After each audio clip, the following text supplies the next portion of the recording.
to do. Hey, need to pay your dues. Oh, don't be wasting any precious time now. Gotta shake it off. We all face the bad intentions up to you. Oh, you don't be giving them attention up to you. Why don't you walk now?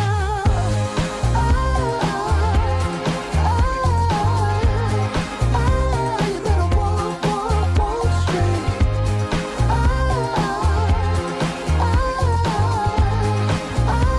You better walk straight. Hey, keep your head held high.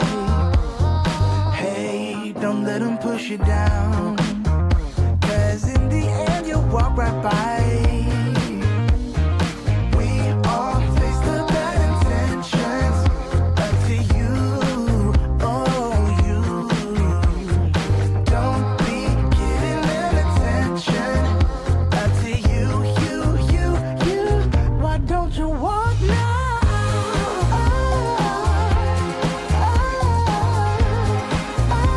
You better walk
now.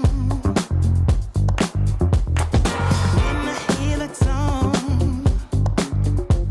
I just wanna sing along. I know I don't belong with you anymore. And you why I changed my mind, but it was so easy to let you go. But I do it for the music. I feel it in my soul. Oh, nothing else can move me like it does. It's out of my control. I do it for the music. Don't wanna talk about me and you.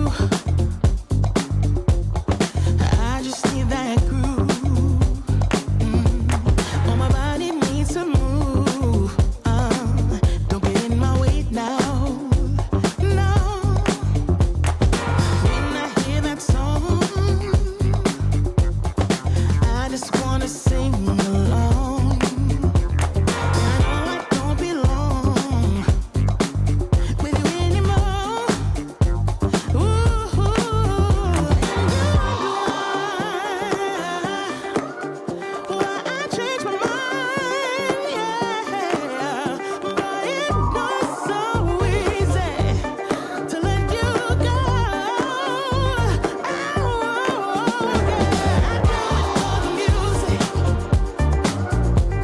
I feel it in my soul. Nothing else can move me like it does. It's out of my control. I do it for the music. Yeah,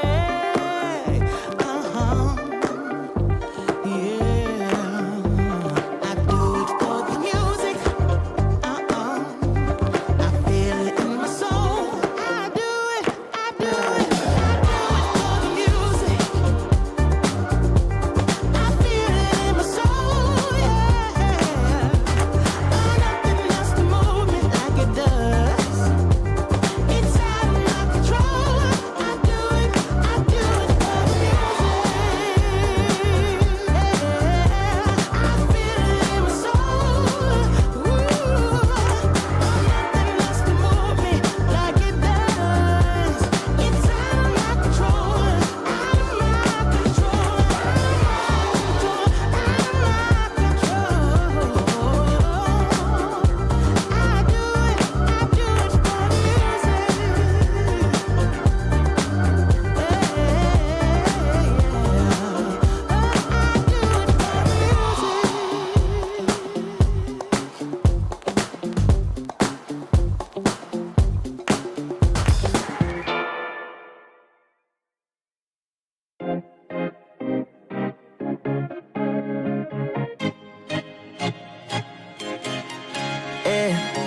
Loved you from the first time you called me late. Loved you for your wits and your wicked games. Yeah, always on my mind, always in my brain. Yeah, with you the summer came and went in a day, and I've been craving you since the first time that I sat by your side. And I've been on my knees thinking time is gonna fix me inside. No, nothing's gonna make me forget, and I don't think I want to forget anyway, yeah. No, nothing's gonna make me forget. Yeah, I don't think I want to forget anyway, yeah.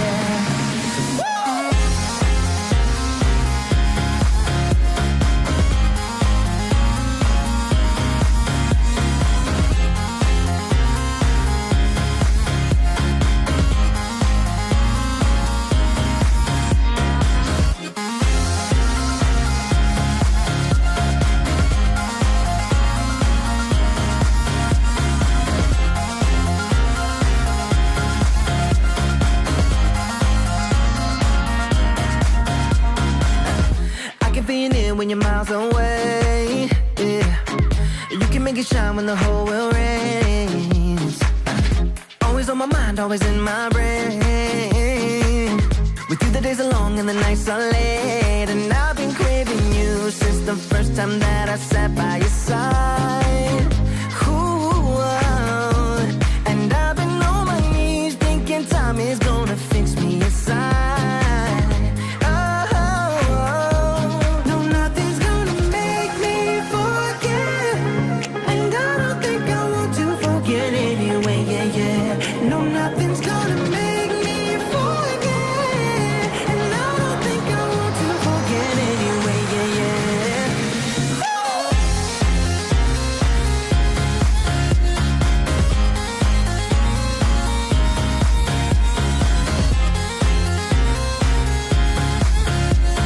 No, never, never wanna forget.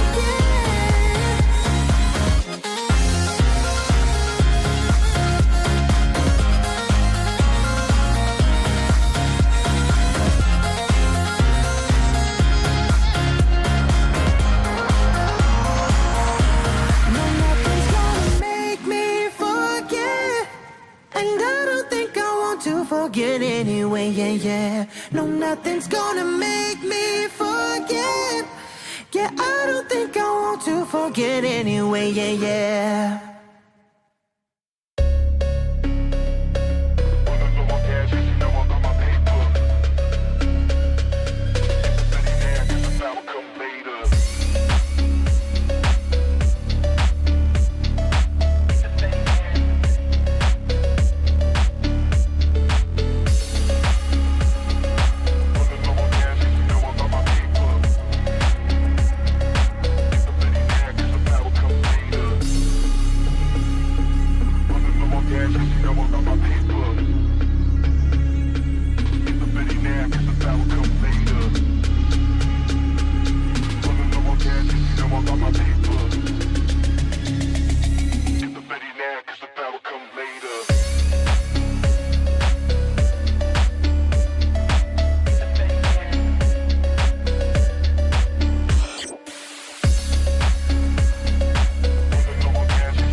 Let's play a game. I'll hide, you seek. Unconfirmed sightings of the GX Man have been reported all over the world. My VPN means I can be in multiple places at once. I can mod my look at the click of a button. I'll block any ads attempting to promote the manhunt. Your time starts now. Play the GX Manhunt at Geoguessr. Find me and get a reward. The return of Area 51, Alienware's highest performance desktop yet, equipped with powerful Intel Core Ultra processors. Innovative architecture designed for ultimate gaming. Engineered to evolve alongside your game.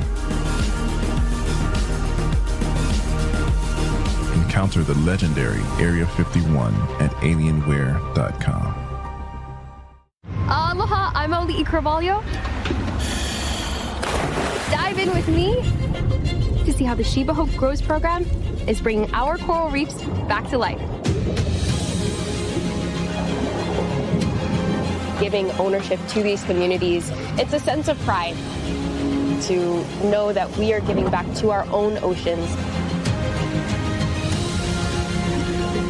Stream Reef Builders now on Prime Video. Geoguessr World Cup partners are Opera GX, Alienware, Shiba, Google Pixel, and Michela.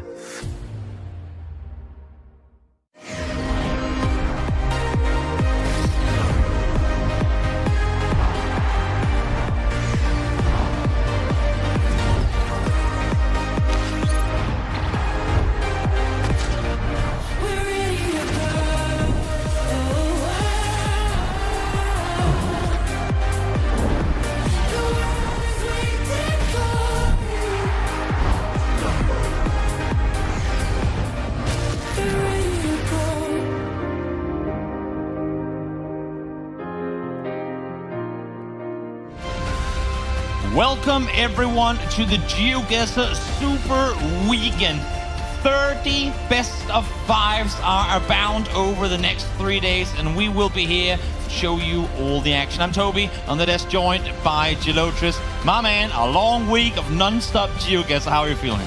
Geoguessr Super Week, I love that term. I am doing amazing. I'm so hyped for these games, and we have a lot of them. We definitely do. We're kicking off things here today with the Open Majors, and oh my, is this a great place to be. Of course, the Geoguessr season has been long, starting all the way back in November, and we're now reaching the final few steps before we hit the World Championship in the end of August. So let's take a look as we kick things off here at the format and how things have gone this year. Geoguessr, my main analyst here on the desk, my only analyst on the desk, talk me through how this year have prolonged so far. Yeah, as you already said, we are pretty much in. We have started in November with the World League, where 40 players competed. We have the regionals. We had them out of that, so a couple players had already, but there are still 3 spots, as we can see in the wildcard tournaments and the Open Major as well. Exactly. 1 in the Open, 2 wildcards to be played, 1 this weekend, 1 in the beginning of August in Copenhagen. That was announced a couple of weeks back as well. And here you see it, of course, the APAC, the Americas, and the EMEA majors, how they went. Congratulations to the players that were able to secure themselves much needed world rankings points in those. Eamon, Radusi, and Debray, your champions of those. And here you see it, the top 13 players who have qualified through to the World Championship finals. But they will be joined, as we said, by 3 more players over there fighting in those wildcards. Yeah, we have the 5 wildcards. I mean, those are all the players who played in the World League. And on the right side, we can see the players who didn't secure the safe spot to the majors. Yep. But that doesn't mean anything.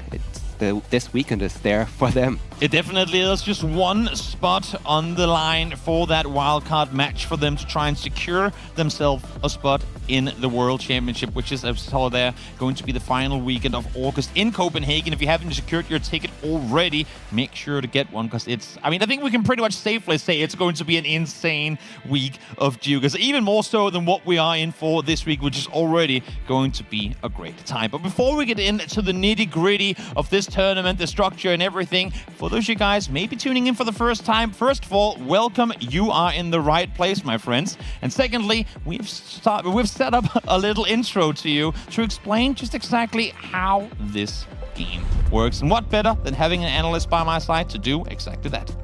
Who has also already played Geoguessr, and now I'm going to explain how it works. So pretty much you get dropped somewhere in the world. Based on the Google Street View imagery, you can have an image, you look around, there's the second step, looking around. Yeah, getting all the clues in, and then you have a map where you can guess where you are. And that's pretty much it. You get points, and depending on how close you are to the actual location, you deal damage to your opponent. And of course, a professional game requires professional game modes, and we have 3 of them that the players will be taken through. We have Move, which is effectively unrestricted movement around the map, do as you please to try and figure out where you are. Second game mode is No Move, meaning you're stuck in position, but you can spin around on a dime, you can zoom in and out as well. And then the last one is NMPC. No panning, no moving, no zooming at all. You can only look at the still image you're given. And because it is best of 5, so we're playing throughout this weekend, you can see the order of the games being played here. Move, into no move, into move, into no move, and then should we come to game 5, it is NMPC.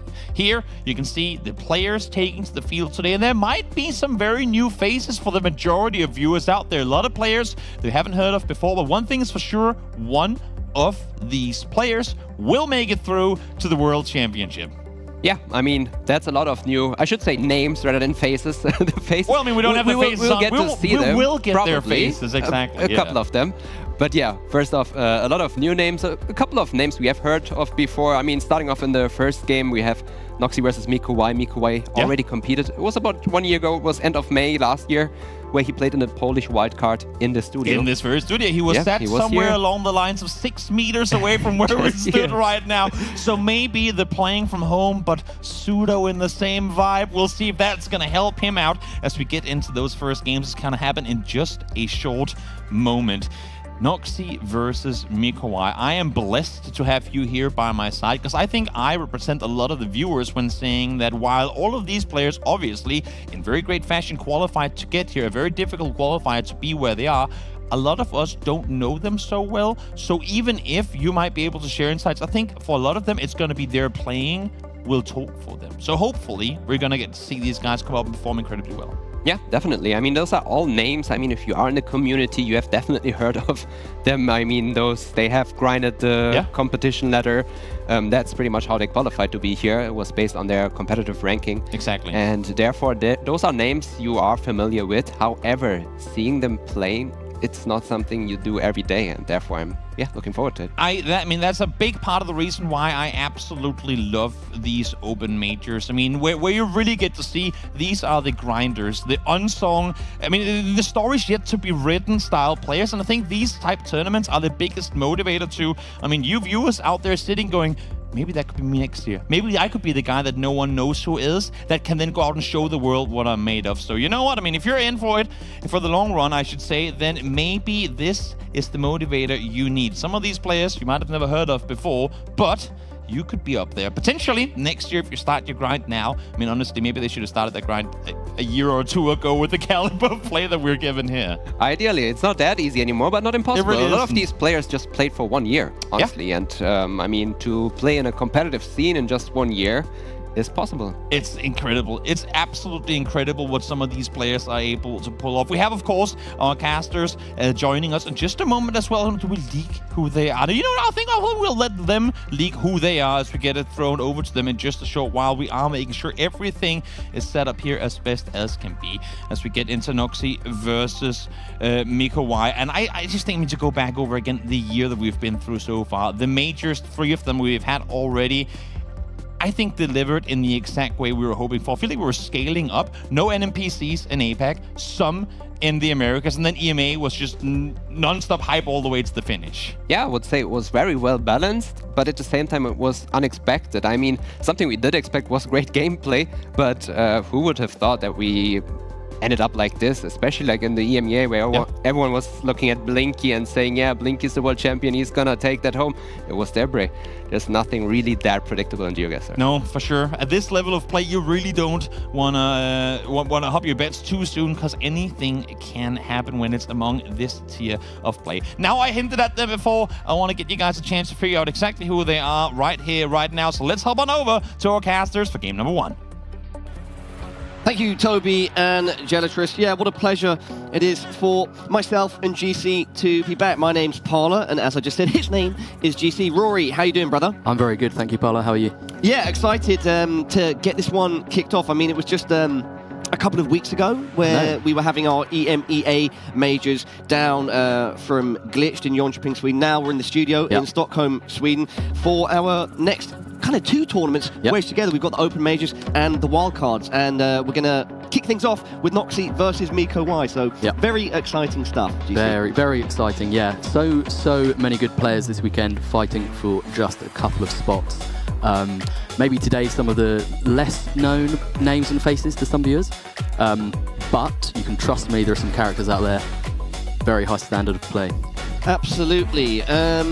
Noxy versus Miko Y is going to be our first match, and I think, Rory, what should I call you, by the way? Rory or GC? Do I have to say geography challenges every time? You definitely don't have to use my full name. Or what Rory about G-Challenge? G-Challenge. G-Challenge is fine. Adding some flavour there. Go for it. I love it. Everyone at home, we're just waiting to know exactly when we can kick this one off, and as soon as we can, we shall. What have you been up to the last couple of weeks, Rory, since we all saw each other last? I've been playing a bit of Geoguessr. Yeah, a little bit. Nice. Spent a little bit of time in the Netherlands as well. It looks like we are off, though. We are off to the races, everybody. And yeah, just as our desk mentioned, we've got those face cams going as well. So we've got Noxy and Miko Y in their bedrooms, their homes, or whatever. And so let's all enjoy that as well. We have both going on the western side of Java. I think Noxy saw the connector there on the top of the pole. Both getting pretty close. Not much damage in round 1. Yeah, round 1s are always well, generally speaking, they're a very rare exception, but generally speaking, round 1s, small points. Yeah, you're just looking to settle the nerves a little bit, get a good plonk down and get ready for multis. Exactly. Talking multis now, we are seeing a 1.5x. Yeah, okay, we've got some Cyrillic alphabet there. Noxy's going in for something. I don't think he had info, or did he there? Fast. That was a quick guess. He's putting the pressure on.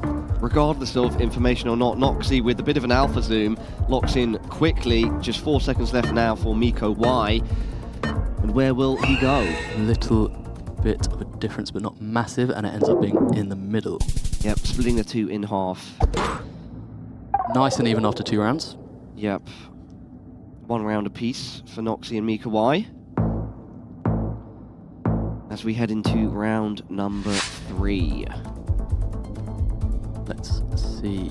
We have a turkey round here, both trying to read the bin, which will often say the belediyesi. There are several hundred of them in Turkey, so learning them is quite the task. Didn't appear to me that either of them knew them. Do you know a man who would? I do. Is he behind us somewhere? He is behind us somewhere. Geoguessr, I can hear him screaming and hollering in the background. Geoguessr, stop it! Stop! Let's see. Wow, what a beautiful ridge we have ahead of us there. Miko Y is locked into Eskişehir here, and Noxy going for the south coast. So a bit of a difference here on a 2x. Yeah, unless they are split in the middle, we are going to see a swing here in terms of damage, in terms of HP. And it's a brilliant guess from Miko Y. Miko so Y close. with a bit of info there to help. Very good, very big damage for round 3. Yeah, with that 2x now. Noxy down to 4k HP. Let's see what they are able to do here is this Ecuador? Well, Noxy taking a look at one of the building's signage.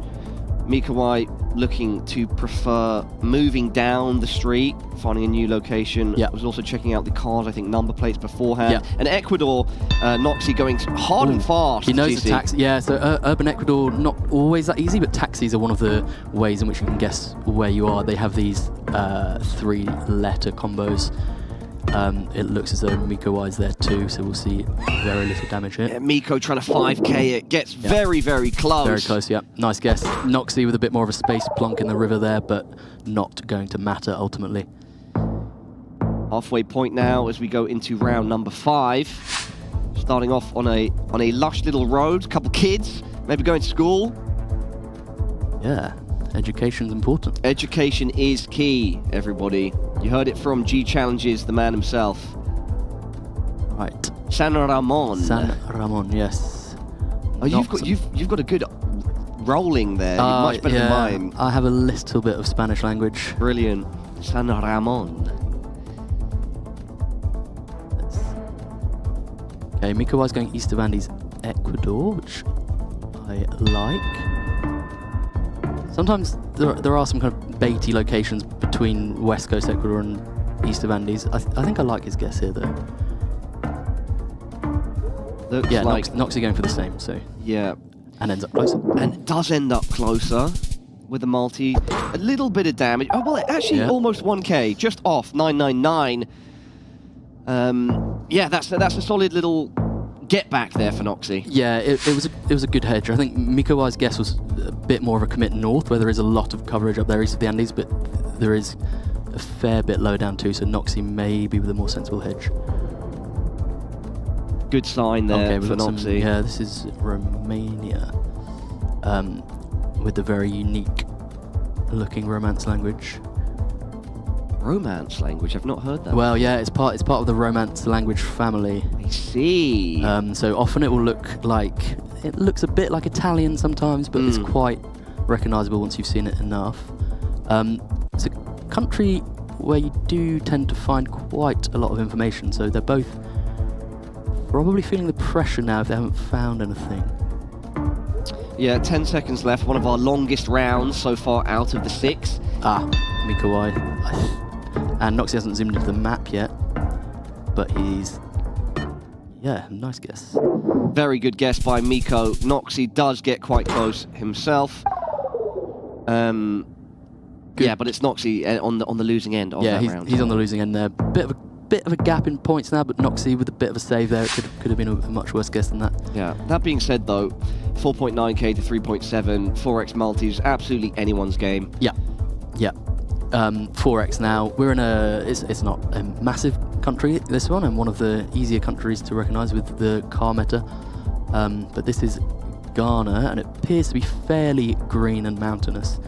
So that would focus their minds towards a certain area, but they'll both be looking for a place name on a sign or a shop front, I would think. Yeah. You can see, as you say that, Miko doing exactly that, looking at those shop fronts. Noxy's found a sign that he's hovering over for an extended period. In fact, prompts him to zoom in on Ghana, southeast of Kumasi. Yeah, he's making a very sensible hedge for this landscape. I would expect Miko to do similar. Yeah, they're sort of in between Accra, Kumasi areas right now. And yes, Honongo, Miko with the find. Miko, what a find! Yeah, he's happy with that last minute switch. Very nice. Yeah, and that multi makes it a solid 1k points of damage going the way of Noxy. Yeah, it's adding up. It is beginning to mount with 3 rounds left. GC. Yes, it is. Noxy now below half health. In Europe now, we have some bollards and things like that we're using, and I think they've just about found a sign. One's back will be very small, but this would appear to be Germany, and it's quite a big country if you don't find information. Maybe a chance for Noxy to score some points back. But also, of course, at the same time, a chance for Miko to extend that lead. Yeah, absolutely. It looks as though with the time ticking down, they might be having to make a region guess here. Small place names normally you're looking for a land chrysler. Miko can maybe see one here, but he won't have time. He's just going to have to make a hedge. They're both quite far south. Similar sort of region, and it's Miko closer once again. Yeah, closer once again. Both making a similar plonk there, so Miko may be a little bit lucky to come away with so many points, but he's he's very comfortable. Yeah. He's playing well, and luck seemingly in his favour a little bit there. Yeah, very solid lead now, over 3k points. Yeah. 2 rounds left though. At this point, with those huge multis, Noxy needs some bigger countries. He does. Right, GC? He absolutely does, yeah. And possibly what he doesn't want is to have place names so close to spawn. We have an area code there, 053, which is useful for South Africa. And we have some place names too. Not sure I know exactly where these places are, so they're probably using the phone code as a basis from which to scan for these towns. Interesting. I mean, Miko at the moment a bit further north. Yeah. Both players have a solid grasp on the region from the looks of things. They do, but it's a big region. Yeah, big country. This part of the country can all look quite similar. So we might see a bit of a discrepancy here. I can't quite tell because Miko's so zoomed in. Yeah, Miko's really zoomed in. This could be a huge guess. Locks it in with 3 seconds left. And it is really, Miko. Really good find. With a brilliant guess 5K. into 5k. And that's game. That is indeed. Wow. Miko, why are you off to a flying start? That was a very, very, very comfortable performance. Yeah. He was never at risk there whatsoever. Plenty of rounds in which we found the town. Lovely, lovely stuff. Really good stuff. Yeah, completely locked in. Very, very. I think confident is a good way of describing it. As you said, GC just looked confident. Locked in and didn't make a bad guess the entire time. And it's at the end of the day, it's a game of consistency. It is. It is indeed. He had the momentum. He had the confidence. He had the scanning ability, and it got him the win. But we go into no move now, which Noxy will be happier about. Okay. Noxy, not so much of a moving player. All right. Miko maybe slightly more well-rounded in terms of format. So Noxy, perhaps a chance here for you to bounce back. Going into no move. I do feel like right now I need to give a shout out to that quality of Mika Y's face cam. We appreciate that. We do. Yeah, that's just something I'm loving to see. Yep. And yeah, Mika Y getting off with that first game win, but now a chance for Noxy to bounce back on no move. Yeah, massive chance for Noxy now. He won't want to lose this game and then go into another moving game against Miko for the 3-0, so a lot of pressure on Noxy now. Miko went straight into the map there, so we are in Argentina. They're both going into La Pampa, possibly because of the east-west road. Quite a difference, though. Yeah, quite a difference. Probably not massive on no multis, but I think the reason they're going for La Pampa is because of the east-west road grid. Good guess by Miko. Yeah, very nice. Solid for round 1, 420. Yeah, 420. He'll take that. Yeah. He went a bit north in the province, which is admirable, and it worked. I couldn't tell you why he went north, but it worked. Yeah. At the end of the day, if it works, it works. If it ain't broke, don't fix it. Exactly. Waiting to get round 2 off. Here we go. Is it right if I say this is a savannah, or is that not accurate? It's got savannah-esque traits, I would say. But they are both zooming into more northern Queensland here. Eucalyptus trees for Australia. The sign there ahead showing us we're driving on the left. Both good clues. And then beyond that, a bit of landscape, maybe a bit of car colour to point them towards this part of the country. But it's vast, is one thing we can say about Australia. Yeah, well, regardless of vastness, Noxy is zooming in very deep onto a specific road. Now switching, actually, going towards Mount Easter City. Yeah, he's having a look. They're actually quite far apart. I think Miko's in Queensland. I think Noxy's still in NT. He's considering the switch, and he's hedging. 2 seconds left now. It looks like a solid amount of distance there, 1.5x multi. Who comes out on top? Wow. It's Noxy. All right, one round apiece, and that is very solid damage coming out of round 2 for Noxy, going the way of Miko Y. Whether it's a eucalyptus tree or playing a ukulele, it was time for Miko Y to face the music. Exactly. Yeah. Not my best work, but... No. It's the best one so far, so it's only up. You got to warm up to these things. It's only up from here. And when you said eucalyptus, you know, I thought, oh, ukulele, music reference, let's go. No, it works. I like it. I should have held on to that one. Maybe that was good material. I should have waited for more eucalyptus to show over the rest of today, tomorrow, Sunday, I don't know. No, we've got all weekend to work on it. In the US of A here. Yes, very interesting one. We've got bilingual posters there. In English and Spanish, and lots of Corona beer references. So we also have front plates. Both, okay, Noxy's going Louisiana, Mississippi. Miko going more Texas. We do have the front plate, which would fit for Texas.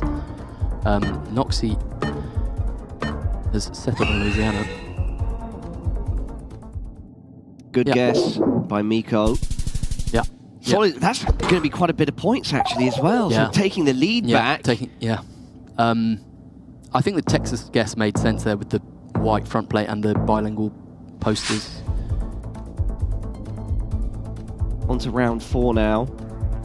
Yeah, those multis, they build up quickly, and I mean, it was a very good guess by Miko. Yeah. But it's the multi that really pushes those points over the edge. Yeah.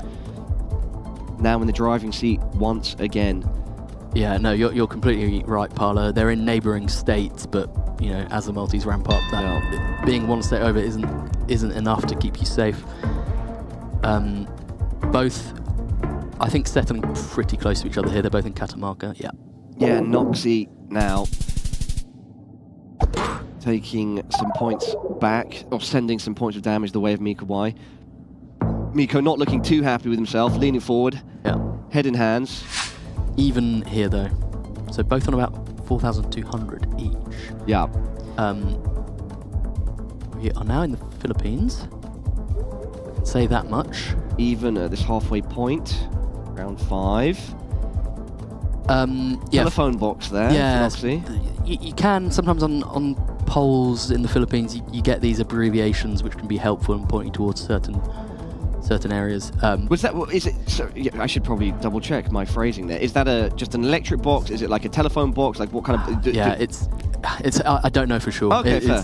It's electricity or phone. It's something along those lines. But you do get these annotations and abbreviations on them sometimes in the Philippines. Well, Noxy did stare at it a couple of times. Yeah. Not sure if it gave him too much of a clue as to where he's at. Yeah, it's a difficult country to region guess a lot of the time, and different regions right now. Noxy's gone south. He started in Luzon. Okay, he's gone back in the middle. Oof. Oh, yeah. Who was it that was further north there? I think Noxy was up very close to it, and then he went middle, then he went south, then he went back to middle. That's just classic Philippines for you, though. Yeah. It's very, very hard to be confident. Round 6, Noxy just slightly ahead at the moment, 500 points-ish. Yeah, and what do we have here? This, to an old timer like me, this very new coverage can be a little bit confusing. Let's see what they zoom into. Rwanda. It's Rwanda, yeah, okay. Oh, where's... yeah.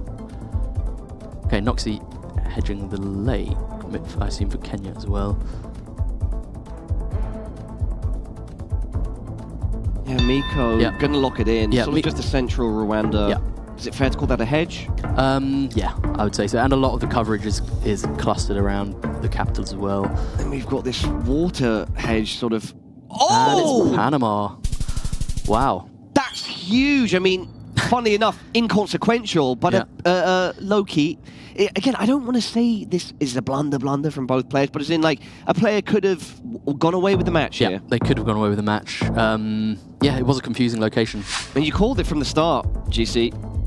I mean, you referenced it in terms of yourself being an older player, that the new coverage can be deceiving, but apparently to even our best current competitors, it can be deceiving as well. It can be. Yeah, I think as we're getting more and more of these newer coverage types, it's getting less and less easy. They're not as free as they once were. right, all of a sudden we're in round number 8. Yeah. Noxie with a small lead. Any player could definitely run away with this no move. They absolutely could. We have Finland, which on 4.5x is a big country. I'll say that much, and it's not one that's always obvious to region guess. There are some coverage metas that can be helpful. Trees can be helpful, but you can still be a long way off, even if you're experienced. I mean, Miko thinks they've got the road. Oh, so we have a border there, and it looks like he's found it. Noxie's going further west. Yeah. I'm assuming Miko's found the 5k there. His scanning today has been exceptional. Yeah, well, we're about to find out. And Miko, yes, it is once again. Another 5k. Wow. An exceptional guess. It's a 5k. It could not be better. I have to say, Paolo, at the EMEA Championships, it took us a lot longer than this to see a couple of 5ks. No, Miko's got 2 in his first match. Okay. Noxie goes straight for Serbia. Pushing the pace. I like to see that. Trying to swing the momentum back in his favour. So at first, this just looked like a generic European round to me, but I think they both were able to confirm there was no antenna on the car, which is often found in Serbia with this kind of landscape. Really good work there by Noxie. I'd like to see Noxie can... well, that being said, now that we're even going into round 10, we'll probably see a slow round 10. What do you think, GC? Yeah, I think we'll see a slow round 10. We are back in Europe. And they're dead even. They are dead even. The 98 points between them mean absolutely nothing right now. Yeah, I think all the time will be spent here. Every bit of information, every detail. Each of our players are going to try and pick up everything they can. Noxie first to open his map. Making a very specific guess there on the Czechia border in Germany.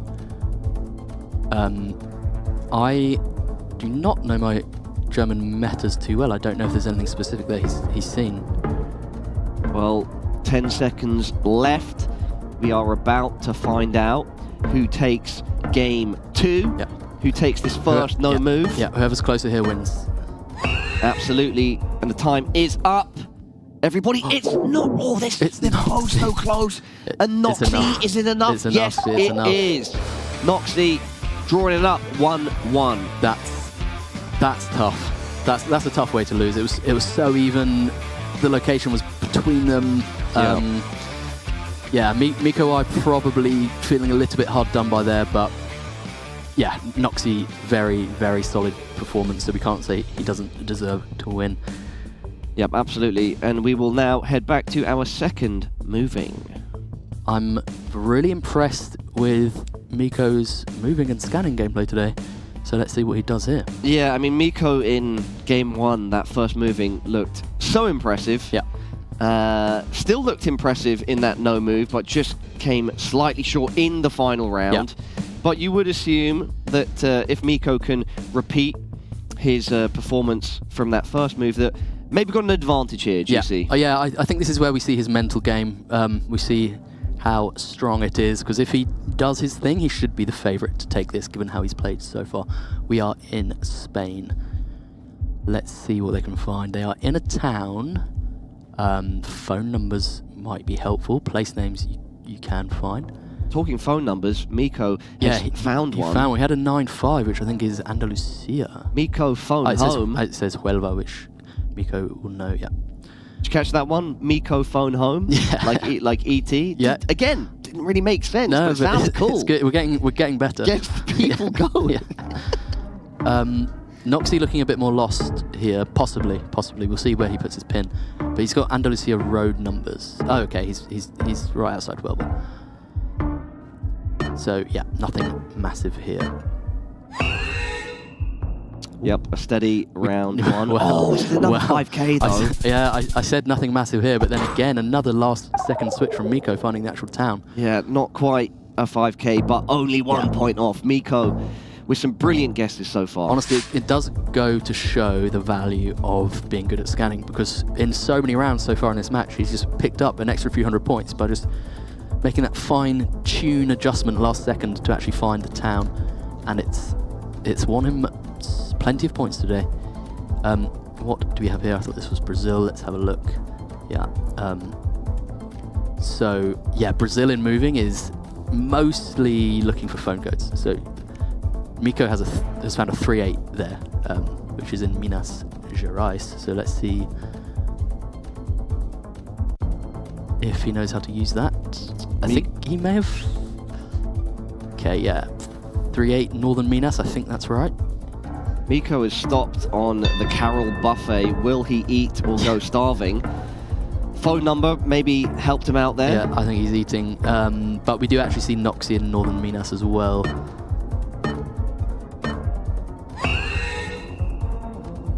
Noxie does use that time wisely, ends up a little bit closer. Yeah, he hedged pretty well there. It ended up being quite far west. Noxie picks up the points. Yeah, we've seen a lot of back and forth action over this game and the prior. I mean, that first moving, Miko just had a steady lead and held on to it from the start. Yeah. But, I mean, I know we're only 3 rounds into the second moving, but across that first no move and these first 3 rounds of this second move, yeah, very close affairs. Yeah. Very, very close. Very evenly matched. We do have a nice place to name there, which I recognise, and I believe Miko does too. My Lithuanian pronunciation would just let people down, so I'm not going to do it. I'm going to make sure you do it. If we're talking about a challenge for our geography challenger, I'll try Paneveshis. Paneveshis. Something like that. Something like that. Chat, let us know. Miko may be going for another 5k here. Zooming in, switching around just slightly. Definitely looks like Miko has a strong confidence in their location. It's actually just, I think that's, Miko was slightly around there before. He was closer. For once, the last second adjustment not gaining him extra points, but he does win the round. Wow. So, Savannahs, no, I'm kidding. No, this is... this is not lovely. a Savannah part. No, but this is... this is Mexico. We've got this very dry landscape with a blue car. Noxie's looking towards the border right now. What do you think of that? No, I think that's good. It's somewhere in this kind of Baja or Baja adjacent area. There may be some vegetation clues that could be helpful here, but it's actually just very arid. There's not much growing.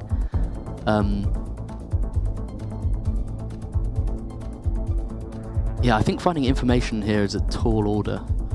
So I think we'll just watch them stop, look around again, and make some fine tunes to their guesses. Yeah. Yeah, I like where Miko is. And, oh, hang on. Noxie's up on the 2, which is along the border. So actually, there's quite a big difference. Noxie on the 2, actually, Miko on the 3. Yeah, great guess from Noxie. Great guess from Noxie indeed.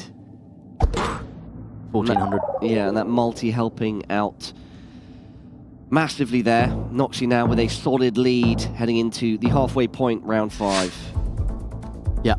No, that was a great guess from Noxie. I think often on that road you can see the border wall with the US. I don't think we saw it there though. GC, perhaps Noxie warming up now. Yeah. Finding his form. Finding his form. We're in Thailand now, so we've seen plenty of Thai script. I don't believe either of these players know how to read it. But there are other useful clues to be found as well. Sometimes phone numbers, sometimes road numbers. Yeah, both players shooting off down the road, stopping where they can to try to glean any information possible. Yeah. Noxie sort of hanging around one area. 045 there. 045 phone code will be useful. I think that would be, unless I'm mistaken, it'd be towards the northeast or kind of just eastern in the country. Well, let's see. Neither player open their maps yet, but on cue, both do. 2 seconds left, down to the wire. Oh, yeah, sorry, southeast. But that, yeah, I don't remember my Typhoon codes too precisely, but that was a useful one, I believe. Noxie just takes a few more points there. Have you been to Thailand before? I have. What a place, right? Yeah, very, very lovely Incredible, place. incredible. I got to go for the first time at the end of last year, and it is just a brilliant country, brilliant people, brilliant culture. Absolutely. Panama, Centro, and Colón on the signs here. So, yeah, Noxie correctly realising it should be somewhere on this stretch. There's also... He's got a few place names to choose from here to fine-tune his guess, but we shouldn't see anything too big here damage-wise. I'm not sure if Miko... Did Miko find that Colón? No, I don't think he did. I think he just saw the one that said Panama Centro, so he might have gone a little bit... He may have gone slightly too close to Panama City. We will see, though. Noxie seems to be fairly confident going closer to Colón. Yeah. 5 seconds. Noxie trying to refine his location. And let's see who comes out on top. Yeah. Miko! Wow. Once again, a 5K! Really yeah. Miko is guessing out of his mind right now. Not many points, unfortunately, from that. But Miko, what was that, number 3 or 4? 3, I think. And then he had a 4999 as well, at least one. Yeah, a couple of 499s. Yeah, Miko is guessing extremely well at the moment. Yeah. He also just looks really comfortable. He does have, as Gelotris and Toby were talking about, he does have a bit of experience in playing in a sort of LAN environment, playing in the Polish wildcard last year. So maybe he feels a little bit more settled with a little bit of experience. Yeah. GC, we should probably also mention, you know, there's only one spot from this Open Majors. Only one spot from our wild card, and then only one spot from the Danish wild card as well. And so if we're talking form, it's like, you have to be playing out of your mind to get that, any one of those one spots. And Miko at least showing us at the moment that he's come here to play. He has, yeah. He seems really sharp. He seems really, really sharp. This, I mean, we could see something major happening here. I don't think... Okay, they're both in New Brunswick. Okay, both in New Brunswick. I think as they were moving around, they were taking things in. They maybe saw some number plates or some transformers on the poles, things like that can point towards New Brunswick, and not a massive around there in terms of damage. Transformers information in disguise. Yeah, exactly. No, it's true though. When you're playing moving, you have to be on the lookout not just for information, but you have to try to spot the no moving clues as and when they come up as well. Here they spawn next to some info in Norway. They'll be scanning for this road number 258. Noxie's ended up much further south. Miko similar. Oh, now switch north. Wow, we've seen this a few times from Noxie, switching between north and south in some countries. I don't think if that ends up happening, it could be huge points. Right now, don't think it would be. No, I think the 258 should never be north, so I think he's settled with a more southern guess here. He's on the 15 as Noxie, so he's got it. He's got it. I think Miko was close too. Yeah, we see a reaction out of Miko there as Noxie locks in his location. It's Noxie with a brilliant guess, and finally Noxie getting a 5K of their own. The amount of 5Ks that we've seen in this first match so far is crazy.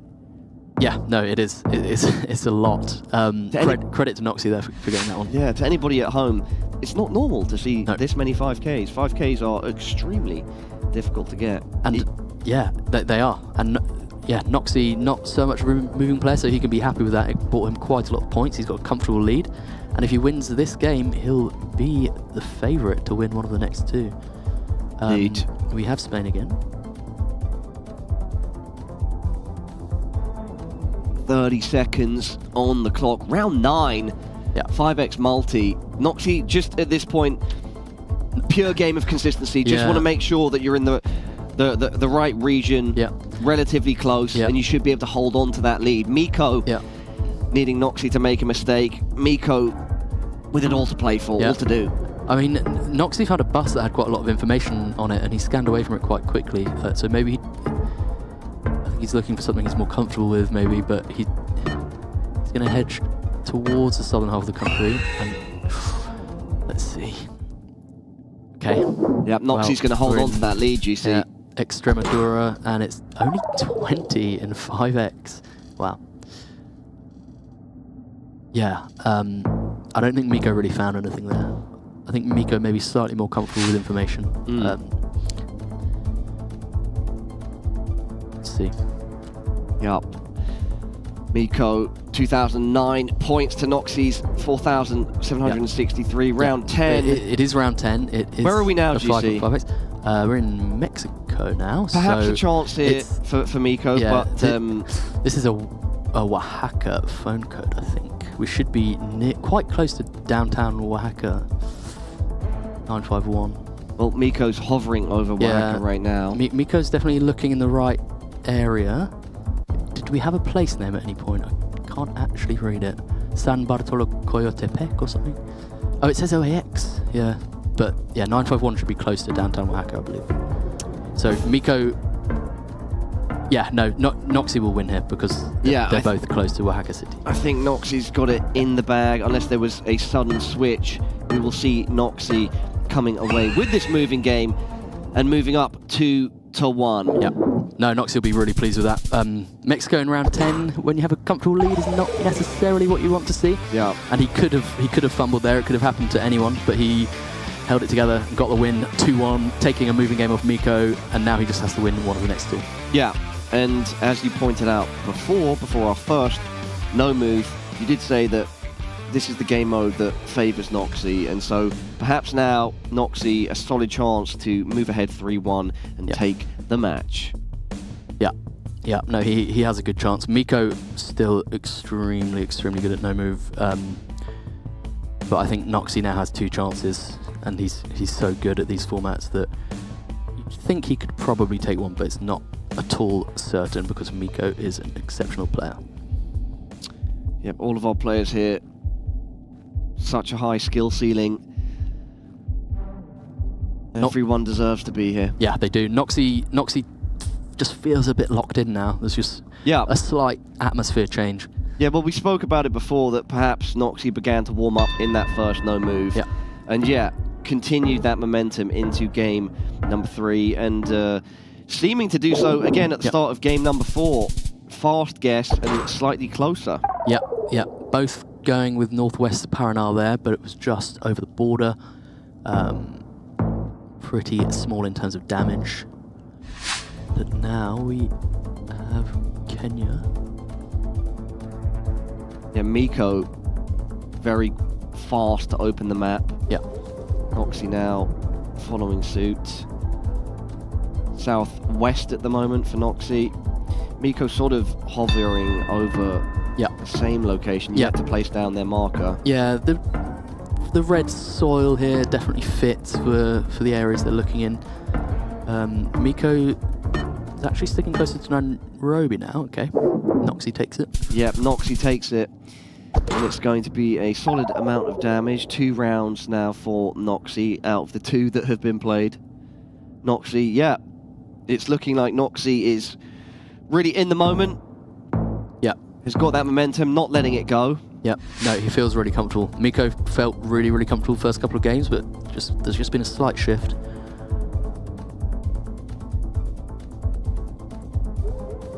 I wonder now if Noxie wants to push the pace, create that pressure. No, he might do.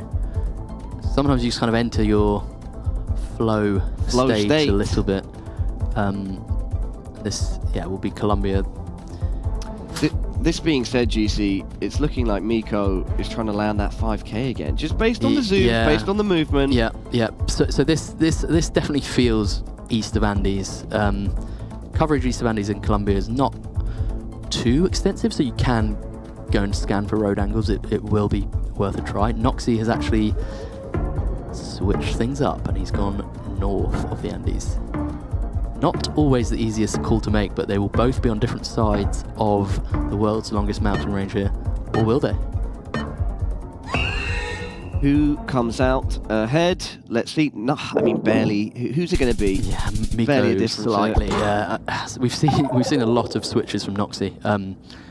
He's normally more or less made the right call. But Yeah. he's had a few rounds now where he's really kind of switched between north and south, east and west, extreme ends of quite big countries. Yeah, it's interesting you note that because, yeah, Noxy has been switching quite a bit. It's not yet come back to bite him, No. but we know in competitive Geoguessr that you don't always want to second guess yourself. No. It's something that a lot of our pros talk about, Yeah. you guys on the desk, that sometimes you just want to stick to your guns and because you can end up getting in your own head. Yeah. Yeah, it's a really hard. It's hard to find the balance because sometimes you reason with the round a little bit more and end up at a better guess. But once you start second guessing yourself too much, it almost takes your confidence away. Yes. So there is a mental aspect to it. Round number 4. It's Noxy that locked Yeah. first. Miko to respond. And once again, not too much of a difference. Miko slightly ahead. Yeah, very solid guesses there around Vermont. I think Miko switched just into New Hampshire last second, having been in New York. Looks like we're back in the US again. Maybe more of a southern or southeastern vibe with these trees and this architecture. Lovely residential area. Yeah. Yeah, lots of space around the houses is something you find in this part of the US. Alabama. Yeah, it has a certain feel to it that you can recognise. But yeah, getting the right state isn't always easy. Sometimes the road itself will have some clues, but we don't have any road markings here. So that's just making it that little bit harder. Yeah, it does seem, at least from my more basic perspective, that those the lack of signage, road markings, it's making the region guessing slightly harder here, GC. Yeah, yeah, absolutely. A bit of southern roulette, and it ends up being Mississippi. Noxy extending his lead. I've always wondered where that expression comes from, you know, like this side of the Mississippi. Have you heard that expression? Yes. Yeah, I have. I really want to know the roots of that. And yeah, I think it's... I could be wrong, and some American historians could correct me, but I think just as population grew from kind of expansion out east, from the east towards the west, I think the Mississippi was just kind of a big... Oh, it was seen as like a marker. It was almost, yeah. Okay, yeah. Because it's such a wide river, it probably wasn't so easy to build bridges and be connected to the western 2/3 of the country. G challenges with the knowledge bombs. Both players at the moment focused in on that Prima sign, on whatever kind of structure that is. I'm not entirely sure. It's cool. Would be a cool venue, whatever that is. Yeah. Maybe we'll see championships there one day. Noxy with a solid lead at this point. That lead sort of crept up out of nowhere. 5.8k to 4k. Yeah. Remember, everybody, if Noxy wins this, Noxy will win the match. Yeah, we have a discrepancy here in their guesses. Miko's much further north, I believe. That we do. Let's see who is closer. Has Noxy taken it? No! They have not. Miko, good guess. That's a big hit back. It's going to be quite a lot on 3.5. And they're even again. Even again. Miko just a bit ahead, but yeah, even, pretty much even Stevens. Yes. We have a new country here, I think. New country, new coverage. New country, new coverage. This was released just a few weeks ago. It's Namibia, and Miko zooming in. Yeah, I mean, if you're going to be competing at this level in Geoguessr, you have to be on top of all this new coverage. Namibia's quite a big country. You can't really be going in blind. You need to study it a little bit. So let's see what they've got. Yeah, this will be a sort of cool litmus test for which of these two players is most up to date. Noxy very confident on this road C23. Miko looking a bit further east. Not too much of a difference between them, though, I think, GC. No, I think this won't be massive, but Noxy, I think, has found a road angle that works, and I think he's sticking with it. Let's see. Yeah, time to find out as time runs out, and it's Noxie that's closer, going to claw that lead back. 4x multi certainly going to help out quite a bit there. 1.2k comes out of nowhere, GC. Yeah. No, both roughly in the right area, but of course as we get to the 4x, a big country like Namibia, it can hurt. We are now in Brazil. Quite a notoriously hard country, no moving. There's a lot to learn. They might be looking at the lamps here on the pole. There might be some pole stickers and things like that. Maybe the palms, maybe the car colour.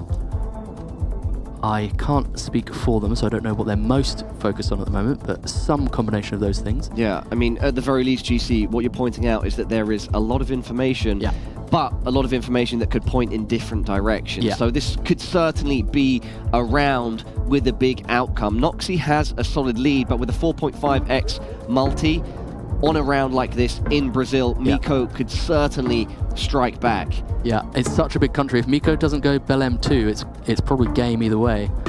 And I mean, this is a huge discrepancy. Yeah, it's game. Let's see.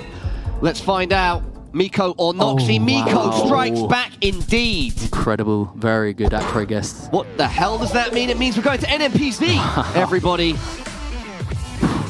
Wow. 12k points of damage. That's huge. I mean, yeah. Always fun to see. Always fun to see. Brazil, the sort of Amazon part of Brazil is so punishing because it's just so vast. And if you're in a 50-50 between two different states, you're just not going to get any points at all if you're in the wrong one. But we do go to NMPZ in our first game of the weekend. What a treat that we start off our first Open Majors matchup with an NMPZ, going to a Game 5. Yeah. Everybody at home, as our wonderful Des pointed out earlier today, it's move, no move, move, no move. And if we get that NMPZ, and that's where we are at right now. So whoever wins this wins the best of 5. They do indeed. This is tense. I think Finland is good. So, is Miko considering Sweden there from his map? We shall see. He has 5 seconds to decide.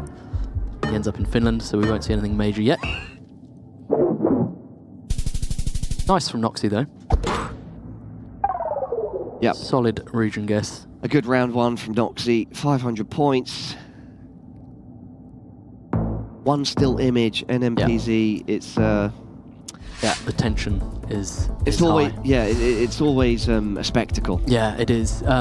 Miko's gone into Belgium presumably because of this concrete road, which is quite rare in Europe. Did Miko end up in Maastricht there? Is he over the border in the Netherlands? Yeah. Interesting. Let's see. Okay, he goes back into Belgium. Ends up being Max West. Yeah, Noxie once again. Good start for Noxie. Almost 1k points of damage in 2 rounds. Yeah. Yeah, Miko won't feel too bad though. I think 1,000 point difference in NMPZ is not necessarily too bad once you get into multis. That is true. Now, okay, Noxie with a more or less insta-guess there. He goes for southern Germany. Yeah, that Germany-Austria border. Yeah. This is the kind of location I dread in an NMPZ. It's very tough. It's a nice guess. Yeah, it's a nice guess by Noxie. Another 1,000. Another 1,000. It's really building up now. 2k points of damage suffered by Miko over the last 4 rounds. Yeah. But again, as you mentioned before, NMPZ, it can flip like a switch. Yeah. Okay, I like this, yeah. I like it. So the road quality here may be indicative of Ukraine. I think sunflowers are maybe specific to this area. I love to see this aggression. And NMPZ, both players with brilliant guesses. Yeah. Yeah, it's only 38 points, but it's nice work to line up the road there, NMPZ. Absolutely. But yeah, good knowledge from both players there, knowing that sunflower coverage.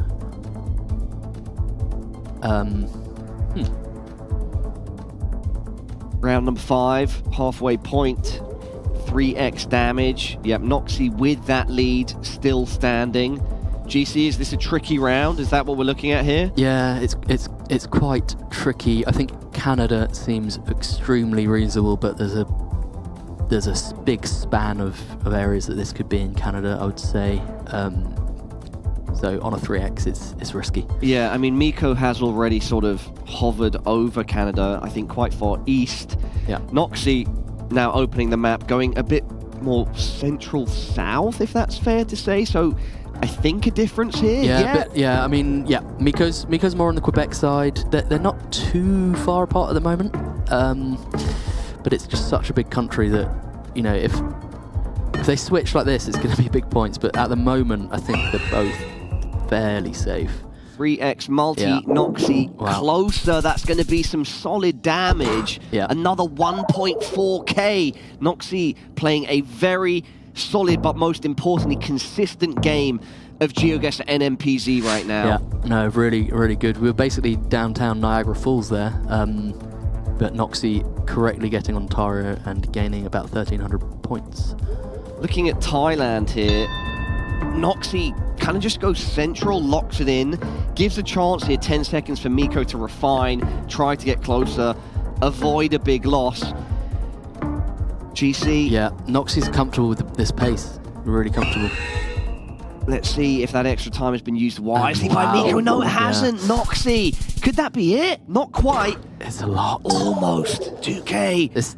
It's an incredible performance so far from Noxy. But we go into 4x, where anything can happen. Yeah, let's quickly remind everybody at home, this is a huge lead for Noxy, but due to the nature of NMPZ, there is certainly always a chance for Miko to bounce back. I may be wrong, but I think Miko was considering the Lubeck hedge there, which is where you go between Mexico and Colombia. I think Noxy's settled on Colombia here. Maybe the fences would lean you slightly more towards Colombia. 3 seconds left. GC, Noxy, head in hand. Miko. His health is so low. And he's closer. And he's closer, stays alive. And that's massive. It's massive. I mean, yeah, that's what you want to see if you're Miko, getting your opponent down to half health. Multi's on 4.5. If he wins any round, he can win the whole thing now. Absolutely. We've just seen a perfect example of how NMPZ can shift. Of course, it's not a, ultimately game-changing swing. Miko is still at a big disadvantage, but we see now how those big points can suddenly get chopped off. Noxy now on 3.7, 4.5x multi. Miko can certainly do this even with that big lead in Noxy's favor. Wow, Miko's switched down to where Noxy was from the start. Miko can still lose on this, and Noxy's going back to the mainland. This could be game in either way, perhaps, or not quite. I think it'd be unlikely for Miko to be able to win here, even though he's bang on. But Miko is bang on the money, 4.5x. Not game, but now it's 1.3 to 6. Wow. Noxy had a huge lead, but it has been whittled away, GC, and now we head into round 9 and that 5x. Yeah. It's anybody's game. Yeah. Noxy was there the whole time, and he just moved slightly too far south. Yeah, we have New Zealand here. The vegetation here is quite interesting. Yeah, vegetation here is interesting. I could see north with this, but I'm not a New Zealand expert. Let's see what they come up with. Well, expertise in New Zealand would be a resource so useful to both of our players right now. Who will come out on top? I think, GC, it ends here. 10 seconds left for Noxy to respond. I like Auckland. Whoa, that's game. That's and Noxy definitely does it. game. Noxy does it. Wins in New Zealand. It took up to NMPZ, but Noxy gets it done. Wow. Very solid work. What a series that was. By Noxy, talking to himself, a little post-match breakdown. Miko doesn't look too disappointed, but of course is going to be a bit frustrated with that loss. I don't think Miko should be too unhappy, though. It was very close the entire time. Yep. Miko might be, there might be some frustration there, considering Miko got off to such a good start. Yeah, he had chances to win. Every game there was so close. Miko played extraordinarily well with all those 5Ks, but Noxy just built more and more confidence going through the games, and in the end, that pace he set in the NMPZ game was enough to win it. Absolutely. GC, enough from us for now. Let's head back to the desk with Toby and Gelatris.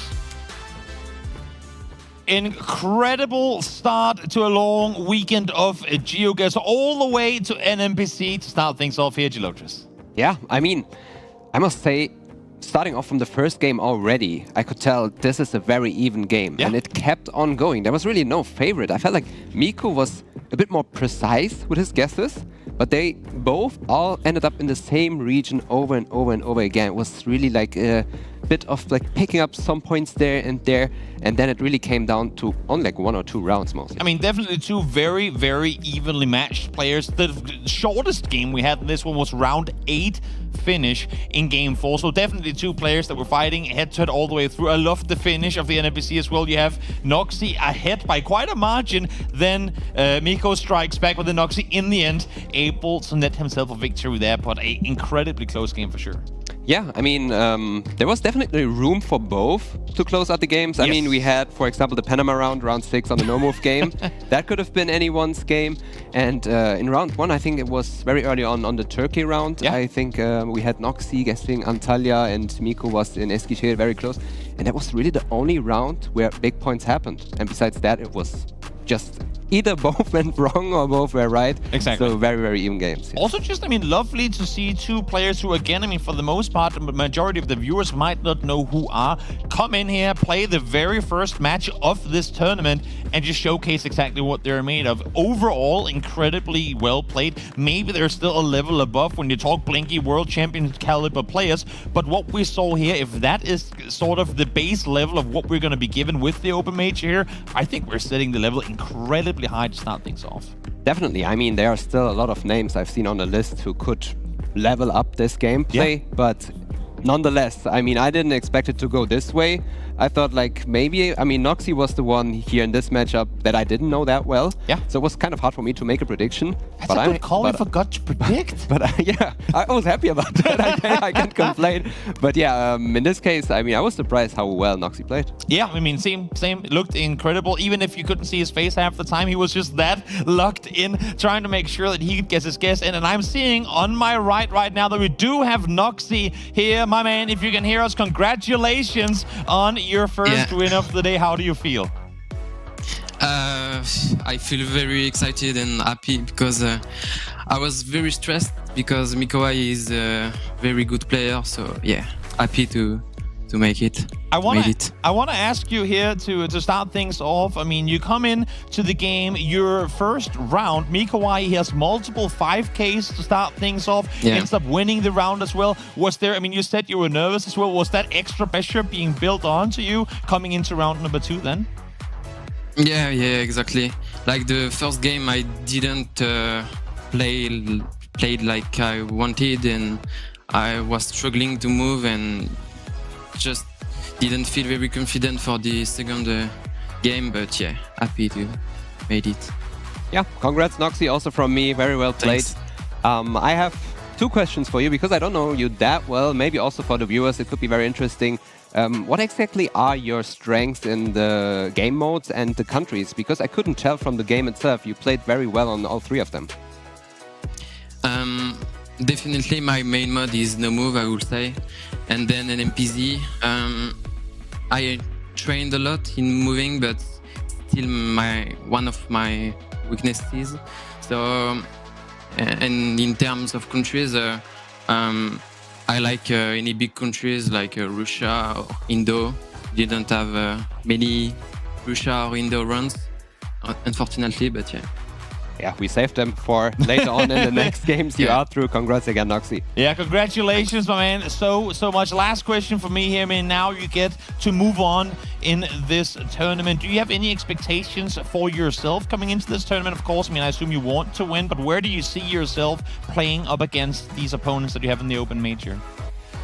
I guess it will be very hard because the next opponent are also like Mikoai very good and can easily beat me. So I just want to do my best and hope to make it through the final.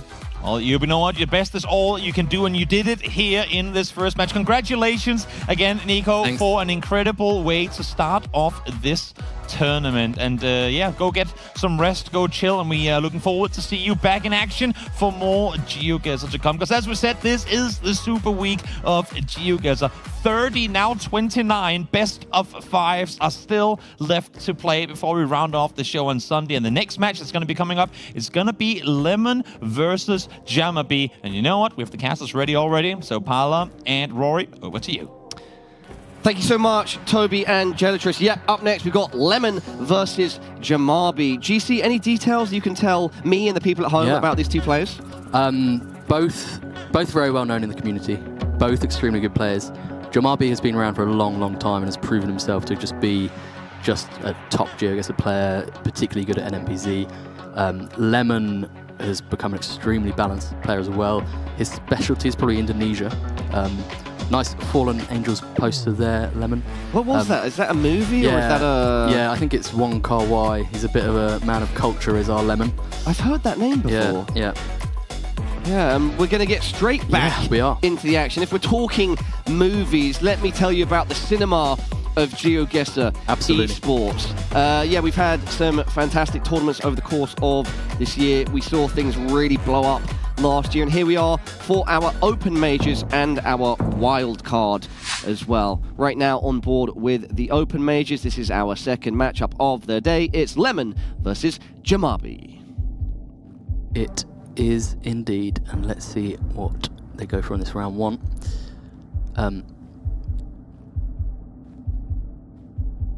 Yeah, we have a Latin American round here. I didn't actually get a look at that poll. Both moving quite quickly to try and get to something. Mapei's internet seems to be holding up well, which is good. Very bright white soil here, and Mapei getting to a more main road. Oh, it is Mexico. Just hadn't really been able to linger on any of the details, and Lemon gets to the road as well. Let's see, I think neither player really finding much info, but we do have those white roads and some of that thatched architecture. So a Yucatan Peninsula guess would appear to make the most sense here. And Lemon did not... Oh, wow. The quality of these initial guesses today. Yeah. Oh. Yeah, Lemon forgot to guess. Lemon forgot to guess in that round. Okay, Lemon I'm afraid forgot to say. I think so. I was going to... I thought I was looking at a 5K. No. No. Okay, so Lemon, that is a blunder indeed. It is. Not the way you want to start off your conquest at the open major, Lemon. No, I think he sees the funny side possibly, but it's, you know, you're getting used to playing in slightly new conditions, slightly different environment. More pressure. It can happen. It can happen. Let's see. Are there any technical considerations or anything? Let's see. We are just double checking. Well, our admins are double checking with Lemon. Yeah. It looked as though he hadn't opened up the map, but I may be wrong. Yeah. Well, let's see. Our admins will be looking into it. Yeah. Mapei's avatar looking nice with the Chumley Cord t-shirt and the Germany glasses. What t-shirt is that? Chumley Cord.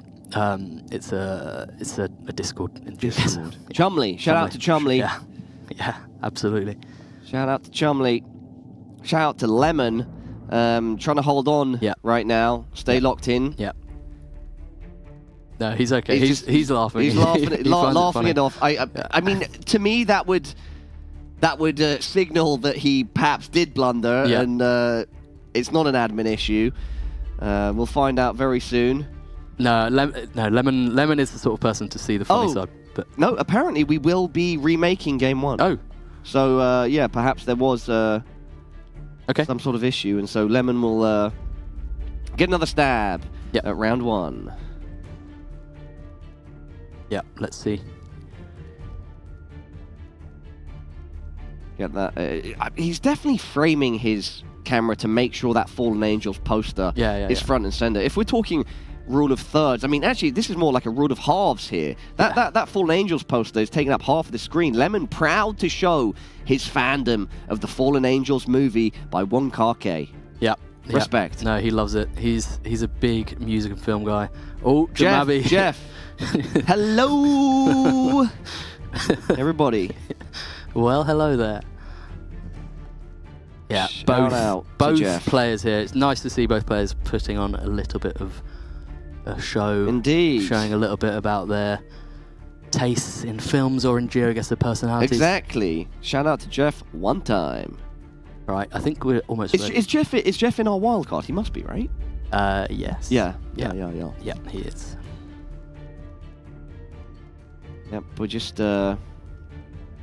looking to get this one going again very shortly. Lemon still trying to not let the moment take over, but glad to see that he's responded to that positively, and hopefully now can mentally reset as we get things going once again. Yeah, he just needs to make sure he's locked in now. The round is underway. It is indeed. Put that Yucatan moment behind him, whatever happened. I don't think I know exactly what happened, but it looks like we're in the Baltics here, so yeah, both looking for info, but also maybe looking at the polls a little bit just to get a bit more of a sense of which country we're in. Estonia, or I've always been a Baltics avoider, so a Baltics non-enjoyer. Yeah, well, yeah, Jamarby not enjoying the lack of info right now. I think shooting off down this dirt road to try and find a main road, some signage. Yeah. Lemon, I'm not. I think it's Latvia actually, but I really 10 seconds left. Yeah, I mean, shows what I know about the Baltics. Apologies to anybody. All right, that's fine. We've got our players that have to make the move, both ending up in Lith. And that was a litmus test in our first round. Yes, right, we're getting there. We've started. That's a tough one for me because I have a slight lisp sometimes, so litmus test. No, it came out fine. It was perfect. All right, we are now truly well over that initial issue that Lemon had. Yeah.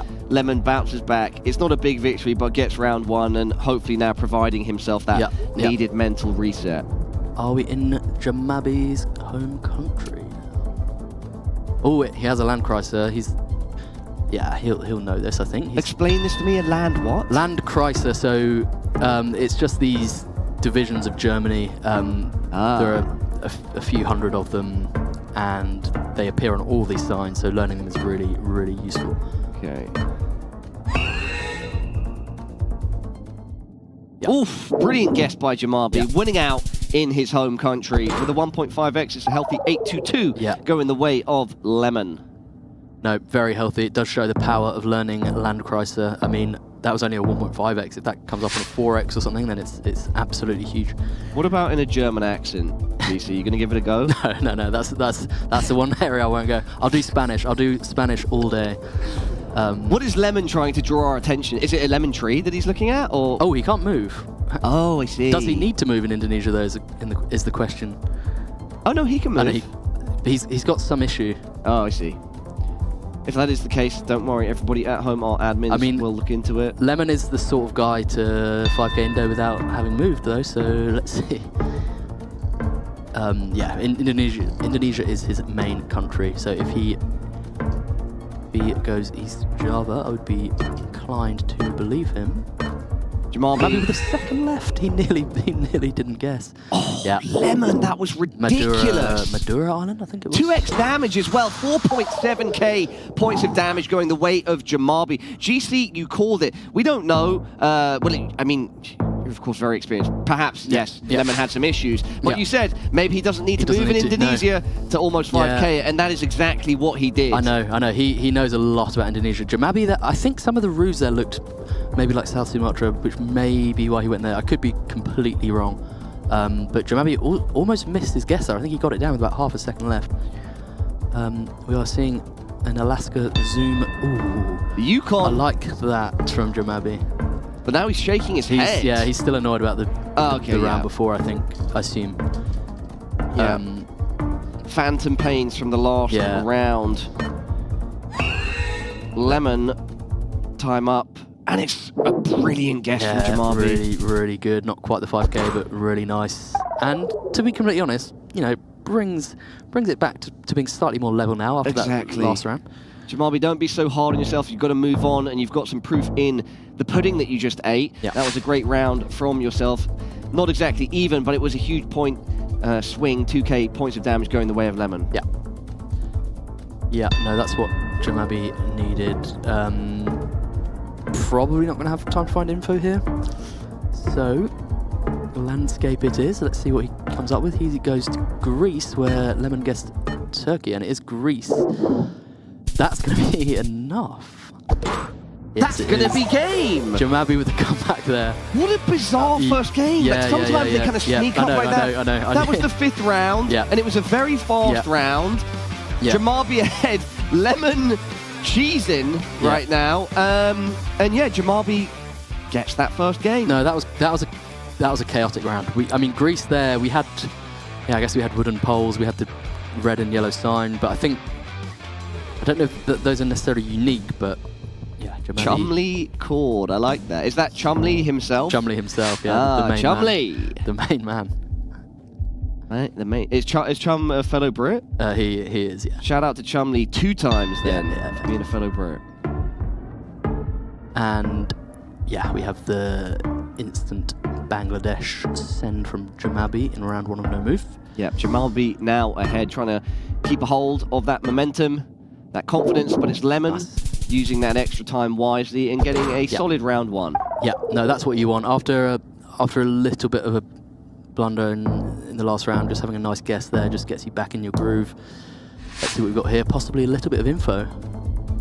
Yeah, Colombia with the URL. A lot of these Colombia rounds have been quite ambiguous as to where we are. We've been outside of the Andes for quite a few of these, and it really, especially under pressure, it's a hard call to make. So let's see what they do.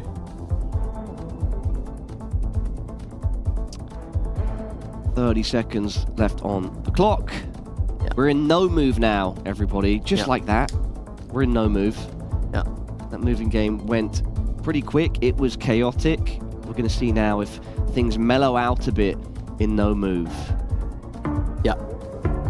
So, yeah, Jamabi going north or west of the Andes here. Let's see what Lemon does. He's got 8 seconds. It's always a tough one. I think, yeah, as I said, under pressure, just always in the back of your mind that you could be on the wrong side, maybe. But, yeah. Okay.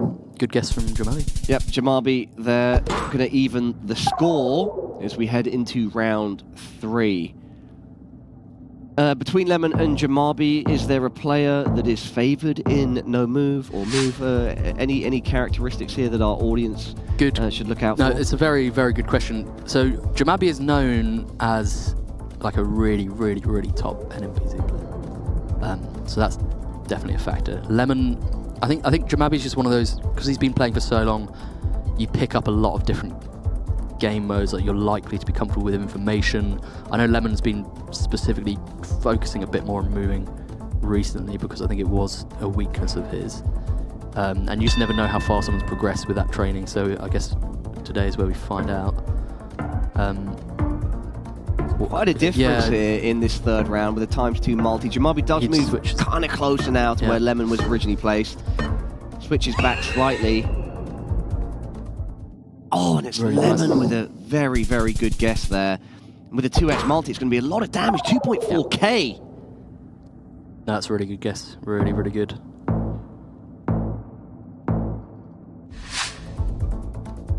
Round 4. Lemon trying to stay locked in, trying to forget that first game. Yeah, it looks like Brazil with a round pole. My thought here. Oh wow. Lemon with a very, very, very specific guess in the southern coastal part of RGDS.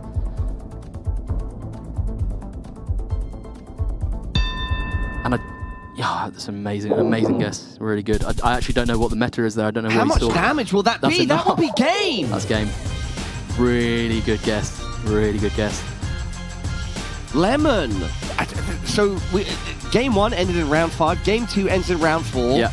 Tied up now 1-1. This is a electric pace. Yeah. This is kind of the opposite of the first match. The first match was very attritional. Yes. Very back and forth, long games. This is slightly more chaotic and lots of big hits. Yeah. I like that use of attritional. Yeah. We're talking Oxford English there, brother.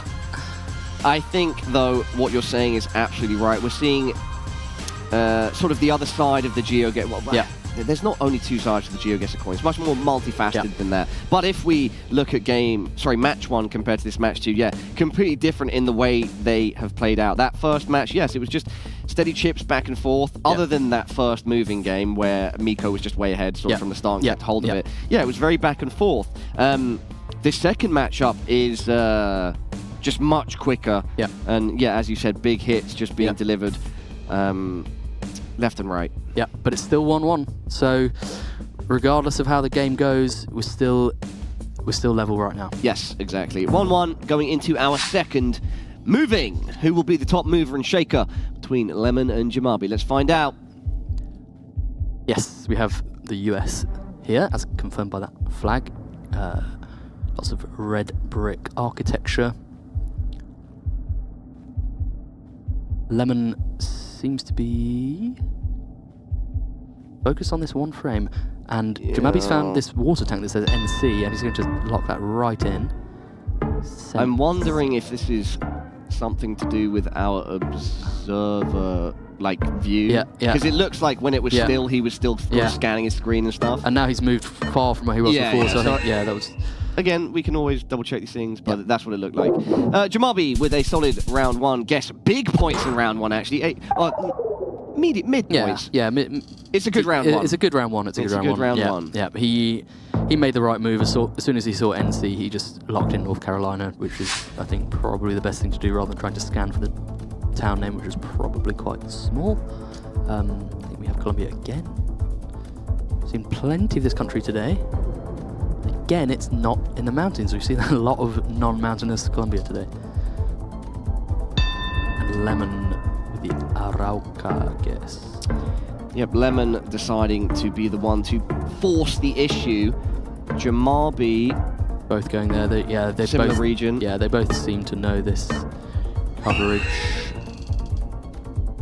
Very nice. And it's Lemon who is slightly closer. Will score some points back. Very small amount of points, but nonetheless a round win. Yeah. Just getting the multis up here, really. And we've got it again. Somebody who was writing the script today is a Colombia fan. Yeah, we have a town name, Pueblo Nuevo, but possibly quite small. That's triggered a reaction out of Lemon. Oh no, it has there's a Atlantica. So Lemon's scanning the borders, and I think Jamabi's locked it in. They're both close to each other now. Yeah, both players. Yeah, I hadn't spotted that we had the region there. Yeah, both players in the same area in this third round, and next to each other, shoulder to shoulder. Yeah. The location, though, further north. Yeah. Yeah. Both pretty healthy in terms of points. We're just ramping the multis up. Yes. A steady first 3 rounds. Pace has somewhat settled from those first 2 games, but who knows? It could absolutely swing back into that more chaotic... Yeah, there will be drama. We just have to wait for it a little bit longer in this game. That more chaotic fashion that we saw in games 1 and 2. Yeah. Okay, Jamabi setting the pace here. Going near Bergen, and Lemon scanning a lot further north. Yeah, maybe big points here. Where's GC? his marker going to be? And it's this is big points. Norway is a long country. Long country. He switches back. Switches back suddenly at the end, and it's Jamabi. Yeah. That could have been the rewards. That could have been absolutely huge. I mean, you see that 700-800 there, and if Lemon stays up north, that's massive points. Yeah. Jamabi found that really quickly as well. Good work. Surely not. Yeah, we're back here. We're back here. We've seen this country a few times already. And Jamabi finds an unblurred taxi plate there.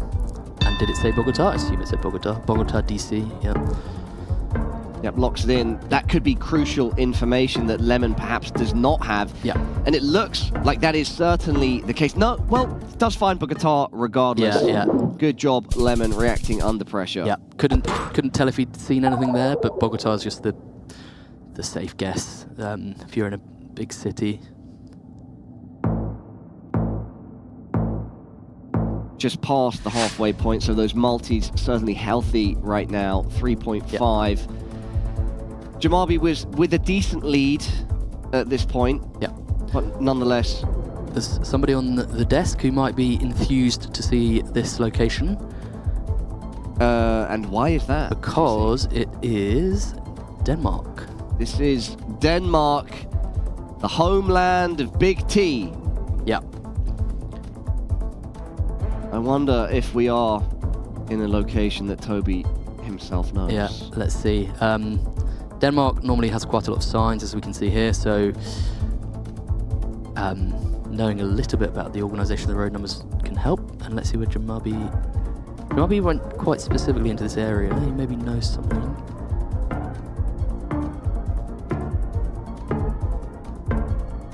Five seconds left. Both scanning, both pretty close to one another. And yeah, the marker is, in fact, in between them. So it will be a pretty chill 4 points in round 6. Yes. Jamabi has protected his health very nicely in this game. Has indeed. Just needs to keep that up and he'll take the win. But, you know, in these 4x multis now, it gets harder and harder to do. We are in Italy, by the way. Country that can be a little bit inconsistent in terms of finding info. Sometimes you get lucky and find something, other times you don't. Jamabi finding a trio of signs. Lemon looking at a speed sign. Yeah, it mentioned a commune, but... Okay, Jamabi going to Sardinia. Maybe, yeah. Both going Sardinia. Both players going Sardinia. Yeah. That place name looks quite Sardinian. Maybe they saw something else too. With 10 seconds left, not much between our two players. Jamabi maybe scanning for this road number. Jamabi does decide to refine, go further south. Let's see if that pays off, and it does. Yeah. Good guess, Jamabi. Yeah. With the multi, that's going to be solid points. 1.6k going the way of Lemon. Yeah, that was Miko-wise style there from Jamabi, just finding what he was looking for last second and making the switch. Yeah, we do know, as we mentioned, that second guessing can sometimes be an issue, but of course, other times it pays off, pays dividends. Lemon locked that in before I could even work out what he'd seen. He went straight into Lutsk in Ukraine. I don't know what he saw. Jamabi just going central Ukraine. Let's see if Lemon's guess was right. And yeah, it's a very, very good guess by Lemon. 4.5x multi, huge damage going the way of Jamabi, and now we are once again even, GC. Yeah, even, wow. Lemon really showing... 2 rounds left. 2 rounds left. Lemon really seems to have some niche knowledge in his back pocket. Are we going to see it again? This one, so Bash is findable, I think. I thought perhaps that Lemon would lock in a bit quicker. Yeah. In fact, it's Jamabi that locks first. Lemon just going to use the extra 10 seconds to try to refine, perhaps find that 5k. Yeah. Does not want to lose any extra points, because even though it's even, Lemon is still behind, and we only have 1 round left off this. And Jamabi with a brilliant guess. Yeah, just extending his lead a bit. It's nothing too drastic, but given we've got 1 round left, that could prove to be vital. Yeah, country going to be very important here for both players. GC, where are we at? And we have a sign, so they'll both move towards it instantly, and it's Senegal. We can see the coast, so if they... Lemon just goes hard to car. Yeah. I assume Jamabi would do the same here, unless he finds something. But if it ends up being Dakar, then Jamabi won the game for himself in the last round in Serbia with that. Exactly. That pinpoint more or less. Yeah, well, it's a brilliant guess by Jamabi. And yeah, it's Jamabi that will be running away with this second moving game. Yeah, yeah, very good stuff. Just really using that experience, I think, to be so comfortable with scanning. I think it's just something you get better and better at with experience. And Jamabi's a very, very experienced player, and it definitely won him some points. Yeah. So far in this map.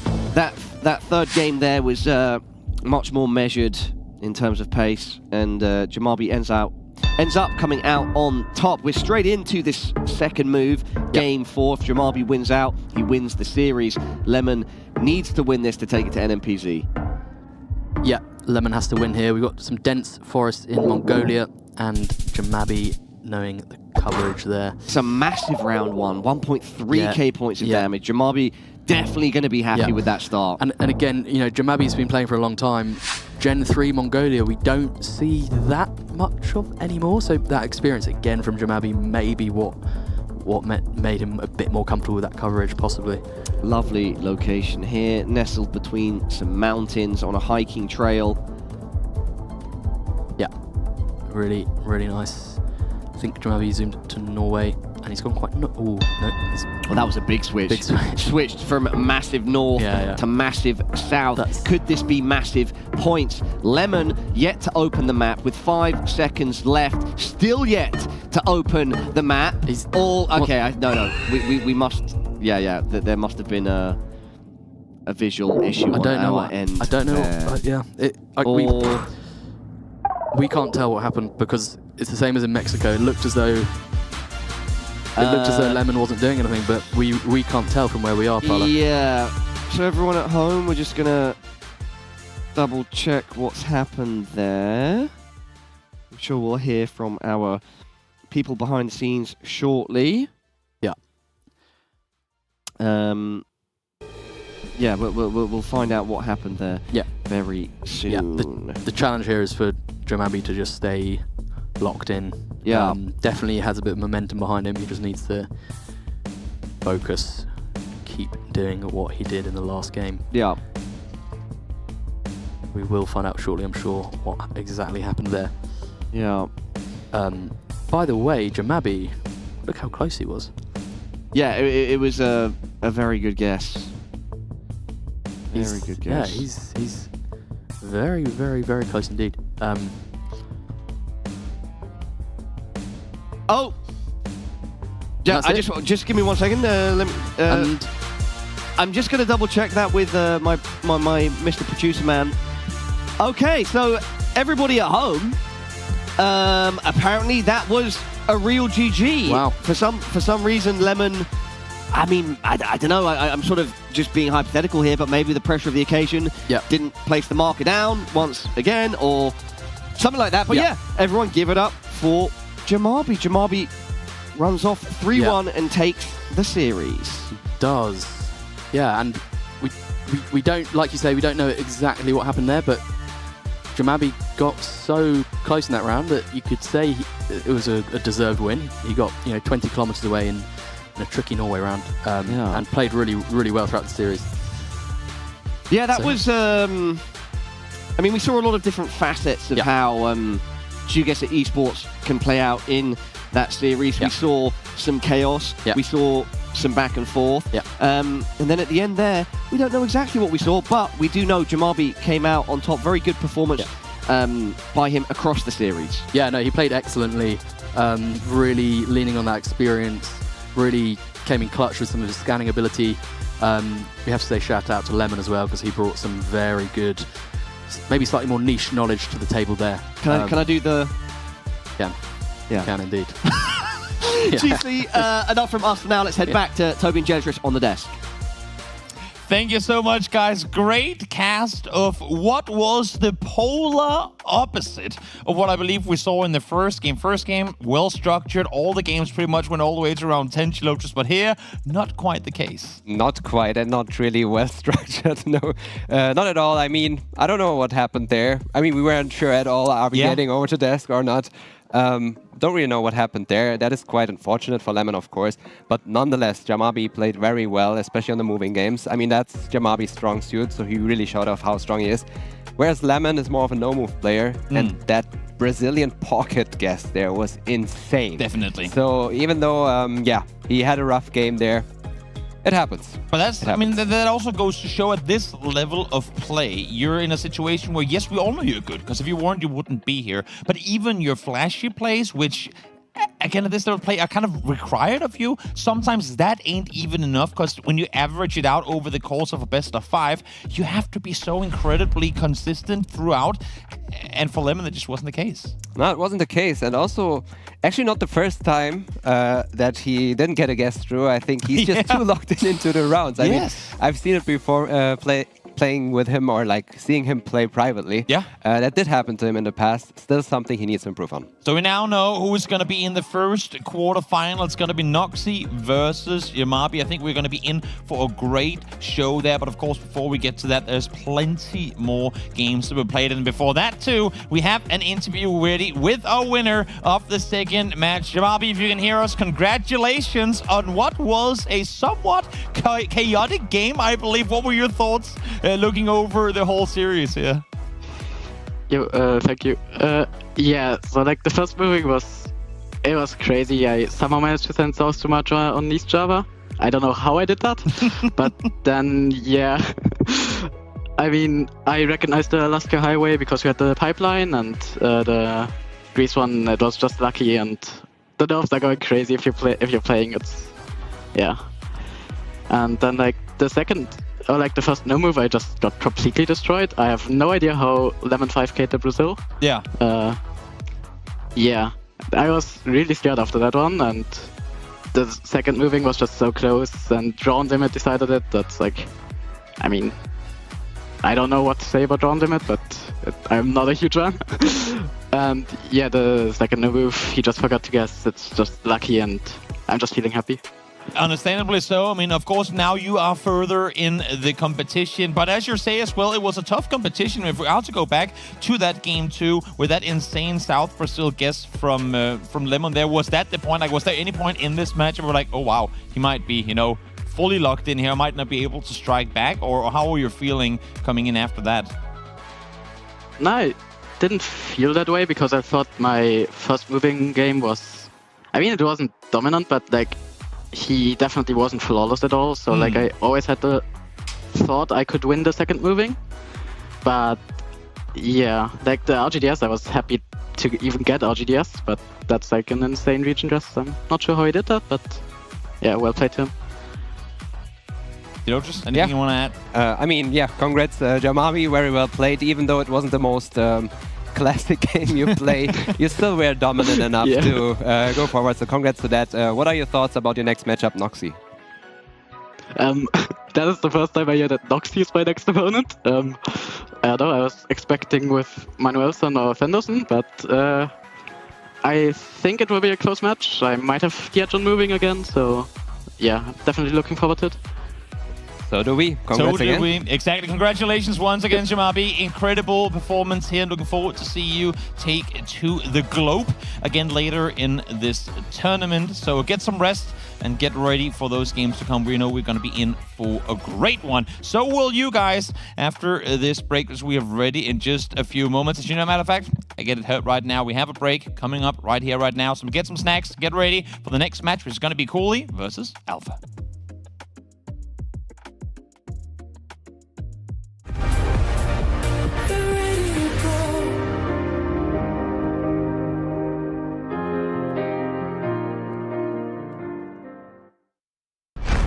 Let's play a game. I'll hide, you seek.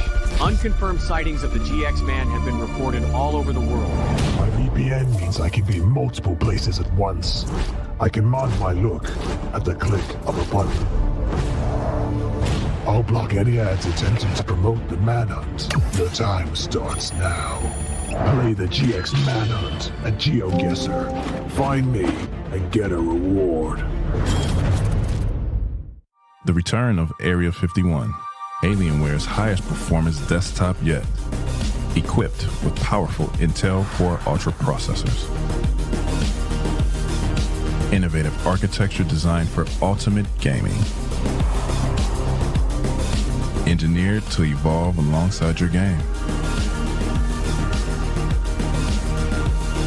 Encounter the legendary Area 51 at alienware.com.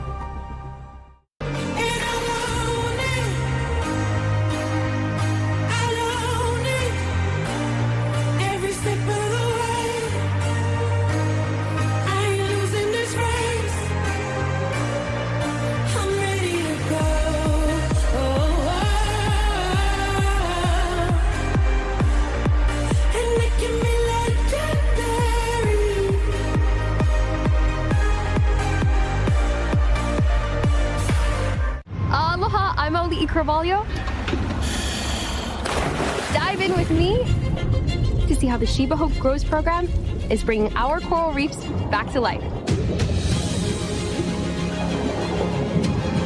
Giving ownership to these communities, it's a sense of pride to know that we are giving back to our own oceans.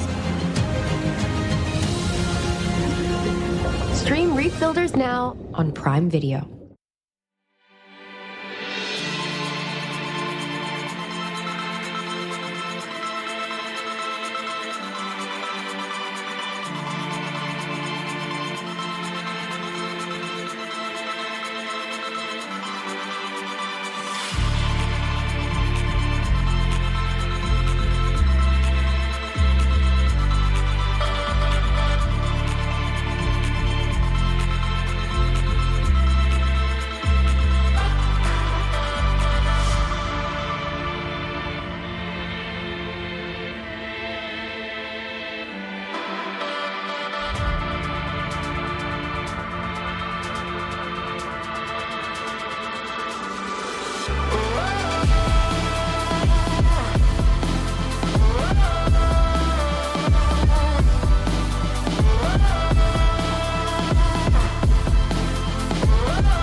Welcome back, everyone, to the show here where Cooley is about to take on Alpha in the third match of the day. Our amazing desk from before threw it over to us, who are now your amazing casters. So once again, welcome back. I'm Toby, joined by Geoguessr. And Geoguessr, we're in for a match here again. Somewhat unknown names if you're not a diehard member of the community, but you, of you, know these players at least a little bit. So talk to me about Cooley and his opponent. Wish I would know them better, but we will find out later on. I mean, I know Cooley is a long-time community member, has been playing for a long time. I know he's a very strong player. I believe that Alpha is as well, but I don't know Alpha that well. So will he stick to his name? I like to think, I was gonna say, when you have a name Alpha, you're immediately, I mean, right off the bat, you're asserting some sort of pressure, or at least hoping to assert some sort of pressure on your opponents. But we'll see if that's gonna come to fruition or not, as these two guys do get ready for this game to get started. Cooley versus Alpha. Yeah, I'm really, as I said, looking forward for this game. Yeah. Gonna be a good one. To find out what their strengths are. I mean, Cooley's more of a no-move player, I think, from what I've seen in the past. Well, hopefully for Alpha, he'll be able to do something good with it then. As we get going here, you can see both avatars are ready to get the show on the road. Mexican Alpha, it seems like, with the sombrero.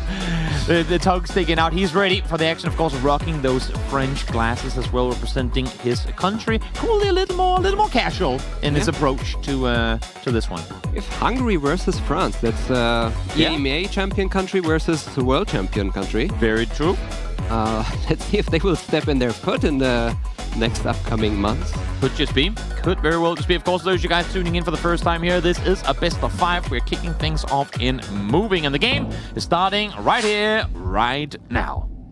And what a beautiful country to start off. I mean, the camera quality is pretty decent, I would say, for the standards. Yeah. You can at least read the signs, which is very important in a moving game. They move around, look at stuff that's written on the buildings, try to get the right information. And I think a good tip for people playing India for the first time in this game is, even if you don't understand anything at all, look at the text, the letters used, because oftentimes that's a pretty good indicator of at least the part of the country you find yourself in, as they do use a very varied set of alphabets. Yeah, definitely. There are also like very good guides to learn that if you are just starting out. Plunkett is a good source. Yeah. Where it's very well written how you can distinguish between the different scripts that are used within the country. But yeah, at this caliber, these two players did see the script and they know it is along the southeastern parts of the country. Nope, down towards south goes Cool. A little further north is Alpha. Some distance in between the two here in round number 1. And it's going to be Cooley. What a great start here to game number 1. Luckily for Alpha, no multipliers were in play, because that could have been very dangerous indeed. Yeah, if you see India popping up on round 1, it's not as much pressure as seeing it later on into the game. But still, I mean, Cooley managed to pick up good points there for round 1 standards. Good on him as we move over to the next round. See here, out in the wilderness we go. Mountains there in the distance. A lot to go by if you're an experienced Geoguessr player. But this might be one of those areas where, for a newcomer to the scene, you go, I got nothing. What can I work with? What would you say in an area like this is the basic hints to work with for a new Geoguessr player? Yeah, we passed some signs already, and they are for right side driving. So we already know we're on a right side drive country. Second off, the road lines were like the gap between the lines is very small. That's something you see a lot in France. But with the borderless outline of the sign, you know that is more common in Spain. Yep. And with how lush green it is, that's more common along the north. So what you're saying is you like Alpha being towards the eastern side of Bilbao. Cooley, though, he's going towards France. Distance in between the two by quite the margin. And it's gonna be Alpha on point. Oh, Cooley instantly, hands to the face, realizing, wow, that was a blunder on my end. It could have been the same thought process as I had. Literally. With the road lines, I thought we are in France, but further into the road, we saw the sign, which is a good indicator for Spain. He was listening to your tips, but you didn't give the final. But that's when you know you're in Spain, until the very last second, and that threw him off. Now, of course, these guys, they have no clue what we were saying. Yeah, but of course, also Alpha being from France, it's always good to rule out your own country. Definitely. Might have been handy there, but on to the next round. We are in Poland here. We have the double white lines, yellow signs as well. Two good indicators for Poland. Generally a hard country to read and guess, but still good information all around. Another one that I've learned from Poland, which is more, again, beginner-friendly advice, but that's where I am with some other people as well. When you have the L with the dash through, very unique to Polish. So if you see, you can see it lots has it, you can see it on most signs as well. The L with the dash through equals Poland guaranteed. Yep. And not to mix it up, it's actually not pronounced like the L we know from the Latin. It's like W pretty much. So you kind of have to, but wow, Alpha getting a great guess down there. I don't even know what he used there. It was quite a few signs, but I personally couldn't use any of them. No, he had some decent road signs to work with. Maybe he's been traveling Poland or studied the country in depth as we now go into round number 4. But great comeback. I mean, right off the start, Alpha took 1,000 damage round 1, and already now 4 rounds in, Cooley is down to just 2k. Definitely, and now we should be in Canada. We had that maximum sign. And Cooley also had a highway number. I was going to say the 75 there, I think we saw in the distance. Yeah, the shield 75 is something you could scan for. Probably. We are in Manitoba, also written above the road numbers. This should be enough, right? You get Manitoba and you get a double road. Yeah, the shield 75 is pretty much the highway and the round 330, number. there you go. Yeah. I think Cooley has the 5k lined up. That looks very good. Lined it up as well. He should be at least on the right span. It's kind of difficult, especially in the US and Canada, where you have a lot of similar lined up intersections to get the right one, but he should be somewhat close. But Alpha is also getting there, switched off the 75, which will give Cooley a couple points here. Great round for him, first 5k in this match. I mean, Cooley didn't go that far down the street to find this information, but that's moving for you. Do you stick with what you got, or do you hope that moving a bit further down the street helps you with even more info? I think Cooley picked the better of the 2 options there as we go to Japan. Definitely. Moving further to work with more than only the 75. He also saw that 330 then. After moving a bit further, so good on him not scanning immediately for the 75, but also gaining more information to pinpoint that. And now we are in Japan. We have some polls to work with. There are some regional polls you can use to make a region guess. And both of these players, you see them looking at those poll plates. It looks like we have a highway next. I think that's what they were trying to get up to. Jump, yeah, they were stuck down in the tunnel, both trying to get up. Cooley actually reset, went back to his starting location, tried to get up there once again, but now opting to go further towards the other direction, where you do have a road sign, but doesn't have any numbers on it. No, it was all in kanji. I'm sure if you can read it, that's very helpful. One going north, one going down towards in the northern half, but one is very far south. And it is Hokkaido, actually. All the way up north, I feel like. I mean, especially with the road markers, big damage coming through here as well. Especially with, you know, like you have the poles, a lot of info to region guess within Japan. So rare to see Hokkaido not being guessed quicker. But I guess, they, again, just too busy trying to get up on that highway, and took them a long time. Yeah, especially Hokkaido has a lot of regional clues in Japan. You have those overhang signs, you have long plates and all that. But now we are in France. Did that say 20 kilometers to Charles de Gaulle? Because then you know you're close to an airport. Or was that a road named Charles de Gaulle? I didn't catch that. Couldn't see it either. If that's the first sign you get, you're... I mean, if you have been to Paris, then that's pretty good lockdown. I mean, looking at it, it doesn't feel like seem it looks more coastal, like more south or west. Is my vibe here with how the architecture is. It also wasn't a road sign per se, so you'd be surprised if that was the case. You do see some text there, which was written in Spanish as well. Oh, we have Bordeaux, you have and Bordeaux Bayonne, here both too. Yeah, pretty big cities. Maybe down towards the Spanish borders where we're headed. Yeah, so was on the western side apparently. But yeah, Alpha is on it, whereas Cooley is on the other side. My first thought again, where Cooley ended up, and that's definitely with 3.5 gonna be enough to close out the game. Yeah, good round for Alpha to get a win in his home country, setting it up all the way down to the southern border. Definitely not 20 kilometers from Paris this time that around. was quite a travel to It was Paris. bait. It was bait all along, as he gets himself a win here in game number 1. Yeah, came clutch to be French in the first round to rule it out, and in this deciding round, it was also good to be French, I guess. Definitely. Kind of an advantage for Alpha there.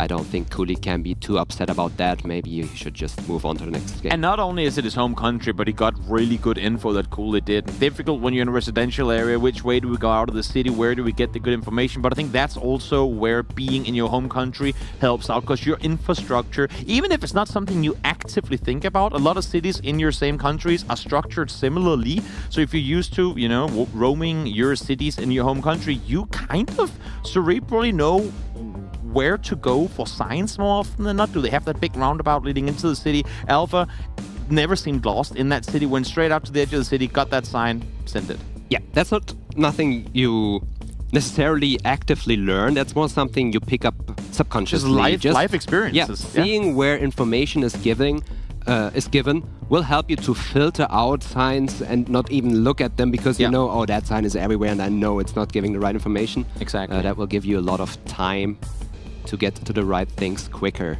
as we get ready for the next game mode, which is a no move this time. Exactly. So no more maneuvering around the streets. You're going to be locked in position. Still with the opportunity to spin your camera around and zoom in and out as we do get ready for this game to begin.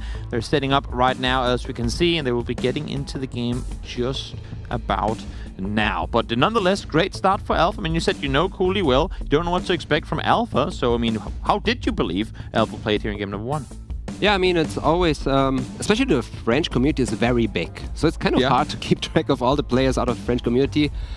One thing people always assume is that all French players are moving players because it's a big part of their country. I must say, it's a very big moving specialist community. But there have been also a lot more no-move players coming out of France lately. So yeah, I would say in this case, he got to the right information pretty quick. I would say he played very well moving. It's because France is a bait country if you're playing no move. If you look at the sign, you see it says D270. You find D270 on the map, and then you go, oh wait, there's 9,000 D270s in France. That's why you got to maneuver around. I guess that is a very good point, because most of the times when you start playing Geoguessr, a lot of people start playing their own country. Yes. That's something that is very, very common. And I feel like, yeah, if you start playing in your own country in France, I don't think you enjoy no move too much. It's very difficult. Yeah, that is for sure. As we now get game number 2 going. Is that a fragmentation warning? Is there grenades being lobbed around the corner in the field on the back side there? That's a little bit dangerous. It looks scary. It looks scary. Northwestern Spain is where Alpha is going to go. Explosions are abound across this fence, so please don't go there. Yeah, I think there was also some language on it, and yeah, with that being Spanish. And again, kind of green. You consider those the northern parts along the country. And we are along a coast side, very sandy. We have those yellow plates as well. Good clues for Oman. Beautiful coastline, a big coastline at that as well. So, of course, trying to line up with your compass here and see exactly where it pins. Oh, Alpha, don't zoom into Indonesia, my friend. Both players went for the lineup. Scary. Seems like Kaluuya is going out on the island. Yeah, I could see that. There's some coverage on the island as well. That would be a bit of a gamble, though, no? Yep. I feel like we don't really see any mountains, which could be a good indicator for the island. It's looking north. Oh, this is a big swap, almost there. Opposite side of the country. Yeah, definitely. But they did switch up to the right coastline, but Alpha a bit closer there. Was really a matter of, yeah, lining it up, but at the same time, it's a long span. Definitely. Like good for Coley that he thought better of it, though, because had he opted to stake down to the south, that could have been a lot more painful, even if there's no multipliers to come through. Yeah, that would have been a lot of damage. Good switch. And we are in the next round. Not that much to work with, but yeah, if you have that camera quality, we actually see, is that coast, or are we just looking down a mountain valley? Seems valley to me, but... It was kind of blue, and I think Alpha's also thinking about the coastal You know what, part. you might be right. You might be right about that. If that's the case, Coley is going to be way off, and it was great spotting on that one. Tris, as we do our best to squint our eyes to see what they see here. Alpha saw what you saw, went a bit further south, would have worked out for him. Yeah, definitely. Up to the next round, which looks like Russia and looks like we are far northeast out there on those mountainous parts towards Magadan, somewhere north of it. Is this a unique, super famous road territory that everyone knows?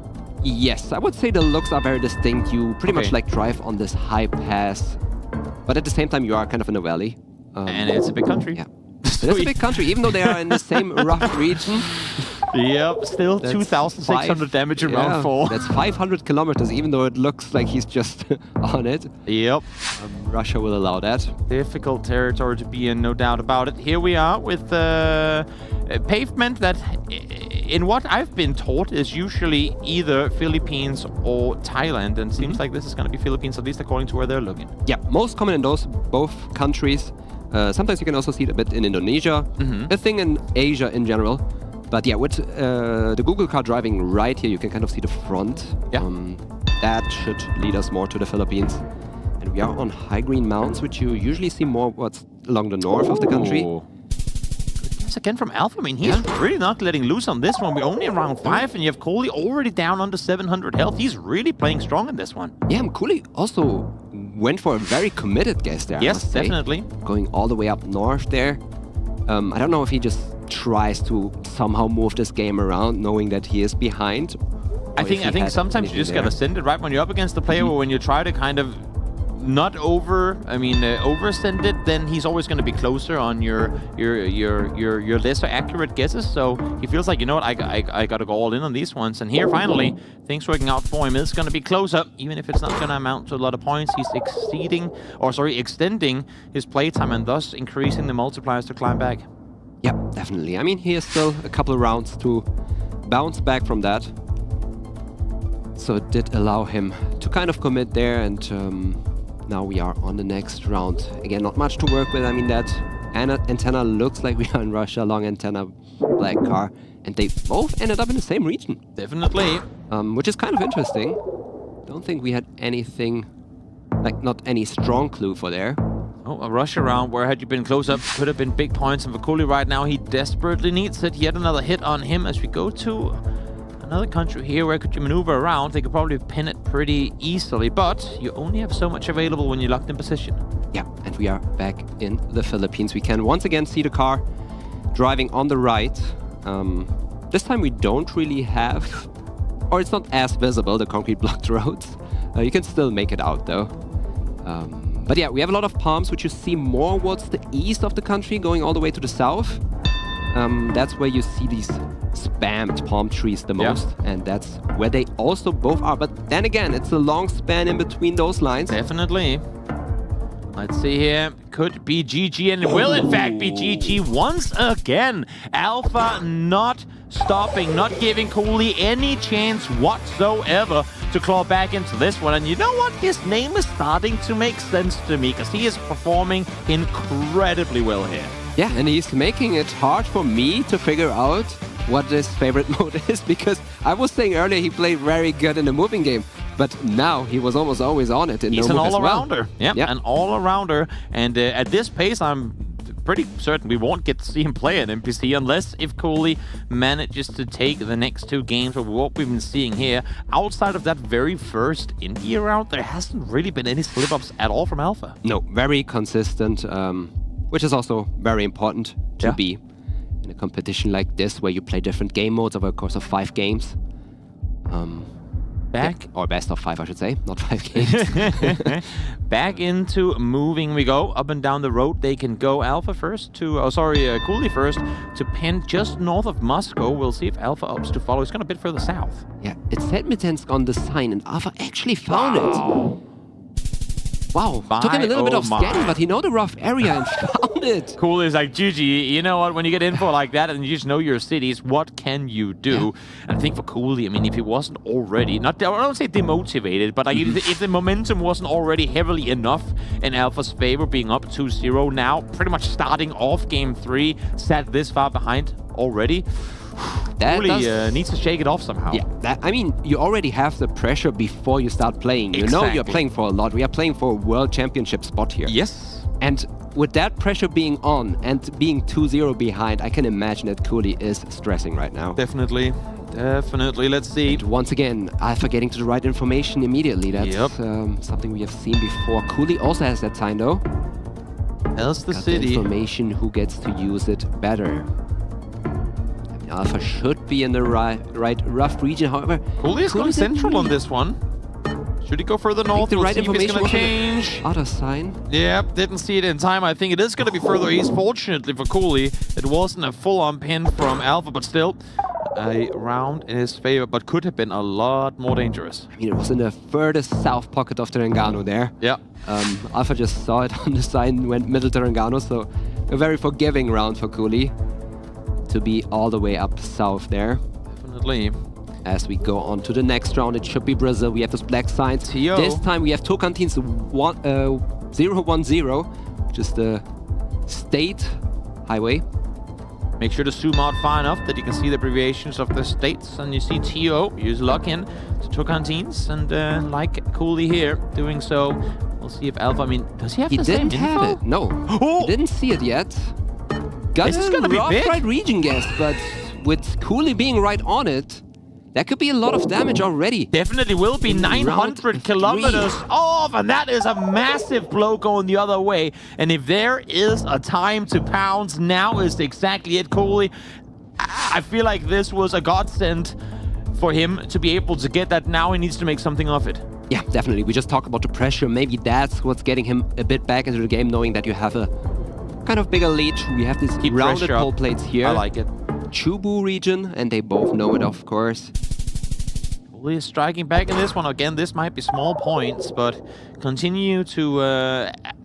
mainly, I think, at this point, from a mental standpoint, win some rounds, even if it's practically a no-point round. Just win the rounds, get going, get ready for the rounds to come. Yeah, definitely. Both players waiting for the next round here.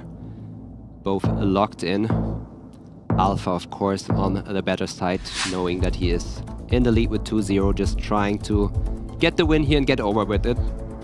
Whereas Cooley's trying to stay alive. Looking good for him so far. And we should be in Finland. We have the Tampere sign, which is a somewhat bigger city, central south. They both have it now as well. If they know where Kumoinen is, then it's all about lining up the road in between. You can see he's scanning for it right now. With 37 kilometers away, I think, yeah, it should be findable. They both found it, both on the right road. Yeah.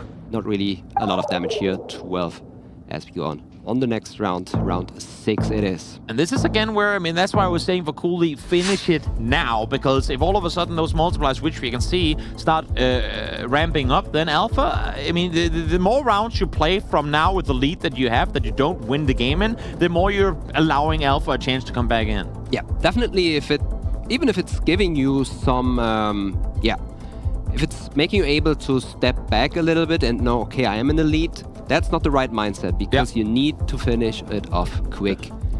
And again, we have some signages here.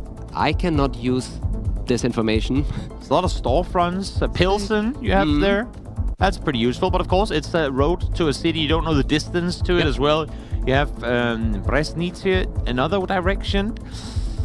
But no distance indicators. Are you right next to one of them and 200 kilometers from the other? You could, this will at least give you enough information that we're somewhere between those towns. And that's what he's doing. He's just going, I found both. I'm just going to go in the middle and hope I'm going to get it right.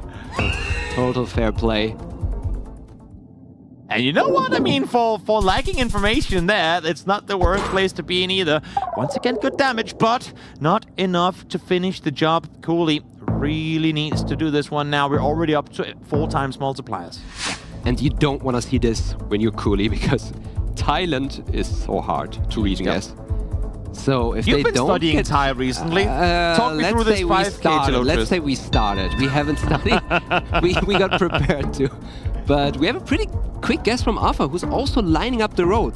If someone lines up the road, to me, it's a good indicator that they are confident. Definitely, and also for Alpha back against the wall, you might as well send it, hope for the best of the multipliers. Do the job for him, and he gets it. What an incredible round for Alpha. 3-0 victory for him. It looked like it was backs against the wall in this one, but not the case, and that's what I was saying it. That is exactly why I was saying it. Cooley, you need to finish the job. Couldn't get it done. Alpha stayed alive for too long, and he gets himself a 3-0 victory. Yeah, and the higher you go with the multipliers and a country like Thailand appears, then you know Thailand is a big country that's very, very difficult to region guess. I think Alpha made the right play to just put the pressure on. But he wasn't just putting on the pressure, he also knew where it was. So there's nothing Cooley could have done against that. Had all the info that he needed. Now let's head back to the desk. We can break down this match you just saw here.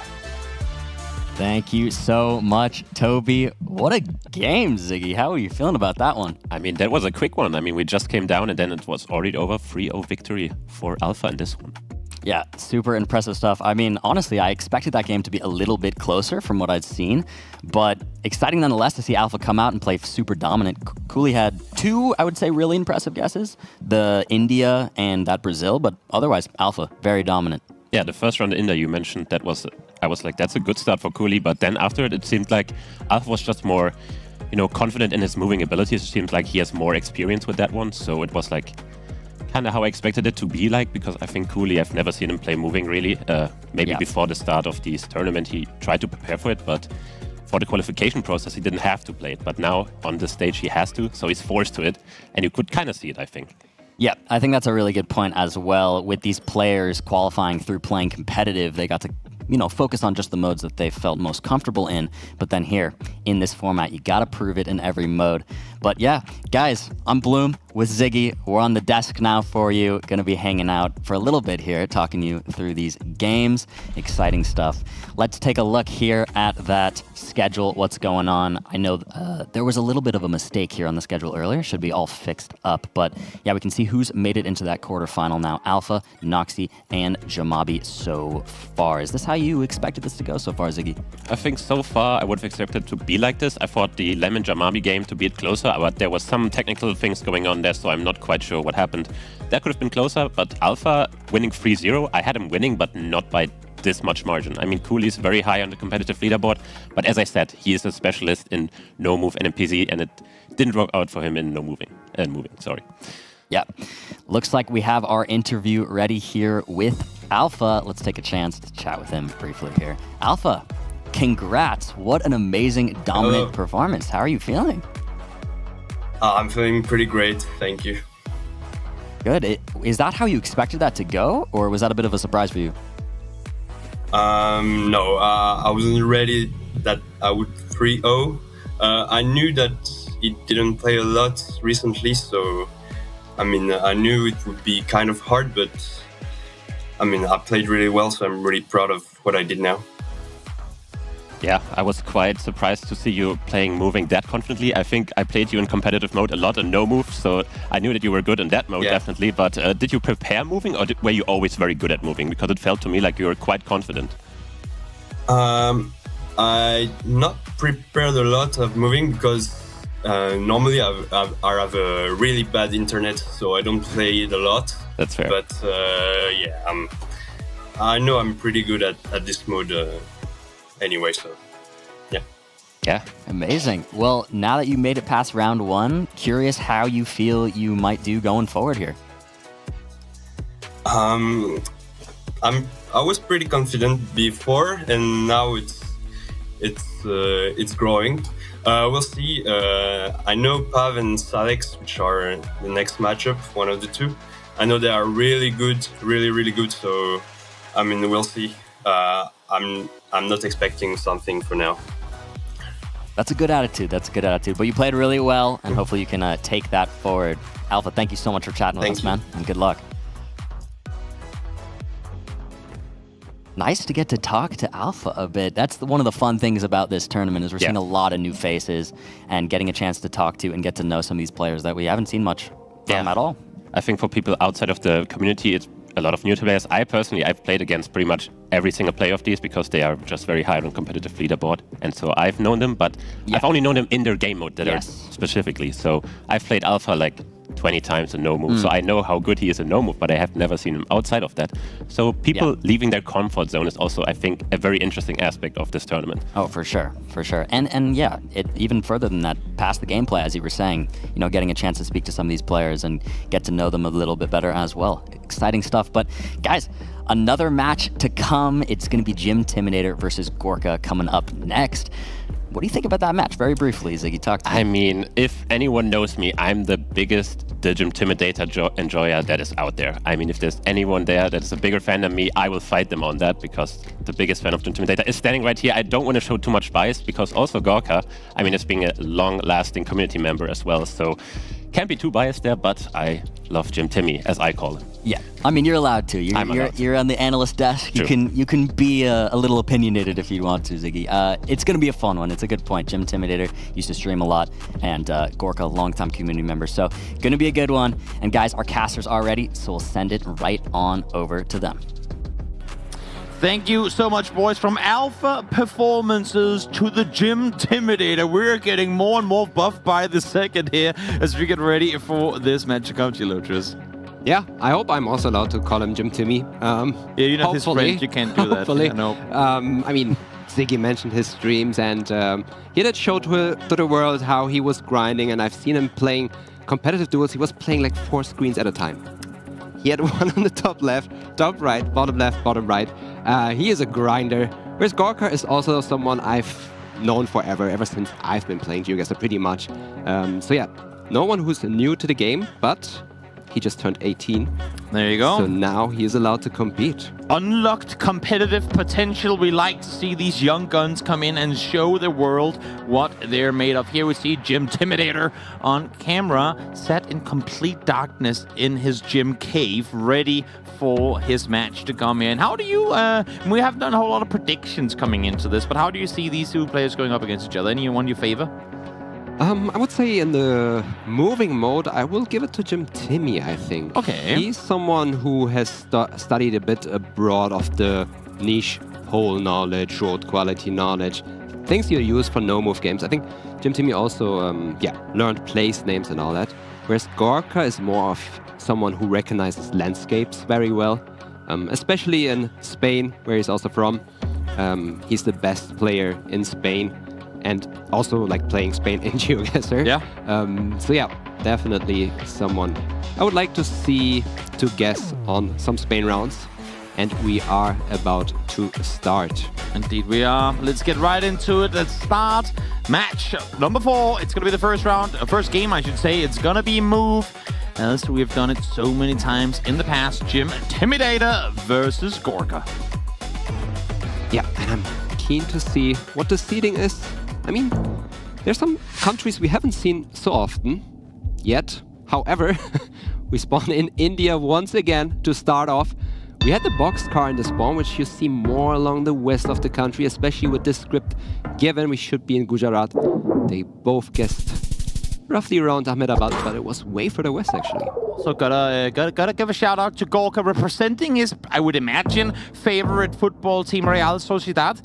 I didn't Google that at all. I just know my Spanish football teams. Maybe that's a Mata thing. Brought in the AC Milan shirt. Now all of a sudden, all these players knowing they're gonna be on camera, gotta go out and wave the banners. Because hey, I mean, we've seen it before where sports orgs get into esports. Maybe Gorka has a contract waiting for him in the future. We'll see. Yeah, we have seen a couple of players. Also besides Mata, I've seen a couple of players wearing jerseys. I think Lero also was playing in the World League. I know that Barcelona picked up a FIFA player once. Obviously, maybe a little more signed, but ooh, nice guess. Yeah. Downtown Phoenix from Jim there. 2,000 damage in round 2 as well. So maybe Gorka out representing his team in the future. Helps to be American.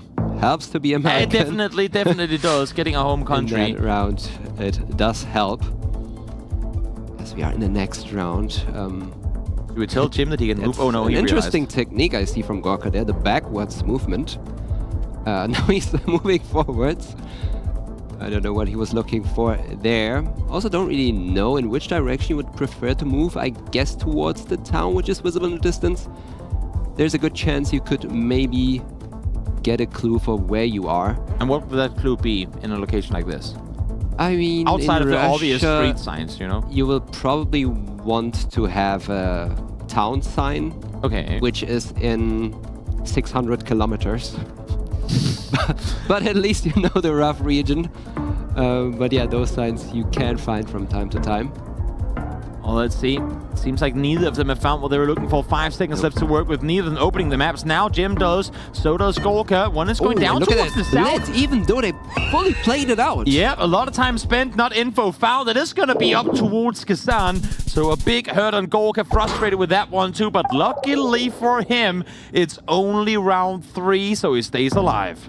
Yeah, it was a little bit hilly, which actually also made me thought maybe it could be along the south where you have those rolling hills before you get to these Caucasus Mountains.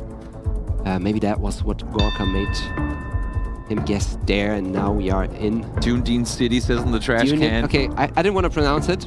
I just sent it. I don't know. Okay. It can be Dunedin, it can be Dunedin. You know what? Disagree. Given that this is Lord of the Rings land, I think they would say Dunedin. I don't know if it's Dunedin. You know? It's Dunedin. That sounds more elvish, so that's what I'm gonna go with. We'll go with that. Yep. On to the next round. It looks like Spain. Is it? You're the expert here. You're supposed to tell me. Yes, it does look like I was waiting for maybe see a little bit more. You can't leave open-ended questions like that. At the same time, I've said it already, so yeah. It is Spain indeed. We have language. We had those trash bins, which also contain good information, Yeah. which Gorka is using right here. Looking at it, and I can't really figure out what it's saying. It says organic, and the rest. So We're still talking about what's written on the bottom, but hey, maybe that's also something you don't see everywhere. That is true. If they sort garbage, maybe that's only parts of Spain that do that. And of course, Gorka would get the 5K, or at least close there too, in his home country. So Jim had one in Phoenix. Now Gorka gets one in Spain. Unluckily for Gorka, Jim wasn't as far off as he was in his first guess. Yeah. At this point, Gorka was wishing to live in a bigger country. I mean, Spain, I feel like, as a Dane, I feel like Spain is a pretty decent-sized country. Yeah, either that, or maybe he was hoping to get it later on into the game. True. But still good points to pick up there, especially if you are behind, you are happy about any damage. Gorka is playing NPC here. He hasn't moved at all even. Look, he just went straight towards the screen, actually locks in as well. Maybe he just agrees that there's probably no information anywhere nearby. If you're in the middle of the road in Kazakhstan, I mean, there's a very little chance. He's committed very hard towards the northwestern border. We see if he's going to be right on this one. Jim, I believe, is a bit further towards the east. We'll see who's going to be closer on this one. It's going to be right in between the two. Oh, Jim had it, but he went further north. Yep, he's not happy about that. He could have closed out the game, maybe. Definitely, if he was definitely. Right on it there. Definitely also a country where it's more about learning the roads. Due to the limited coverage where you mostly only see the main roads in Kazakhstan. Yeah. Also not a country with a lot of roads as well. Spain again. We've had a lot of northern Spain today. Yep, we have the AS, which should be Asturias.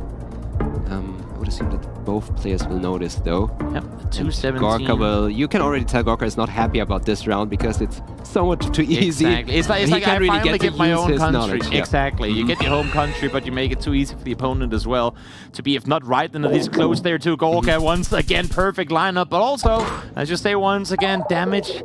I mean, even 500 damage is fine, but with 4 times multiplier, you would really hope you were at least in thousands. Definitely, definitely. In a country like Spain, that can happen. I mean, if you don't have information, Spain is actually a pretty hard country. Insta-sent from now Gorka he knows we are getting closer to the final round, so he has to do something, being this far behind. You get the California stripes on the pole here, the double yellow lines, and he's just going to send it just, I think, north of San Diego. But Jim, in his home country, he's going to be close as well, and they're both going to be on point. I like the change of pace from Gorka, though, trying to force some pressure on, but didn't work, and now we're into round 9.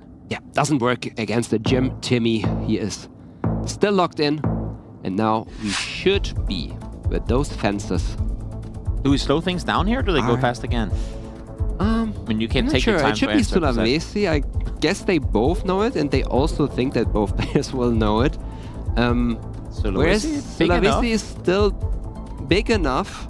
5 times multiplier. Yeah, to close out the game here. Is that coastal? I think we saw beachfront on Gorka scene. Yeah, there's definitely water out there towards the east. Here you go. You have the ocean. Yeah, but of course, being in Indonesia can still be many places. In that region of the world, it's not too helpful. There are a lot of small sign, maybe something there. Oh, that could be good. Bigger sign available. Central Sulawesi. Oh, it's saying Bangai. That's northeast Sulawesi. Okay. Jim is up in that direction. Not in North Sulawesi, but yeah, where Jim Timmy is. Much. That's well, we'll Bangai. see. Gorka still yet to zoom properly, and only 3 seconds left to work with. He's going to go far west on this one, so a big divide between the two, and it is going to be Jim closer on this one, able to bring it home there in the end. Almost 20,000 damage done in round number 9. Yeah, I think there was something that Gorka saw, which led him away from there, because you could really tell he was upset. He saw something, and based on the facial expressions, I would assume that he's thinking, how is it there? It just said this and that. But I don't know what it was.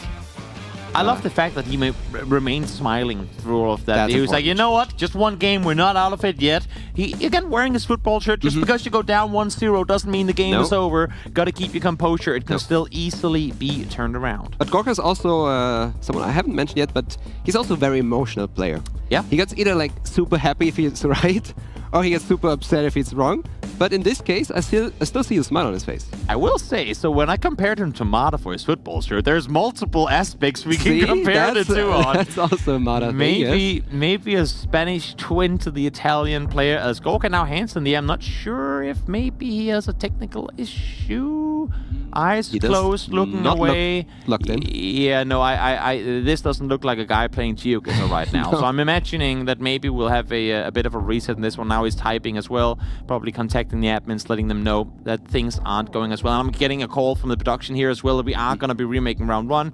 So Jim, you know what? Treat this as a warm-up round. Of course, he might not know yet that we are remaking. I think now maybe he's been informed as well. Yeah. So you can also really see the there you contrast between both players' facial expressions. How locked in Jim Timmy was in this round. Oh, yeah.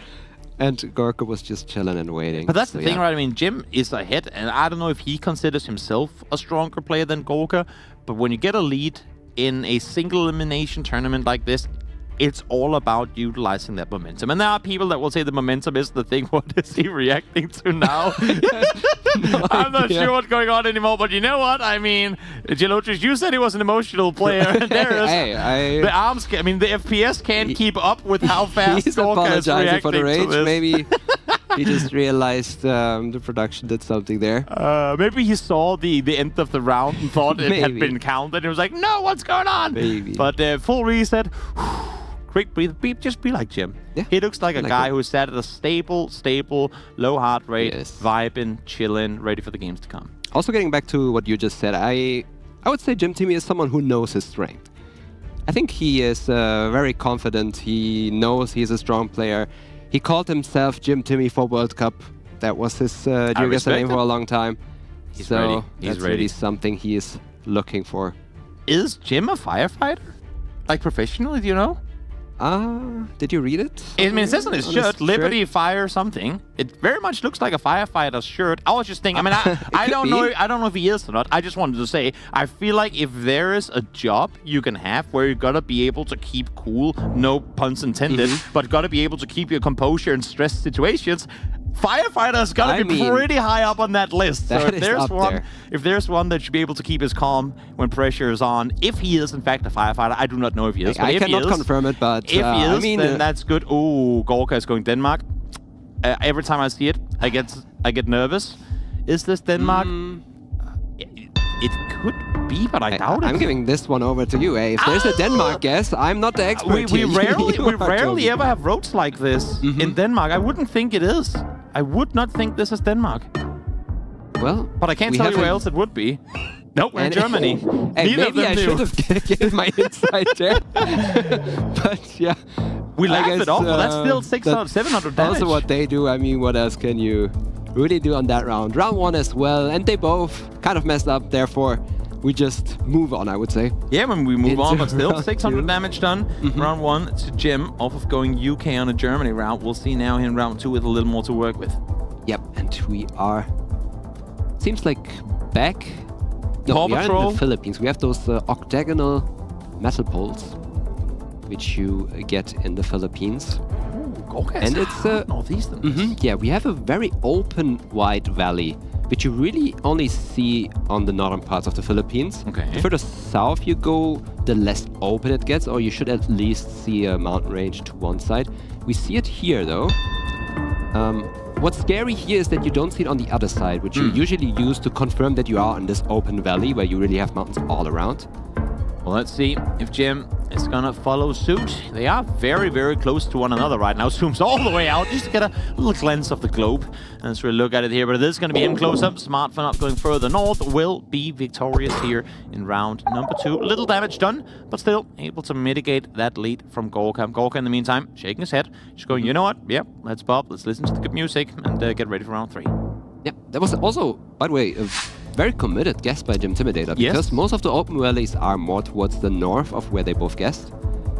So that was, a way better guess than it looked like. Because, that's the thing, right? We talked about in the death segment earlier that amazing guesses at this level of play are, I mean, what would commonly be considered amazing guesses are just kind of taken for granted. Yes, the 5Ks are insane, but you have to be able to be within 100 kilometers for games on end in order to not loosen these. So even though we don't credit it as much, I think, I mean, as you're saying, we really got to underline how good even the average guesses are from these players. We should pay a bit more attention to this round. Okay. Because we have an Indonesia guess. And I see Spanish language on Jin Timmy's screen, but I don't know in which country he zoomed in. But they will definitely be continents apart. It definitely could be. Let's see. Will he commit? Gorka is... I would assume it's Colombia. Gorka maybe, is or not Mexico. feeling happy. Look He's at his in Mexico. face. He's in Mexico. Gorka is not feeling this one. That's a split. And 2x, that will be a decider if someone's on it. It could be. We're but it is in Colombia. Oh, that could have been. I feel like that's NMPC territory when you get them that I mean, if you look at that results screen, I mean, with those results, you usually assume it's an NMPC, right? It's the Rwanda to Panama from game 1. Yeah? It happens. It happens. does. The globe can be a tricky place. As much as we give them credit for the insane rounds, rounds like these do happen. Yeah. And again, we have a round that looks nondescript, but we have Karnataka poles. Like, those poles are very common, and it is in the furthest northern pocket of Karnataka. What a classic to get the right state, but yeah, it's all the way up north there. Yep, sometimes you think the info is helping you out, but little do you know, India is a pretty darn big country as we now go out into the wilderness once more. And it also seems like we are back in India. Wilderness, and then you turn around, there's a whole city. It looks like just we are a back. Park. Kind of looks like northeastern to me, like that Assam region is something I could see here, or maybe West Bengal, especially with those thin palms. I love the fact that we've gotten more and better quality coverage of India, because India is such a vast country that I didn't know was as vast as this early on. Ooh, Jim Timothy, he's 50-50ing. They both did the same. Gorka initially also was down there and switched to Assam, and he's going there again. They both have the same 50-50. He's looking in. He decided to go northeast. If he goes northeast, that has to be gained, no doubt. Yep. If someone's on it. Is he logging in? Does he commit northeast, or is he going back down towards the south again? They've both been in both positions. And it is towards the north. Oh, the frustration on Gorka's face. He was up there, opted to shift off, and Jim Intimidator gets up 2-0. And it was actually in West Bengal. I mean, that is a fair point. I mean, soon as they zoom to the south, I didn't even consider that. But Gorka is not happy. Understandably so, and of course can't be upset at the game. That's just... That's him talking to himself. Frustrations abound, of course.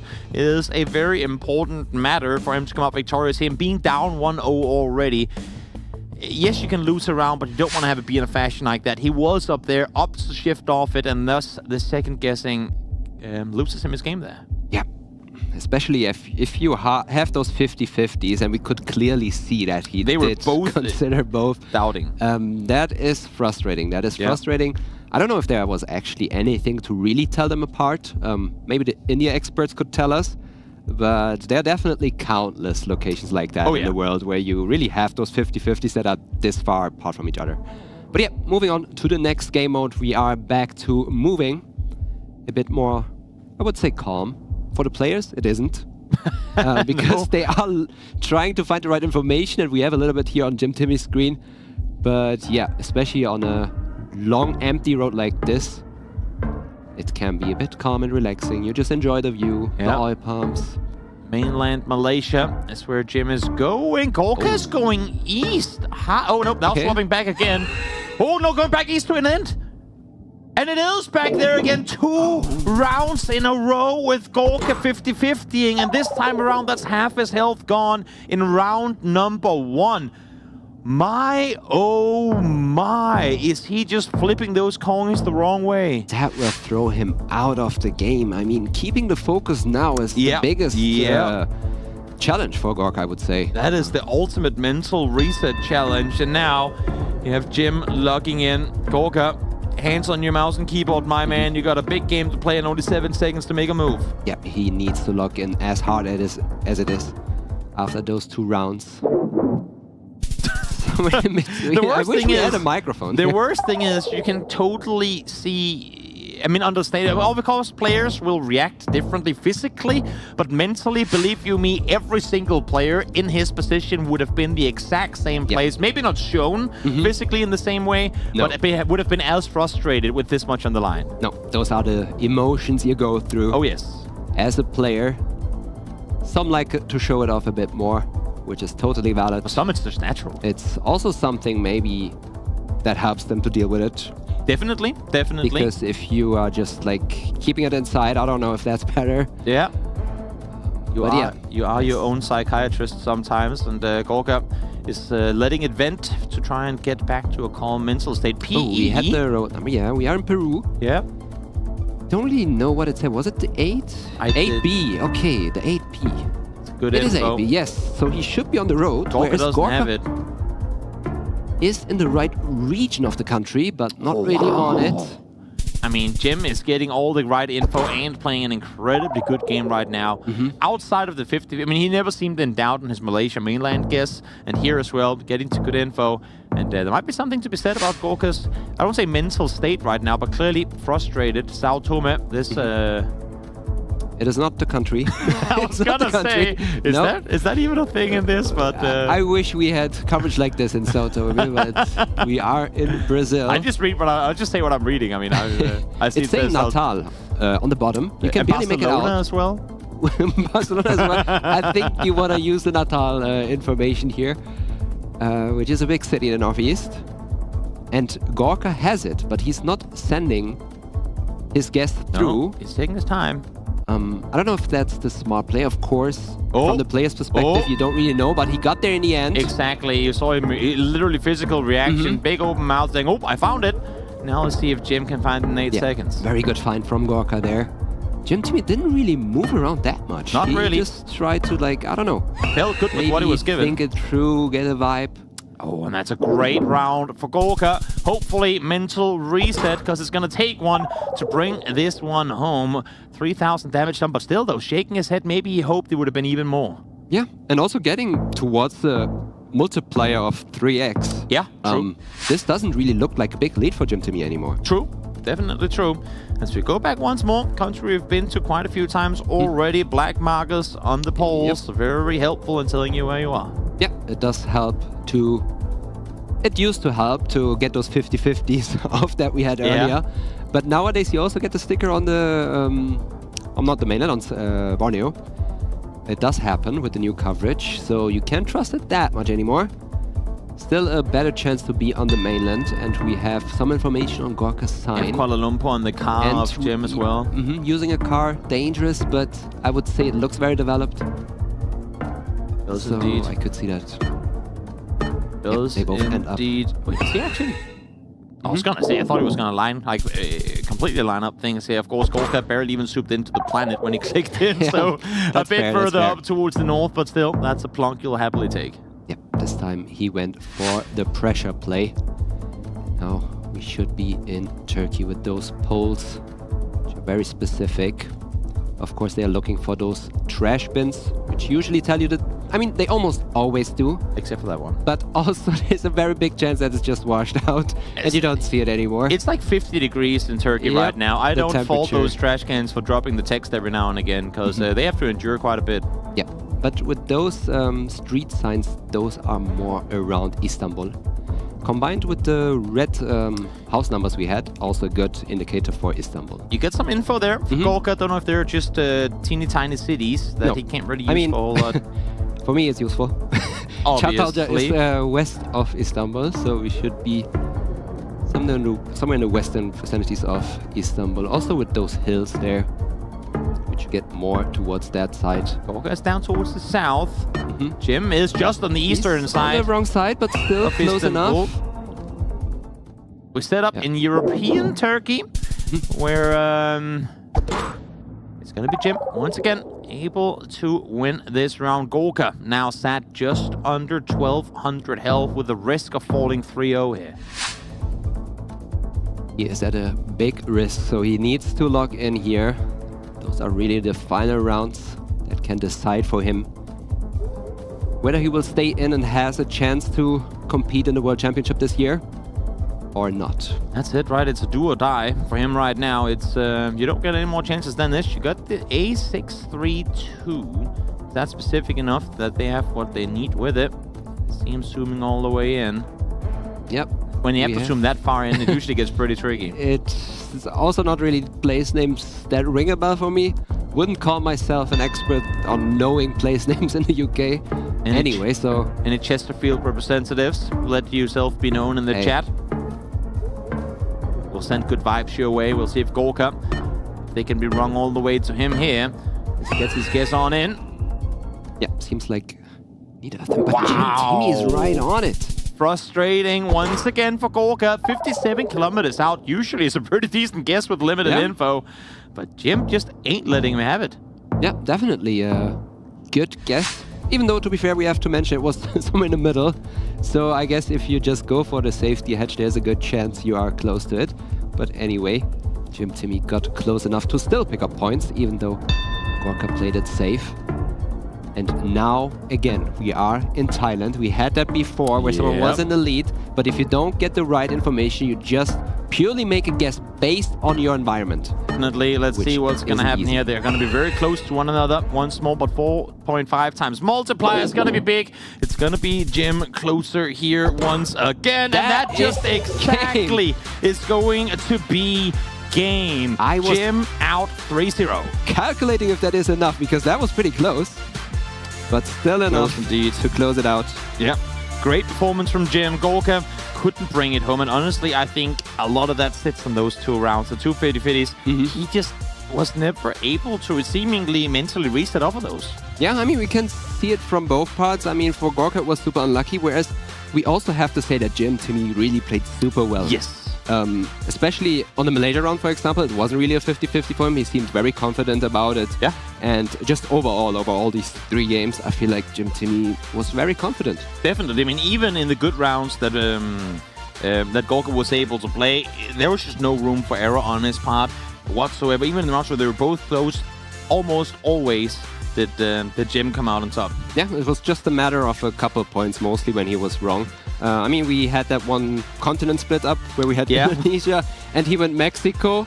That could have been painful if Gorka picked up that it was Colombia. Definitely. But yeah, he didn't get punished there. And besides that, as we said, there was really many mistakes. Exactly. You only get so many chances to take down the Jim Timidator. And unfortunately for Gorka, he couldn't make it happen. Now, though, let's hop back to Bloom and Ziggy, who's ready, back on the desk. Jim Timmy has done it, Ziggy. You were hoping for it, and he did it. And in what a fashion, 3-0. Yeah, what a fashion, 3-0. 2 3-0s in a row. I mean, Alpha and then Jim Timidator. Very impressive stuff. Okay, you saw him get the 3-0 now. What do you think he's going to do next? I mean, I don't really know. It seemed like we had the opposing styles of emotions there. We had Jim Timidator on the other hand, even after winning, I didn't see a sliver of emotion in this guy's face. He was just stone cold. Meanwhile, Gorka, after every single guess, I see him throwing up signs there. Yep. I was like, that's an emotional player. Would have loved to see him playing against Mada potentially, but I guess we will not see it this year. Yeah, that would have been a pretty funny matchup. Definitely fun to see. But yeah, sadly, Gorka is now out. But Jim Timidator will move on. And we can take a look here at our schedule. What's going to come up later? Who's actually made it to the quarterfinals now? We have our first full quarterfinal up now. Noxy is going to go up against Jim Timidator in the first quarterfinal. And we have yet to decide who will be in that last quarterfinal number 4 at all yet. But yep, as you can see, a couple players have made it through so far, but many more exciting games to come today, Ziggy. Yeah, I think now we have the first quarterfinal matchup, set in stone, Noxy versus Jim Timidator. Going to be very interesting. I don't think we'll see it today. Might be on Sunday even. Not quite sure, but it's a good one anyway. It will be a good one. And speaking of Jim Timmy, let's chat with him right now. Jim Timmy. Congrats on the win, man. Very impressive. What is happening? What is happening, man? I don't know. I mean, I don't know how to feel. I'm happy about that game. I was worried because, I didn't get much sleep last night. I mean, I feel like I prepared. I did a lot of moving practice, which I think paid off. I know we had a Spanish phone code. Other than that, I didn't really practice much no move. I felt like maybe I was burned out because I was just preparing for this for the past, 3 months or whatever, ever since it was announced. So, I think I'm going to take a little bit of a break after this, just watch the rest of the games. But yeah, other than that, happy with how I did. Super fair, and yeah, congrats. You did play it very well. And I know you had the Jim Timidator for World Championship in your name for a long time. You really put in the work for this, and you're getting this opportunity now, and you're starting off strong. So how do you feel like you're going to go moving forward? You're going to take a little break, you said now, but you feeling confident? Yeah, I'm not going to do any practice in between this and my next game, probably. Just going to relax a little bit. I feel like I've prepared enough until this point, so. Yeah, Fair enough. Well, hey, I'm sure your #1 fan wants to talk to you, so Ziggy. I mean, first of all, I want to say congrats on that win, 3-0, big one right there. And I actually have a two-part question for you, because we did hear on the desk people calling you Jim. Some people called you Jim Timmy, the Intimidator. How do you want to be called? And also, as a second question, how much do you bench? I mean, you can just call me my full name, right? For the second part of the question, I hit like 225 a few years, like 1 year ago, but I fell off since then. Bro, definitely not a Geoguessr, though. Definitely not a Geoguessr. You had to prioritize the Geoguessr over the benching. I mean, fair enough. Sure.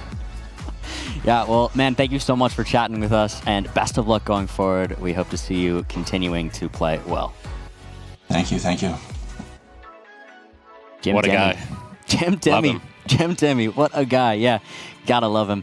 Wow, what a great set of games we've had so far today. Ziggy, we are going to go to a very quick break shortly, and when we do come back, it's going to be Pav versus Salex. Any quick thoughts on that match coming up? Yeah, I think it's definitely going to be very interesting to see, because I think with Pav now playing, we have the first of two, I think, that you could consider more moving players. Pav and Bastel are candidate 2 in the tournament. So it's definitely going to be very interesting to see whether he can actually prove himself in the moving competitive mode, because it's a bit different than the standard competitive one. More multipliers means more pressure on the individual rounds. So that's interesting. But yeah, just in general, and if he can actually keep up in the other modes as well, because as we know, you have to be good in every single mode. Yep, that's going to be the big question with these moving mains we have here in this tournament, Pav and Bastel being those main ones, as you just mentioned. But yeah, guys, a great match coming up, a short break, and then we'll see you for that one.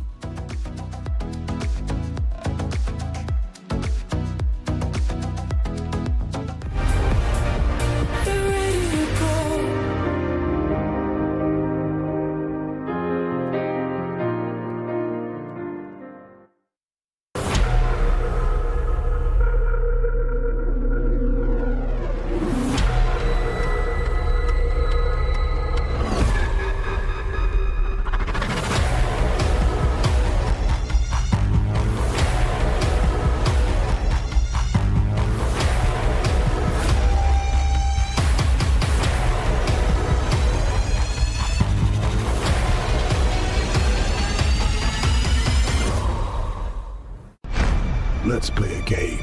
I'll hide, you seek. Unconfirmed sightings of the GX man have been reported all over the world. My VPN means I can be in multiple places at once. I can mod my look at the click of a button. I'll block any ads attempting to promote the manhunt. The time starts now. Play the GX manhunt at Geoguessr. Find me and get a reward.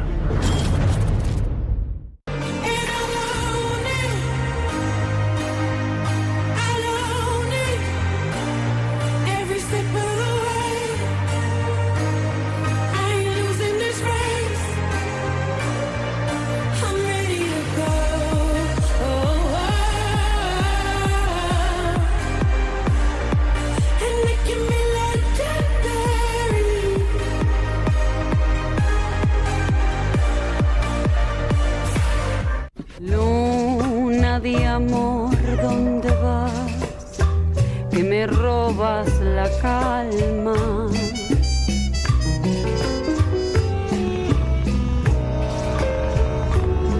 All they want is Sheba.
Welcome back, everybody, to the Open Major. It is time for another game. It's going to be Pav versus Salex. Guys, I am Bloom, joined by Ziggy now, here to cast some games with you. How you feeling, Ziggy? Yeah, first time on the cast today. It's been a few games, but I think I'm ready. You're ready. We have some amazing players, I think, especially when we cast a game with Pav in it. I think moving will be very interesting, so I'm even more hyped than I am. Yeah. Going to be a very exciting game here coming up. Yeah, definitely that moving point is a great one to make. Very excited to see how Pav ends up doing here in the moving.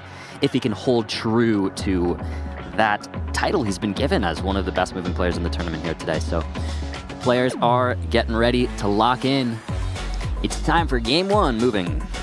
Yeah, we do start with the moving game, so I think Pav will be happy about that, especially because we played twice in the first 3 games. Definitely give maybe like a mental advantage to him, I think. But we shall see. Yeah, the real question is going to be, will he fold in the no move? But obviously, yep, starting off in that moving, going to be good for him. Let's get these players into it. Pav versus Salex. Do you have any quick predictions, maybe, Ziggy? Ooh, the thing is, Salex is just very good, well-rounded, I think. Same as like somebody like Alpha we saw earlier, and I was also surprised by how well he played moving, so we could see the same happening here. So I will just go for a prediction for Salex here. I will just take like a 3-2 maybe, or like a 3-1. Okay. Do you feel like strongly against that? Do you feel like Pav will take it? No, not necessarily. I honestly, it's up in the air for me here. I mean, Pav getting those moving games I think could be big. So, you know, we'll see how it ends up going. I could see it going 3-2 Salex in the NMPZ maybe, or 3-1 Pav if we don't get to NMPZ. But we'll see. These players are both great. We might be having a little issue here on one of their parts, because we have not been able to get into the game yet. Well, it does seem they kind of look locked in on our screens at least. I mean, the viewers only see the avatars dancing around here on screen. But we see them face to face, and it seems like they're ready. Yeah, looks like it. They got the little shoulder bob going. Little sway in the avatars. Yeah, it's always kind of interesting. If I look at the legs, they're kind of like bobbing a bit as well. It's like... Yeah. Who has the better drip?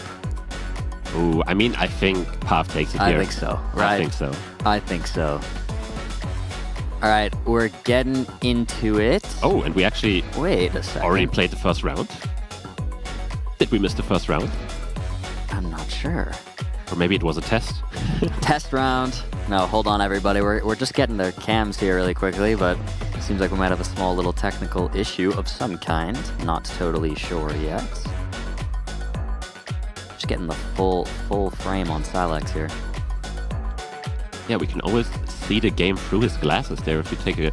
True. Let's try and guess. Very deep look. Wait. I see something green, but the earth is pretty green, so... Sometimes. Yeah. It's, I was Sweden, actually, in the reflection, for sure. We're going to actually fact-check that. Oh, okay. It might actually start off in that round, so we'll definitely see whether, you know, Bloom holds up or not. Yeah. I'm just going to say anything but Sweden, so my odds of getting it are pretty high. Okay. This guy. All right, well, we'll get in there eventually, everybody. Hope everybody's doing well tonight, or today, whatever time it is for you, wherever you are at home watching. I know some of you might be up very early in the US, for instance. Shout out to you for being here. Yeah, shout out for Bloom being here. I mean, flying all the way from the US just to cast the games here. I mean, we have 3 days of action, really. 3 days of action. That is insane. They just had to include me, Ziggy. They said, you know what, 3 days of action and Bloom has to be there. So here I am. And I'm ready. I'm locked. I mean, I was looking forward to that because we haven't casted together yet. Yep. So that's pretty hype because like the World League was kind of separated between Europe and NA. So actually, you did have Toby once. You stole him from us. Or because you were sick.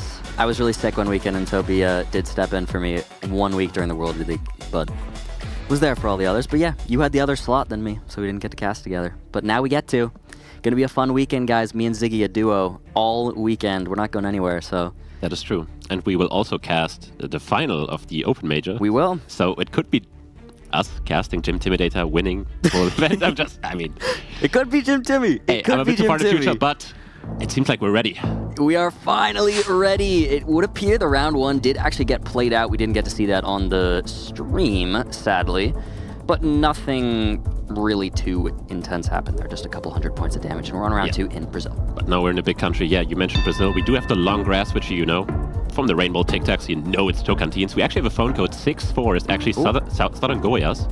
So Pav is in 6-2 right now. 6-4 would be a bit further south, so he might adjust his guess. Yeah.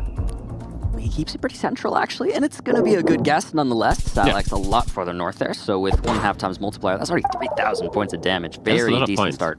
It didn't seem like Salek wanted to move on that, but it didn't seem like a road that had a lot of information, but Pav, just being a more experienced moving player, just spotting that sign at the edge of the road, that's something you really have to work on becoming good at this mode, just spotting those crucial signs, especially in a road that looked like there was nothing else. Yep, for sure. I mean, that's one of those moving skills that is not necessarily obvious, but being able to kind of intuit whether or not the road you're on is going to have information and which way to go is super important as a solid moving player, and Pav did it right there. We go into round 3 here on Botswana, and some information right off the start. So yeah, we have the famous town of Kanye in Botswana. Wait. It's kind of, you know, controversial, but it does say Kanye there, so that's where we instantly see Pav scanning. Meanwhile, I think Salix also found it. He's also east of it. And it seems like a 5k, honestly, from Pav right there. Yeah, I think Pav has it there. That looks really nice. He wants the 0 meter. Well, he does. Oh, did he get it? 29 meters. Still the 5k. That's good enough, 29 meters. I mean, that will give him the 5k and us the nice animation. Yes, we get the 5k animation, Ziggy. And we go on to round 4. Yeah, looked like we're a bit low off the bat, and we have that beautiful cabbage that somebody famously tried to eat. Shout out to Zigzag. Shout out to Zigzag for eating Hokkaido cabbage. Yeah. Do you think that's actually the scientific name? Hokkaido cabbage? It's gotta not be. That's gotta be a Geoguessr term. Because you do get it in the southern part of the north. Do? So, yeah. Well, probably not. It is what it is. We can still call it that. You know what? And I think it's good. And we also have a phone code on that. I think 0197 on the Pav screen, and we see a quick zoom. Yeah, he knows it, looks like, and he's gonna lock it in. Yeah, so it's just what you were mentioning there. You can get that cabbage mainly in Hokkaido, but you can see it a bit in that northern area of the mainland, Tokyo as well. So. And that again, it was a very small sign, but Pav just knowing there could be information on there, making him look on that, because I don't know if I would have checked that sign personally. Yeah. Good point, good point. It's knowing which signs to look at, but actually Salax ends up being closer there, gonna deal a little bit of damage, 2.5 times multi, makes it almost 1k, but Pav still with a very nice leader as we head into round 5. Yeah, I don't know whether it was a case of the phone code being in the wrong place, or if he just misremembered something, because, I mean, they also make mistakes, so... Yeah. Would totally be crazy possible if they didn't. Yes, it would be quite crazy. I mean, we did see Pav actually kind of sort of misremember the Brazil phone code too, actually, now that I think about it. Yeah, true. Maybe the cutoff is a bit further north than I thought, but I called more south and it was more south, so I'm just going to say like, yep, that is 6-4. Maybe you're just him, yeah. All right, we go to India here. Some language there? Was that Hindi? It did appear to be Hindi. Now, that is a very big area. Yeah, oh. You can distinguish the languages, actually. There's a few unique letters to Punjabi or Marathi. And we do have a good sign, Odisha, actually. That's a nice sign. Odisha, wow. Okay, and we have Salax over in Maharashtra. That's going to be a pretty big difference here. Yeah, maybe we're on the border and we're entering Odisha. That's a massive sign to get. Yeah. Couldn't get any better. Could not and it says Jharkhand. It says Jharkhand on Salex's screen. He will switch. Jharkhand. He's going to switch now too. Yeah, and Pav's right on the border here of Jharkhand and Odisha. And does he have the 5k? No. Does he? Wait, did he just actually get that? He did, Pav! What is that? 8 meters away? Wow, I mean, that's not a small border. I mean, we're talking about, like, how many kilometers? That's like 300 kilometers to scan? Oh, wow. At least. And he found that little border town, got the guess in. Amazing stuff from Pav. There it is. Very big sign. Very big sign, yep. Very big town. Now, the question is, did Salix not spot that sign? We might see game here, because this is not easy to region guess. Guessing max northeastern Germany here. But we do have a sign to Berlin.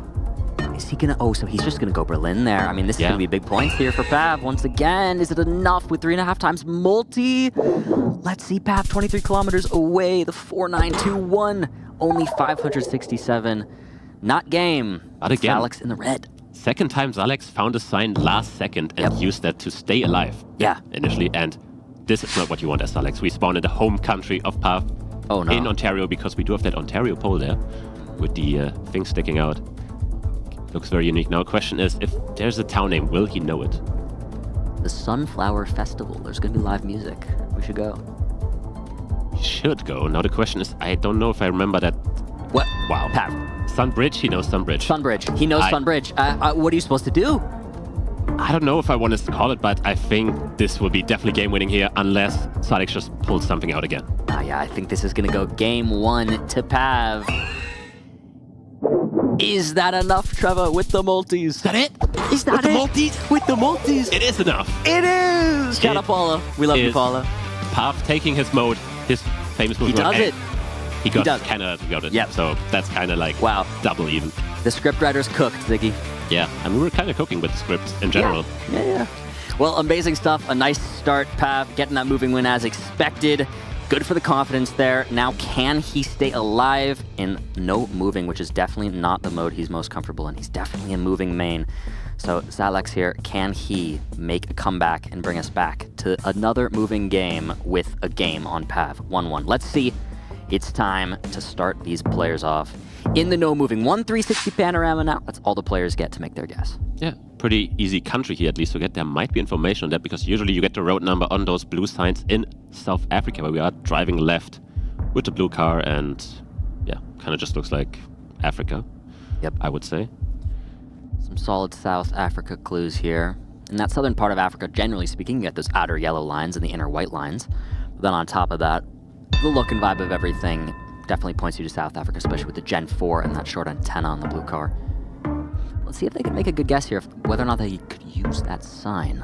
It's not readable enough. The last number just gives you the section of the road, so you have to use the first two after the like R or N, whatever it says. That's usually how it's numbered, but slow start. A bit of damage for Pav.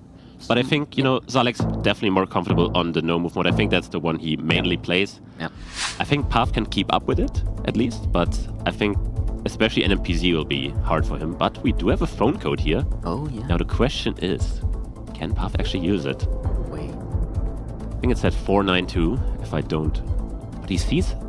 What's on that truck? Maybe there's an address on a moving car. On the question is, do you trust the phone code on the wall? That can't really move. Yeah. Oh, he's going Agos Calientes. He's locked it in, too. So and that's in confidence. Yep, for sure. All right, Silex, where are you going to go? Oh. Jalisco. I don't like that with the landscape, but he switches more north now. That's, I think, better. It's quite dry, so I like it being a little farther north. Yep, he is a little bit farther north. It's actually in Zacatecas at the end there. Yeah, not the state Zacatecas, but actually the city as well. Yeah, Zacatecas. Wait, pretty much. True. All right, well, still close game to start us off, though Pav is flawlessing currently. No damage taken yet so far, but it's just round 3. Yeah, very quick zoom in there by Zalex. He was about to just slam the spacebar there and look lock like his guess in. Yeah, just very flat landscape. Usually with these trident poles, you kind of consider Hungary and Romania. Oh, but Croatia. I'm going for Croatia here. I'm not sure if I like that. I've never seen these poles really. I think Hungary or Romania is possible. Wait. Wow, it is Croatia. I'm so... That is a very good nose guess. Because I didn't think of that. Yeah. I didn't think of that at all. Wow. Really impressive stuff here from Pav, and we were just mentioning how maybe he might have a little more pressure on him not being and moving anymore, but nope, popping off. I mean, so far it doesn't seem like he would be disadvantaged in this mode. So far, he's flawlessing. Yeah, we'll see if he keeps it up as the multis rack up 2.5 times multiplier now in the round 4. Well, there is a sign at spawn again, but this one doesn't look quite readable for my human eyes. I mean, somebody like, some moving players can read stuff, and I'm like, how did you read that? How did you do but that? Sometimes for them, it's just recognizing a pattern in the name, and they have just seen it multiple times. Like big towns in Russia especially, they have memorized how they look. So they don't really read, they just match what they have seen before. Yeah, it's almost pattern recognition, Yeah. Well, we'll see here. Again, Russia. I mean, big country, big points on offer. We'll see. Let's see. It looks like Salix is near Tumen. I didn't see exactly where Pav was. It looks like he's near Kazan. That at least looks like the river that flows like Kazan and Samara. Yeah. So yeah, he's exactly in right Kazan. there. Okay. Which is more east though. Wow. So they're a bit closer to each other now. Timer's going to run out. Pav's going to lock it in. Wow, it's even farther east, south of Novosibirsk. Wow, it's actually in the Altai Oblast. Wow. I did not think of that. I mean, I'm not Finbar anyway, so I'm probably not getting that realistically. Yeah, fair point. I mean, Salix takes the lead on that, though, nonetheless, even though neither of them are too close. It's a very close game now overall, though. Yeah, pretty close game here. This time the US, though, not Canada. We do have a reflector there at the ground that looks like a southern... not the southern one, the northern one, actually. Because it's in the ground. It's not really popping up as the southern ones. That's kind of generally the rule of thumb. But he's actually in Arkansas, which I'm very surprised by, because I think Arkansas uses the southern reflectors, kind of like Georgia, Alabama as well. But it seems like he's using the crops, maybe. Wow, so I mean, that this could could be also work big. out. Wow, works out. It works out. I mean, he's not in the right Missouri. state, but that's the game. He takes the game. Pav goes up 2-0. 2-0, I mean, that he's off to a great start, and I think especially now, Salex will feel the nerves, because not only does he has to take a moving game of him, he has to take 2 more games of him. So yeah, this is not the position you want to be in at all if you are Salex right now. I mean, you're back in moving against Pav, one of the most feared moving players in the tournament. yeah, and I really liked it, because I feel like he used the meta wrong of the reflector, but still ended up in the right place, because just his vibes of the crops were better. He got the right valley of the Mississippi, and he was on point. Super impressive stuff there from Pav. Now Salex might be taking an MK strategy here and trying to not let Pav get any info. You even see Pav laughing to himself a little bit after that quick guess. It's like, oh, maybe he's giving up on himself really in the moving aspect. He's like, doesn't want to put up with it, but that's an impressive insta-guess. If we talk about MK strats, that's an MK-type guess. That is an MK-type guess, MK-type beat. Shout out Chapel Roan. Shout out Chapel Roan. Yeah. Let's see what we get here on the round 2. Well, imagine this in the new coverage in Gen 4. Yeah, this looks like Puerto Rico. So Puerto Rico has been getting a lot more Gen 4 recently, but this is not some of that new Gen 4. Technically, it's a small camera, not Gen 4. There's a slight difference in camera quality, but... Fair enough, fair enough, Ziggy. You know, fair enough. You're not wrong. Sometimes I have to nerd out, you know. That's kind of how Geoguessr players are. You know? Hey, that's our job. We got to sit here and nerd out about these players in this game. And Pav now making a nice little comeback. Close game here to start us off as we head into round 3. Not too much to write home about. We'll see if Salex decides to keep these fast guesses going, or whether or not, depending on the country, maybe he makes some different decisions. But well, he shouldn't guess Germany on this, because this does look like the UK with the yellow back plates and white fronts. It's kind of the only place where you get it. And we have actually Welsh names there, so already knowing the right kind of region. And Salex also finds the same sign and just insta guesses. Puts it down. Yep. I mean, he got to that sign later than Pav, so Pav has had a lot more time with this than Salex did, and it looks like he actually might have... Oh, no, not the right town name. It was close. It says Knighton on the sign. Does it say Knighton? Oh, it does at the bottom of the sign there say Knighton. Yeah, he could be pretty close here. Yeah, Pav! Wow. Impressive stuff from Pav, continuing to show that moving prowess. But still a close game. I mean, Salex is not too far away there. The multis aren't too high, so it's not too big of a hit. And we go back to Peru. We saw a really impressive Peru guess from Salex earlier. Can he do it again? And we had information off the start, but Salex didn't turn around and look at the sign. He actually doesn't have it. Wow. Oh, and that's a quick guess down there by Pav, and I imagine it to being the 5K, because there's a turn-off to the town of Guaitaro. I don't know if that's the right pronunciation, but that looks He should have it here. He should have it here. This could be massive. Let's see where Salex is going to go. Timer's up. Pav on it. Wow, but Salex is so close. These region guesses are actually super impressive here from Salex. Yeah, again, just vibe guessing that out in Peru once again. Yeah. Keeps him alive. I mean, it's not that far off, because there's only 600 points between those two. And it seems like we're back in South Africa once again, driving left. Yellow outers, as Bloom mentioned earlier. This time a bit more north, I feel like, just with the more vegetation here. Yeah, this sort of grass here we can see on the side reminds me of sort of near Eswatini, and as well sort of the more rolling hills. Kind of indicative of that area. Let's see if they end up guessing there both. It seems like they will.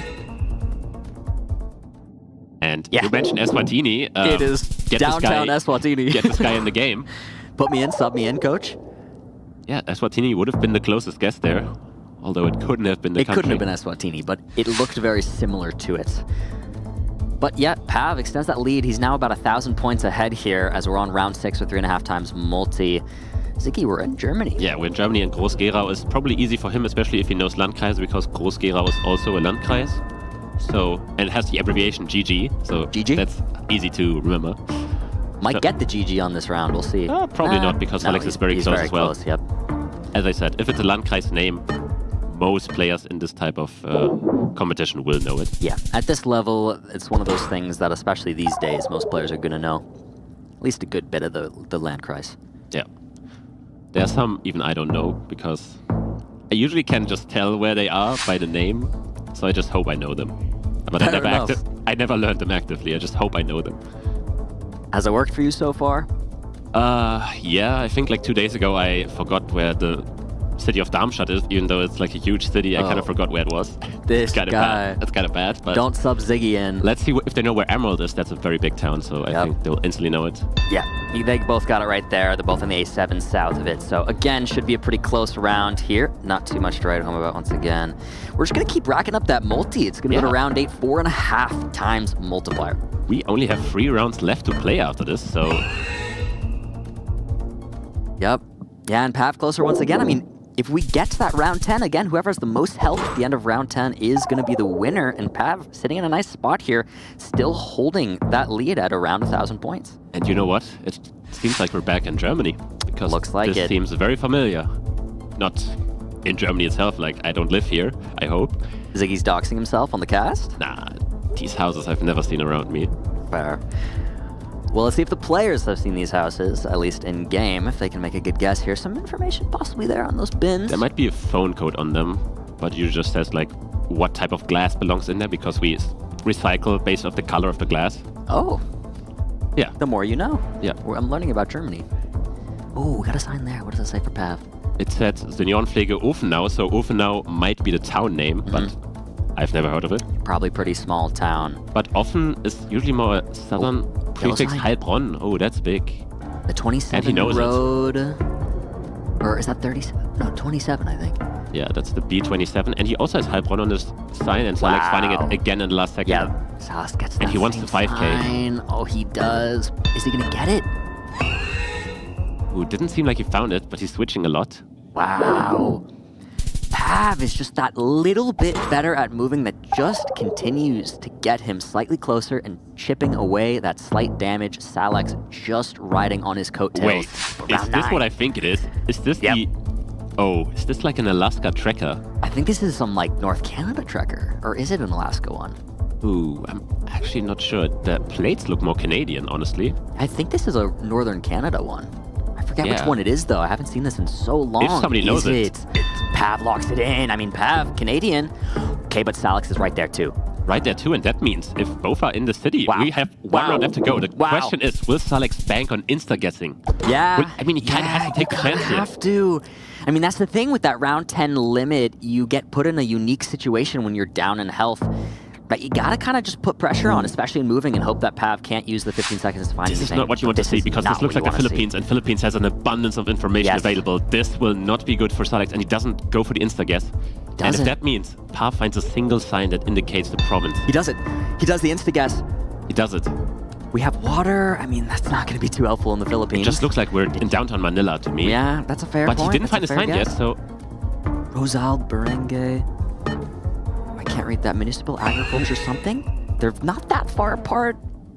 Wow, Salek is closer. Wait, with 5.5 times multi. That is more than enough. You win this. It's more than enough. Salek takes the second moving game, and we go to no moving.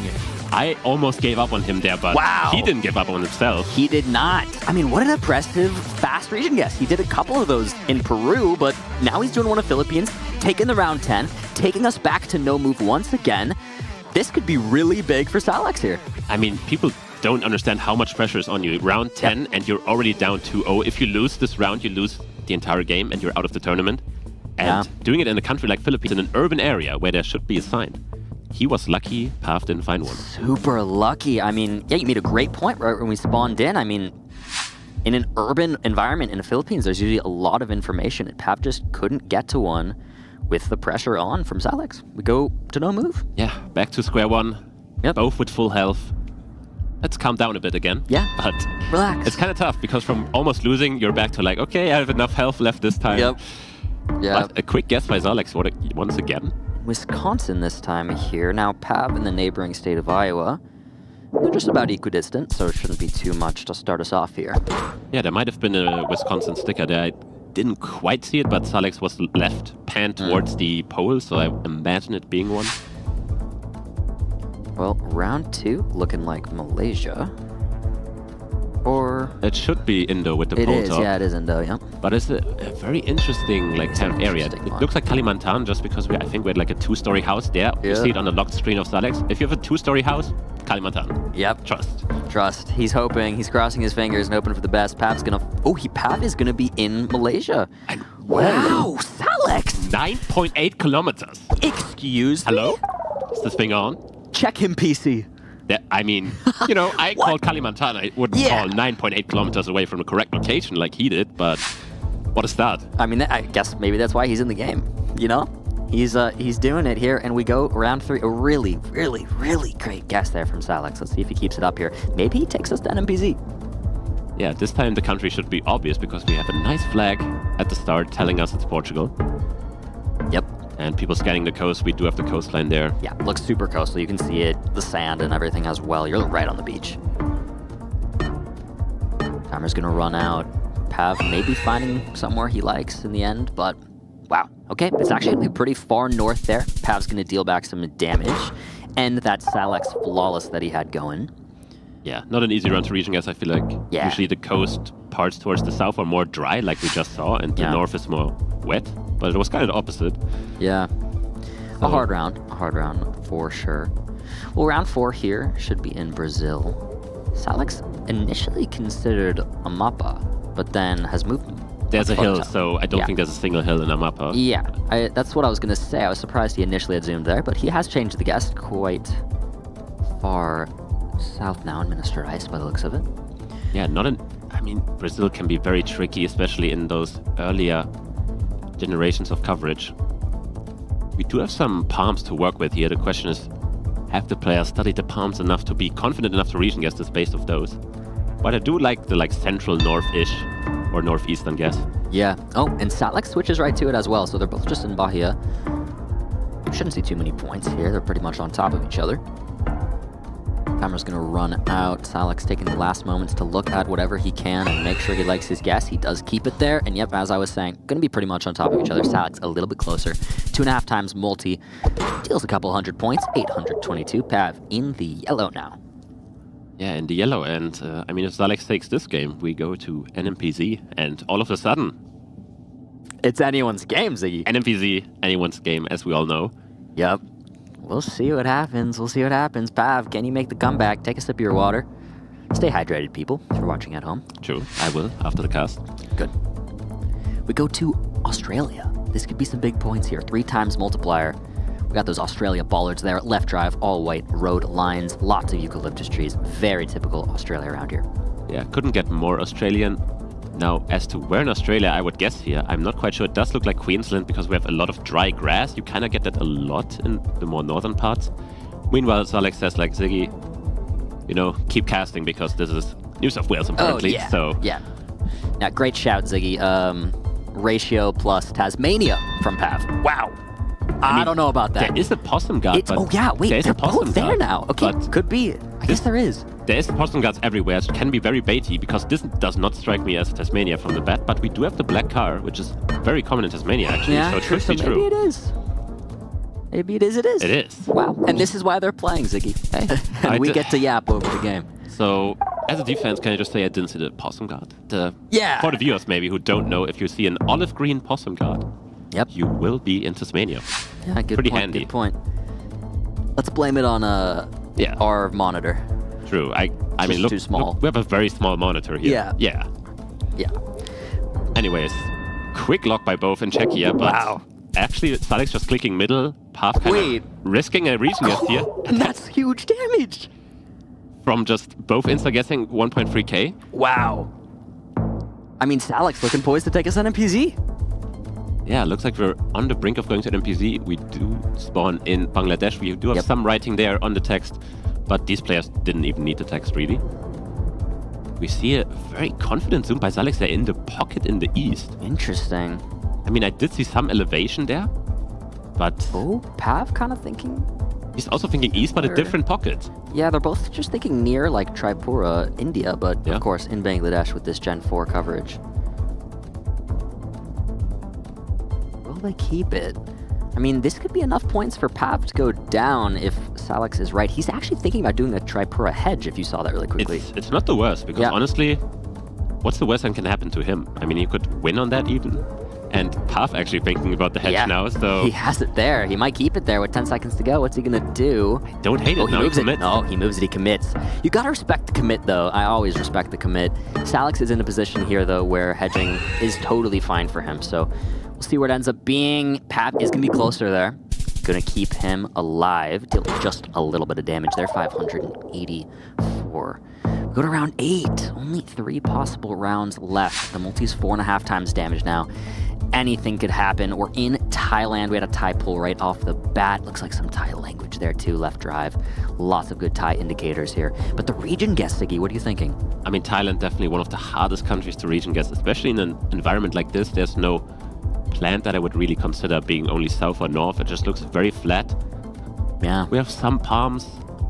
I don't know where I want to guess here. Like, my initial thought was just guessing somewhere near Bangkok and play it safe. But I could see this being more in the eastern part where Salix is going right now. Because some soil looks a bit red, and that's usually what you get more in the east. But I don't mind Pav's guess here, but it could end up losing him the game. It could. Let's see. Timer's going to run out here with Salix staying farther east.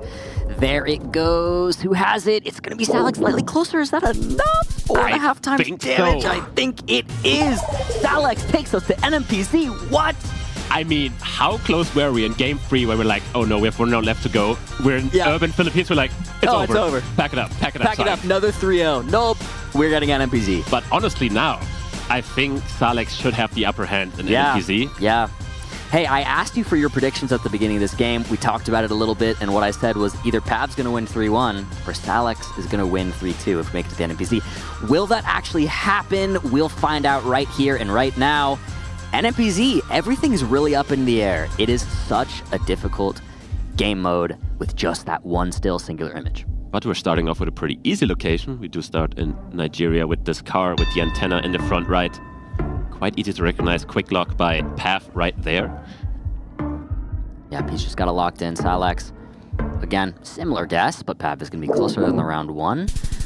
Decent little start, but shouldn't be too much. Just almost 400 points. But Pav's still confident because there was not even like a hesitation there of putting his guess down and locking it in. So seems like he's still in a good headspace, even though he just lost 2 games in a row after being up or being so close to winning. Wait. Hold the phone. Ziggy, hold the phone. Okay. Pav almost just went US while Salix is in Europe. Pav, what are you going to do now? I thought Europe just because we would be driving right and we don't see the front of the car, which you usually see in the US and Canada. So I quite like something like Spain or maybe Bulgaria. I like it too. I could even see... Feels sort of Mediterranean. It seems like Pav has now realized that he's changed the guess after our panic, and he's actually South France now. South France, Spain, that area makes a lot of sense, and he locks it in, actually. Yeah, locks it in confidently while Salix is still in Greece. In Turkey now. This could be really big points, even for round 2. 1.5 times multiplier, 5 seconds to go. Salix switches back to Greece. Is he going to keep it there? Yes, he is. By the looks of it, he does. Timer's up. Who has it? It is Pav. Wow. What an insane guess. I didn't want to say it, but I was about to say, is that enough? But is that game? With the multis. Almost, Ziggy. Almost. A 0.5x multiplier on that, and I would have won this in NMPZ. Would have been it. Wow, if Salix makes a comeback now, that would be nuts. He's on Philly. He did it before. He won a game there earlier to take us all the way here. What's he going to do now? Round 3, 2 times multi in the Philippines once again. Philippines once again. This time, Salix shouldn't win because Pav is also in the Philippines unless he switches his guess. But everything here speaks for Philippines. You can kind of see a white-ish blur in the car if you really squint your eyes. Yeah. So that makes you consider more Philippines. For sure. That concrete road too. Yeah. The other option is Thailand, but they're driving left. So yeah. Okay. Not much there, Pav. I mean, you're saying not much, but he almost won the game there. Yeah, I mean, it shouldn't be much if that previous round hadn't happened. But yeah, with Salix already in the red there, now he's down to 352 health. Is this rigged? Wow, we're in Canada. We're in Canada. We're in Canada. Ziggy, we're in Canada. We are in Canada. We're in Canada. We're in Canada. You know who's from Canada? Pav. Pav is from Canada. Wait. Wow. Quite. Okay, this could be big. This could be big. Everybody at home, lock in. They're both so close to each other, though. Both near Quebec City. I'm not quite sure which city Pav is from. I think he's from Quebec in general. I might be completely wrong, but I think he can speak at least French. So I would have just expected him to be from Quebec. That would make sense. Makes sense. We'll see. Wow, that is it, yeah. That is it, just like that. It is going to be in Quebec, much farther south, and Pav is going to do it there, being slightly closer. Wow, what an impressive way for that to go in the end. Pav is going to win and take it to the quarterfinals. What a roller coaster for him. I mean, taking the first 2 games and then it just looked like Salix was fighting back so much and yeah, almost won the game there in the end. But Pav and NMPZ actually was just on spot. Yeah, unbelievable stuff there. Very impressive from Pav. I mean, yeah, what an absolute nail-biter. What a crazy back and forth all the way through. I loved casting that one. Yeah, that was very hype, especially from that. It almost looked like a 3-0 clean sweep from Pav, and then we go back all the way to NMPZ. That's how Geoguessr should be. That is how it should be. You gotta have the content. Geoguessr stays delivering the cinema. These games are always so exciting. But guys, great game. Let's head over to the desk for them to talk about that game. Thank you, Bloom and Ziggy. Yeah, Paula and GC back on the desk now, switching things up. Pav versus Salex. That was a best of 5 that certainly delivered on all fronts. GC, general thoughts here, because, you know, Pav went up 2-0. Yeah. Then it was drawn up 2-2, and then Pav eventually came out on top in that NMPZ, winning out 3-2. Very interesting the way it played out. Yeah, very interesting. My heart is still beating. That was a nail-biter. Pav looked so comfortable. Played extraordinarily well in those moving games, but then just couldn't quite get that 3rd win in a row. Salix pounced on it. Looked like he was maybe going to keep the momentum to win, but Pav just stayed cool and did it.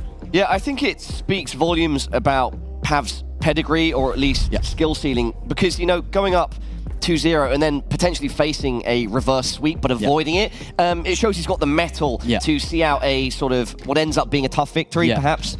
No, I completely agree. This, going 2 up and then being leveled out at 2-2, the fog just kind of descends over you. It becomes very, very hard to think straight. So he did really, really well there. Absolutely. Bracket up on screen now. You can see that Pav has now moved ahead into our quarterfinals and will play Alpha. Yeah, solid performance by Pav. I definitely don't think Salix should be too disappointed. No. On the flip side of the conversation we were just talking about with regards to Pav, the same sort of applies to Salex, going down 0-2, but then working his way back in. Solid performance by Salex. Very, very solid. Pounced on the opportunities he had. We saw his Indonesia skill in that Kalimantan round, something he's exceptional at. So very glad we got to see that. Commiserations to Salex. But let's turn our attention to our winner, Pav. How you doing, brother? Doing good, and you? Yeah, it was a pleasure to watch you play across that best of 5. Can we get your general thoughts first? So, you went up 2-0. Where were you at mentally in those first 2 games? I mean, I was feeling pretty good. You know, I think I was moving pretty well, and I held my own and no move. And then he started to put on the comeback a little bit with the insta guessing, which is a good strategy, and he obviously looked very solid, no move, great Indonesia guess. I wasn't even in Indonesia, but it happens, and I'm just happy to have taken it, and I'm really happy to have made it this far, even, to be honest. Great to hear that you are so happy. How were your nerves when Salex was mounting that comeback? How did you make sure you stayed on top of them? Oh man, I mean, you know, I just remembered, like, at the end of the day, everyone in this tournament is so good, and I'm just glad to be here, and whatever happens, you know. So I think that's a great mindset to have, Pav. GC, over to you. Pav, very, very well done. It's very nice to finally watch you play on the big screen. Yeah, what a rollercoaster that was. Any rounds that stand out for you there? There was one in the US that I thought was quite nice when you got the Mississippi on quite a tough round. Anything there, or any other particular rounds you'd like to mention? Yeah, I mean, on that round we had like obviously flat agricultural, but we also had like wide lines, which is more like a Mississippi, Louisiana, Arkansas thing. So I actually thought of like the area Salix was in at first, like North Carolina, but then I was able to rule that out with the wide lines. Yeah, and stuff. Really, really good. Last question from me would just be, I think across this bracket there aren't too many moving mains. How does that make you feel going into the rest of the tournament? I mean, I think I feel pretty good about it. I hope everyone does well. I hope Bastel does well too. I hope he gets to show everyone how good he is in moving, and yeah, I mean, I just hope to hold my own. Yeah, very well done. Pav, final question from myself. You'll be going up against Alpha in your quarterfinal. What are your thoughts on that matchup? I mean, Alpha's obviously a very strong player, just strong in all modes, and I think it should definitely be a tough match and a good watch. So I'm excited. Well, Pav, thank you very much for your time. Congratulations once again on your victory. Thank you. Always great to speak to our competitors, and yeah, Pav reflecting on the matchup and how it went. GC. Yeah, no, he was clearly very pleased with that. I saw the look on his face when he won that final round in Ontario. So clearly very happy to have progressed. Yeah, strong performance, and yeah, also like the fact that he sort of responded positively to when I asked him about how was it to see Salex making that comeback but remain locked in. Yeah, GC. Yeah, no, it's really hard. I think Pav was underplaying it. I think, as we said, losing those 2 games to take it to NMPZ was not easy for Pav at all. It takes some, not just skill, but very good mindset to stay locked in there. Exactly. All right, everybody at home, we will have more Geoguessr action very, very soon. But before we get into that, let me let you in on some details about what's taking place at our finale at the Geoguessr World Championship 2025, happening at KB Hallen in Copenhagen later this year. That's right, everybody, some very special guests. The Sidemen will be there, the British YouTube collective, an entertainment group loved for their humour, skits, and more. I'm sure all of you at home know who they are, but if you don't, now you do. And if you come to Copenhagen, you have a chance to meet those legends. Very cool stuff, GC. Very, very cool. I mean, it's actually massive. And to be honest as well, Geoguessr and Sidemen go back quite a long way. They do, indeed. Yeah, I think they were doing Geoguessr videos way back in the day when it wasn't this big thing we have now with these tournaments. So yeah, long history there as well. Absolutely great partnership, and it's going to be fantastic to have the Sidemen with us in KB Hallen later this year. August 29th to the 30th to be exact. On top of that, we are also going to have Mapei, our American-Swedish artist, who is the singer of Legendary, our official Geoguessr World Championship 2025 anthem. I'm sure you've already heard that song. GC, quick rendition from yourself, perhaps? Or me? You know that... Ready to go. No. Exactly. There we go. There we go. And of course, we have some other huge guests as well, not just the Sidemen and Mapei. We've got Icona Pop, Swedish electro-pop power duo, famous for their international hit, I Love It, and also Nikki and the Dove, another synth-pop duo from Sweden known for dreamy, emotional soundscapes. So we've got some huge musical artists, and we have the Sidemen in the building as well. The building being KB Hallen, August 29th to 30th. Don't want to get too far ahead of ourselves, because of course we have to decide our final 3 players there. But the World Championship is going to be absolutely incredible, isn't it, GC? Yeah, absolutely. These announcements just pumping up the atmosphere even more. I know what it's like already without these big announcements, so it's just going to be insane. Yeah, and with that said, enough of us on the desk for now. We've got our next matchup ready, everybody at home. We've got Manuelson versus Fenderson, 2 sons of Geoguessr going head-to-head. Ziggy and Bloom, over to you. Thank you so much, Paula. Guys, it's time. Manuelson versus Fenderson. Kind of, funny, as Paula was saying, like the 2 sons of Geoguessr You here. kind of took my joke there. I was about to say that, but the question is, do you say Fenderson or T. Henderson? Because I was usually a supporter of saying T. Henderson, so if he wins, we'll ask him. Yeah, we'll make sure that the desk gets that correct, and we'll ask in the interview if he takes it. But he's got Manuelson to go up against, who I know a lot of people actually have feared as possibly the winner of this whole tournament. So let's see what he can do here in the round 1. The players are getting set up, getting ready to go. Let's see how they fare. Yeah, obviously, Manuelson has been around in the community forever. He took a very long break, I feel like 2 years. But now he's back, and he's about to have a chance at making it to the World Championship this year, so... Let's see what he can do. He's got that Italy jersey on. Love to see it, that Italy representation. Yeah, we also see it with Mada a lot, wearing football jerseys. Obviously, a pretty big thing in Italy. Yeah, one thing I want to point out, you guys at home aren't seeing this, but the players are emote spamming to each other right now, which I think is kind of fun. I saw a lot of question marks, now I see a lot of GGs and a lot of waving. Yeah. And speaking of waving, I mean, T. Henderson is rocking some wavy hair. He is, yeah. Yeah. Love to see it. Love the long hair. They're off, guys. It's time. Moving. Moving in the US, actually. Yep. Turnpike Avenue. Interesting. Well, I don't know where Mount Zion.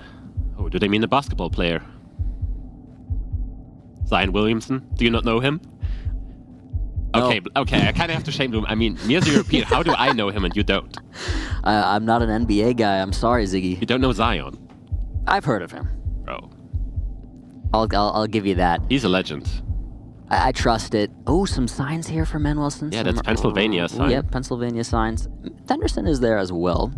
Yeah, I don't know if he had the exact same sign, but we do see 322 US Road and 153 State Road. Now the question is, will he find that or not? He actually zoomed into New York. Wow, Men Wilson's zooming out and just keeping that plonk there, kind of switching it off to a space plonk. Henderson's going to start us off closer, dealing a couple hundred points of damage to start us off on round 1.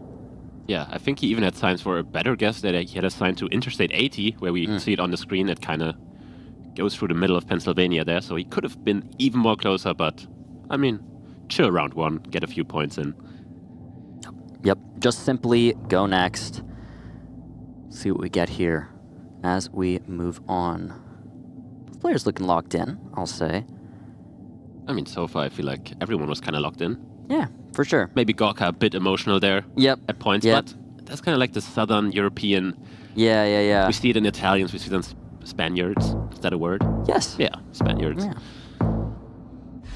Well, we'll see. We'll see if Men Wilson follows in a Motta's suit as the fellow Italian, and if he gives us some emotion here today. And we're actually in Italy. Yeah, we do have a name, and he instantly knew what it was, obviously, being from Italy, but there's so many stickers on that sign, it's hard to read the name, honestly. Yeah, that's a bit intense on the stickers. But he used it nonetheless. Henderson, you got to get a guess in here. I don't think he has a pin down. He doesn't. Oh, wow, he's going to water hedge. He's going to do a little swimming.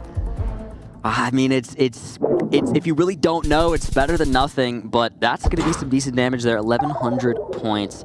Henderson, less than 5k health now already as we go into only round 3. Yeah, we see a quick smile by both players there. Every single time you make a guess like that, kind of happens. As we move to a completely different space. Oh, yeah. Should be Rwanda with this type of coverage. It could be Kenya as well. I mean, we don't see the car, so it's hard to tell. True. But the way the road is structured in the houses, I think we should be in Rwanda. That didn't have a domain, sadly. Yeah, that sign on the screen. Yeah, I like the Rwanda call here as well, but yeah, it's hard to 100% rule out Kenya yet. Actually, we have a switch because we do see an antenna on the car, which you don't get in Rwanda. You do. So now they actually moved to a space where you can see it. And we have a pretty big city there in the distance. Oh yeah, we sure do. Could we be just in Nairobi or is it different? Yeah, I don't know. I mean, a big city to the east. Oh, good sign there for Manuelson. It says Nyamira. Nyamira, yep, it sure does. Is that findable?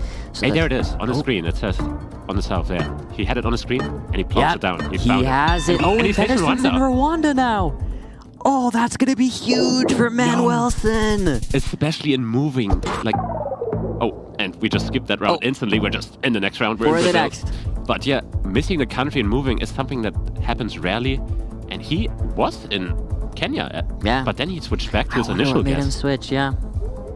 Tough for Henderson there as we go into round 4. Manuelson now in a great position and getting a very fast guess down here. So the pressure's on for Henderson to follow.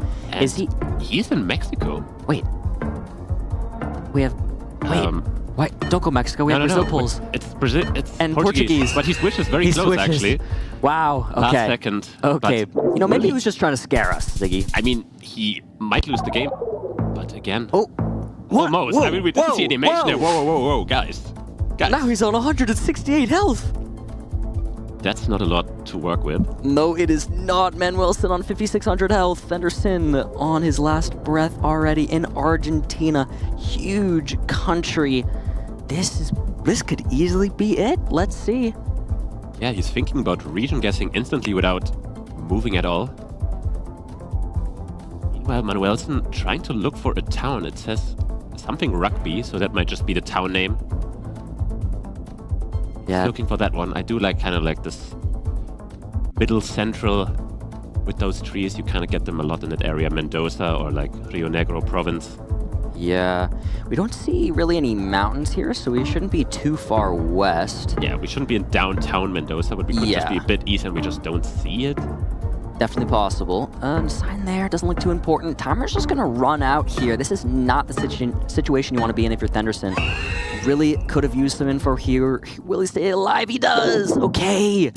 He's gonna take us to round 6. That's 1,600 points of damage. Definitely very notable, but Manuelson still with a very nice lead here. Yeah, seems like he's back on track. I mean, it's hard to log in after almost making the mistake twice of getting the wrong country there. Yeah. Like, he barely made the switch from Mexico to Brazil there. True. That had me worried for a second. I was like, wait. Me too. I mean, Rwanda and Kenya happens. Yep. But, yeah. That would have been a tough one. That would have been crazy. Poland here, neither of them should miss that. Some very clear Polish on the sign. Toby actually mentioned it earlier, that L with the dash through it, specific only to the Polish language. Yeah. But we have opposite sides of Poland. Yeah, we should be south. I feel like both should go south here because we do have a big mountain. And yeah, but Thunderson is quite far northeast. Huh. I don't know if he saw maybe like a phone code that would tell him it's north, but to me, mountains like those I've never seen in the north. So as it stands right now, Manuelson might just take the game right here. Yeah, I mean, if you see any mountains, you pretty much have to be south. The rest of Poland is just dead flat. So this should be it, unless they added some mountains to Poland I didn't know about. Wait, is he going to move it south? 1 second. Doesn't seem like he switches. Wait. No, he doesn't. He doesn't. Why? Well, that's so interesting. He had zoomed in there south, doesn't switch it in the end, and then Wilson takes it. Yeah, and I'm not quite sure what T. Henderson used there, because to me, mountains like that are just in the south of Poland. Yeah. You get some hills in the north. Like it can be very hilly, and some people might send south, but with mountains like that, I feel like that was a mistake on his end. Yep, but I would say so too. In general, he might be nervous just by the mistakes he made earlier, especially that Rwanda and Kenya. That can throw a player off, because that's like a pretty big mistake, especially in moving.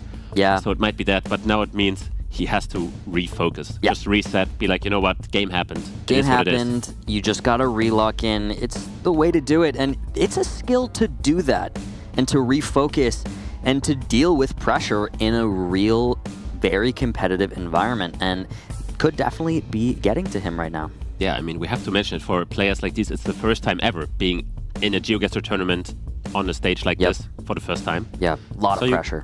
So it's hard to be like very negative about something. You kind of just have to be like, you know, this is the first time, and you know, it's important that they at least enjoy it. Yes, and yeah, I mean, it's 16 players who have never played in official Geoguessr World Championship setting, and only one's gonna make it. So the pressure is intense for a lot of these guys here.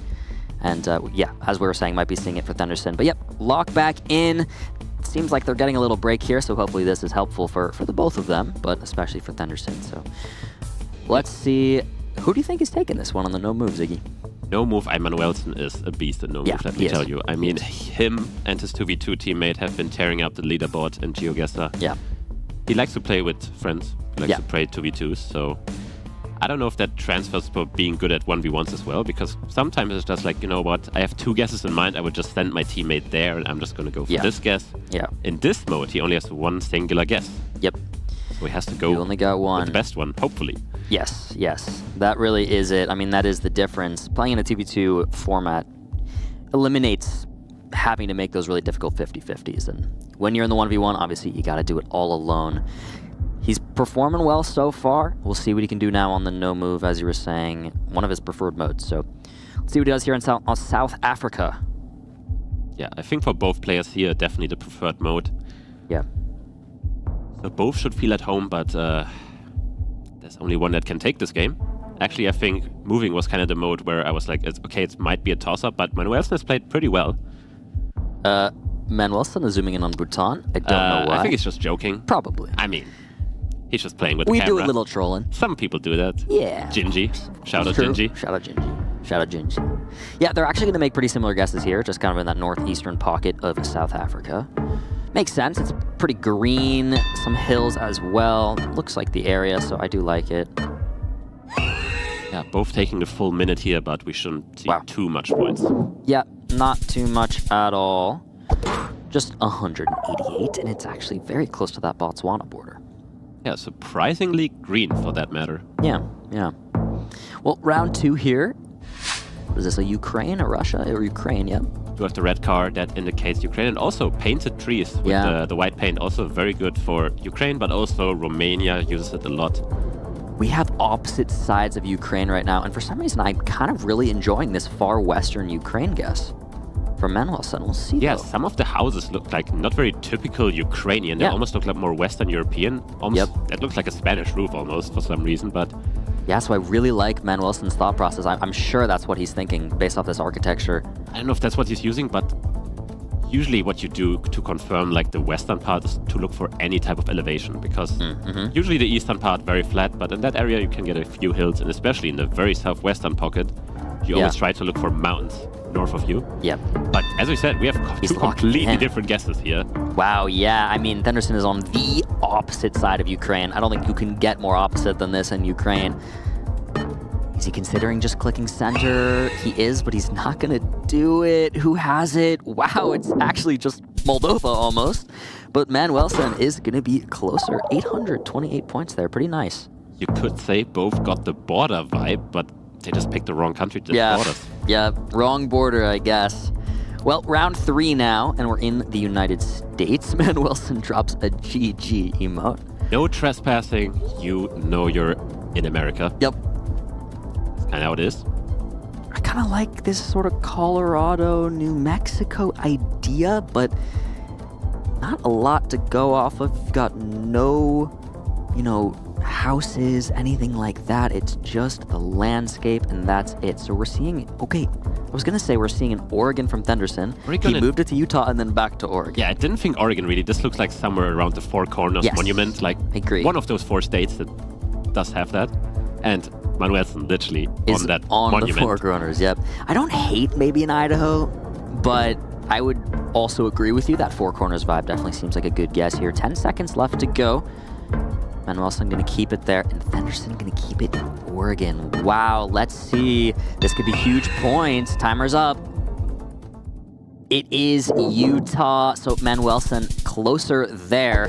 968 points of damage, just continuing to extend that flawless here as we go into round 4 now. A nice pickup for Manuelson, keeping that lead.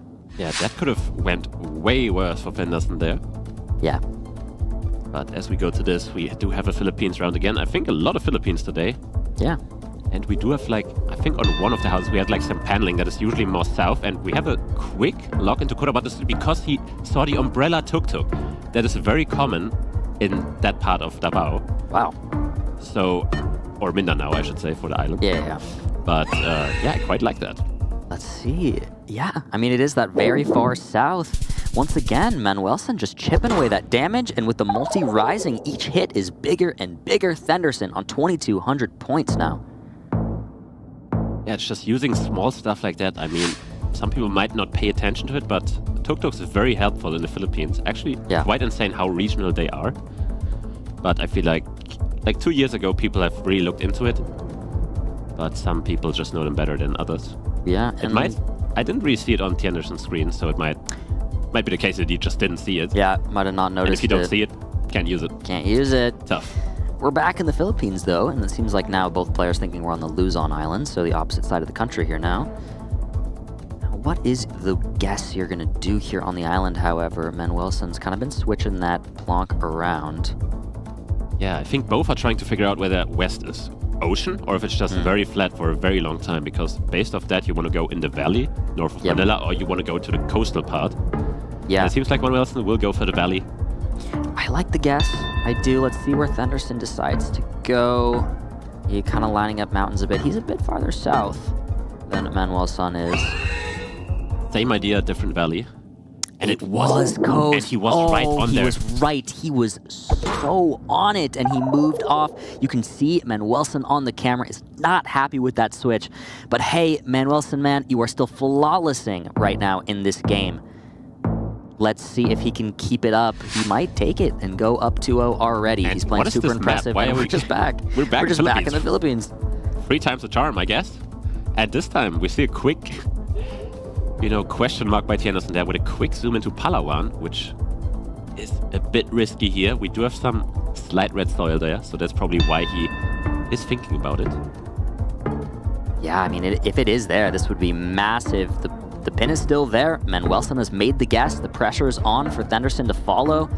Keeping it there still with only 2 seconds to go. Does he move it? No, he doesn't. Who has it? He has it. Thunderson has it. He has it. And how much damage are we talking here? We might almost see the game. Oh my God, Thunderson now is up. He has the lead after Manuelson was flawlessing super impressively. He's now under 400 health. I mean, and we're talking, if he clicks in the middle of Palawan there, he could have taken the game in a singular guess. Yeah. And now Manuelson is on the back foot all of a sudden. And now, even in small countries in Europe, he has to be closer than him every single time. Every single time. Manuelson cannot make a singular mistake now. This is it. Manuelson, are you going to take that win it looked like you had? Or will Thunderson take it back after the Palawan guess? Yeah, we have 2 Denmark clicks here. I've never really seen these type of waystones or bollards in Denmark. I thought it was like Belgium at first. They did as well, but no, I don't know. Both in Denmark now. Both in Denmark. The houses, there's a flagpole. There's Danish, Yep. The Danish flagpole. Bornholm. Bornholm. Shout out Bornholm. Wow, shout out Bornholm. And 96. you almost loses the game by Bornholm. If T. Henderson just clicks the water a bit more east, he wins the game there. Yeah, that would be crazy. If he decided to just hedge a bit more, I mean, it would have been done. But Manuelson's alive. Round 8 here. Only 3 possible rounds left to go, but with how low these 2 players' health bars are, it's probably going to be done very soon. Especially if we have a toss-up here between Colo and Mexico. My initial vibe was more Mexico, somewhere in Veracruz maybe, but I definitely could see northern Colombia as well. Wow, As we see, Veracruz from Manuelson. Yep, there it is. I really like that, just by the sticked fence you see on the side there. Yeah. That's a very typical Veracruz thing, but it can always be misleading. The truck also looks very Mexican to me. Wait, Thunderson zoomed in on Mexico, but he's going to keep it in Colombia. 5 seconds to go. Thunderson has us on the edge of our seat after every round. He lets that timer fully run out. He zooms in on Mexico. It is Mexico. But where in Mexico is that? What? Yeah, where's that location? I mean, I didn't think of Sinaloa when I saw that round. No. But he got Mexico. He got Mex. He got the vibes. And to be fair, other than the Palawan round, he didn't make a big mistake. He was flawlessing until that point. Yep. Henderson could have won the game by going the middle of Palawan there. Yeah, that would have been insane. I mean, it must be said that Manuelson played the better game, very clearly. But that one round by Thunderson was very impressive. But Manuelson taking a very deserved win there, even after a little hiccup and a scary moment. And he goes up 2-0. Yeah, 2-0, 1 game away of taking this. Yep. Now the question is, will he take it in moving, no move, or NMPZ? Or will Henderson take all 3 of them? Oh, it's possible. It is. It's possible, Ziggy. It'll be decided right now. Because we're back on moving. The players can now move up and down the road freely, find whatever information they can within a minute. Let's see what they do. Again, both these players a little more comfortable in the no-move setting, but we did see them using the moving and moving around and seeing whatever they could find. Well, again, we'll see what they end up finding here in the move. Yeah, I mean, what I want to say is that I think these players definitely know how to use the information if they find it, but I think a very crucial part of being good at moving is knowing how to find the signs actually to then use them. Yep. Very underrated skill. I think that's what moving players are really good at. As we see Anderson, actually, it looked like a very promising sign, so I was like holding my breath for a second. I was like, wait, he might have some very good information, but we know Manuelson getting to a main road, and we see a quick zoom after he saw the sign, so definitely good information. And he's locked. Does Anderson have it there? It said Kabupaten, but he couldn't read the name. It started with a CI, but it's probably said Sila Cup, but he couldn't read it. Only the first 2 letters. Makes sense, but he's going to be very close. Very close in the end, so... In fact, closer. Closer, Ziggy. 29 to start us off. 29, indeed. 29. And we go on to round 2 in Canada. Anderson from Canada. We did see the kilometers per hour sign. Yep. In comparison, US obviously using miles, freedom units. Freedom units. Raw. US number 1. Facts. No. Round 2, though, we're in Canada instead. And did he just read Buffalo Narrows on there and knew it? Wait. I guess so. Bro knows Buffalo Narrows. Yeah. I mean, what are you going to do? What are you going to do? It is what it is. It is what it is. Timer's going to run out here, and Thenderson should have it. Very impressive round there from him. That's going to be some nice points there. 1.5 times multi. It's not massive on the multiplier, but it's enough to deal 1,100 points of damage. Well, Manuelsen in the first game getting a nice Italy guess there, so it's only fair if they return the favor and also give a Canada round the end to Henderson. Yep. So Round 3 this. now. I have had this location before. I don't remember where. I think it's the border to Brazil. Yeah, that would make a lot of sense here. At least that's what I thought was. We're definitely Uruguay. We see the road lines there with the white in the middle between the 2 yellow lines. That's a very Uruguay thing, but... question is, where are we? There is a name on there. Oh.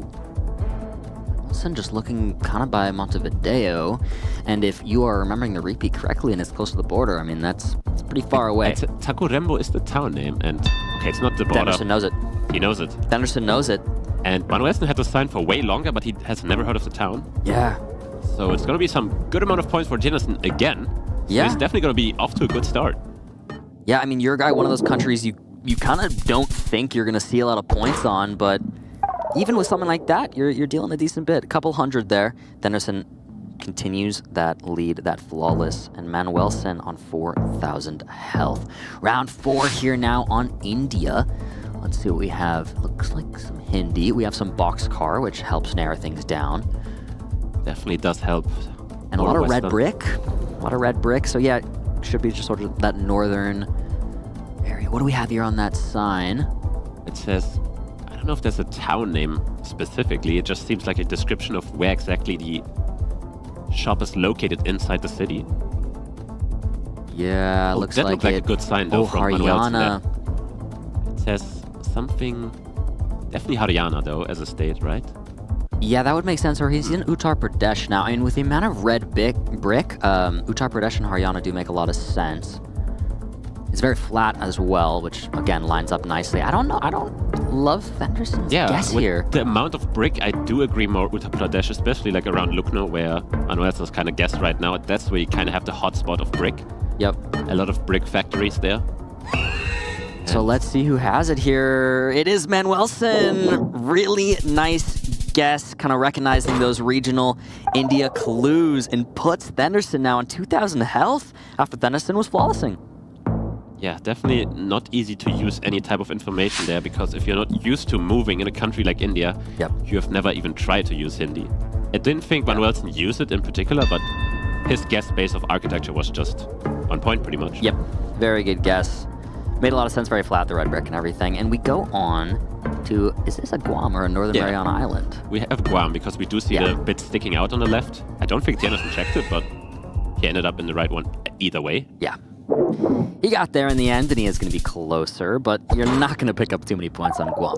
Yeah, I think the hardest part about Guam is finding the island. I've seen a pretty viral clip from a particular big German streamer not being able to find Guam and crashing out. So, yeah, if you know, you know. Hey, that's fair. It's very small. I get it being hard to find. But they both did it, and that's why they're the pros. Yeah. Round 6. Let's see what we have here now. Looking like Ireland here for Manuelsen, while Fenderson looks like he zoomed in on Wales. Yeah, we do have a road number R288, and we have a quick guess by Manuelsen. Maybe he knew the town. Fenderson comes across the same exact sign now and moves over to Ireland too. So shouldn't see too many points. Ireland's not a massive country, and they're both quite far north, near Northern Ireland, the country. But Manuelsen's going to be closer there, chip away a little bit more damage, hold that lead, and we go to round 7. Quick sip of water there for Thenderson. He might need it, especially here. Romania, it seems like, with the dashed outer lines. Yep. See it a lot, especially these lines, especially a lot in Romania and Bulgaria. But just based off the landscape, I would guess that's Romania. Yeah, I like the call as well quite a bit. Landscape definitely fits quite nicely. And yeah, as you're saying, those dash lines can be found in Romania. They're not as common, but they definitely are around, seeing some Romanian town names here on the sign, so that definitely confirms it. Will they be able to find those? Probably not.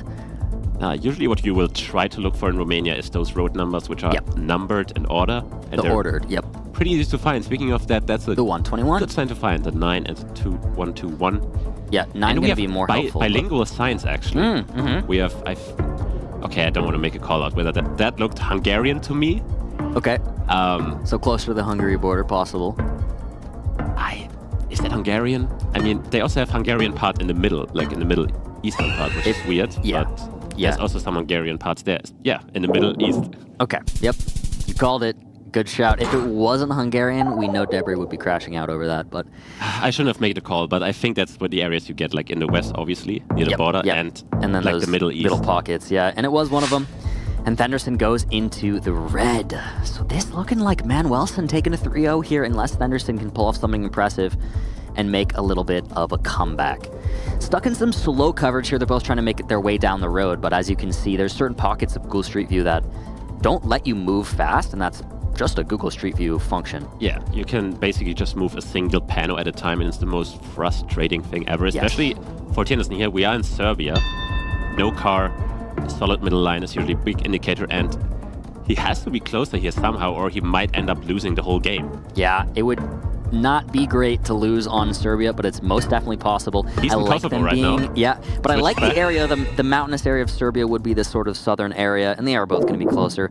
Manuelson, is that? No, it's just 99 points. It couldn't be. It couldn't be. You know, I had to do a little Paula shout. Is that enough? It's not.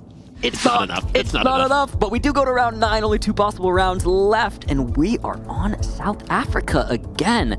Big country, definitely some big points on offer if they can find information better than their opponent. We have banana plants in South Africa. I feel like I've only seen that really near Durban on the east coast, or something like Richards Bay that's kind of very far northeast on the coast.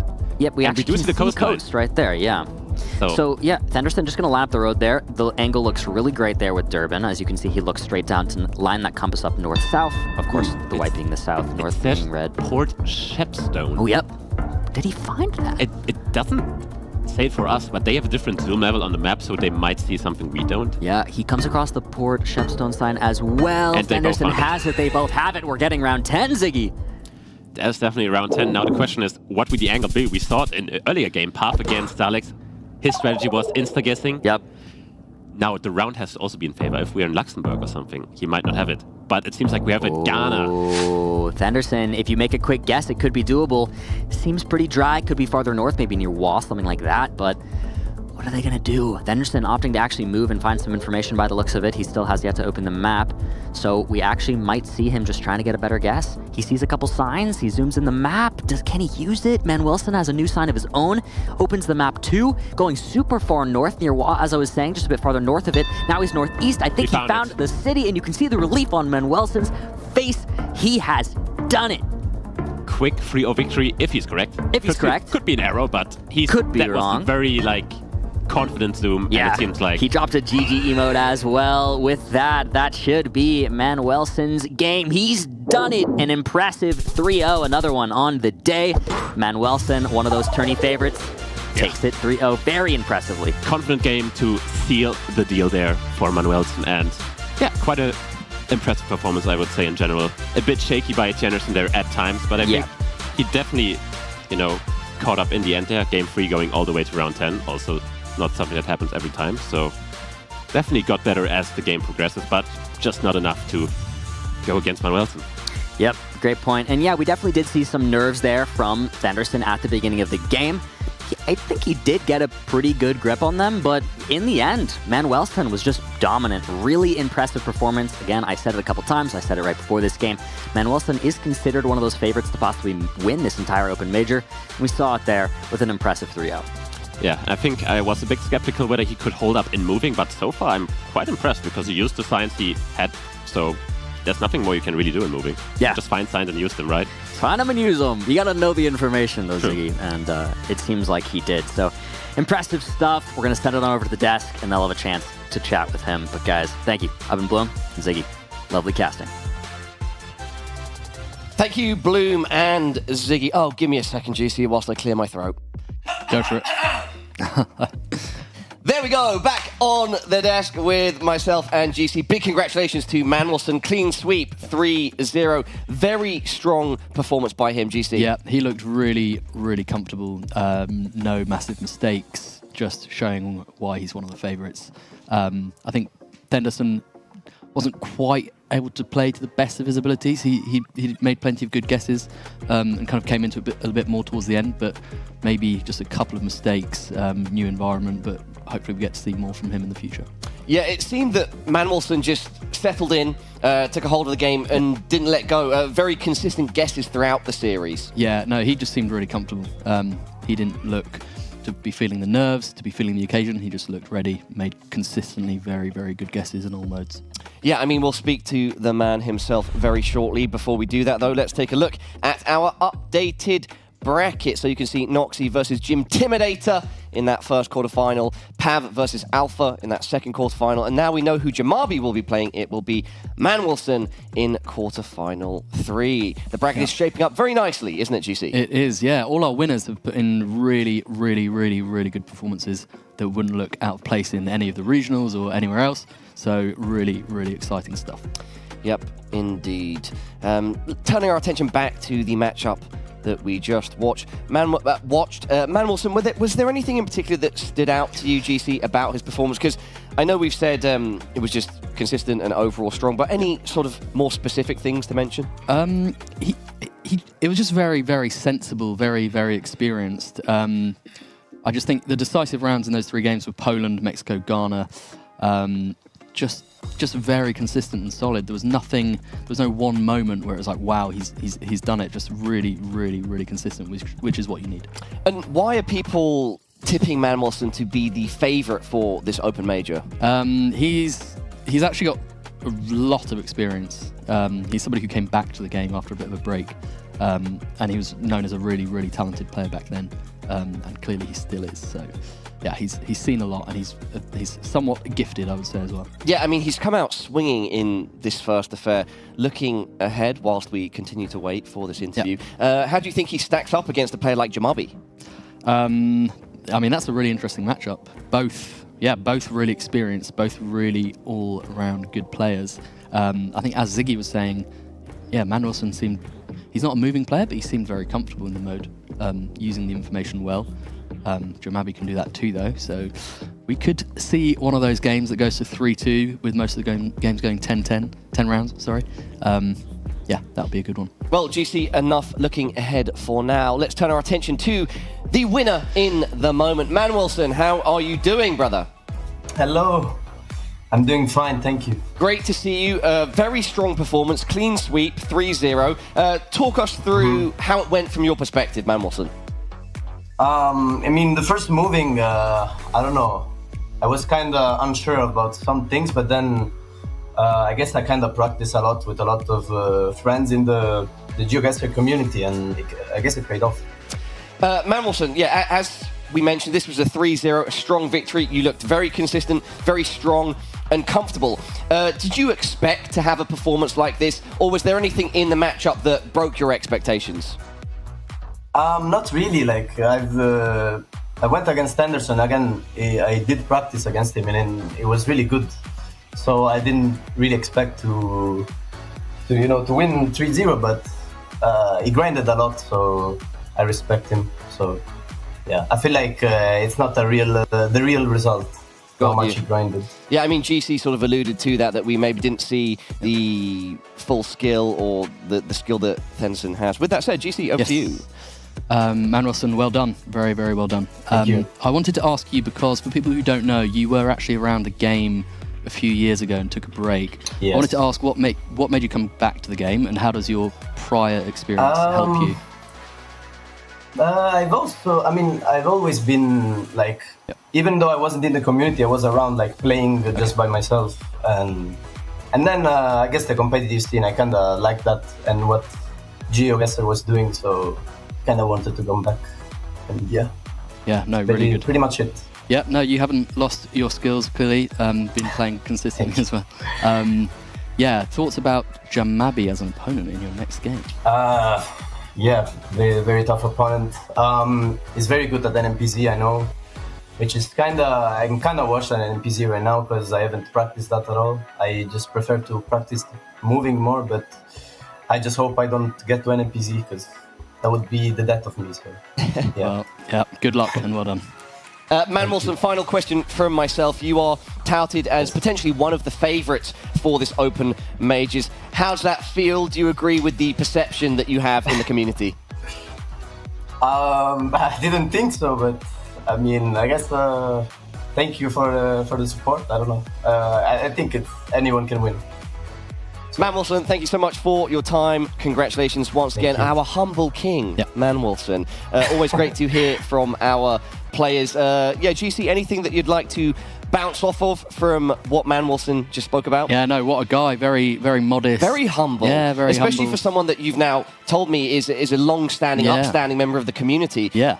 No, he used to be around the, I'll call it the world record scene, going back a few years ago when country streaks were the main thing that people used to go for. I believe his name was always somewhere up there on the leaderboard. But yeah, clearly he's retained his skills, retained his interest, and he's humble and modest to go with it. Potentially a story developing here because, esports, sports, competition, it's all about the stories really. And someone taking time away to then come back and still show that they've got it. I think this is fantastic, GC. Yeah, no, it's fantastic. Without naming any names, I'd love to see more players from a few years ago who were really talented come back. Well, perhaps we can expand upon that more at another time. Because for now, it's time to take a short break. When we are back from the short break, we will have Bastel versus Jewel. Do not go anywhere.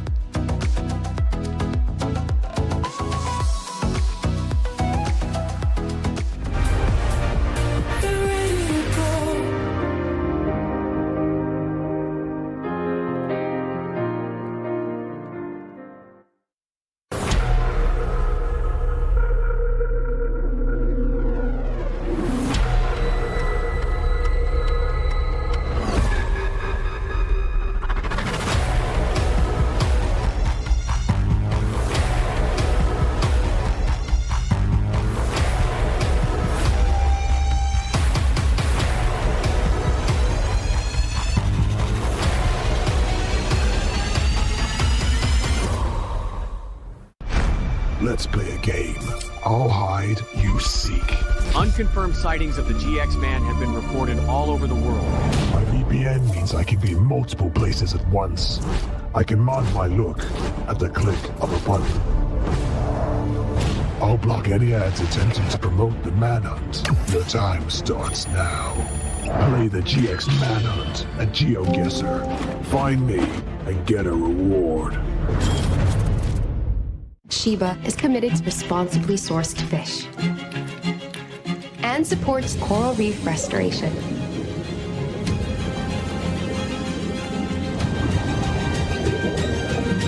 Shiba, buy now.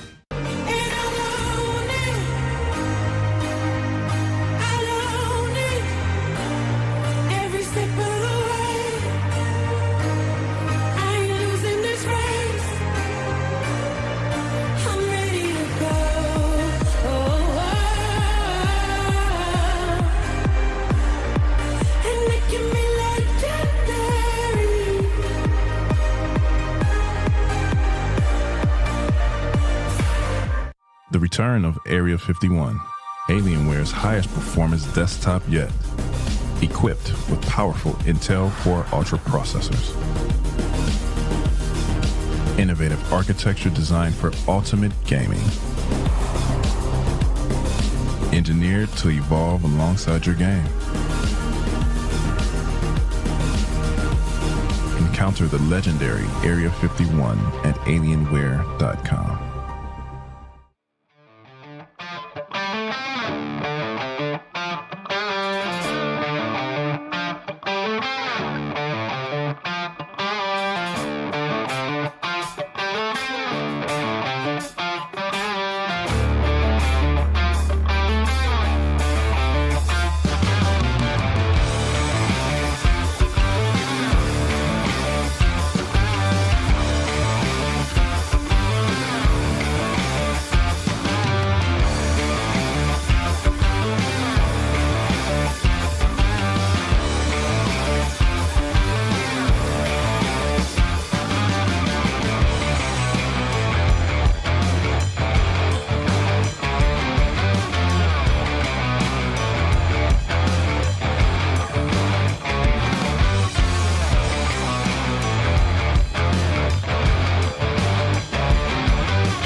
Welcome back, everybody. It's time for Bastel versus Jewel. My name is still Parla, still joined by GC. We have now switched back from the desk to the casting booth. GC, cool matchup ahead of us. Yeah, very cool. I am disoriented though. God, we were just on the desk and now we're here. But yes, instant transmission. What do they do in Dragon Ball Z? It's like that, and then. That sounds about right. We just kind of do that from the desk to here. Yeah. That was a boomer reference. I'm sorry, guys. Should I just leave? Or? No. You're good. Because we have a very good match ahead, as you said. Exactly. Yes, we do. So I think the thing to say about this one is maybe one of the biggest clashes of styles we have all weekend. So Bastel really is a moving main, more so than anyone else probably, because Pav is very high level in no move. But yeah, Bastel is a moving main, and Jewel more of that no move NMBZ kind of play. I see. All right. So it will be interesting to watch the match now play out, given that extra context, that very useful morsel of information you have provided, GC. It also means that, if one can win on the other's preferred game mode, big advantage. That's what it's going to come down to, I think. If Jewel can take a moving game from Bastel, he'll win. Bastel will hope to win his 2 moving games and then just steal one of the other 3. Okay, so you're which would.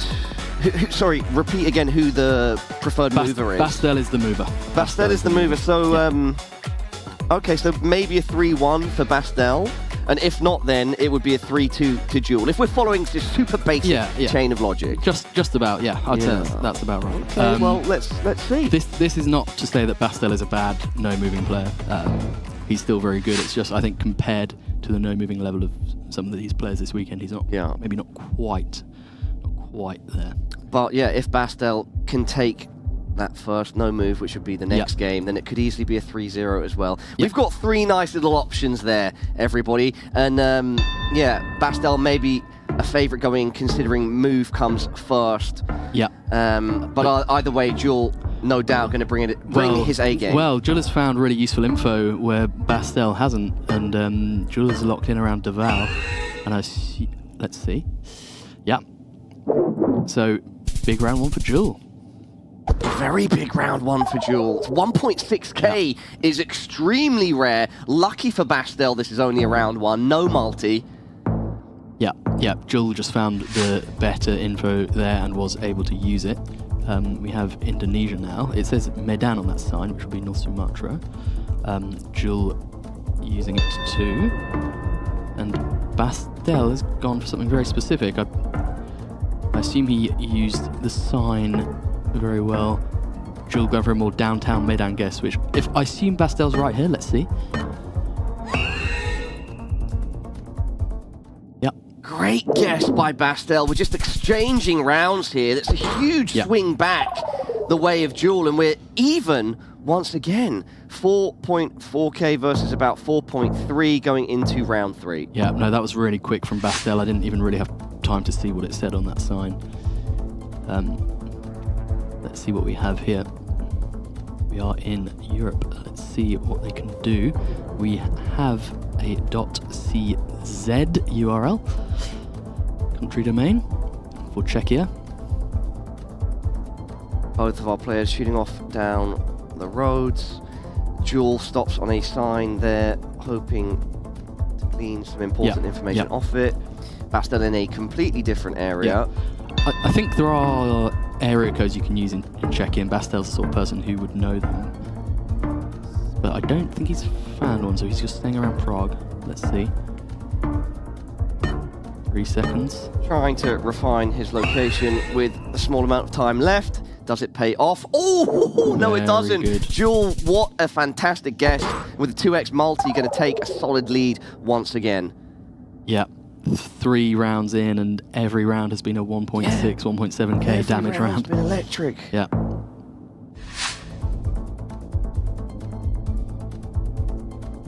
Bastel, got to keep moving. Yeah. This is the thing. I think, the odds are really against him if he loses one of these moving games. Yeah, well, I mean, I realised I scuffed my calculations, my predictions about how this could go based on who wins what. But yeah, if Jewel wins the first moving, at the very least, what we do know is that gives him a solid advantage. Yeah, Absolutely, but Bastel has locked in a very close guess here based on this cycle path sign in Slovenia.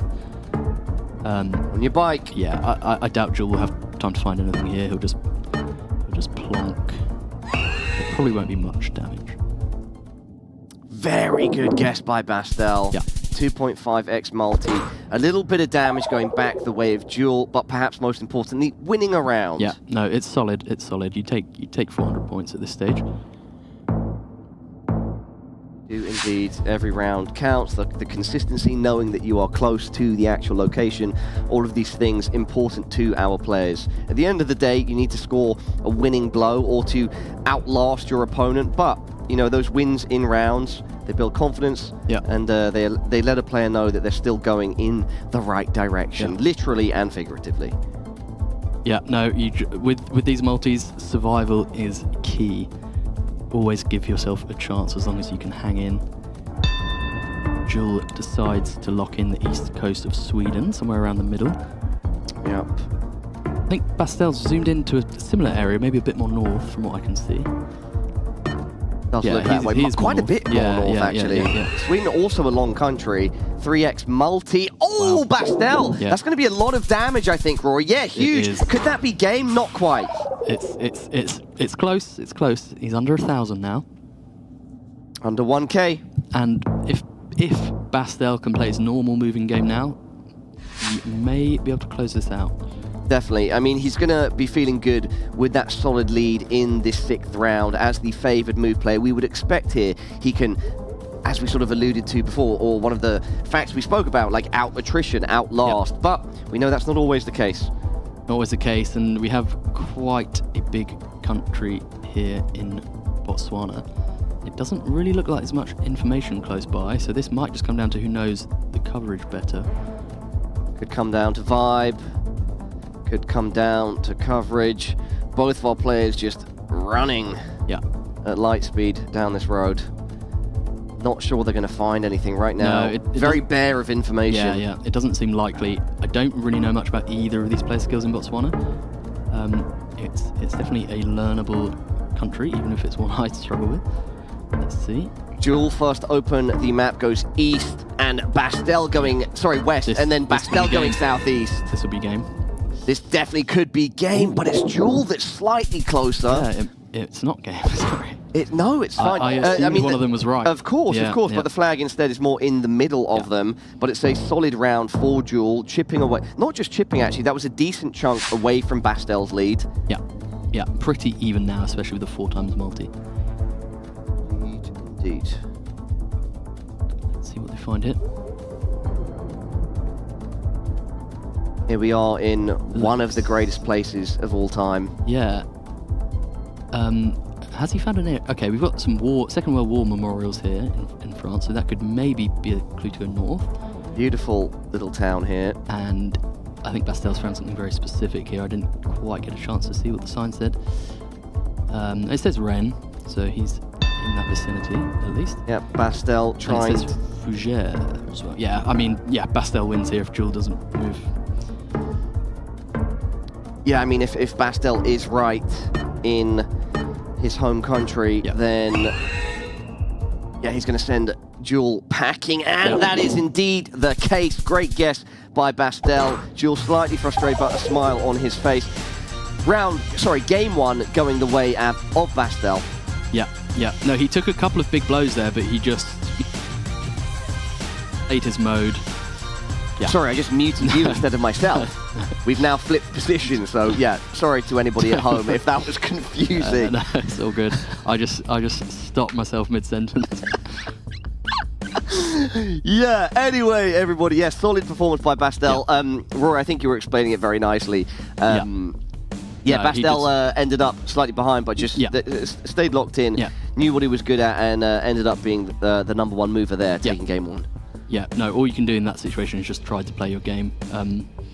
Tempting to vary the strategy a bit if you're down on health, but he just stuck with it, and it paid off. And here we go, no move. Chance now for Jewel to bounce back. Remember, everybody at home, we sort of set the scene beforehand that Bastel is preferred in moving, but Jewel should have at least somewhat of an edge in no move. Let's see if that is exactly how the game plays out. Yeah. He should. So we have this Gen 4 white car, Argentina. Jewel is really scanning for road angles around La Pampa. Bastel a little bit further north, even though, oh no. Bastel has just clicked on a road in La Pampa, which seems to line up fairly nicely. Yeah, I mean, Bastel taking a moment to zoom out, maybe weighing up options of other roads, but choosing to stick with that first location. Gonna switch now, though. Looks good. I mean, that angle looks quite nice to me. Let's see. Could be a great guess from Bastel here. Yeah, the landscape is odd. Jewel, I think, is a reasonable distance away. Yeah, and it is a brilliant guess by Bastel. So close to the 5K, and that's a 2.6K round 1. If that had happened 2 rounds later, that's GG. Yeah, no, that's huge, especially for Bastel being slightly less favoured in this mode. That is a great start. Would that have been GG? Why am I doing math on broadcast? Yeah, 2x. No, it would have needed to be four. Round 4. Been Yes, yeah, exactly. Yeah. But it just goes to show, Jewel gets away with it there in round 1, avoiding more significant damage due to the lack of multis. Yeah, but a very tenacious effort from Bastel to keep scanning for road angles, and it paid off. It can be tempting to just give up and plonk, but if you have an angle and you have a time limit, you might as well try. Yeah. Because it can lead to big points, as it did there. In round 2 now, Bastel, first to open the map, has been looking at New Zealand, currently sort of north, but is currently hovering south, where Jewel now also is looking towards. Yeah. Both could be on South Island. Ooh, are they? No, they are not. Okay, now they are. They've ended up very close, and it's interesting. Far south. It was much, but that could have been huge points. I think both were considering it. Yeah, they both were, but then they both ended up next to each other. I wonder what information brought them that close, but in the wrong location. Yeah. Tough guess, that one.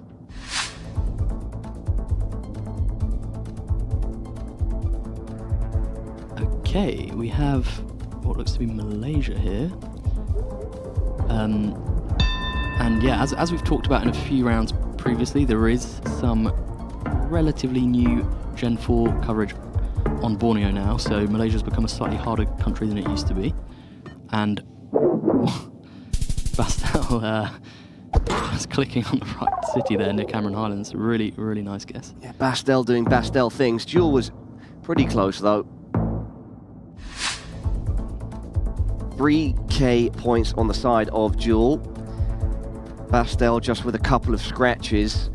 In round 4 now.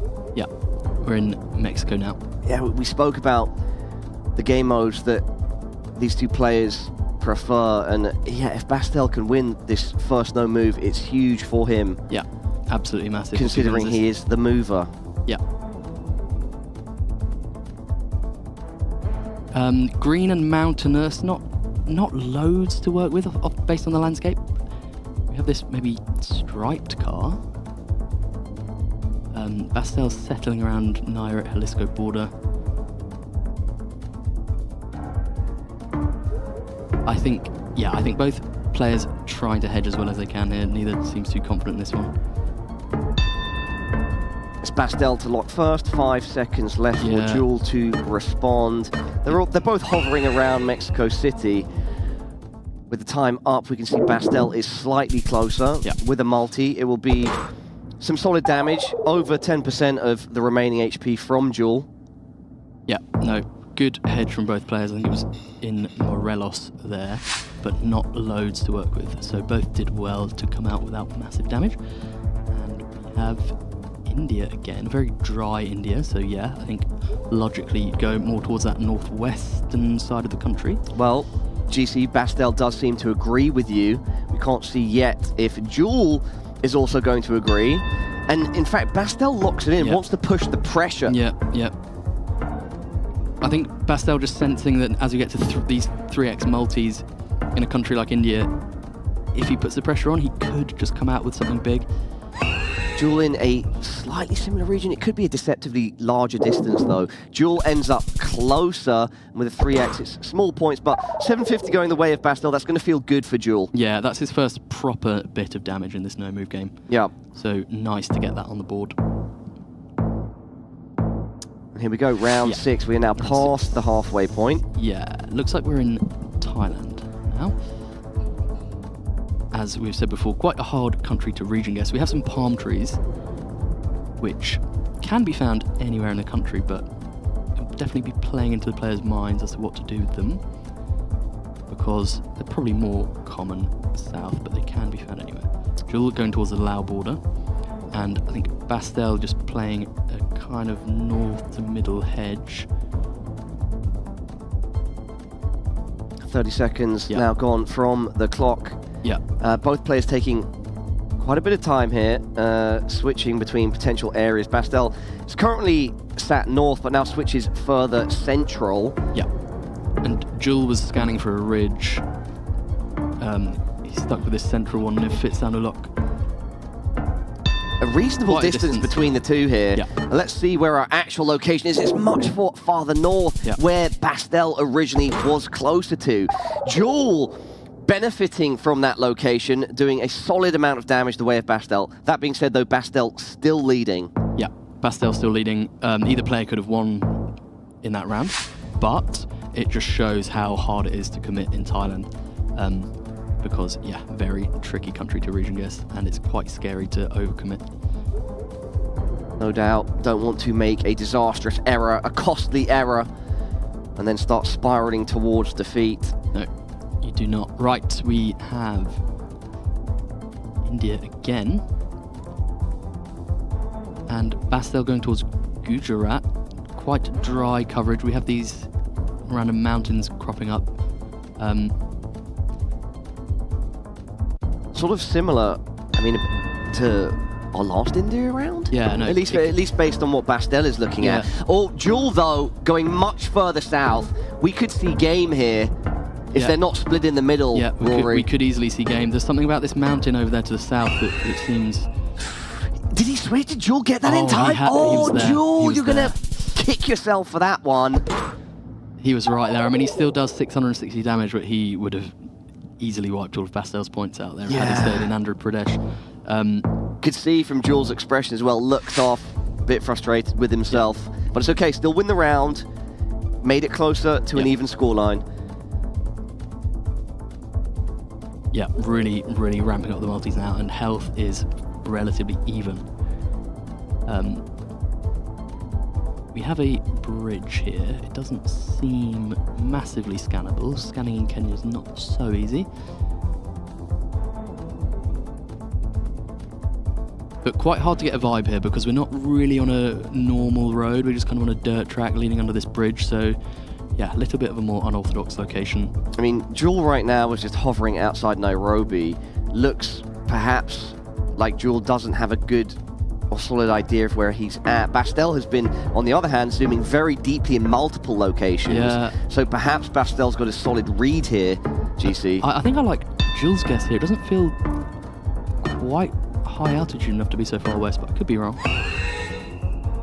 And Rory, you are absolutely correct. Yeah. Jewel, solid work, and that is going to be game 2. Yeah, that's game. Jewel, wow, I mean, yeah, Bastel played really well there and made some good guesses, but Jewel ultimately showing that when it comes to no move, he has the edge. Absolutely, yeah. Both players living up to how they've been described, how they've been observed. Bastel taking move, Jewel taking no move. Yeah. So yeah, it's gone according to the script so far, but at some point that could flip. So let's see. Bastel now will be feeling that he needs to win this second moving game. Absolutely. You know, scripts are cool, but sometimes ad-lib is even better. Something inspired in a moment, and there is a chance now for Jewel to do that and take a moving off Bastel. Yeah. I wonder if we'll see Jewel try to maybe push a faster pace, maybe send some rounds more quickly. It doesn't really look like he's trying to do that here in Senegal. Very, very red soil here. Do agree with you, Rory. A pace change, I think. I mean, a pace change could benefit either competitor here. It's maybe perhaps less likely to be seen from Bastel. Yeah. But yeah, maybe if Jewel were to try and press the issue. Yeah, I think it's worth a gamble for Jewel. It's very round dependent though. You need to feel comfortable. You need to sort of judge how far away information might be for your opponent. You need to be comfortable guessing in the country. There are various factors, so I wouldn't say instant guessing every round is always wise, but I would think Jules' best strategy would be to try it out a couple of times in this game and see how it goes. Quite a difference between the two there. That's going to be a big round one. 948 points of damage going the way of Bastel. Yeah. For some reason, Jules just had a better grasp of where they were at. Yeah. I'm not entirely sure why, but solid first guess by Jules. It felt really dry and remote, and I can kind of see why Bastel wanted to go east there. Jules with the safer, maybe more experienced no-move guess. Because it was ultimately equivalent to a no-move round. Let's see what we have here. We have a 40. I can't see closely enough if that's a national road or not. Jules has already opened his map. Oh, we have Trust and locks it in. That's that pace change we were talking about. Yeah, GC. Trust Malal there on the sign is quite a knowable town. And I don't think Bastel has the info. And Argentina's not really a country where you want to be guessing like this. So big country. And if Jules is on the money, he will get paid. But credit to Bastel.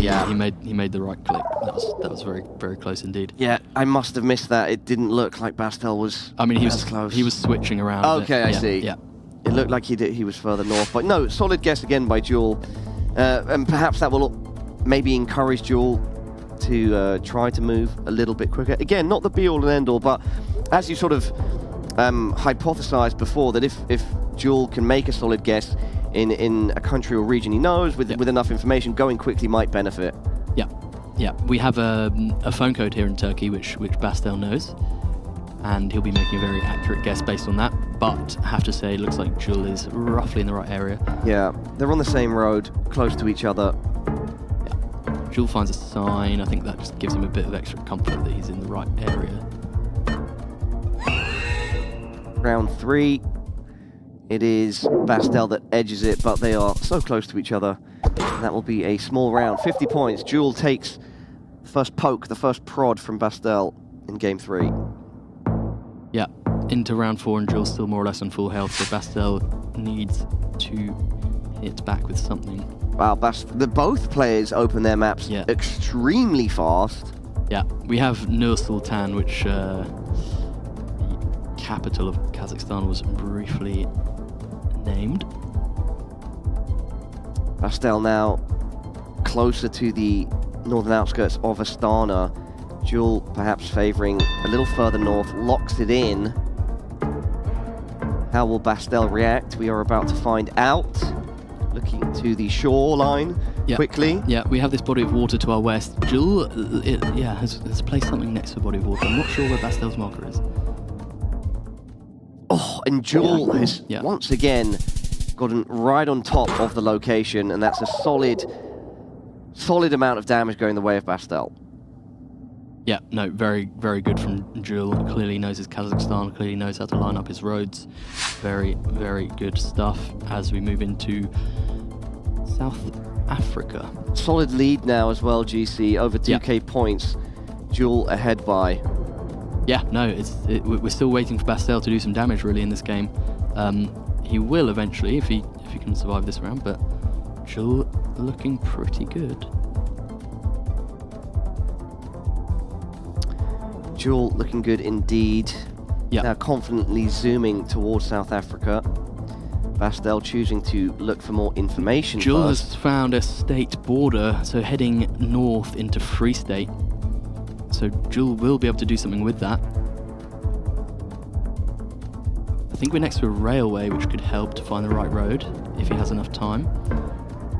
But Jules is again Bastel not finding info. Yeah, Jules is super zoomed. Bastel back against the wall, needs to react accordingly. And let's see if he's pulled off a magic move there. No, he hasn't. Jules, that is a fantastic guess. 3x multi, It's almost game. Not quite, but Bastel now with it all to play for, GC, in this game 3. Yeah, no, Jules been doing great. He's been finding info and he's actually been using it perfectly. So full credit to Jules in this game. Bastel will be feeling the pressure now on 342 health. Racing to find information in Colombia. Jewel feeling the vibes for North, which I like with this dryness. Well, I mean, if he's got some information, enough information at that point, pushing the pace is a great idea. Very unlikely to, suffer a massive blow, and instead forces Bastel's hand. And Jewel even guesses correctly, just wins the round outright, and importantly takes a moving off Bastel. Yeah, that's massive for Jewel. That was a very, very accomplished performance. Using his no-move skills there, but anytime information came up, he knew how to use that too. So credit to Jewel, very well played. Credit to Jewel, shining bright like a diamond right now. Yeah. A little more polishing and maybe a 3-1. Yeah, he definitely has the skills to do it. Pressure on Bastel, not really a situation he wanted to be in, having to win at no-move and NMPZ back-to-back. But there's always a chance. Always a chance, but it's not the spot you want to be in, GC. No, it's not. We had a map of Bangladesh there, and it seemed to be highlighted around Chattogram, but I may be misreading the map. It seems to be highlighted red towards the southeast, but that may not be reliable. Let's see. Well, Jewel is already juggling different locations. Has put his marker down, but then switches closer to central Dakar. Yeah, and by the way, Bastel will be able to decipher Bengali. It just doesn't really appear there are any reliably readable place names here. Great bit of information there, GC. So Bastel fluent in the language. Both players, though, end up shoulder to shoulder. Yeah, it was just outside Dakar, so my reading of that map that was on screen was completely wrong. It happens. It happens. Here we go. We now topple off the last map and land next to a cliffside on a lovely little country road. Wow, Bastel, that's the fastest lock in this series yet. Yeah. I think with these rocky walls, I think southern Norway makes sense. I can't even see the difference here. Feels a bit more north, I think. Yeah, I mean, Bastel just sent it so fast there. Does end up coming out on the winning side. Any idea why Bastel pushed the pace so fast there, GC? I think it's a little bit of... I think he's just trying to experiment a bit strategically and maybe feeling the frustration of having lost a moving game. He's just trying to mix it up, trying to do something that works. I think he probably knows he's not favoured in this no-move game, so just switching it up a little bit can just maybe make you feel a little bit more comfortable that you're trying something. Yeah, I mean, a switch up, trying to swing that momentum back in your favour. All for it. Let's see if he once again locks first. Been zooming in a lot, but so has Jewel. 30 seconds left on the clock. Facts. Bastel wants to speak facts right now. He does. He's in the city of facts. Yeah. That's facts. Yeah. Tunisia, not a country we see too much competitively these days, but very nice country. I'm very happy to see it here. Yeah, there's all this water visible, and they're just trying to use the map as well as they can to line something up. But neither player looks too confident in what they've found so far. But they have both settled in Monastir, so maybe there's something there that fit. Yeah. It was a tight fit, but just enough to fit both of our players. Small round, 4 points. Yeah. Tiny round.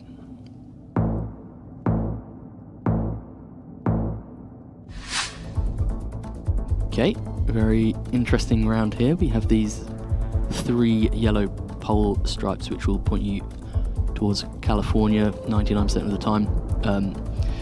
Yeah, it looks like the Central Valley. Very dry, very flat with mountains in the distance.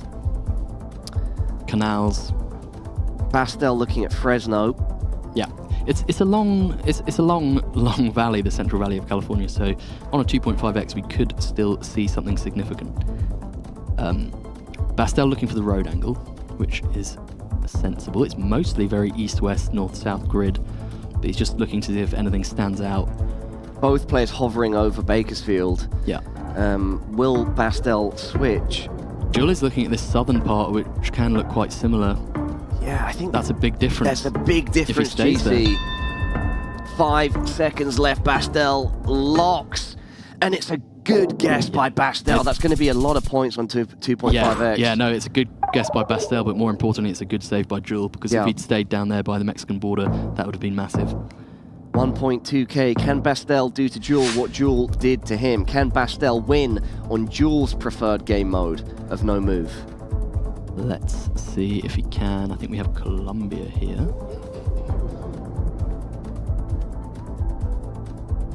Not loads to work with. I think the pole paint rules out Antioquia, so that gives them something. They may be trying to use the architecture a little bit, but this will be a kind of gut feel type round. Let's see who gets closer. Yep, let's see. Vibes, ever important when information is thin. Jewel had his marker very far south near the Ecuador border there, but he's chosen to stay. Okay, he's kind of hedging. Yeah, he had the right idea. He was down there. That will be solid with 3x. Yeah. 3.3k out of nowhere. Yeah. No, he takes the lead. Wow. GC Close once again around with a huge impact, sneaks up on us. Yeah, now Jewel takes that lead back. Yeah. Ahead by just a small margin, but it's a lead nonetheless. Bastel wants to respond confidently. Yeah, we see these dry mountainous ridges around us. That's why Bastel has gone for Narin, and I think it looks like Jewel is setting the same. Great response. Yeah, checking the road angle. Great response by Jewel, and it's just on the doorstep. That is a 5k. Yeah. Ladies and gentlemen, everyone at home. Very nice stuff, yeah. Kyrgyzstan, you have to know your Kyrgyzstan coverage. It may not come up as much as it used to, but when it does, you need to know it. It's only been covered once in Generation 3, so limited coverage, limited number of roads. It's definitely learnable for these players. Very strong showing by both players there, but it's got to be a bit frustrating for Bastel, when he's so close.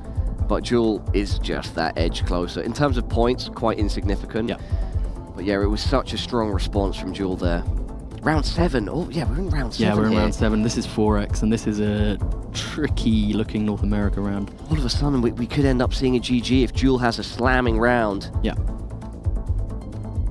There's enough of a distance right now between where our players have their markers that it could swing in either way. Yeah, no, it's quite a big difference now. So we have one in Nova Scotia in Canada, and then we have Bastel more around Connecticut, Massachusetts. So Jewel with a water hedge. Does he sink or swim? Oh. He sinks. No, he doesn't. He swims. Apologies. Yeah, and that will be game. That's game. 3-1. The crown Jewel shines. Yeah, wow. We set the scene beforehand, right, about these two players' preferred game modes, and we said it could be crucial if one wins on the others, and that is what we saw. Yep. No, Jewel got that second moving, and then just was able to make it a 3-1 from there. Yeah, he just had that ability to kind of out hedge there in the no move game, really showing why that's his preferred format. Very, very well done to Jewel. Quite unlucky for Bastel, I think. I think in the second moving game, a lot of the rounds, Bastel wasn't really able to find info, and that doesn't really suit him. So a little bit unlucky there. He definitely played well. But yeah, Jewel played great in both modes. So. Yeah, with that in mind, though, I do like the fact that Bastel tried to react. Yeah. I don't think it was necessarily him playing out any sort of tilt or frustration. Yeah. Perhaps just realizing at points, I'm a little behind here, or I don't have myself in the game. He tried some different things, and that was definitely admirable. But no, this time it did not work out, and it was that consistency from Jewel that made the biggest difference in the end. GC, enough from us for now. Let's head back to the desk. Christmas comes early for Yule. Yes, I stole that one straight from you, Geoguessr. Thank you so much. But an incredible victory here for Jewel to bring this one home. I think a back-and-forth game that, and we say it all the time, but this one is no different, could really have gone either way, but Jewel able to win it out in the end. Now you stole my words. That was what I was about to say. It was a back and forth, especially in the round 1 moving game. We saw them both. It was pretty much like a ping pong game. It was like a 5k from there and then 5k from there, but more for Bastel on that side. So that's how he secured the win on the first moving game. But ever since then, like, I don't know, it was just, you couldn't really tell whose game this is. It really went, as we said, back and forth. And now we're going to get to hear from you in just a moment, but I want to hear from you first. Were there any rounds in particular that stood out for you as deciding? Obviously, the very final round is going to be the decider in the end, but were like momentum shifts, whatnot, anything in particular that stood out to you? Yeah, I mean, it was pretty early in the game, but in the first no-move game, the Argentina guest from Bastel really caught me off guard. That was an insane guest, getting the right road out of nowhere. I was like, and it was like one of those unique, everyone knows where it is. Yeah, sort of exactly. places. It wasn't really a free road, as we call it. It was also not on his preferred mode. He's more of a moving player, and we go over to the no-move mode, and I feel like in the no-move mode he played better than he usually does on moving. So there was kind of a switch up on his strengths that we usually see from Bastel. So that was interesting to see in this match. Besides that, I mean, they had the India round, which was very hard in round 7 in the no-move game. A that lot could of have been, India. Yeah, that could have been anyone's game because it was very far south and they both ended up north. So if Bastel would have picked up that, he might have stayed in the game. But yeah, that was really the decider there. The difficulty of a single elimination. You get one shot, and if you don't make it, you're out. But here we have him, Joel, ready for an interview. Joel, congratulations on a well-played game. How are you feeling? Pretty relieved, honestly. Bastel is like someone who I respect a lot, who's really good at moving and just an overall like amazing player. So pretty relieved about the win, but yeah. Sounds good. Sounds good. He deserves yeah. I mean, it was a very back and forth. We said it coming into this interview now that it could have gone either way. Did it feel like that for you while playing as well? Were there any point where you're like, oh no, I might lose it here, or were you feeling confident throughout? Yeah, totally. It was pretty nerve-wracking throughout, especially after the first game. Bastel definitely could have came back and won, especially with the volatility of motifs and yeah, I think toward the end I settled in, I guess. I mean, we heard it from Geoguessr here. You had some incredibly good guesses. Were there any rounds that stood out to you personally as, oh wow, I really got that one? Like any rounds in particular that you might feel like overshined some of your other rounds in this matchup?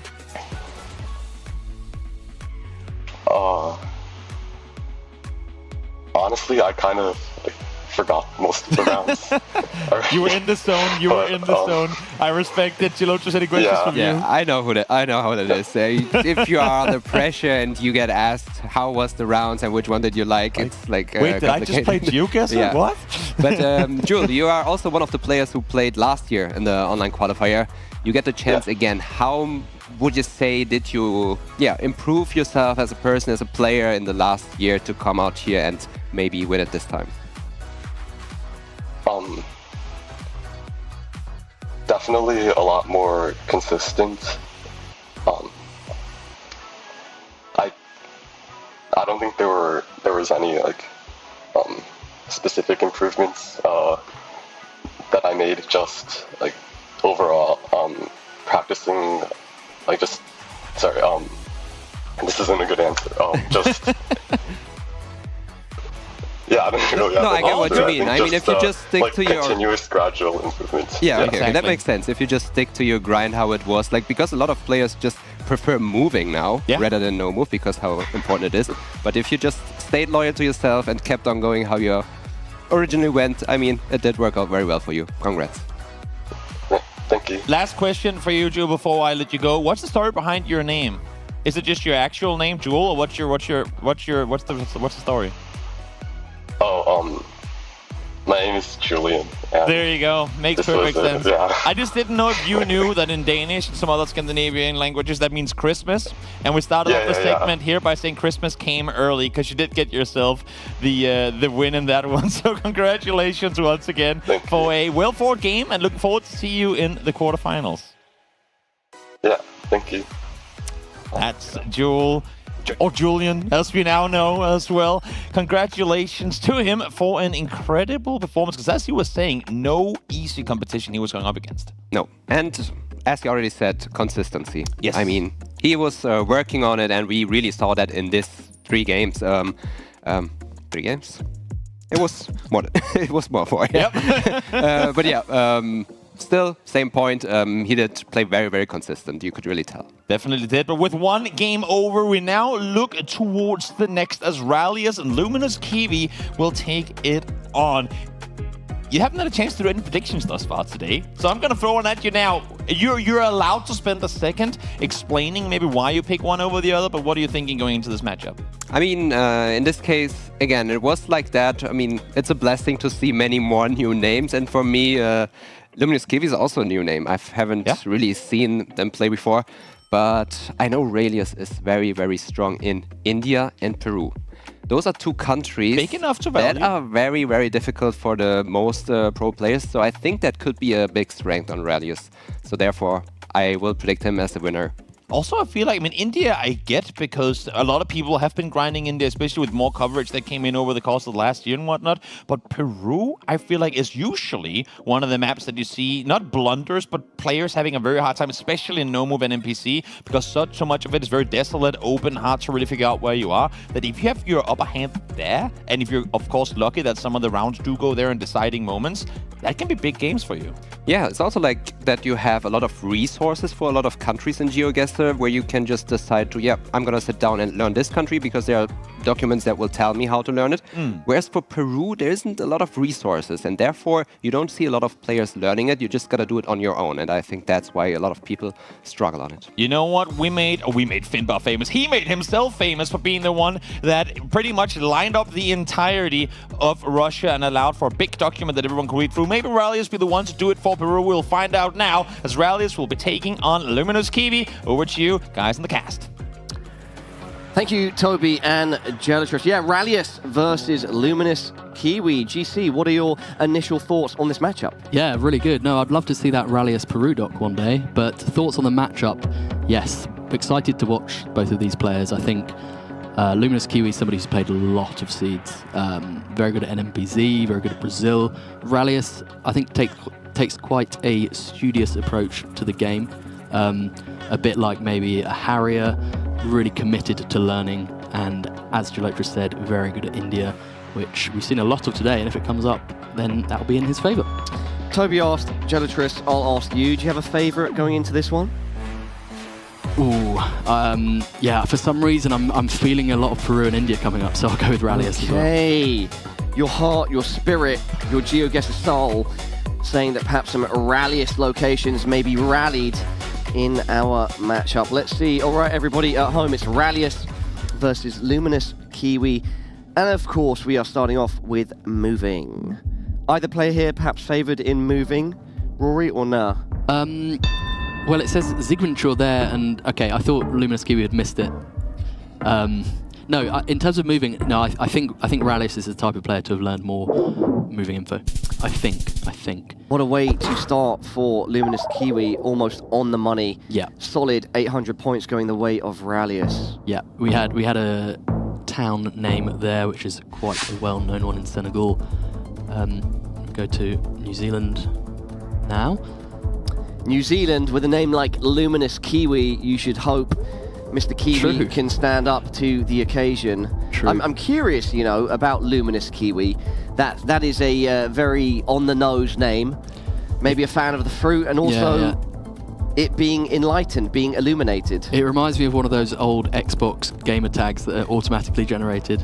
It is. Could be that. It is an auto-gen name. All right, going North Island. Yeah. Central. So, yeah, it looks like we're going west towards New Plymouth on the 3. Rallius yet to open his map. 15 seconds remain. Yeah, I don't think Rallius has found the same info, but looks to be making a reasonable guess nonetheless. Oh, no, maybe he did find something. Luminous locks just before time is up.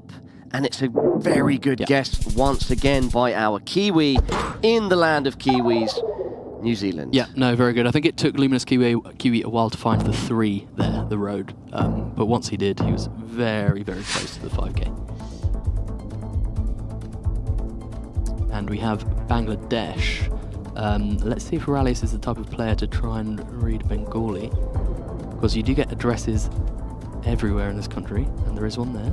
And Rallius actually reacting quickly to the script that he's got up on his screen right now. Nonetheless, it's Kiwi that locks first. Yeah. Rallius, though, perhaps acting with some information that Kiwi had not found. Let's see who's closer. They're both just in Dhaka right now. And Rallius has gone slightly west. Let's see. Okay. Oof.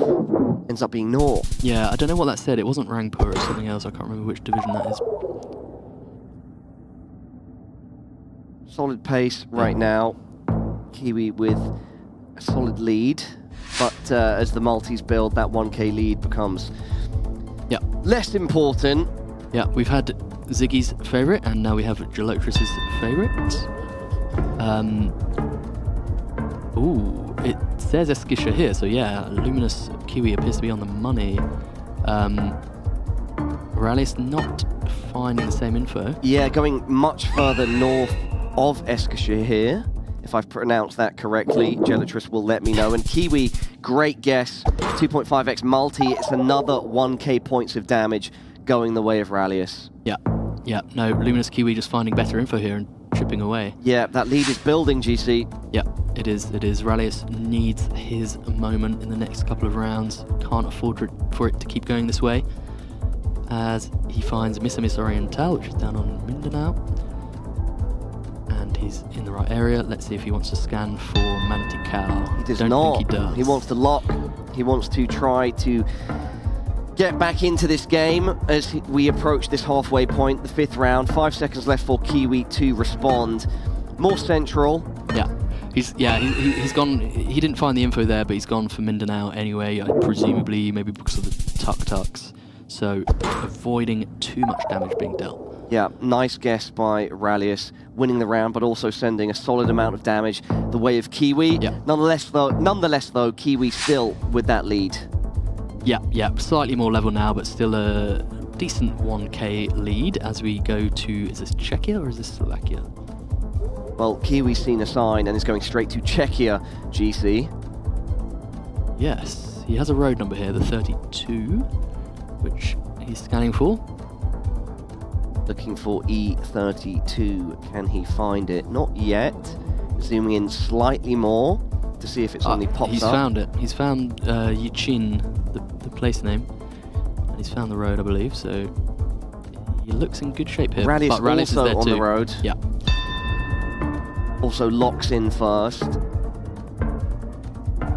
Kiwi using the time left, trying to refine his location, squeeze out some points. Who is closer? It's time to find out. And it's Rallius. Very good guess by Rallius. Yeah. Great guess by both players. Both very comfortable there. Yeah.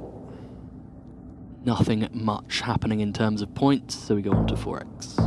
4x and round 7 indeed, GC.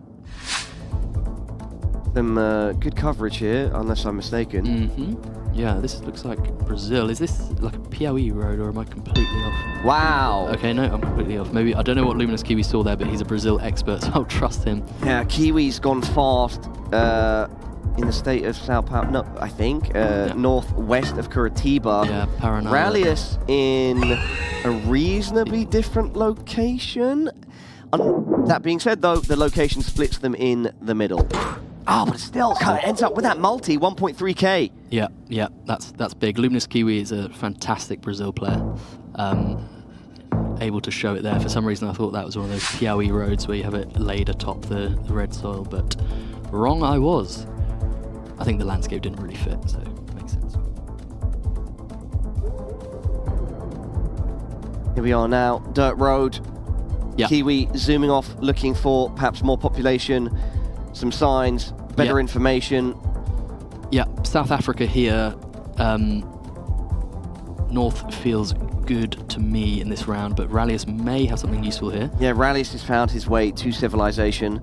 found a populated town, a bunch of signs. At the same time, though, Kiwi on a different road, stopping to observe a sign himself.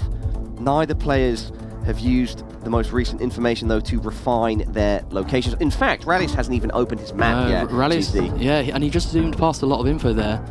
There may have been some phone numbers or maybe some place names, but I think both comfortable with this kind of north of Pretoria guess. And I think they should be quite close. They are indeed. Location ended up being slightly south of Johannesburg. Kiwi nonetheless closer with that 4.5x multi, the lead builds going into round 9. It does indeed, going into round 9 in what appears to be Brazil. Again, this will favour Luminous Kiwi. Back-to-back Brazils. Yeah, I think Rallius here probably is praying to find a phone code, because Luminous Kiwi could just decide he knows where he is at any moment here, using polls, using car meta, using all sorts of various things, but Rallius will be... Okay. Rallius, in fact, wants to be the first to act. Got to be confident there, especially if he knows Kiwi is a Brazil expert. Yeah, and Kiwi going into this kind of western side of Minas as well. That extra time was spent well. Kiwi getting quite close, but the marker is just slightly closer to Rallius. Rallius just about winning that round. And now we go into our 10th and final round. What country, GC, are we in? Does Rallius have a chance here? Let's see. So I think we're back in... Brazil? No. Yeah. Oh, no, for real? Yeah. Triple for real. Brazil? Yeah. Oh, Kiwi has had it given to him on a plate, but Rallius moves first. So yeah, these mountains look a lot like the Rio area. So we might just, although Rallius is going for Sao Paulo, maybe he's using that because he knows Luminous Kiwi will go Rio. Different cities on this shoreline, and it is Kiwi that makes it happen. Solidly taking game 1, moving up 1-0. Yeah. GC. Yeah, sorry, no, I was slightly lost there. I think maybe Rallius went for the slightly less likely guess of Sao Paulo there, knowing that Luminous Kiwi would probably go Rio. Maybe Rallius thought his only chance to win would be if it was Sao Paulo on the off chance. Absolutely. No, I completely get what you mean. Yeah. If anything, an interesting attempt at clutching the round. Yeah. He has to go for broke there and hope that it push the pace and hope that it's in the other city. Yeah, because if on low health, if he goes Rio there, he just loses anyway, so he needs to gamble. With that said, everybody, we will move on to game number 2. No move. A chance for Rallius to bounce back, but of course a chance for Kiwi to extend that lead. Kiwi looking very good so far. I mean, both players putting up a solid performance over game 1. No one making huge errors. We'll see now how the dynamics play out in no move. We will indeed. Let's see what we get round 1. Just waiting to make sure that it's ready to go. Everybody at home. Rory, when did you get into Sweden this time? To Stockholm? When did I get in? I got in late last night. Oh, around what time? I think I got to my hotel about 2 a.m. Oh, wait. Oh, no. Were there some delays or something? No. I just got a late flight. I came after work. Fair play. The Arlander Express I had to wait 30 minutes for that, so it all added up. I see. I was going to ask if you've been up to anything yet or whatever. Not yet. Perhaps we can grab some food later, explore Stockholm a bit. Lovely city. It feels weird. So I've only ever been to Stockholm for Geoguessr World Cup. So it feels weird for me to be here without seeing hundreds of Geoguessr players. Yeah, I mean, it was wonderful last year when we had that World Cup, now of course called the World Championship. But that World Cup last year in the Blue Hall, we drove past it earlier, iconic location, and what we turned into an iconic event. It was Blinky that won out. And yeah, we've come into this season of Geoguessr with newfound energy, hope and excitement. And yeah, so far it's been delivering on all fronts. Can't wait to see how everything plays out in Copenhagen, August 29th and 30th. Everybody at home, if you haven't got your tickets, head on over to geoguessr.com and find them. Get involved. It's an awesome scene, awesome event, and it will definitely be a trip you remember forever. Absolutely, it will be. I think it looks like we're ready for the next round. There we go. Okay. We have a very specific type of pavement here, which I think these players should know. It's Oaxaca. We have that thick arrow on the sign indicating Mexico. But yeah, Oaxaca pavement here. Are those agave plants? Yeah. Are they, have I got that right? Yeah, you have. Yeah. The agave plant known for, what's it, tequila and mezcal? Yeah, so you get tequila growing a lot in Jalisco and in Oaxaca as well, in Mexico. And wow. Oh, Kiwi, great start, buddy. Not wanting to let go of the momentum of the lead. It's a small lead to build in that first round, as is often the case, though we have seen some exceptions today and over the course of Geoguessr esports. But yes, Kiwi going to be happy getting that round one, keeping the game in his favor. Yeah, looks like we've got Russia now. Luminous Kiwi going towards Yakutsk. We have quite a bit of elevation around us. Rally is going for a really, really specific guess here in Aldan. Yeah, when you see that level of specificity, it does lead you to believe that Radius has a very strong inkling of where he's at, where the location is. Yeah, definitely. Luminous Kiwi now around Susuman. Radius still scanning, so maybe he wasn't quite convinced by his initial gut feel. But the clock is ticking, and clock is ticking. Yeah, there's some distance here. There is some distance. Big country can mean big points. Yeah. Even with only a 1.5x multi. Kiwi locks first. Rallius really trying to refine his location. Who is closer? It's Rallius by a big margin. That is going to be big points. And that is 3.8k going the way of Kiwi. Yeah, that's just huge points. Huge. Only a 1.5x, so Rallius would have loved that to come a little bit later. Yeah. We have France now with the language confirming. French plates on the car. Maybe a blurred phone number on that sticker, which Luminous Kiwi is trying to decipher. Maybe he's seen an 03 there, which... Looking like we have a north-south split right now. Rory. Yeah. Kiwi further north, Rallius further south. Yeah. So I think Kiwi thinks he's seen a phone number on that sticker. Would be my guess. It looks as though he thinks he's seen an 03 phone code. That could be some very crucial information. And you might be right, Rory, because Kiwi has come out on top there with 2x. Wow. 2.3k points of damage, going the way of Rallius. Rallius still in the lead, but that is a solid round for Kiwi. We're only in round 4, and already a lot of damage exchanged between our two competitors. Yeah, no, good from Luminous Kiwi there. I always say you have to try so hard to just scrape every bit of info you can in no-move rounds like that, because it does pay off.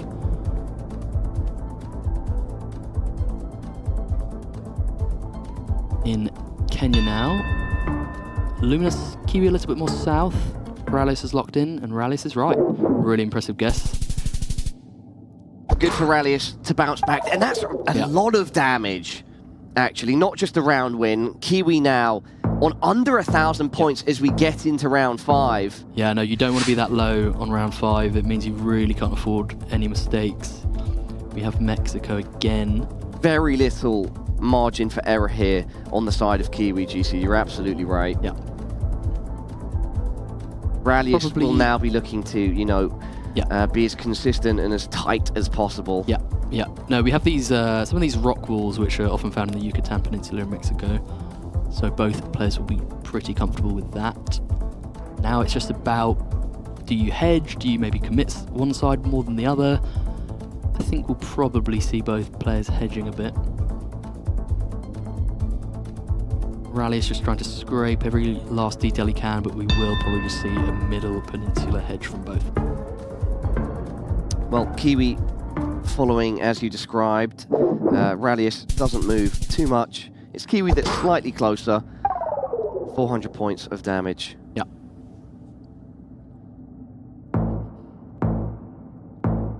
And we have a nice country here, Pala. An amazing place. A brilliant place. Now, United Kingdom, ladies, gentlemen, everyone at home. Kiwi right now plonks down around Birmingham by the looks of it. Yeah. Rallius going more towards North London. He's a Watford boy at heart, it would appear. Edges towards Slough. Yeah.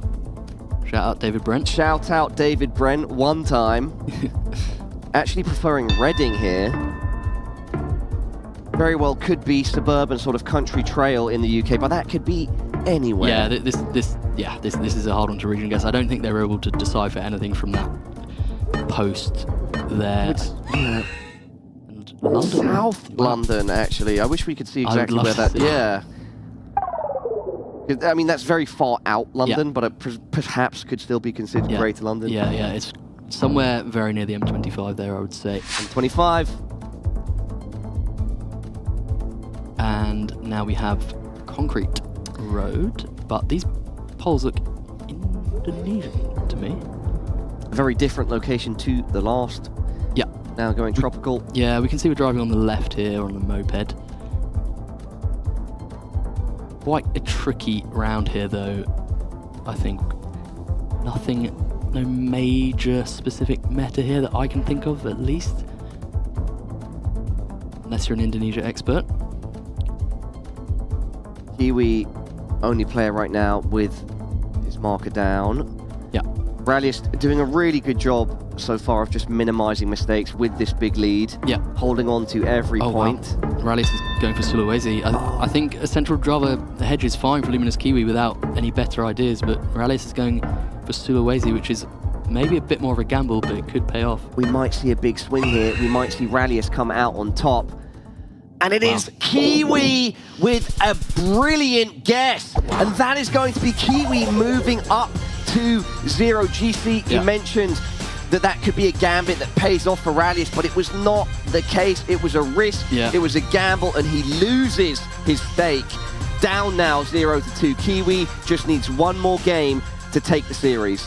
Yeah, I mean, clutching it up with 218 health left must feel quite nice for Luminous Kiwi. Sensible hedge, not a lot to work with there in Indonesia, but I think going Central Java is just the sensible guess, and it paid off. Paid off indeed. Rallius now needs the reverse sweep. That means he needs NMPZ. Yeah. He needs to win 3 in a row, including NMPZ. It is the toughest spot you can be in. Yeah. Kiwi with a huge advantage now. Yeah, huge advantage. Rallius, Rallius has it all to do. Rallius needs to rally himself. He does, yeah. GC, he needs a rallying war cry to get himself back into this one. Going back to moving. Going back to moving indeed. 2-0 lead for Kiwi. Reverse sweeps, I think, I don't have the exact stats up in front of me, everybody, but it's in reverse sweeps, always hard. Not a regular occurrence in Geoguessr esports or any other esports or sports for that matter. It's one of the hardest things one can do in a competitive endeavor. Yeah. Can Rallius make it happen now? Let's find out. Let's find out. We have the UK again. I do not know. Wait, Rory, this is your house, mate. The one that we just passed on the right. Yeah. I know. I think I'm in the window there. If I remember this Google coverage correctly. Oh. Luminous Kiwi having a bit more success with moving here, getting closer to some info. I don't see anything useful yet. I don't know the phone code. Yeah, no place names yet, unless I have missed something. Kiwi now trying to make his way round this winding turn to find those signs, but there's, once again, nothing too useful on it. 5 seconds left. It's a round 1, though, everybody. Probably not going to see too many points. Good guess by Kiwi. Yeah. Very good, but yeah, small damage, but very nice plonk. Some great names there. We're east of Worcester, left of Royal Leamington Spa. Royal Leamington Spa. Everybody at home, that's not a fake name. That's a real thing. We have Leamington in the UK, everybody.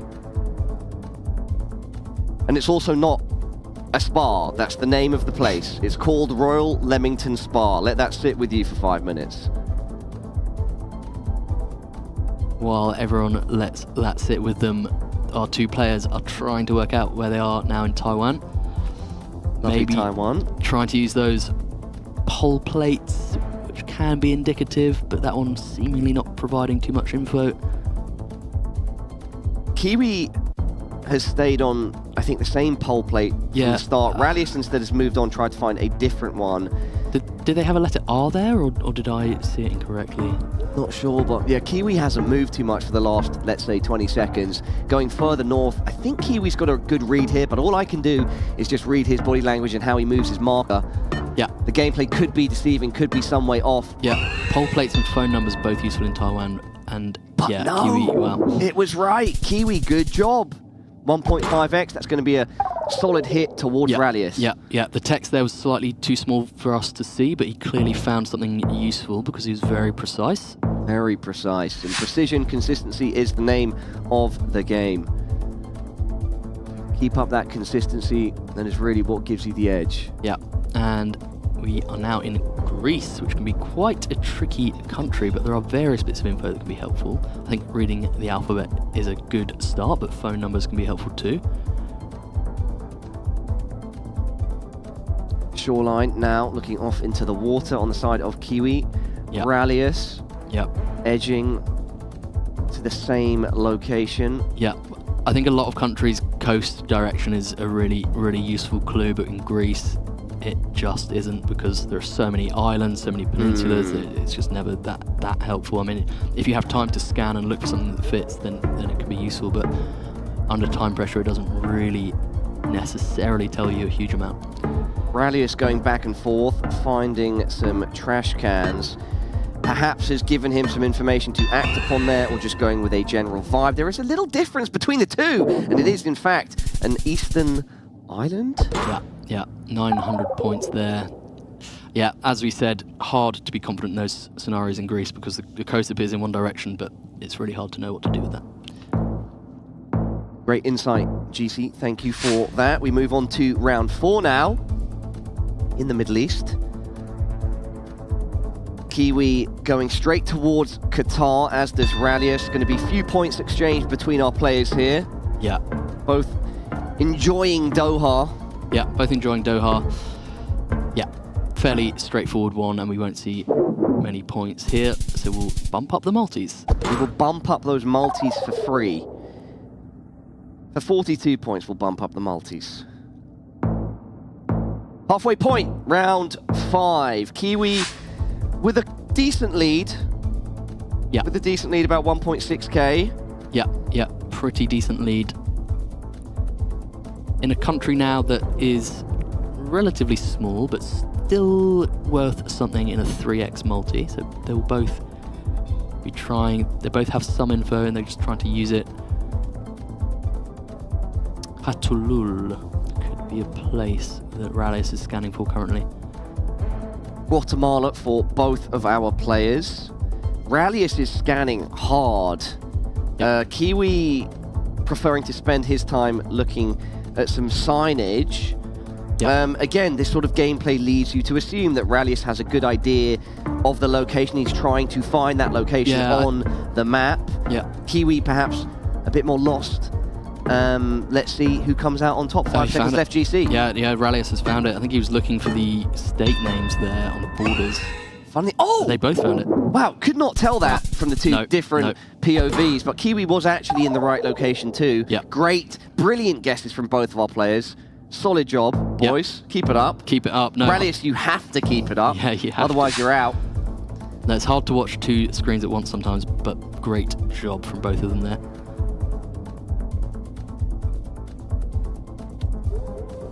Out of the car park for Rallius and Kiwi.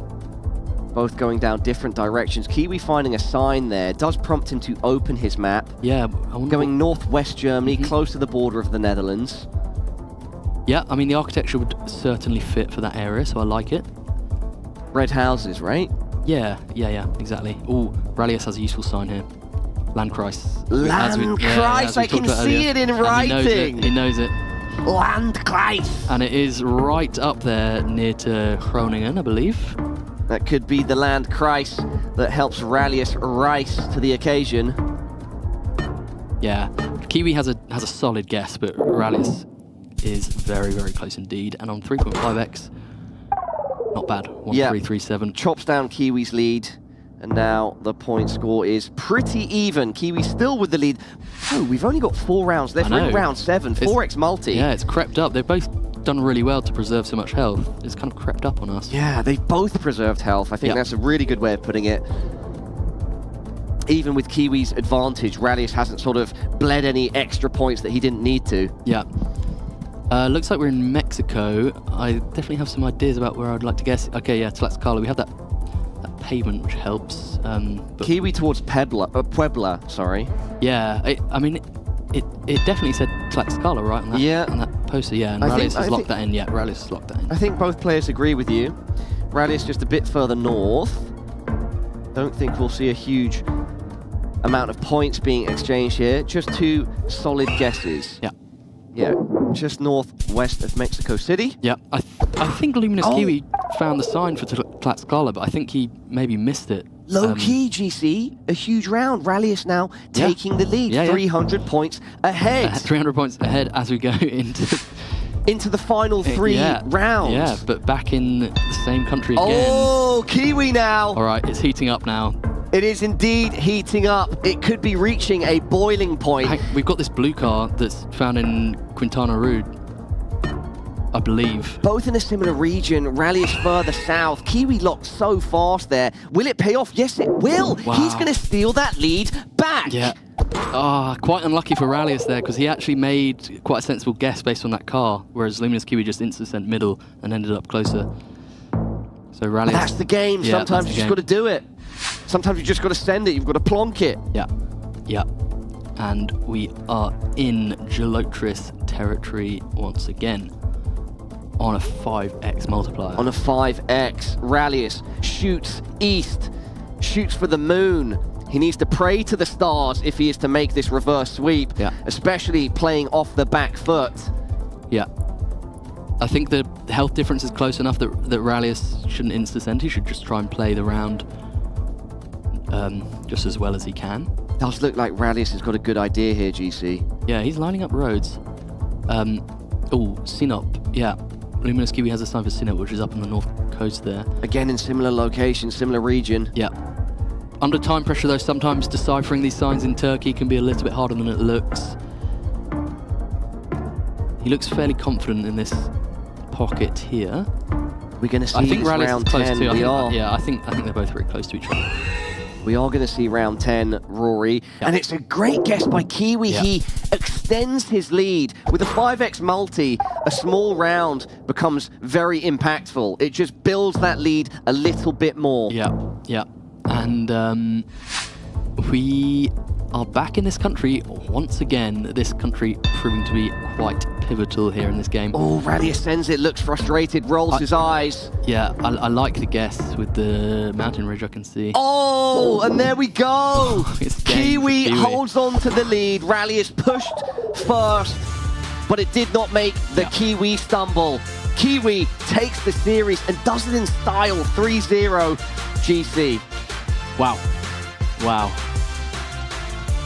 Wild one. Really, really, really strong performance from Kiwi there. I think Rallius actually played really well, at least in 2 of those games, but just never really had the opportunity to deal much damage because Kiwi was so consistent. Yeah, and this word consistency, it keeps coming up, but really that's sometimes all it comes down to is if you could be most consistent, this sounds so basic, but if you can be consistent in your wins, and if you can be consistent in your mistakes, as in like if you're not too far away, if you're just slightly behind the opponent, that will always give you that edge. It means that you're steadily making those points and you're steadily avoiding losing points as well. Yeah, no, exactly. Just preserving your health. Preserving health, I think, is that's like official verbiage. Preserving health, or not really, but I think it works. Is what I'm saying. Yeah, right. Yeah. I'm with you. It's a good way of illustrating it for everybody. Yeah, great. That consistency really helped preserve the health there. We were speaking about it as it happened. GC, any final thoughts before we head back to the desk? Actually, just really impressed by Luminous Kiwi's performance. Very comfortable all round. Didn't really seem to have any major weaknesses. Really good stuff. Really, really good stuff. GC, it's been a pleasure. Let's head back to the desk. Toby and Geoguessr, over to you. Thank you so much, boys. Enjoyable cast here once more as Luminous Kiwi comes out victorious in, a 3-0 fashion, but I think once again a case of 3-0s might not be as flawless looking as the game themselves ended up being, because there were definitely times where it could have gone the other way. Yeah, you can't just at the end of the evening look at the scores and say, okay, this went this way, this went this way. It doesn't work like that in Geoguessr. You have to be here, you have to watch this. Radius played amazing. I mean, he made very, very good guesses overall. I mean, he got a little bit unlucky. Happens in Geoguessr, but I guess he got a bit more unlucky than you wish for. But hey, Kiwi just played amazing as well, and the consistency really granted him the win here. I feel like, especially in game number 3 was very much Luminous Kiwi kind of favored back and forth there in the end as well, so then ended in round number 10. But in game 2, I feel like it was such a big change up from game 1, where game 1 had been very steady all the way through to the end. Game 2, he started off the whole thing with some very big, like with 2,000, 3,000 point hits in back-to-back rounds, and then all of a sudden from there, just straight back to the small damage hits once again. Yeah, I don't know if it was maybe the map seeding, the locations that led to that, or if they were more locked in, less locked in. Yeah. I couldn't really tell. I couldn't really tell on that one, but I noticed that as well. Yeah, I don't know what it was. Do you think, though, that now we will have Kiwi for an interview in just a short moment, but do you think for what we saw here that it bodes well for the games to come, or is there still maybe something yet to be proven in the grand scheme of things? Yeah, I mean, Kiwi was also someone where I was looking forward to see him play, because I haven't really seen Kiwi play anywhere at all. So yeah, it's great to see him once again play and prove what his strengths are. And I think he's pretty set. I mean, if he continues like that, he will not make it easy for the other players. You know, we'll get to hear from the man himself just now. Kiwi, congratulations on the victory here. First off, how do you feel after this game? Did it go as you predicted? Or talk me through what you experienced. Thank you. No, it actually didn't go as predicted at all. I was very nervous against Rayleigh because I know he's a very strong player, especially in like Latin America. But I think I was pretty fortunate to get like some Brazil rounds early on. But I was really nervous because I'm not the best moving player. I would say I'm more of an NPZ focused player, so I didn't expect it to go as well as it did. So, yeah. Well, maining NPC didn't even have to take it to game number 5. That's as good as it's going to get, I suppose. I want to ask you, we kind of briefly went over this on the desk as well. It seemed like game 1 went pretty streamlined. I mean, no big blows to mention that much early on. But then you come game 2. Don't know if it's because we're going to no move or what it is, but there were some massive hits back and forth in early rounds as well. Talk me through game 2 and how maybe we were talking about maybe it's the seed difficulty. What was the outswing in the rounds that we saw there?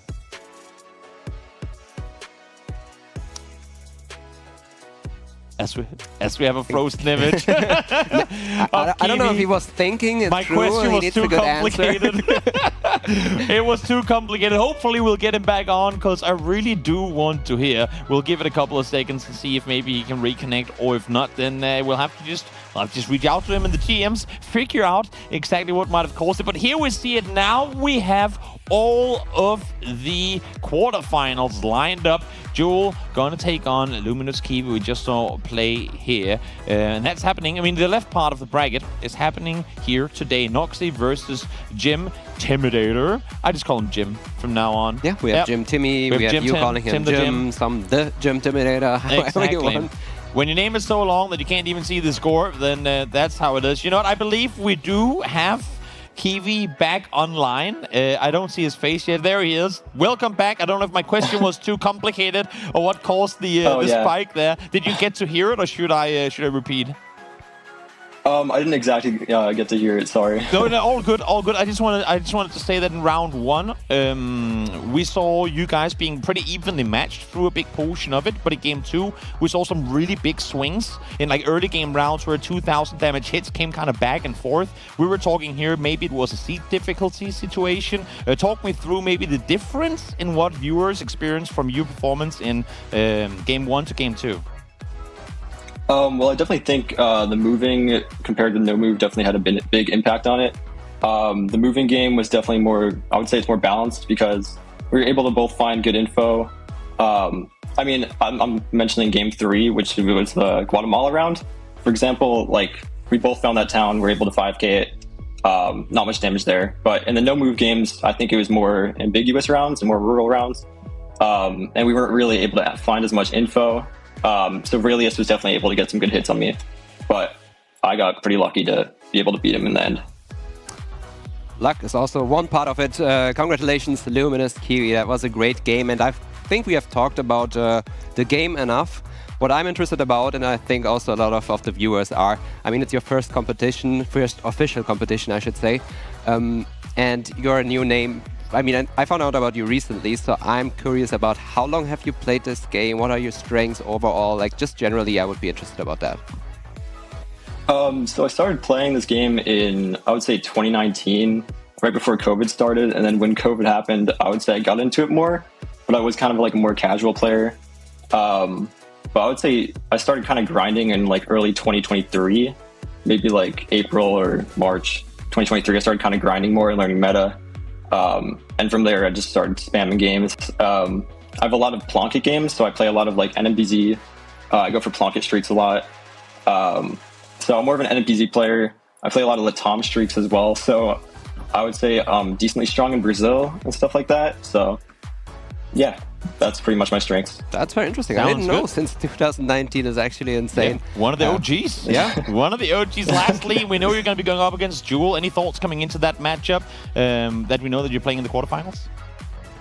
Well, honestly, I'm a little bit nervous because I saw the game that Jewel played and he played extremely well. So I've played with Jewel before. I've played tournaments with him. So it's good to see that I'm going to be playing in the next round. I know he's very strong. So it's going to be pretty difficult. Good stuff. It's going to be an exciting one for sure. We are looking forward to seeing that, and best of luck in the matches for you to come. Congratulations again on the game here, Kiwi. We're looking forward to see more of you. Thank you very much. Thanks for having me on. Of course, always a pleasure to hear from our victorious players in the interviews post-match, because again, for one of the players we've had the chance to talk to today, there is a World Championship spot up for grabs. It doesn't get much more exciting than that. And you can see on their faces, one step closer. It's still nerve-wracking, but one step closer. It is. I mean, what a great guy. 2019, like, he has been around. He is playing Plonket. He has playing Latin America streaks. Under the radar. And all that he was the radar. spamming games.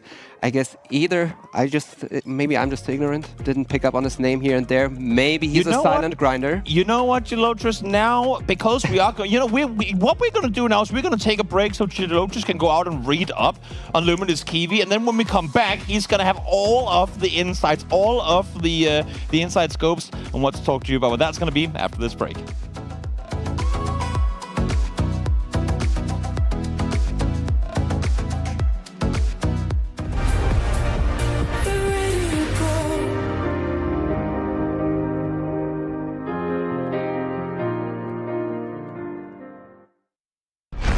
Let's play a game.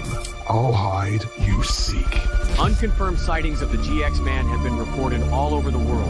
My VPN means I can be in multiple places at once. I can mod my look at the click of a button. I'll block any ads attempting to promote the manhunt. Your time starts now. Play the GX Manhunt at Geoguessr. Find me and get a reward. The return of Area 51, Alienware's highest performance desktop yet, equipped with powerful Intel Core Ultra processors.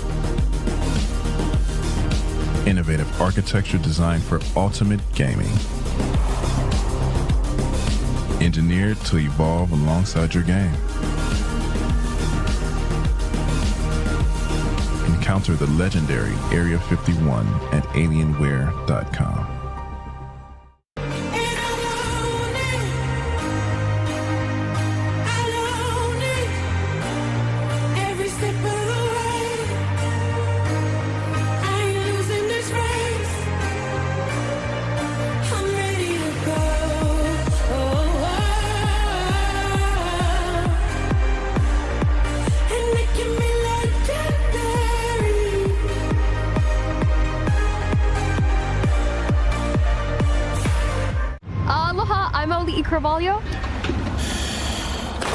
Dive in with me to see how the Shiba Hope Grows program is bringing our coral reefs back to life.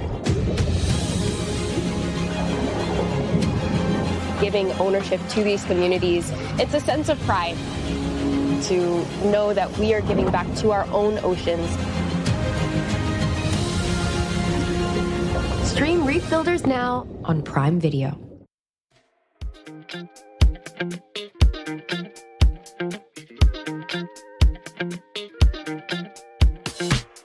If I can't be with you, I'd rather be by myself.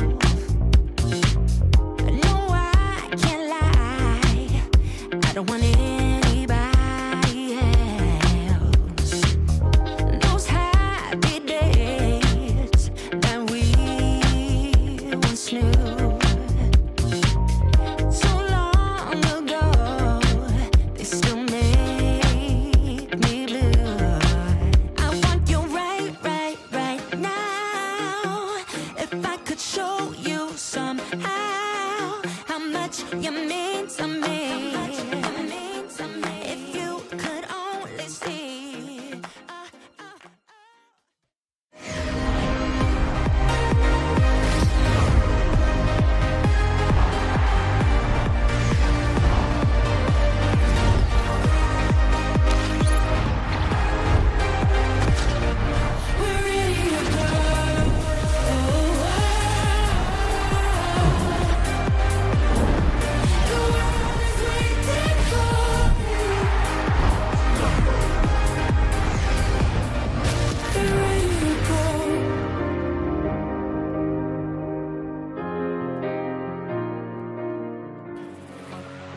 Welcome back, everyone, to the next stage of the Open Major. The rounds of 8 have all come to an end, and we now enter quarterfinals territory.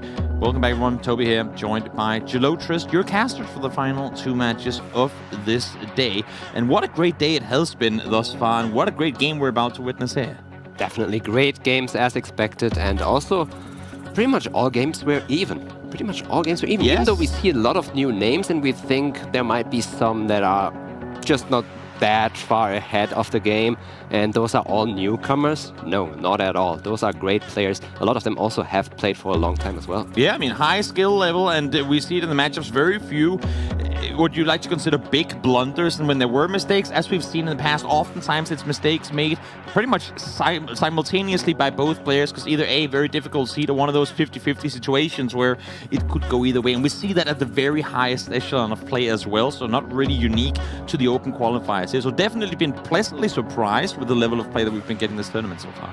Definitely, yeah. I was also about to mention that in the very highest level of play, like even in the majors, you see somewhat of the similar toss-ups that we have seen before. So really, no one to blame there. I think it was great gameplay, and we are just getting closer to get a new World Championship player for Copenhagen. It's going to be interesting. It's going to be close. Maybe you out there already know who you want to cheer for. Well, we got Nuxie and Geointimidator on screen right now. Oh, well, right now it's only Nuxie. But we got them ready to take on the first quarter final. Before we get into this game, Geoguessr, prediction? Nope. Yapping, just numbers.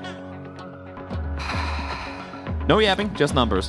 Geointimidator 3-2. Fair enough. All the way to an NPC is what Geoguessr wants. We'll see if that's going to happen. Out there, dear viewers, throw us your predictions as well. No yapping, just numbers. Spam them in the chat. Give us the final scoreboard of what we are going to see here. I'm going to join the party. I'm going to say 3-1 Nuxie. Just to, you know, to throw some spanner in the wheels. See if maybe. It's always fun that we're playing each our horse. Doubling down is never too fun. So I'll be on Team Nuxie. You can be on Mr. Jim the Tim.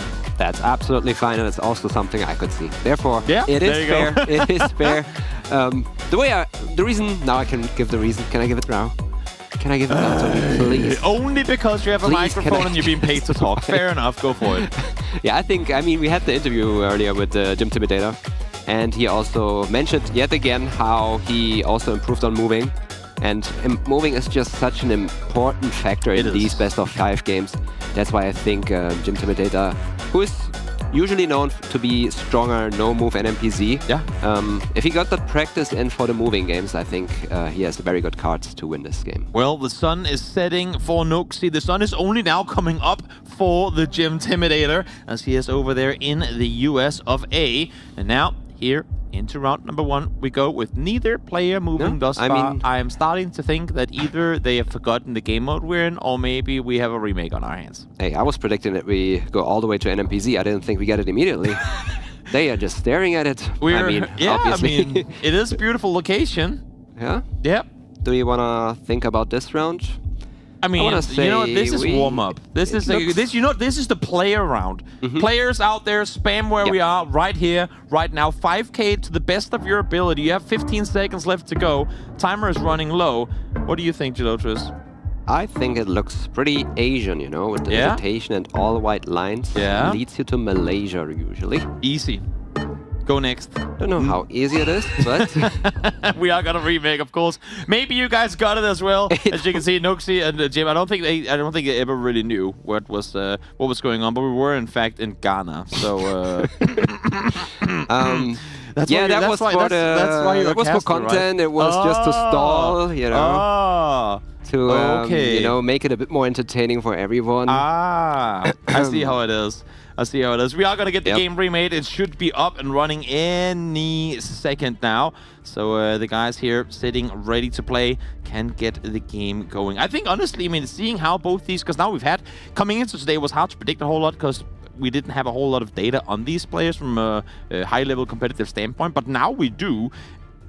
And as you said, yes, I say 3-1 one side. You said 3-2 the other. It really could go either way. They seem very evenly matched. They were both somewhat dominant in their performance throughout the day. Never really had too many big mistakes. Yeah, that's part of why I thought it might go all the way to an NPZ, just because of the consistency on either side. They are both very strong, and I think they are somewhat equally leveled, equally skilled. Yeah. Which makes me think that we will go to the distance here. Definitely could be. Definitely could end up being the case as we get this game ready to go. Yeah. I don't know if he's just sat in the basement, Jim, the Tim. I saw Lindy call me up for just calling him Jim, and you know what? Because he did that, now that is his new name. When you have a long name like that, I just look at the first 3 letters and go, his name is now Jim. I also went away from the Jim Timmy. I just Jim noticed, Timmy, so I will also go back to that. As I said, Jim Timmy is someone who used to stream a lot of his duels and his grind, his progress, and it was always dark in his room. Therefore, I think there you go. It's just it's a blind not curtains. the daytime. Yeah. Maybe you can see there's a little bit of a light right to the right side of his face. Maybe that's the sun going, please let me in. A little bit, maybe. But the gamer cave doesn't allow for the sun to come through. And I understand that. On the flip side of that, you have Noxy. Big white walls couldn't be lit up any more than what it already is. So he's we have the polar opposite. Getting flashbanged here. Yeah. Can also happen in Geoguessr. Definitely. As these players are getting ready. You know what, we could be a little leaking in terms of, because we can sit here and look at what potentially will be the first location that these guys are going to be playing here. And it's, we also have to be right, Toby. We have to be right? What do you mean?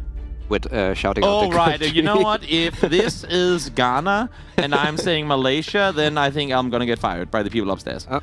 Because this looks very much to me not like Ghana or Malaysia. But on the flip side of that, it looks very local.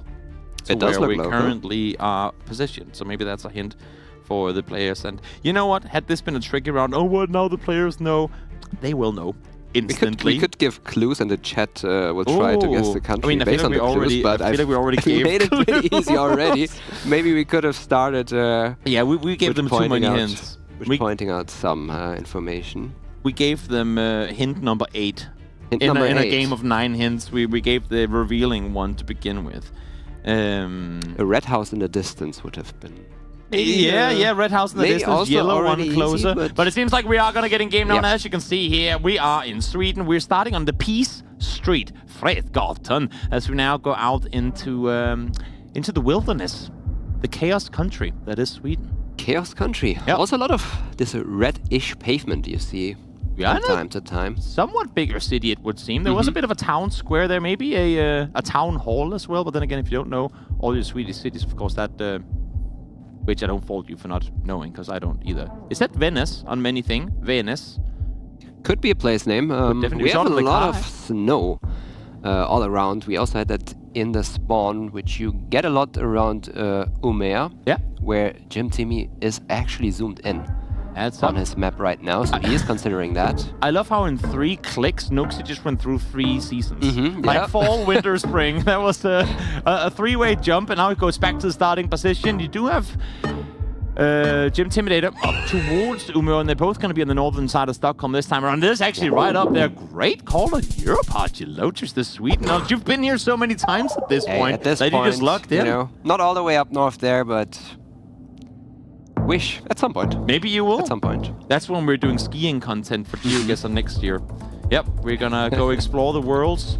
Now we've had coral reefs with Sheba, you know, maybe next year we get like a slalom ski sponsor or something like that, and we have to go out and test all the slopes. As we go into round number 2, focus. A lot of info available. Yep, this road marker is telling us the province road number, which you also see on the map, so you could scan for it. If Noxy found it, no, it was in pretty quick, so I thought he might have found it.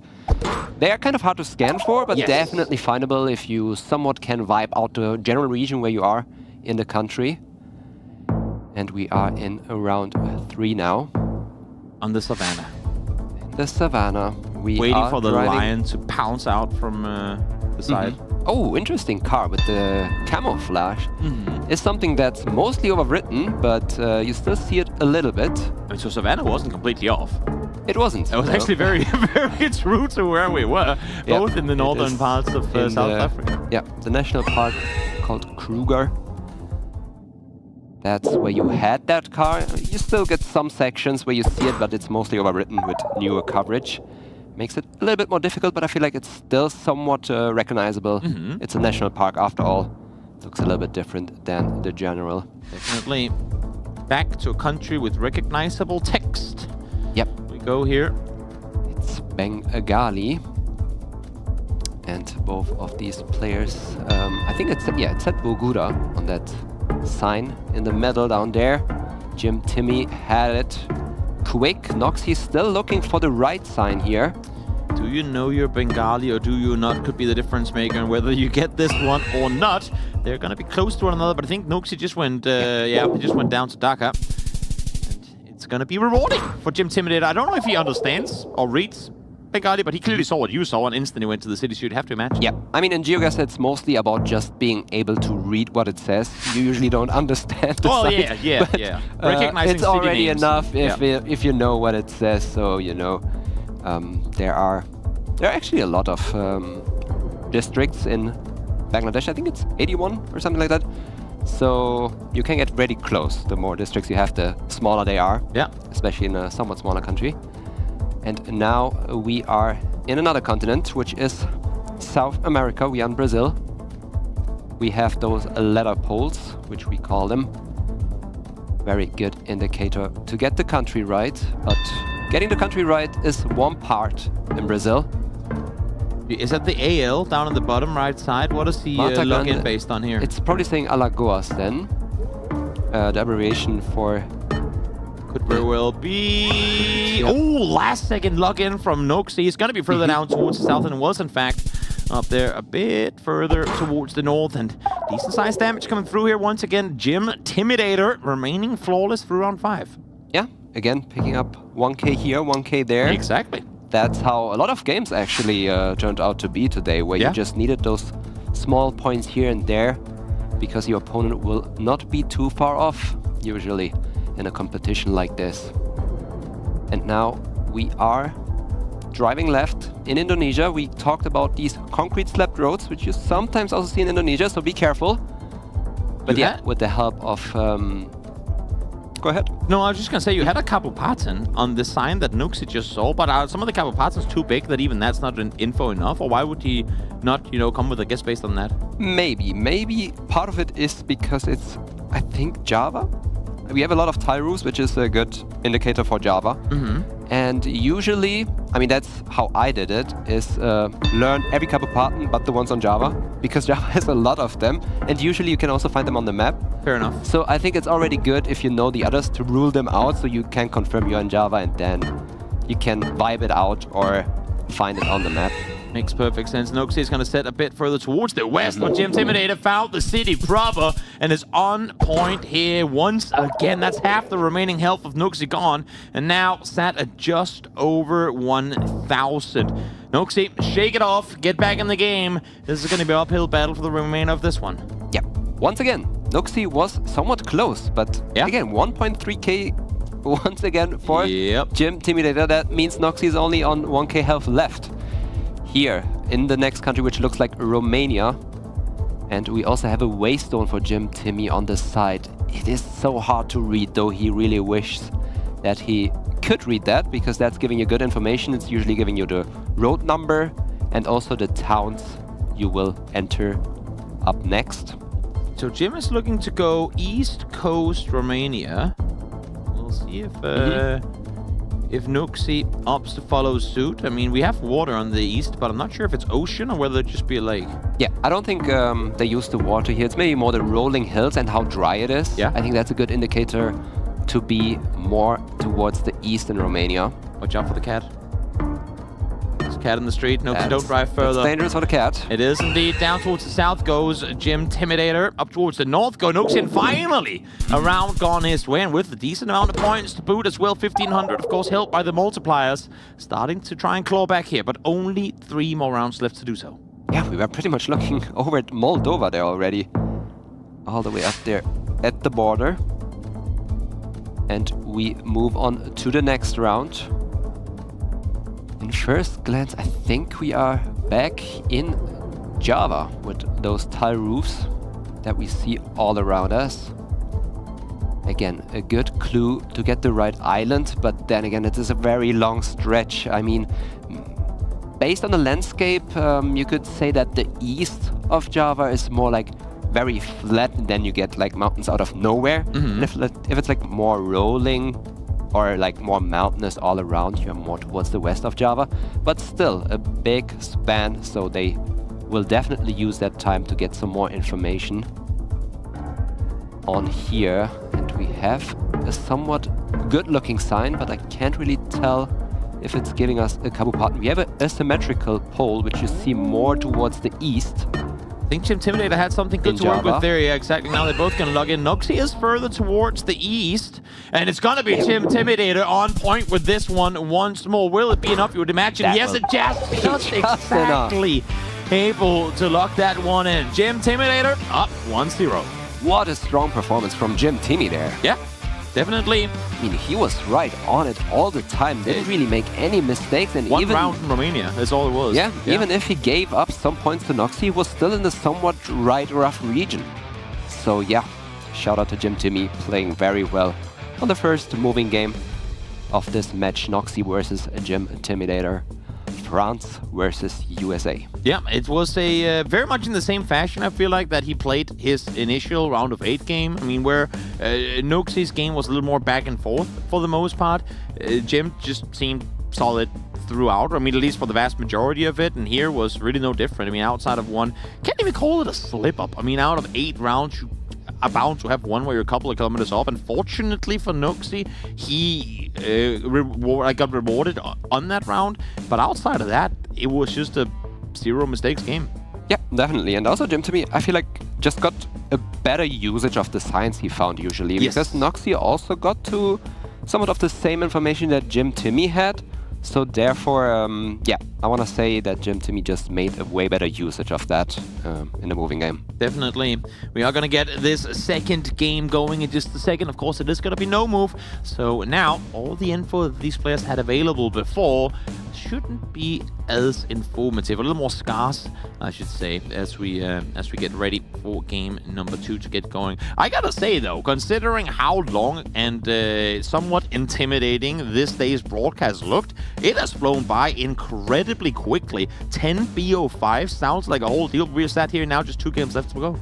Yeah, I can only speak for myself. I feel like if you enjoy something, time flies by. Exactly. And especially with like all those new names, it's so much more interesting to watch to me, because usually you always have the same people in the majors, in the World League especially. It's still hype matches, don't get me wrong. Yeah. But like definitely having new names gets you just way more locked in because you want to see how they compete in an environment like this. You watch it differently. You come in with a whole different approach to it, knowing that we don't know what their strong suits are. We don't know what to expect in a given round. So sometimes you see a location, if it's Blinky versus Router, you know they're going to 5k within 5 seconds. Here, if it happens, you're incredibly impressed. If it doesn't, well, you don't know. You don't know what's going to happen. You also know what their strengths are on the players that you usually watch, but yeah.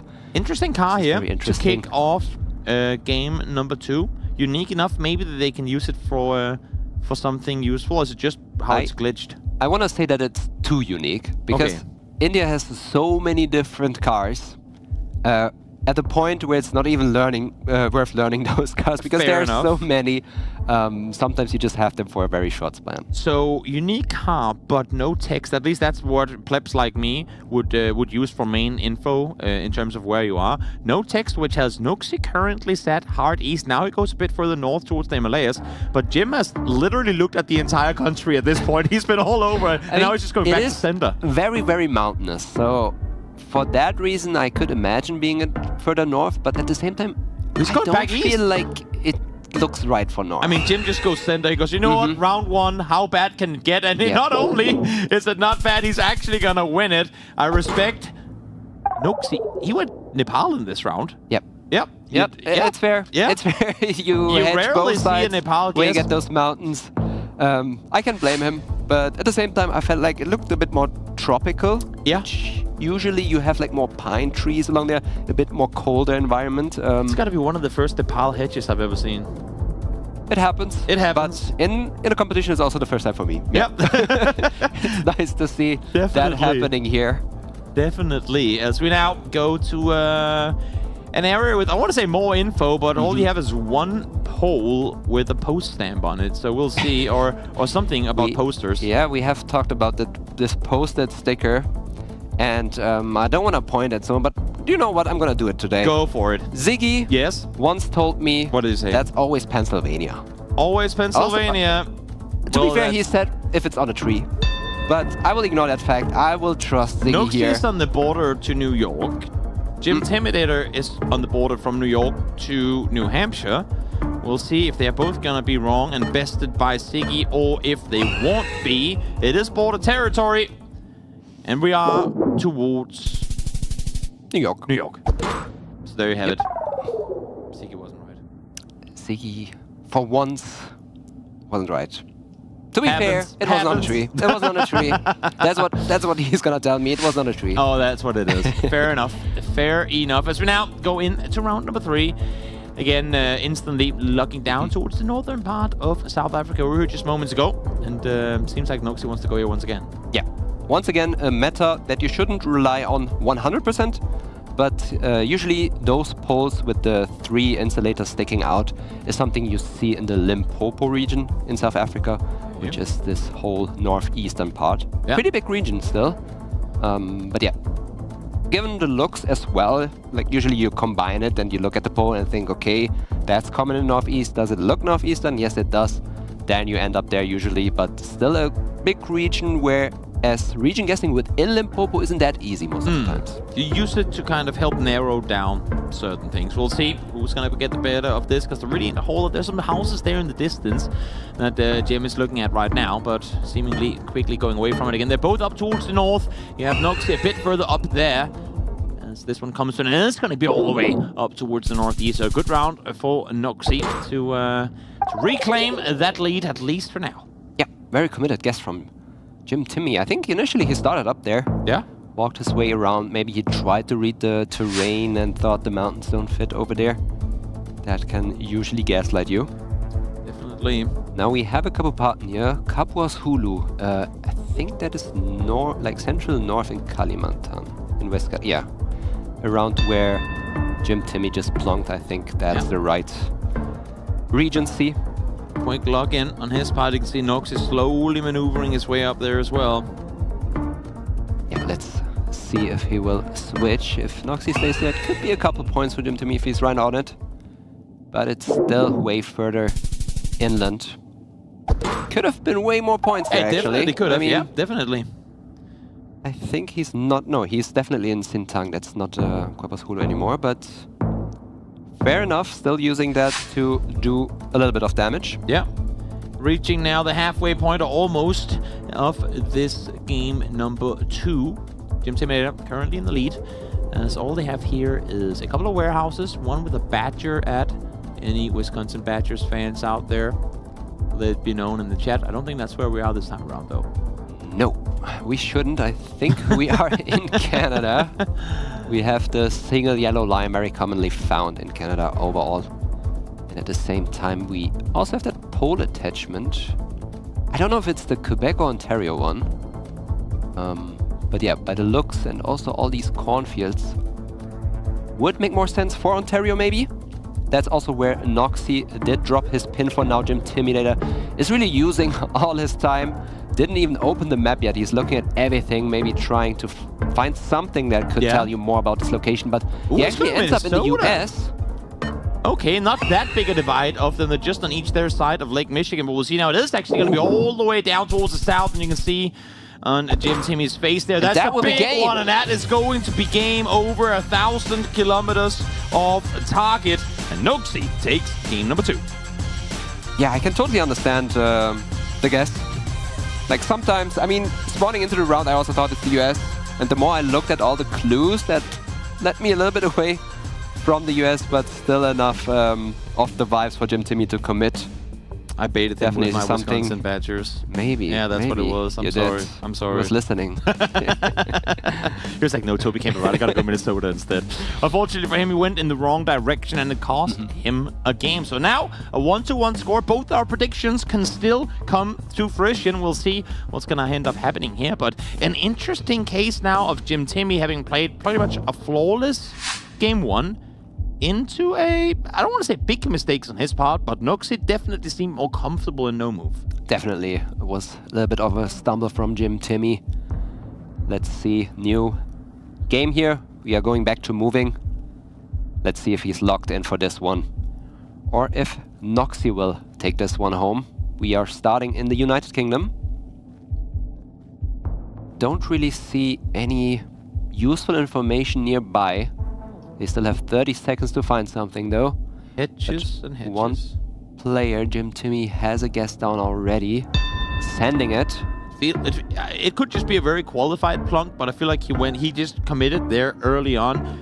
Micro-adjusted a little bit, but he never really went out of his starting point. It's one of those, this is too generic. Yeah. Also, I feel like in that case, he could have just used the 15 seconds to move around further, because putting the pressure on isn't really worth it, in my opinion, because you were close to 15 seconds anyway. Yeah. So might as well use more. There's always a chance you could find more. At this type of competition, with this much on the line, knowing that if you don't win this best of 5, you are out with nothing to, or not nothing to show for, because you can still be incredibly proud of how far you've made it. Yeah, definitely. But even then, being out here, that's all these, like all small mistakes, all times that you said that you could have used to your advantage, not taken, can cost you. I agree. All of these players can be proud of themselves. Oh, definitely. Just being able to compete here for the spot in the World Championship. And we are in Thailand. Once again, a country where it's very, very worth to being able to read it. Bon voyage. Thailand. That's interesting. Bon voyage. Yep, last time I checked, interesting. They don't. Because that makes me think that we could be a bit more southern. Okay. This vegetation that we have on this main road. They're both gonna go down towards here. Rotani is where Noxy is gonna set up. Tim is just a bit further south than that, and it's gonna work out for him. 100 kilometers apart. That's gonna net almost 500 damage done towards Noxy as we go into round number 3. Yeah, very strong guess in round 2. But again, it has been like that in a lot of games here today. Jim Timmy being very close, but Noxy isn't that far either. So you can be as close as you want if your opponent is just around the corner. It will not help you a lot. Noxy insta-plunked Scotland, and seems like with the info that Jim Timmy now is available, he's going to join him a bit further towards the south, I believe. I think it's the Dumfries antenna, we call it. A lot of this region has an antenna on the Google Street View car. Yeah. That's probably why he immediately sent it with the hope that one, maybe he won't know it. Second off, maybe he won't notice it. That's always possible. That's where niche meta comes into play, right? Because obviously, oftentimes, all meta that you've learned as a professional is pretty much available to everyone. It's the niche things that you know, I'm probably never going to use this for anything. But then you get that one round and hope for the opponent not knowing what you do. Yep. And just sending it sometimes... with Texas, La Prior? Yep. We have an area code, 830. L.A. Prior? Oh, he found it. He found the city. There you go. He's on it. He's on it. Noxy is on it currently. Jim Timmy in the somewhat right region. He's also in Texas, going a bit further south though. He's scanning for it. Will he find it in time? It's running out for him, and Noxy will indeed be right on it. Incredible 700 scan. meters in the right city, 500 damage. In the US. Also, yeah, I mean, definitely a great run from him. Also, gotta say thank you to Noxy for just logging in instantly. As much as I love and respect the 5Ks, we just gotta, you know, sometimes call a spade a spade. This format currently doesn't really reward that in the same sense that that others might. So for Noxy to say, I got info quickly, I gotta just go fast, even if I'm not getting the 5K full lineup, you get, I mean, Jim Timmy maybe off, and he did there. So good round on him. I fully agree. And that's also something you have to adapt as a player for each round, where you have to get the right feel for where do I insta-send and where it's worth to pinpoint it a bit further. Because that was a type of round where it wasn't that easy for Jim Timmy to be in the right city as well. Exactly. Ecuador. Now we have a pretty big split. We usually don't see that in Ecuador, to be that far apart from each other. And it's right in between them. On a location like that, I mean, it looked pretty flat green, which is usually around Guayaquil, but they both kind of touched it there. Yeah, upped into the go on each their side. They just like multis. They like a little bit of chaos in their life, and now why not throw it at them as we go into round number 6? Round number 6 it is. Ooh, a lot of text on here. Yep, we have a gated fence. Yep, all those houses are gated. You see that a lot in South Africa. Whereas urban South Africa can be very hard to get the right information you want. Usually you will try to move out of it, whereas here we have Mokopane. Mokopane, yeah. Yep, pretty big place south of Polokwane. Quick log in. Oh, Jim Timmy didn't get the same info. For now he's gone up north. There is a phone code available. Yep, 015 on it. Will help you. And again, Noxy just right on it. Send it quick again. Again, fair play, very well done. Putting the pressure on so Jim Timmy doesn't even get closer. Not so much niche info, but very small sign that he found there going. It was in an area of that city where you could have gone in literally any given direction. So smart on him to get that info quickly and send it as fast as he could. Yep, especially in an urban environment where you don't get a lot of signs, it's always good to just send it out. There's a very good chance that your opponent will miss the crucial information and be off. We are in round 7 already here. Round 7, and it does look like Mexico.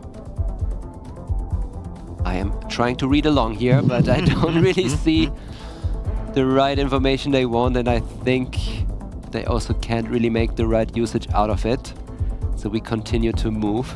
Looks pretty dry, mountainous, which you still get in a lot of places in Mexico. Not easy to region guess, only based on the landscape, I must say. Yeah. Mexico is up there with one of the harder countries. It might be a 2,000 point lead for Noxy right now, but tricky round, 4 times multiplier, and some distance in between them right now. This could be huge if one of them is on point. Each their side of Mexico City. It's gonna be in between them, but closer to Noxy, so a decent size hit, sitting Jim Timidator down to under 1,000 health. Now it's looking very, very bad for Jim Timmy, especially in a moving game. You don't want to be this far behind health-wise, especially on round 8. Definitely. And we are in British Columbia. Pemberton. Huge mountains. Quick send. Might be the town, yeah. From Jim Timmy, he needs to go fast on this. Just on the northern side of Vancouver. Did he find the city? Yes, he did. Great read on both their parts. And now Noxy's like, you know what? Gotta find a 5K here, might as well. Might as well. Might as well see if I can. Great knowledge on both their parts in getting that close to the target. And once again, You we love the haven't had- sound. Did we have that today? Yes, I think the guys had one earlier today where there was like 2 points each when they were both off by quite a margin. Yep. But no, yep. it's always lovely when you see the tie. It's also a satisfying sound, just as satisfying as the 5K Yep. animations. And we are back in Bangladesh, actually. Not what you want to see if you're Jim Timmy. What are you Let's see. thinking? I'm trying to read it. I think it's a K in the beginning. K-R-A... Karaya? Something like that. We'll see. Looks like Jim Timmy has it. Because he Noxie is sent going it to down. plonk Bangladesh. Oh no, goes a bit further towards the east this time around. Could be dangerous now, going back further up towards the city once again, but it is all the way down towards the south, 200 kilometers off target. Won't be as much as he needs, but I mean, as much as you could hope for, really, in a Bangladesh round now coming into round 10. Definitely, in Bangladesh, you want those locations that are in the extremes of being north or south or east or west, so you can be able to pick up some points. And with Japan coming up next, I mean, I just insta-slam it in the south somewhere. Yeah. I think it's Kyushu. Let's see. He's north of Kobe, though. Yep. Maybe I saw the pole top there. We'll see. But yeah, that's really the right move for Jim Timmy, I would say. If you want to turn this game around, you have to put some pressure on. It's going to be the final round regardless. They're close to one another in downtown Osaka. This is going to be right in between the two. Noxie able to take one more round. And this one, as the round limit it comes through. Round 10 finishes. Noxie up 2-1. Yeah. Felt like Jim Timmy started very strong into this match, but now I would say Noxie is really on it. Pressure's on. Pressure's on the young gun. Noxie is a scary opponent. You just have to get warmed up. Yep. And all of a sudden what looked like... I mean, he's still looking pretty comfortable and not overly shaken, but you have to imagine that while a player might not show it, that pressure is starting to build on his shoulders. Yeah, the later it gets into the match, the more pressure you have. We are not only far into this tournament, we also are far into this matchup between those two guys. A lot of pressure on their shoulders. Now let's see as we go into no move once more. Can Jim, the Timidator, make this happen? Turn it into a 5-game series, take it all the way to an NPC, or will it end here with Noxie winning 3-1 in the best Toby prediction fashion? Yep, we start off in France. Of course, Noxie being from France, you would assume that he knows some more about France, but then again, I look at this location and it looks as generic as it can get. I mean, at least you have a little bit of elevation. You see some rolling hills, which you might use to narrow it down in a couple regions, but then again, in France, they are a bit scattered around. I like that what we saw instantly on Jim Timmy's screen was that he was zoomed into a specific city very quickly. I was like, but I don't dare. Because normally you see people guessing quickly in a round where you know you're in your opponent's home country. He wanted to initially opt not to go through with it, and that's actually all the way up towards the border of Belgium. That is interesting. Okay, both of them kind of shaking their heads on this one. Yep, that is region guessing. I was thinking, France. is this like World War I looking? And that's always why I go when it's France. Could this be where they recorded like old-time movies? Yes, great, then it's got to be close to Belgium. But then normally it's in Bordeaux and I'm doomed. So. That happens. That's the usual. Until it works, and then you feel great. And then you feel like a genius. Yeah, every time. 50% of the time, I get it every time, as we say, us smart people. Yep. Once again here, Japan round. This time around, it's going to be Noxie getting the better of it. Yep, we had like a flat top on the pole, which is a country region specific clue why they both ended up around Tokyo, I guess. And we are actually in round 3 already, keeping a fast pace. And we are back in France, it looks like. Is that? This time it looks more southern. And I am confident enough to say this is never north. Parc de Souvenir. Just go in there and you get hats and glasses and t-shirts. All that. Stickers. I was looking down there thinking that was ocean, but I think it might just have been like plastic on across the street from where the car is. They saw both of them kind of zoom towards it a couple of times. It looked like ocean for a sec, but I think it might just have been a piece of plastic that was very kind of water looking. It could, but at the same time, I imagine that we could be close to water here. Definitely could be. Definitely has a vibe to it. Looks somewhat coastal.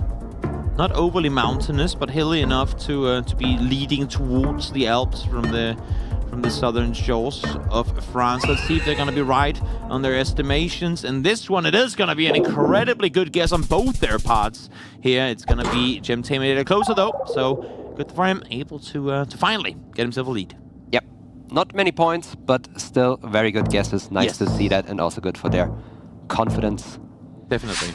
And now we are in a somewhat more region guessable India round, because those fences that we had with those big gaps, Noxy almost zoomed on it, is something you see a lot around Bangladesh.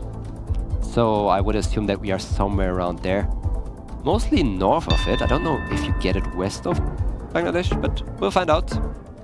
Both of them over towards the east. This was actually all the way down on the border towards Bangladesh. Not sure which side of it was on. It's very hard to tell from this zoom level. But Noxy daring to go north of Bangladesh and getting rewarded for doing so. Yeah, and look at that. We are back in Japan. We had a lot of Japan and very similar looking rounds as well. The road bend as well. Yeah. I mean, I want to say these plants are common in the south, which we call Kyushu grass. Okay. Because you see them a lot in Kyushu. So we have Kyushu grass, we have Hokkaido cabbage. Yeah, those are two things. I would trust the cabbage more than Kyushu grass. But, fair enough. Yeah, with the southern half at least. That's 1.4k. That's what Japan rounds can do to you. You think you're in nearby vicinity, but all of a sudden you are in a herd. Of course, now with the multipliers ramping up to 3.5 times, it's only getting that much more painful to be off by that margin. And for Geoguessr, he needs to win this one if he wants to stay alive. Exactly, and we are, it seems like, in Australia. With the vegetation, the sun direction, the red dirt, a lot of indicators that will tell you that we are in Australia. Usually a somewhat hard country as well to region guess. Yeah. But there are some parts of it that just looks how it looks like. And this is one of the case. The region around Darwin is very recognizable. You have a lot of roads that just have the same vibe and just look the same. Have the same vibe. Yep. Has the same, I don't even know how to, like another word to replace vibe with. Play it enough times and you just get used to seeing it. I guess. Yeah. Is this another case where we have Panama? I mean, they should ideally pick up that it's Panama. Yeah. But we have seen... Is it Panama? Is it Kenya? This time, yeah. Is it Rwanda? I think they should be a bit more confident and actually also send it... we have the car, of course, that helps. But then again, those fences made out of, tree stems. Yeah. Well, It's they're like both gonna something commit, very- and it is in fact gonna be right here. Good round. I mean, again, for a Panama round, being able to do 700 some damage when you're playing from behind is always great. You're coming into round number 10, and you don't want to have it come down to losing on a round limit situation. No, definitely not. And we are, it seems like, in Turkey. It's very lush green. I think... I need a good look on that. I wish I could have looked at the bollard again. It looks like a Izmir bollard. Okay, if that's the case, then we're off by a bit, but... yeah. I mean, there are... It didn't strike me as it. They haven't It looks locked in more yet. north. Well, now Noxy does. He's up towards Bursa. Yeah. I mean, originally I thought we are a bit further north up, but now that I saw the wind turbine in distance, and no car, and the bollard... They're there for a reason. What a great guess from that is James insane. Timmy. That is definitely a great guess. Incredible. And now almost even up the scores here, coming into round number 9. Round number 9 it is. And we have a Mexico round based on the electricity counter. I mean, this could decide the game. You know, basically, finish your thought first, though. Yeah, I mean, my thought, just got proven by Noxy. You went into Yucatan. Guaranteed. Yeah, we have those thatched roofs. The vegetation fits. But even if they're both in Yucatan, with 5 times multipliers, and it being effectively tied right now with one more round left to go, imagine if we go from this to a tiny country situation. That lead you get here, if it's just 300-400 points, could be the difference maker. Yeah, Yucatan is still big enough to really make a change here, and it could also be in Campeche or on the other side, in Quintana Roo.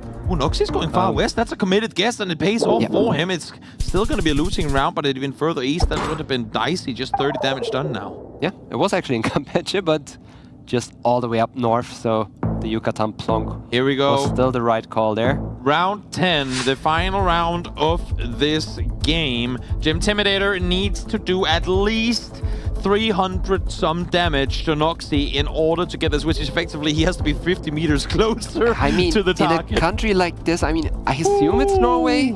It can go either way. And Norway is super, super hard to region guess. You have very cliff-like, like it's not just trees going over a big hill, it's very cliff-like, which would send me to Norway over Sweden. That's where Jim Timmy is going. We'll see if Noxy is going to be close. I mean, little on the distance they have now. This is game guaranteed. This is the round that will decide it. Do you want to commit something crazy? Do you just want to play it safe? Closer. And it's going to be enough! Just exactly! Incredible game by both of them. Round 10, both with over 3,000 health left still. But we are going into NMPC. Jim Timidator stays alive. Holy, what a way to stay in this game. In Norway, with literally no info. All you do is vibe guess hills. That's insane. I mean, they both also went to the rough region there as well. Yeah, but it's again a sentiment of you gotta close out games early. When you get a lead like that, you can't just lean back and rest. I know that that's not what Noxy did, but he, in my opinion, tried to maintain that pressure. You know, if you're feeling somewhat comfortable, exactly, because players will come back in and they're great. I mean, stamina for Jim Timidator to be able to do so. Ooh, and we have a country split here between Mexico and Colombia. Big way to start this one, as much as we're talking about the hype of having Jim Timmy back in. Just like that. We have gone in round 1. Seen that so often lately. We have Mexico and Colombia. The Mexico split, We have seen that so many times. And no one goes Guatemala. No one plays it safe. People always full commit. But here we are in what, at least according to Jim Timmy, looks like a not just the Peru round, but very specific city in Peru. Yeah, he's in Huancayo. I don't know what makes him lead there. Could be something, could just be a wild guess. I don't know what it is. I feel like Peru is very, very hard to region guess if you only have buildings, because there is really like the same architecture all over the place. Of course, for people who don't know, NMPC is literally just this image. This is all they get. You can't zoom, you can't spin around, you can't drive up and down the road. You just get this image to base your guess on. This is all it is. This is all they can make usage out. Ooh, Ecuador border. Interesting. We have a big Ecuador distance. guess. Ecuador and Peru. This time. Mean, both guesses reasonable? Or what? What do you think? I think it's Peru. Could be. We'll see how far south it's going to be. I mean, Jim Timmy is rotating further and further north here. It is Peru and could have... It's still going to hurt, but that could have been way more hurtful to Noxy had Jim Timmy stayed down south. Definitely, definitely. He does consider that part. Hurts. It hurts to switch, but still. Yeah. Just getting the right country sometimes can help, and we are back in Turkey. You're getting spoon-fed turkey rounds today, Gelotris. I wish the monitor wasn't so small. So all right, our 85-inch TV. Yes, Siggy and Buddy Bloom, I'm looking at you. Our 85-inch TV screen here is too small for us, our old eyes. It is very flat, so I can understand Adana, I guess. But I didn't think of it immediately. But I could see it. It is flat. The vegetation fits. The buildings might be a bit weird. I definitely don't think we are further east. It should be around there. Could be somewhere in a valley inside the country. Jim Timmy is looking city-specific. What is he? Is he looking for this river? He's probably scanning for the canal. That's going along. The canal, yeah, exactly, and the bridge leading over. Really brave to do that in Turkey, because those are mapped There's a few. Yeah. They are mapped very bad usually. Noxy going up towards the north now. Some distance in between the two here. We'll see who's going to end up being closer. It is over towards Konya. Yeah, also a flat part of the country. I guess with the canal, Adana... I want to say Jim Timmy's guess was more valid than the Konya guess. Fair enough. Because Adana has way, way, way more canals than Konya. Follow car or random police car behind us? That looks like just a random car to me. Don't go... Nigeria on this round, guys. No, you shouldn't. Just because there's a police car behind you shouldn't. doesn't mean that Nope. it is the police car. And I think it's also a red plate on it. A red license plate is something you see in Indonesia from time to time. I can't really tell you when you get it. On commercial cars, maybe government cars, something like that.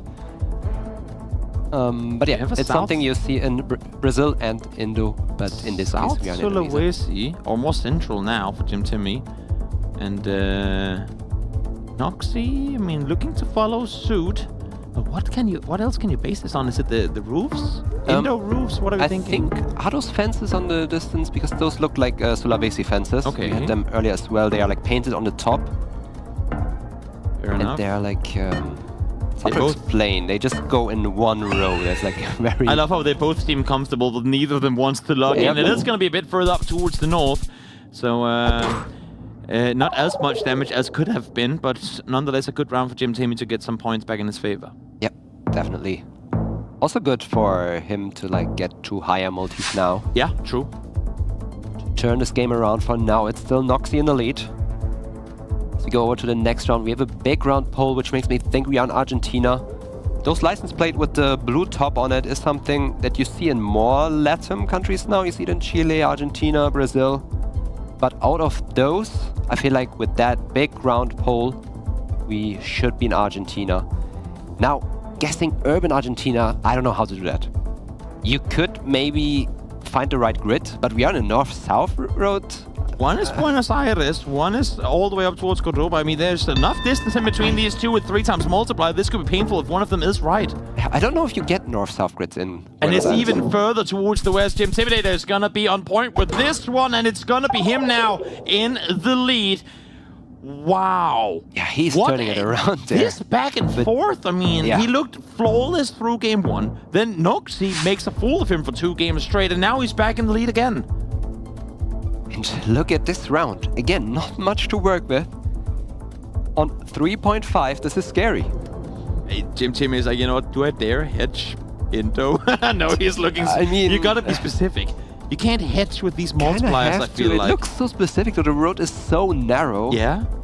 That's something I could see on Java, but at the same time, I didn't think of... no, not Java, I meant Bali. Yeah. That's something you see a lot in Bali, because it's a small island, you need Bike small island, roads. yeah.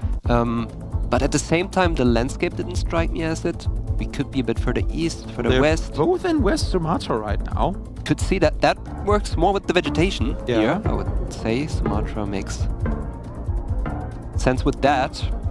So Indo confirmed, but where are we again with multipliers this high?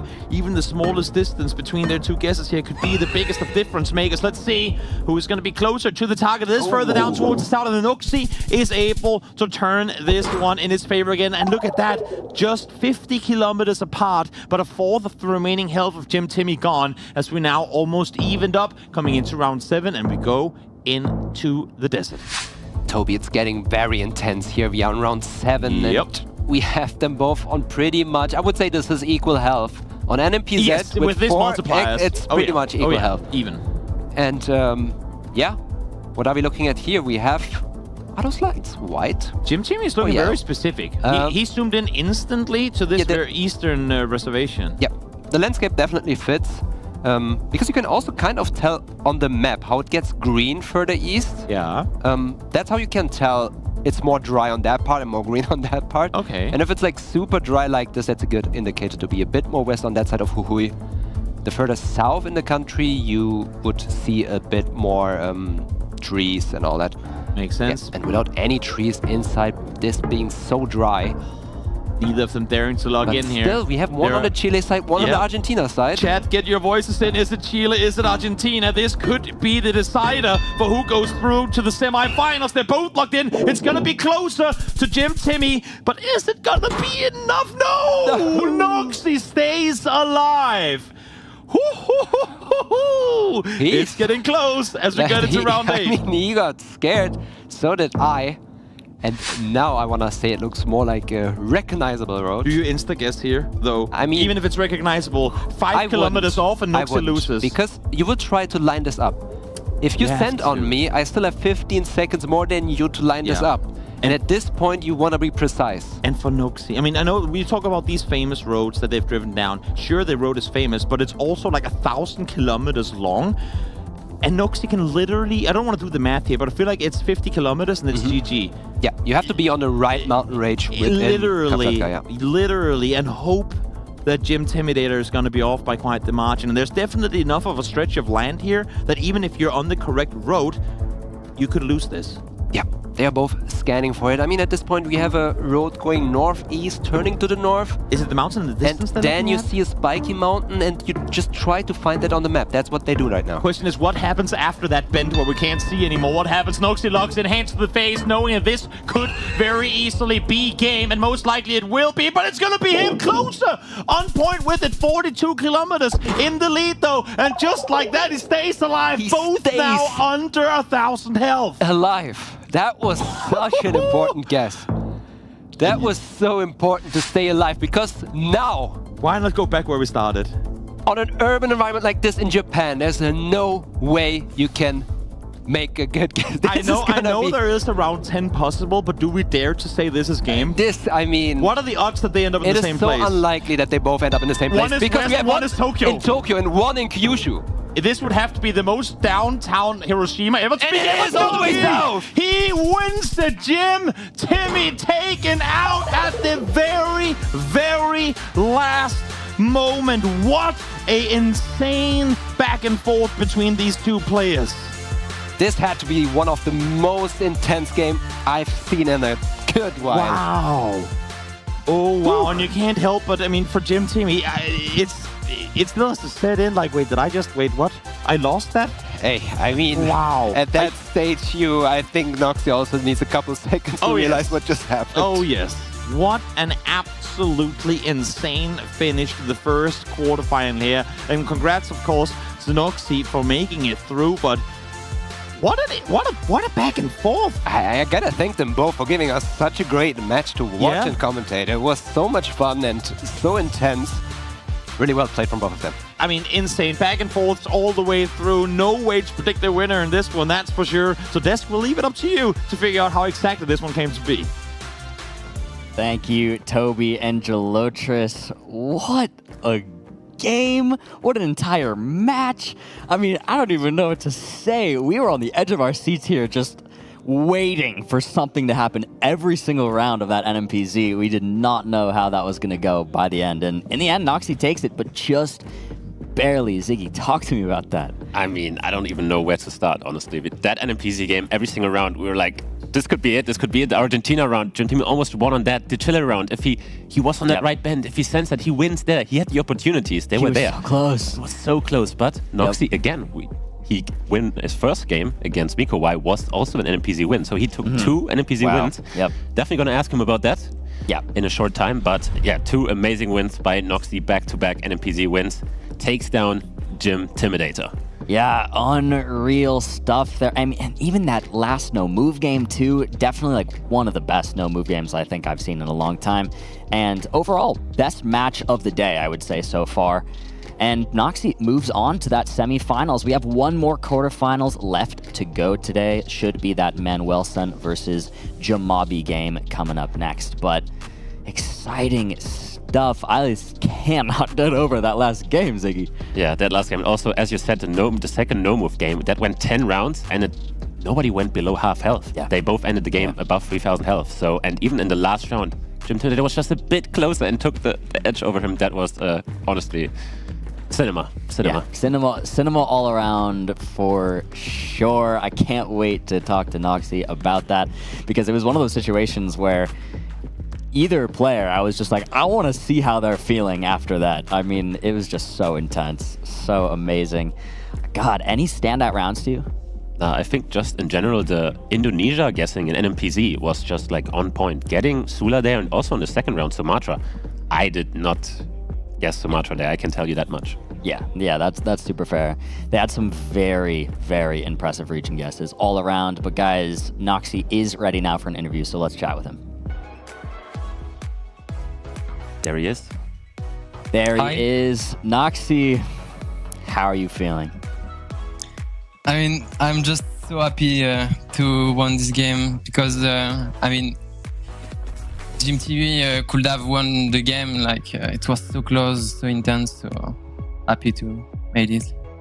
Yeah, it's an amazingly close game. I mean, I want to just know a bit about your thought process there because it really seemed like anything could happen, especially in that NMPZ game. Every single round just felt like it could go either way. Did you feel a lot of pressure? How was that for you? I mean, NMPZ is one of my main mods, and also Gym Intimidator. It's one of his favorite mod, I think. So I wasn't really confident because, yeah, it's very good at this game mode. But yeah, it was so close. I don't know what to say. Well, it definitely worked out. You're the first semi-finalist that is set in stone, so congrats to that already. Do you feel like you're afraid of NMPZ now that you've already won twice in a row? You made the games very exciting for us to watch. Thank you for that. So, from the remaining players in the tournament, is there anyone in particular that you fear to match, you know? I think everyone can make it. Like, there are very strong opponents, like Manuelson played very well. Yeah, I think everyone can make it. Even, yeah, Pav, Alpha, very good players. Yeah, a lot of strong talent, and you're proving yourself as one of them, Noxy. Congrats on making it to the semifinals, man, and we'll see you again on Sunday. Thank you so much. Thanks. Great to hear from Noxy there. Seems calm, actually. Yeah. Surprisingly. And he kind of dodged my question. I asked, who are you fearing to face? He just said, there's a lot of good players, but I want to know, who are you really scared of? I was about to ask him again, but I was like, you know what? Don't want to fear him too much from the opponents that he could face on Sunday, because he's finished for today. Got his 2 wins in the bag. I mean, in what fashion. He really provided content for us. 2 NMPZ games, 2 NMPZ wins for him. Definitely not the most unstressful day for him, but I think he's happy that he is done for today. Yeah, but surprisingly calm nonetheless, even still. But yeah, he's done it. But guys, we still have one more game left to go today. It's going to be one more quarterfinal. The other 2 quarterfinals will be played on Sunday. But for now, to end it out, it's one more. It's going to be Manuelson versus Jamabi. Let's get straight into it. Thank you so much, boys. Yes, one more quarterfinal here for today as our players, our avatars gets waving to one another, ready for the game. So welcome back, everyone, here for the quarterfinals. And oh my, what we just witnessed. If that's any indicator at all, just what we're about to see here, we're in for yet another treat. It's just the quarterfinal. It's just the quarterfinals, just the quarterfinal. It really felt like a finals match. I also need to kind of come down. From that match, but there's no time for that. We are jumping right to the next one. Manuelson and Jamabi, those are both players who I've known forever. Ever since I played a game, they have been around for a very, very long time. Since you have known them forever, take the first 2 seconds of this first round in game number 1 of Moving to talk to me and the viewers a bit about exactly what they are and how they play. I would say both have kind of the similar playstyle, both not really moving players, both prefer no move in MPZ, I would say. Both Manuelson and Jamabi are usually pretty good at indicating the country right, so especially Manuelson back then. I mean, it was more of a thing back then. I'm talking about 21 era where it was more common to play country streaks. Just getting the country right was a thing back then. And both Manuelson and Jamabi were very, very great at that. So let's see if they even will manage to miss the country today. Yeah, we'll see. There has been like a few of those cases throughout the day, but I can't really fault the mistakes that they have been, because oh my, wow, have these seats been pretty tricky. A lot of, as you said, I mean, Mexico-Colo splits that we have seen in the past, but not to the same extent that we have here. Jamabi, I mean, he sees a straight sign. Yep. He sees not it, what you're... Yeah. Seems like he has a rough region guess and is trying to find it within where he think it is. Once again, we have the fetched roofs, we have all those pine trees, those rock walls, all good indicators for Yucatan. Or that rough region around it as well. Quintana-Roo, Campeche. But in this case, I think we are Yucatan. Yeah, Manuelson's going further down there. We are in Quintana-Roo, right across the border. But yeah, Jamabi being a bit closer there. Starting off slow here. Calming back down. Yeah, we're calming especially back on down moving. after that insane previous game we had. Especially on moving, and also both of these players not being moving mains. Yeah, I feel like it's a bit more laid back. For now, we are only in round 2, but we have good signs here. Manuelsen sent it instantly because he has Quantan on that sign. But Jamabi is trying to get a little bit more precise with everything he has surrounding him. And again, I mean, seeing how many rounds we've seen go all the way to round 10, it makes good sense to take that extra second. We talked about it earlier, how, I mean, yes, it's 66 damage here. It could have been even worse, could have been less. I mean, it's those micro adjustments in the end, that extra second spent to try and figure things out instead of just leaning back and letting the timer run out. That can oftentimes add up and decide the game. It can. Oftentimes it can. Really hard to judge it before you make that guess. Exactly. Because in this case, Jamabi had that feeling that he might be outside, whereas the instant block from Manuelsen in downtown was just closer. Exactly. Even though it was on the other side. But yeah, it can go either way. So hard to make a right judgment before you go for the right play there. Definitely. Definitely. Now, players are gonna roam up and down the streets here in round number 3. A lot of info available early on from Manuelsen, but not seeming... I mean, he has zoomed in already, but not willing to commit off of what he was given there. We have Coquimbo written there. That rings a bell for me, but... And La Serena already found by Jamabi as well. Yep. Oh, it's saying La Serena Buffet. I don't know why I filtered that one out. That's somewhat definitely decent size. More knowable. There you go. Manuelsen found it better. Able to find the complete lockdown. Minimal damage as they are close to one another and it's still early days. But again, I mean, mental lead's got to be good. Yep, another good one. Let's keep it going, you know? Yep. And we are back where we ended the last game. Should be Kamchatka.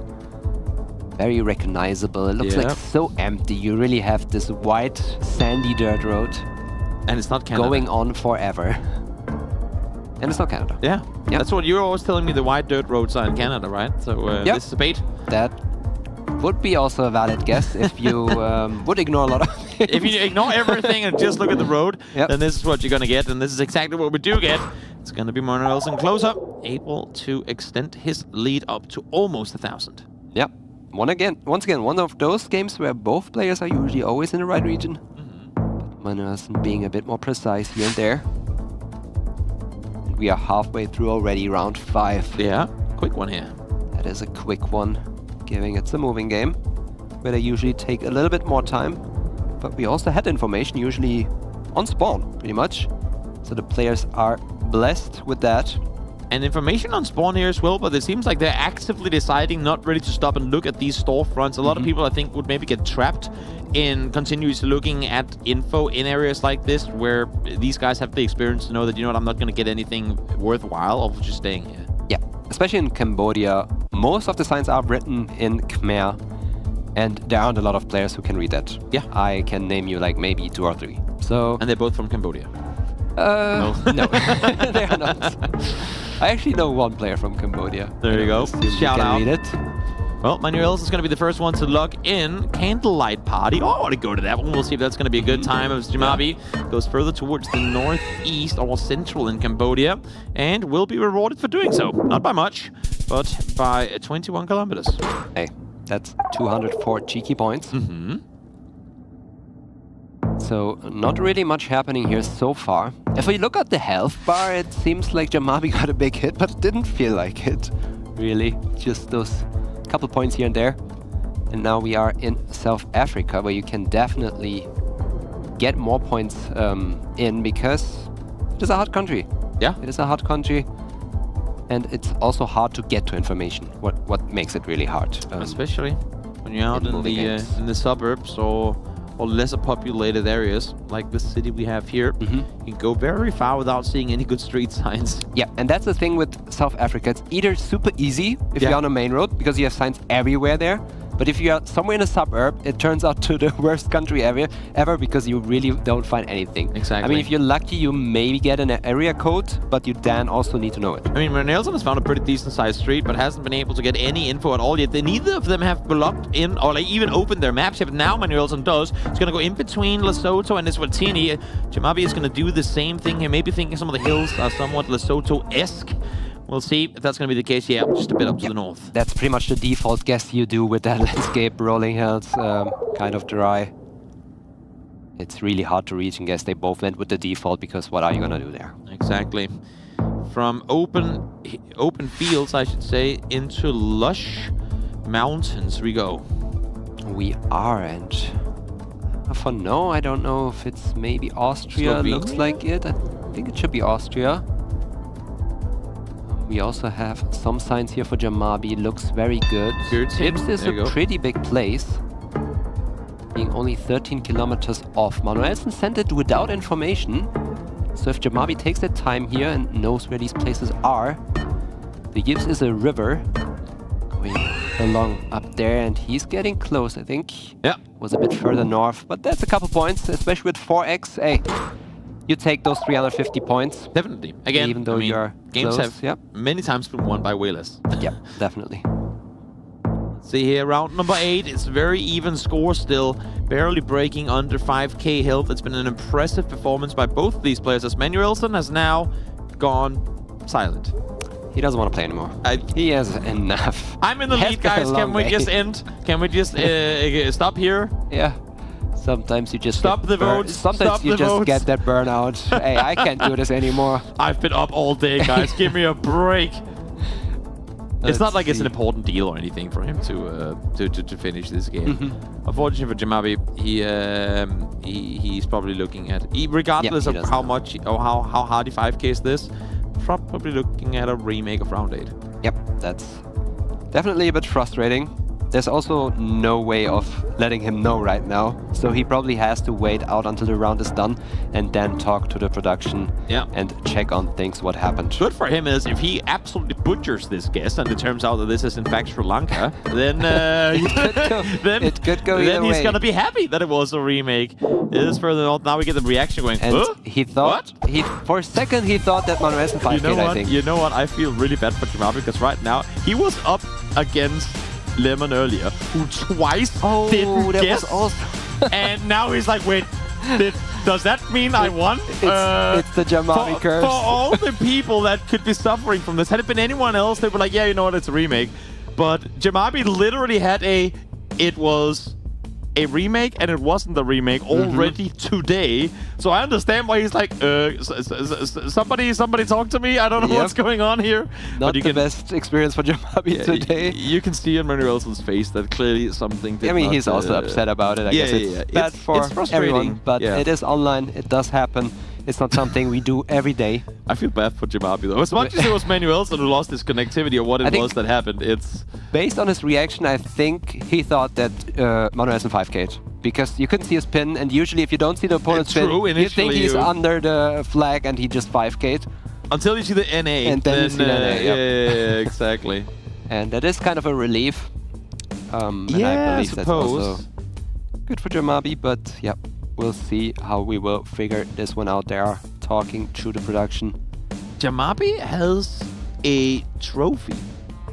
Isn't that a trophy he has in the background there? What do you think he won? Oh, Manuelsen, sorry. He has a trophy in the back. What do you think he won? Actually, I don't know what sports Manuelsen... I think... No, I don't want to assume. It could be anything. It could be, If he wins, that's going to be a question for him. And you can see now, they're probably talking to the admin team, making sure that everything is going according to the rules. He's big into football, so I would think maybe he plays it himself, but who knows? Would make sense. Wearing the Italian football jersey as well. He sat here trying to make sure everything is working. Again, we're not sure exactly what caused this, or whether it will be a remake, or if it's just a round lost by Manuelsen. But we have a extraordinary admin team working on this, of course, and a very specific rule set for situations like this, so that no one gets unfairly punished and everything goes according to plan. Yep. We'll wait that one out for now as they get it fixed. So far these rounds, let's talk about the rounds. I mean, there's really nothing that stood out. I feel like both players really always had somewhat of the same guess. I mean, we're in round 8 and the lowest health player is at 4,700. Yeah, that's what I mean. I mean, we really had, besides on the South Africa round, I think that was really a type of round where one of these players could have picked up a lot of points. because given that they both still went in the same direction, they both also were very wrong. We have got info now from the admin team that there will be a rollback of this route as the little promo comes through from Jamabi. Gotta stay hydrated, you know. Gotta get your drinks on and stay hydrated for the games to come, as I believe we are going to be set up in just a short moment. But yes, it will be a replay of that round. There was a technical issue on the side of Manuelson, which should be, hopefully, fixed now. It seems like he's sat here ready to go once more, so it's just going to be a matter of seconds before we get back on that round 8. Because again, it would be, I don't want to say unfair, because if it's an issue on Manuelson's side, like if he had just actively forgotten to guess, which we have seen done. I don't know. I mean, I don't know if you know anyone that has ever forgot to put a guess in the past. You know, who would do that? Who would do that? Sorry, I had to do it. But as we were saying, this game has been so close. These two guys have played so incredibly well throughout. Now we're in round 8. It would suck to see a technicality like this be the end of what has been an incredibly good match so far. Yeah, it's not only the technical difficulties, it's also the difficulty of judging how to deal with it, because that's in this why you case, have rule books.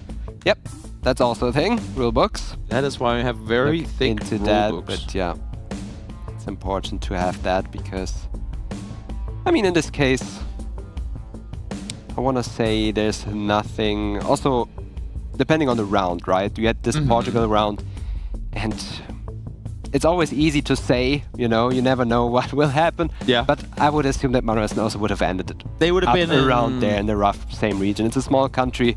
It was very mountainous. They will both end up in the north. But it wouldn't have been a deciding round. No, not at all. So to speak. I mean, I guess one thing is it could have been even if it's just 100, 200 points for Jamabi. He is playing from behind. It's only 600 points, but round 8, you know, coming into that round 10, you want to be as even, if not ahead, as you can be. So it could have been a small clawback in the right direction, but we'll see. Definitely. We're still waiting for everything to be confirmed for us to get back into round 8 here. Yeah, in that round it wouldn't have decisive, but in the end, there's a good chance that those couple points could have decided it if we look at the pace of the game and how little damage was dealt overall. Definitely. We are getting things set up here, taking a look at Jamabi. And this is, again, I mean, an experience that I think is rarely debated in the competitive, I would just say the competitive scene, not exclusive to Geoguessr, but literally any competitive scene at all, that when tech issues do happen, yes, guys, it's an electronic sport. I mean, there's a lot of wires, a lot of cables, a lot of things happening, so things do go wrong every now and again.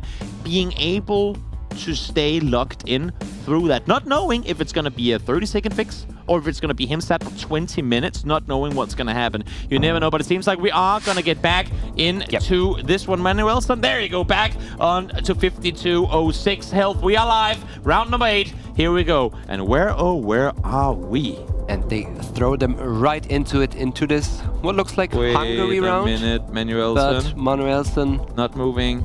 His camera is on. Yeah, that is a good... that's something. That was gone early as well. So having half of it fixed... Oh, Jamabi, please don't 5k this. Just for the sake of... I feel so bad for Jamabi. Yeah. It's gonna be yet another 5k that becomes a not 5k. No. Somebody tell him. Look at the Discord feed. Yep, today has been very unlucky for Jamabi. 4 times in one day. Yeah, that is not ideal. He sent it. I think he noticed that there might have a message being popped up. Yeah, he's looking at Discord right now. At least I would assume so. Now he's looking in the air, though. I'm just waiting for his reaction. That's the little bit of entertainment we get on behalf of the players here. He's gonna go, and then go. He sees that. Yeah, not the same big reaction that he knows. At this point, he is used to You know what? 862. That's a frustrating one. It's, I mean, but again, it is what it is. Tech is tech, and sometimes it do be like this. You can see here, Jamabi's like, guys, go. Jamabi's also such a nice guy. I don't think he would even get upset about it. Oh no. It's, I mean, this is more just of a challenge, so to speak. It's being able to maintain your, not so much your cool, but to be, like, I mean, that's what I was saying coming into this game, to stay locked in through whatever is being thrown at you. Yeah, he's getting tested, and that's also something you will find in this environment. Yeah. It does happen. And as I said already, those online qualifiers we don't have them every day. It's not something these players in the production do every day. So, yeah. And it's interesting from a professional standpoint what gets to people normally. Because for some, it is this waiting game. Because all you can do, and when it's not a team game, obviously, all you can do when you're sat here is talk to yourself. Is think rounds through that you didn't play right. Think coming rounds through, you know? That's when you really start second-guessing everything. So who can keep their composure then? But also for some, it's the audience playing in front of them. That gets them scared. Some people also thrive off of being in front of an audience. They become the showman, you know? Levels up their play off of that. For other people, it can be the fact that there's a camera pointing towards them. Oh no, people can see if I accidentally pick my nose, you know, like something like that. I mean, it can be so many different things. And I feel like this one, the tech delay, the having to just sit and wait in my chair for this game to go back on, and then now thinking we're live, but then we weren't. That's probably the least mentioned one of the, oh, by the way, when you go, you know, when you become a pro, you gotta keep this, and that in mind. This is the one that people talk least about, I would imagine, for sure. Yeah, even though it's really a part of it in, as you said, in any esports, really. Yeah.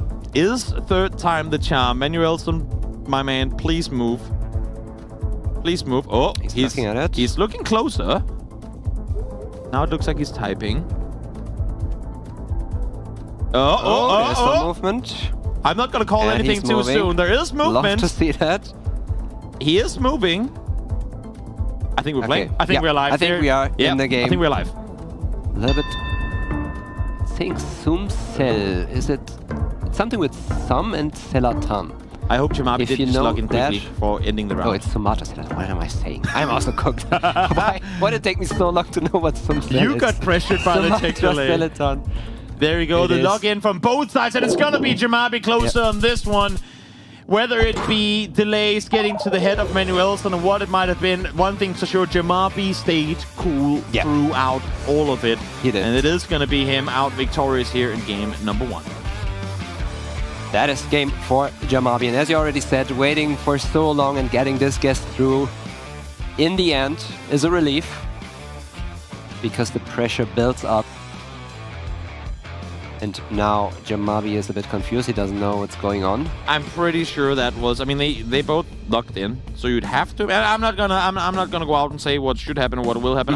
I would imagine that that's the case, but seeing his reaction here, now I'm not so certain anymore. Yeah, we gotta wait for the official call from the admin team and hope that we can get this fixed. Yep. Also, with Manuelson's cam gone, I would imagine that he's not there right now. He's probably in front of his I was PC. gonna say, if it's his internet, you reach a point where you just MK this and go, guys, you know what? I'm just gonna go on 5G. I'm just gonna go on my phone. I'll do my best to battle Jamabi on my phone. I mean, no move. Did happen. No move. I think it's easier on a phone than moving would be. Oh yeah, of course, of course. Because of all the movements on the phone, exactly. That's not going well. You might not have a screen the same size. You see, Jamabi is waiting. I think I could lip read. I think I lip read what he just said, but I'm not gonna say it. But seems like this was in fact a legitimate 1-0 win, which we have now had confirmed, yes, by production. It is in fact 1-0. So we're gonna go as soon as the game is ready into no move. I love how Jamabi's leaning back, stretching, knowing it's my. I've been here before. It might take a couple of seconds, so might as well stretch. And you at home also. You know what? It is what it is. It is in no world unique to Geoguessr either. Many esports have had entire tournaments postponed because of tech things. And if we're sat here for a couple of minutes longer, Master 1 and 2, we can do this all day, every day. And for the sake of you viewers out there, we know you'd like it. Hey, they love it. They love That's it. What they I are mean, really right? in That's love what with I this mean. tech difficulty right now. It's the They're tech. happy about us. Yeah, some people get a they're TED not talk. annoyed at us at all. Some people get a TED talk. Somebody get a tech talk. I mean, we get a tech talk here. And here we go into game number 2. Movement on both fronts. Of course, not a lot of it because it's just zooming and panning. So no move is where we are. Yep, and we have them also both panning. Love to see that. No move right now, Manuelson versus Jamabi. We have them both up there in the north, but one in Norway, one in Sweden. Not a lot of mountains that we see here. No, it is in fact and he's towards closer Sweden. from Norway, giving him the smile. The cross-border guess. Oh, the laughs on both their fronts. Do you know what? I like to see this because, okay, Manuelson caused a bit of trouble maybe earlier. Laughing on his part is a little bit, but then Jamabi, you saw the smile on his face too. Yep. Love the fact that he's not taking it too personal. No, not at all. Well, quick La Paz in here. Yep, definitely. I mean, with those mountains surrounding the city, I don't know if there's any similar city in this world that can look like that. Look at Manuelson's face too. I mean, I'm not sure exactly what caused this, but if it was on his end in one way, shape, or form, did something just happen on my end that means I can't play a quarterfinal for a potential world championship? You know, I mean, it's fragile. It is that fragile. One lightning strike, and can cost and you're sprinting into your neighbor's house to borrow their PC. You know, you never know what's gonna happen. But luckily. No jinxing. We're back in full flow here with the second game. Yeah, we were in Chile. We had a little bit of cabbage. If you have cabbage and you're not in Japan, then you click around where they just guessed. My cabbages. You're good to go. Yeah. If you know, you know. Just face tells me he didn't know, but that's fair enough. Into round 4 we go. I do know. I do know. Looks like we are in Hungary. We have those tall signs, which is also something you learn with like seeing a lot of signs over a couple of months or years. But at some point you notice that the ones in Hungary just are a bit higher. So if you see someone saying high signs and you don't know what the hell he's yapping about, then, I don't know, take a screenshot of a sign in, I don't know, Czechia and one in Hungary and then compare them. Yep. Then you will notice the difference. People just taller. Cars just with more hydraulics. Yep. Who knows? Let's see. Jamabi is looking to go hard west in Brazil. Manuelson is way further out towards the east. Oh, now jumping west as well. Okay. Accra is where they are. Okay.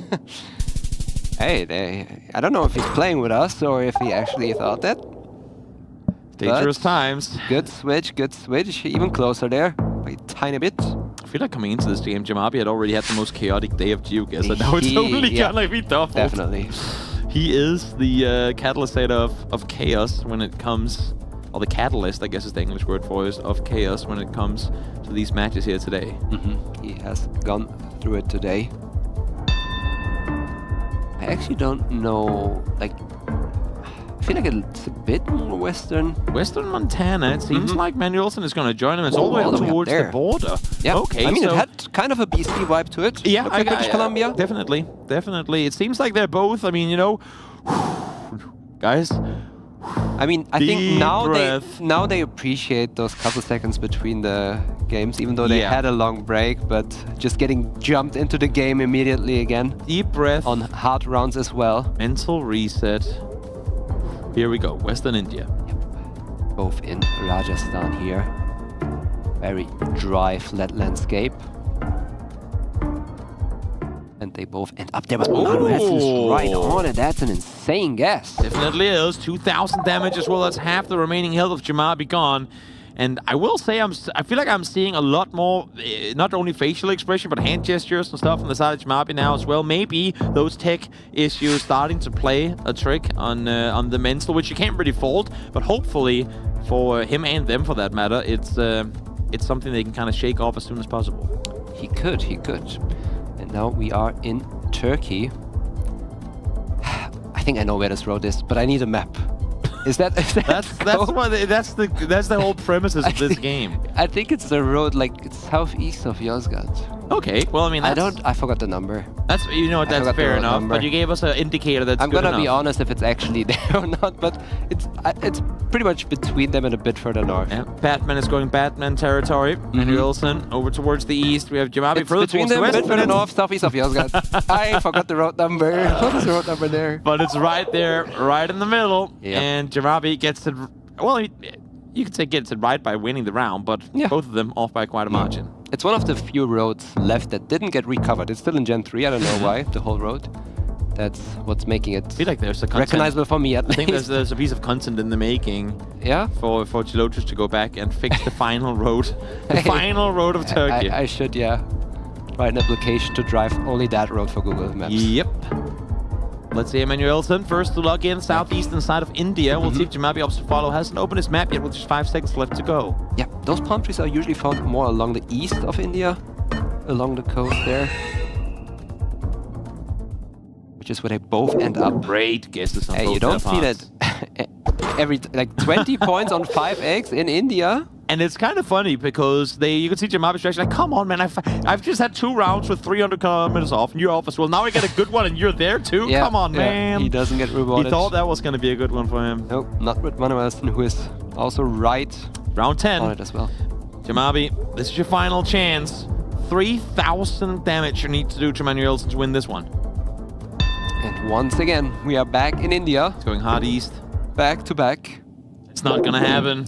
It's going to be a 1-1 game. Take the lace out of the way. Manuelson wins it in a round 10. And there you have it. Able to bring it home. The game is tied. Yeah, we had a lot of India rounds. Yeah. We started off in India. And I must say, 3 India rounds and 3 India rounds where they didn't really deal a lot of damage. That's not something you see a lot. Like, usually, that's the country where you see it happen. Definitely. That was very interesting to see in this matchup. Definitely. Sharkhead versus Sombrero now stands 1-1, and we'll see how things go as we move into game number 3. Back and moving, where, I mean, again, both of them played incredibly well. Up until the take issues, they both played incredibly well, sat in high scores all the way through. Honestly, similar to what we had here for the vast majority of the game. Yep, definitely. And we go back to moving, where I see a slight lead on Jamabi's side. I mean, Jamabi is a pretty strong moving player generally, but I think he struggles a bit with his internet, given the flag right next to his name. Yeah. That is the thing with Jamabi. I mean, generally he's a very, very strong player on moving. If he is allowed to play it out correctly. Goes back to the beginning. Didn't like what he got down that dirt road. Look at the flags here. Maybe something to go by Quebec. Big place going all the way up towards the Newfoundland border. And it's got to be good. It's actually in Newfoundland. Yeah. Okay. Strong guess, strong guess. It's really hard to region guess along this road. There's only one road covered towards Newfoundland and Labrador from Quebec. And all of the road looks the same to me. It's very hard to region guess, and it's a super long road, and that's how you can get some damage done if you know where you are. Definitely. Along it. Go into the hills, or not so much the hills, the hedges, I should say. Split them down like Moses in water as we go down this road. Yeah, seeing a lot of hedges. Usually a good indicator for United Kingdom. You see that happening a lot in this country. Not the easiest country to region guess. But if you have some buildings, some architecture, some language, it makes things a little bit easier, and that's what they are hunting right now. Manuelson going back to starting location, opting to go the other direction instead. Didn't like what he saw going towards the east, so now opting to go west instead. Yeah, and now we get to see a little bit more on either side. I mean, Jamabi gets a good look on the landscape. Manuelson gets a little bit more information on these signs. It's saying Cornwall. I don't know if I would trust that. Encounter Cornwall. Let's see if it's going to be right or not. It is! He had this sign, didn't dare to go. He wins the round still, but that could have been huge. I don't know why I decided to also ignore it. Bait location, question mark? I didn't think it's Cornwall. It didn't strike me as it, but hey. Guess you have to trust what's written on the sign. Yeah, I mean, if it literally says encounter Cornwall, then some might argue. That's what you should do. Instead now, Manuelson does opt to go early on towards Bilbao, northern side of Spain. We've been here quite a few times today already. It's saying Palencia. That is quite a big city, and Jamabi's right on it. There you go. But Manuelson was also there. Pretty much no damage once again. Very, very equal matchup. Yeah. I mean, they've been playing toe-to-toe. When one is off, they're both off. And it's rarely the same location. Then they're off by 400 kilometers, but on each their side of the target, pretty much nullifying the damage. And this time around now, down towards Adelaide, Manuelson again trying to apply some pressure here. Yeah, and I would say these, again, somewhat rolling hills and the vegetation are a good clue. And you have the Oreo poles as well. Adelaide, the Oreo pole, the What Stobie do you call pole. them? Stocky pole or Just stubby poles? Stobie, yeah. I like to call them I think Oreo that's, poles. yeah. There are a lot of terms I've heard. I think Stobie is the one that's the most generally used. You have it once again. It's a strong guess. Yep, small damage, but sends Manuelson down under 5k health as we hit round 5. Round 5 it is. And we are driving on the left, it seems like. This, again, looks like... Yeah, they both in Kruger. Wow. Okay, they didn't even let me finish. Come on now, guys. This, again, looks like Kruger National Park. We had it already today. Yeah, very distinct looks. I can't explain it. I cannot. The admin you team just need to see it. The admin team, the guys. So you caused a 20-minute tech delay. You have to make up for that time. So go full MK or no sleep. Yep. That's how it is. We'll see now if they're gonna to maintain the same speed, or if they decide to slow things down again. Because again, a lot of info available here. Yep. And what they are speeding for now is the area code. Manuelsen has it first. Jamabi is still on the hunt. Whereas Manuelsen is not sending it, and his cam is gone. Oh no. Oh, did I jinx? Oh no. If you thought Germany has bad connections. Sorry, Manuelsen. I shouldn't have made jokes about the admin team talking to you. I'm sorry. Because it was just a joke. They didn't actually tell him to play faster. But, oh no, the reaction on Yamabi's I mean, he got his guess through. He did get his guess through.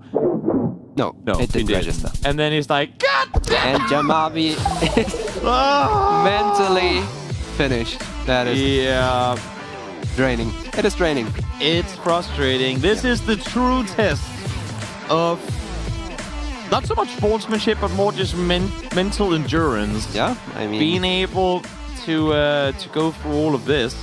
And with it being, had it been to start off the show, you know, like you just woke up, you got your breakfast, you did your gym time or stretch or whatever you want to do to get yourself mentally prepared for the games. But these guys have been on all day, and here we are. I'm not sure if this 2-1 is going to hold. We'll wait for the admin team to confirm. I can see Manuelsen is now back on. His hands are in the air as well. Of course, frustrated with what's going on, and understandably so. Yep. Again, we're not sure what's causing this, and I don't want to do any Toby starts predicting, and so I'm just going to completely avoid that topic altogether.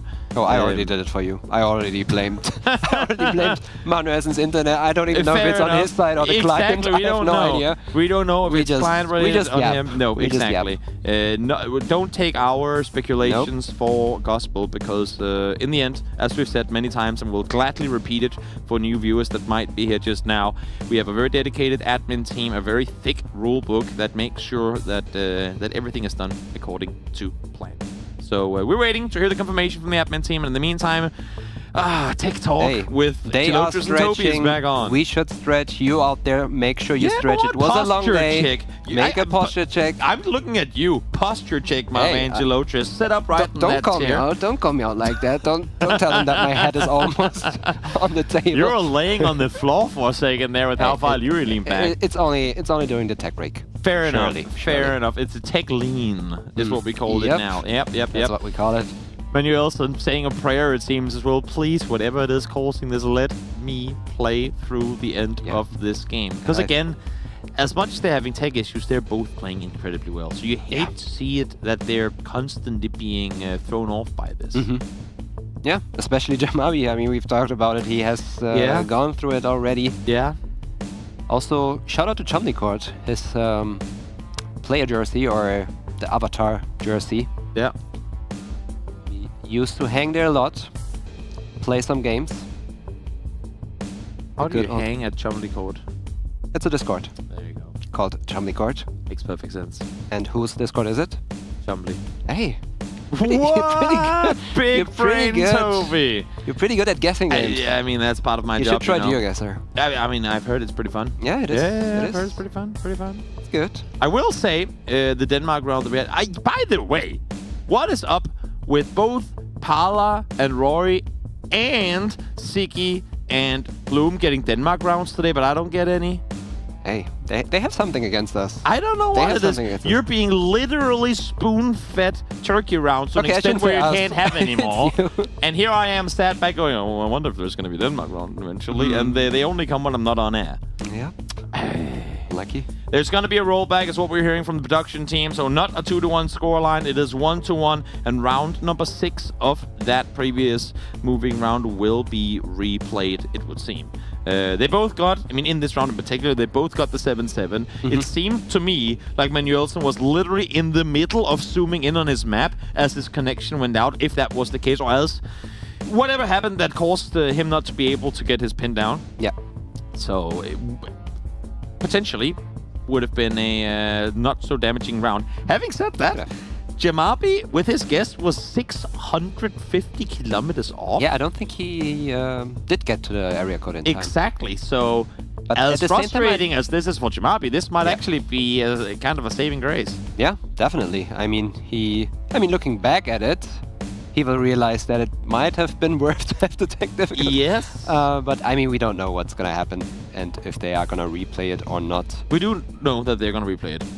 They will. Because I just said that. Okay, then it's good for Jamabi. Guys, Delotus is not paying attention to what I'm saying anymore. Hey, I don't hear it. It's not in my ear, it's in your ear. Okay. We're reaching that point in our synergy of having casted together today where he just goes like, wait, Toby's talking? I'm just gonna lean back and wait for him to stop talking. Hey, you talk to the viewers, I don't listen. I don't listen.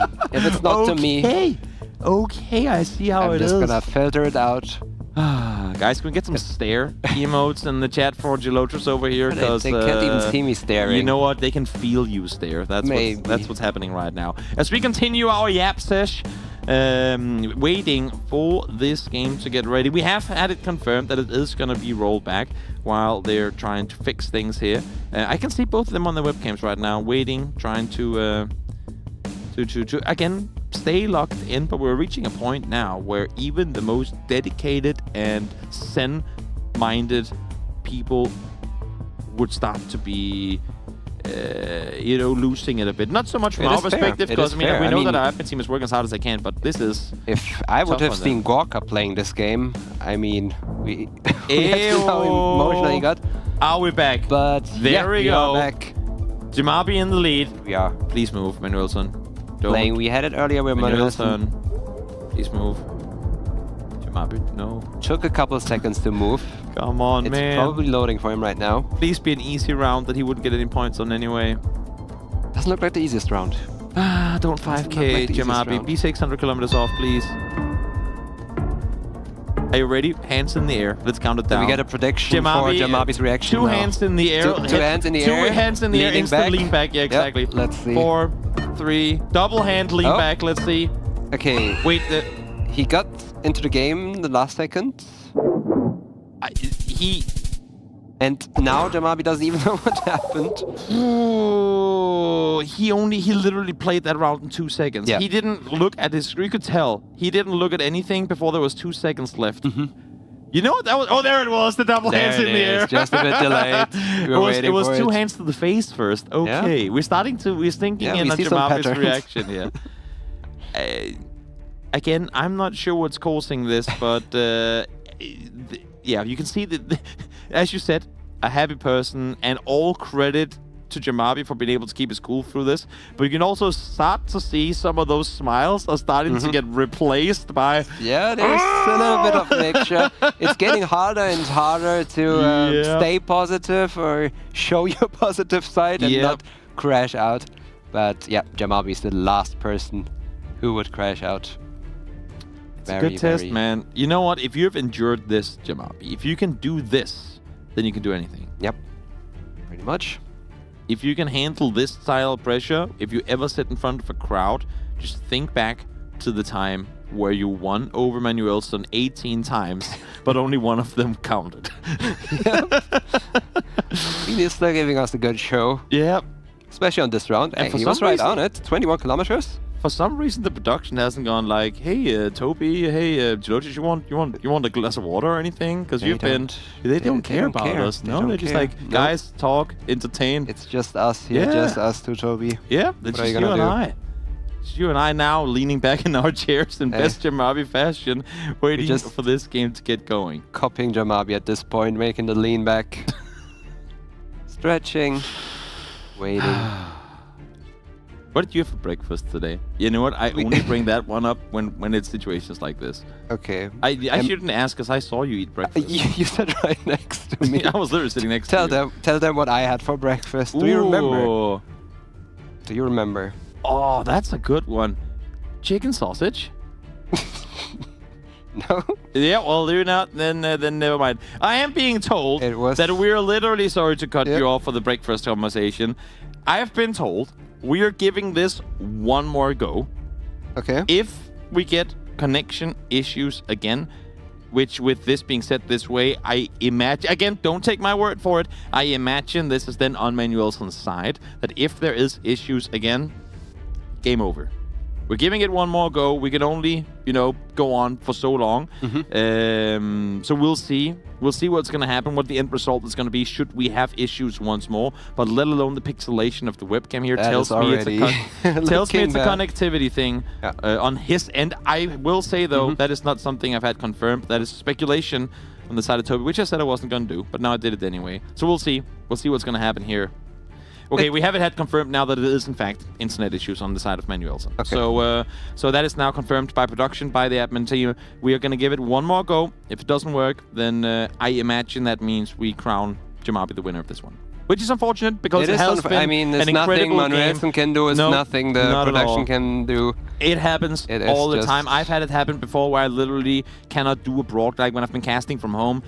I lose my internet connection in the middle of a grand final of a tournament. And everyone's like, Toby, what are you doing? Because I can see Discord on my phone. I'm like, you are freaking... Like, all you can do is kick a bucket and scream into a pillow or whatever, and then call your internet provider the next day and go, you know what? I would have won 3 Bentleys. You better pay me some money for this. As we now get back into the game, one final shot. Manuelson, one final shot.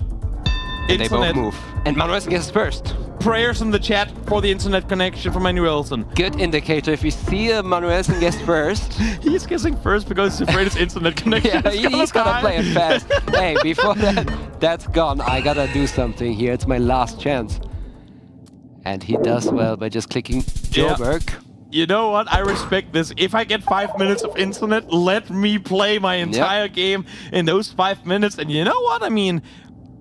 He won that round, so there is something. It still hasn't been decided. I get that word from admin team as well, important to underline. It hasn't been decided how the ruling is going to be. Should the internet connection go down again? All I know is that we're going to call it, I think, for the day off of that. But whether it's going to be a win for Jamabi, whether they're going to replay tomorrow, it is not yet decided. Important to note. Yeah, also the tournament isn't over today. We are continuing tomorrow. We're only just beginning. So, therefore, still enough time to figure something out. Let's see here. We have Jamabi getting the guests down first. We are 94. He's right on it. 4x in Brazil. That is enough. Is enough. There you go. 2-1 Jamabi, and this time around. That is a relief. You know what? I let's beeping go. Exactly. Look at that. Hey, winning a game is one thing. Winning a game after that. This is a pressured man. This is a man who has been through it all today and finally is able to get that one over with, to hopefully never have to revisit that game again. We'll hope for that. They will hope for that. And we have Jamabi now in the lead, 2-1, and he only needs one more game. Yeah, a well-deserved smile on the face of Jamabi there as we get ready for game number 4. For Manuelson, again, as much as you hate the situation, and yes, even if the internet thing is on his end, you can't, it's just, you hate to see it, but that is unfortunately the flawless global FiberNet connection we don't have that does that sometimes. Yeah. It does happen. Happened to me recently as well. Looking out of the window, I saw they cracked up the whole road was open. Manuelson, move. I mean, he can't move, but look around. His webcam is on. Spin.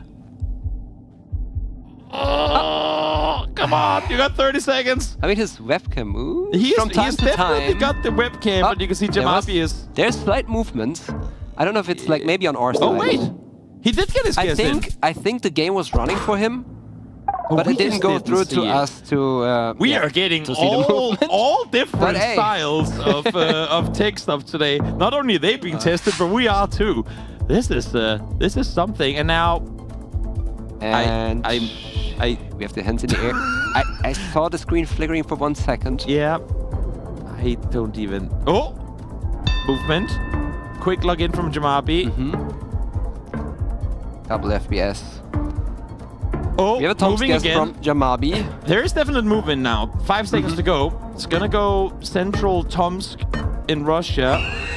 It's of course far from perfect playing conditions, but that's playing from home, and it's gonna be Jamabi closer on this one. Again, you got a feel for Manuelson, but as much as we hate to see it happen, tournament's got to go on. I mean, and hopefully there's a good internet provider in Italy where he is that will watch back this show and go, you know what, this looks kind of bad on us. Let's send him some free, a couple of free months worth of internet if we do fix this. Yeah. At this point, I don't know if it's maybe even worth connecting with your phone. Your mobile service, giving you a USB connection. Maybe he will get to figure something out if it works for tomorrow. Mental reset, my man. Just do your best. But it looks play good it through. for now. They both get their guesses through. Still alive. Still alive. This could go an NPC still. And he's like, come on, just let me play this game, guys. It's just 2 more games. If I can get an NPC and just win this, you can mess with my internet all night. Are you literally getting another turkey round? I do. Jesus Christ. You're getting all of them? Yeah. That's like the 10th turkey round today. That's only if I watch Geoguessr. If I play it myself, I don't get it. That's how it is. But yeah, it's actually also with the new camera, the small cam, which you see in a lot of places in Turkey nowadays. I mean, they released it along the south first, but now it's also central north. Come on, Manuelson, move. Somewhere in those regions, but it is the southern first releases. 1200 damage Good done. points, but I mean, he gets to see the rounds. I just assume he has a little bit less time. Yeah, well, that and also maybe his movement in the round is incredibly hard to control. So being able to, stop, zoom in, look at specific things, I think is... Yeah, the panels loading could be a bit delayed. Exactly. At least it's not moving. Oh, so that would be terrible. So there is that. I think it's still playable somewhat. Yeah. Of course, you have that handicap. You get a couple of frames of an NPC. That's what he's playing with. This time around, there ain't a whole lot to see, at least not towards the shoreline. But, oh, connection. Good. Oh, zooming. Okay, I like what I'm seeing here. Smooth. Looking good. Avion, Prince Edward Island with that red soil. Something I could see. But I actually looked fairly decent where Manuelson zoomed in first. Look at this, he's but at zooming the in same and out time, all I over don't place. think this is a yellow road. Just this dirt path. Now he's just bragging with his good internet connection. The amount of times he's zooming in and out. Look at that. He's really testing it now. He's all over the place. Looks very good. I'm happy. I'm happy to see it exactly working for both now. So we get a better match to watch as well. For now, it's a scanning fest. They have the water and some more land on the other side. To the west, northwest. Can use that to line something up. And I think Jamabi's guess looks good. Manuelson is just hedging it. He doesn't know on which side it is. And it's not PI at all. And that's why it took so long. Yeah, because they just could not find the right lineup anywhere. And that's probably because they were 300 kilometers off. That might be one of the reasons. Round number 6 is where we are. Still a lead worth 1500 health for Jamabi. We are in the next round. It looks like Finland, Sweden. Yeah, I think the plank-looking houses, very Nordic for sure. Yeah, I think we had a somewhat shorter plate there. And the houses are more white rather than red. Also, something you would see more in Finland. Yeah. Not exclusive. Down towards the south it was. Still some distance to the target. Again, can't really fault either of these two players for not being fully in the right mindset right now. So a couple of, I don't want to say blunders, because there's some definitely some tricky rounds. This one, though, I feel like you should be able to get the state. I don't know. I'm actually not sure, because on which side of the border are we? That's a real question. If you're driving into Victoria... Hey, where does you want really... Do you know whether the border is exactly on this sign? If they're not, then there's a road worker that has to get fired. Hey, we will find out. We'll find out if we are... Whoa. I'm gonna send it over to the government of Australia. Tell me who put this. Your lines. I mean, either the sign is wrong or the line is wrong on the map. Yeah. They could just switch it and give it over to Google. Yeah. So maybe just don't fire anyone over this. That would be preferable. We shouldn't, but looks like... Oh. What is it? I don't know. What is this reaction? I don't know. He just hopes it... He got it. He got it right on point. I'm not sure what the reaction was for, but there you have it. A 5K to hopefully soothe some of the frustrations that has been on the place. Maybe he was happy because he knew he had the 5K and he was just praying, please let this be normal round. Jamabi, please don't push your hands in the air like that again. It scares me. Now, please let me get rewarded. Now it's insta trauma if we see him starting to react like that because we think there's technical issues again. Yep, that is fair. And this looks like somewhere in the plains of the US. We are in the head of the like shift. Kansas, Iowa was my vibe. Manuelsen did have a guess down. Oh no. Didn't really crying catch emoji. where he ended up. He's in Iowa as well. Yep. Seems a little confused, not too sure where to guess, but in not knowing, they're effectively right next to each other. So that's kind of impressive. And it is just over to the west. Did you ever see that photo of... 1,500 damage. Yeah, I mean, we are on round 8. Yeah, exactly. Of the US state with the guy standing with the Kentucky Fried Chicken in his hand. Good way to memorize the states of the US if you don't know. Okay. Yep. They That's were an on interesting way. I'll show it to you.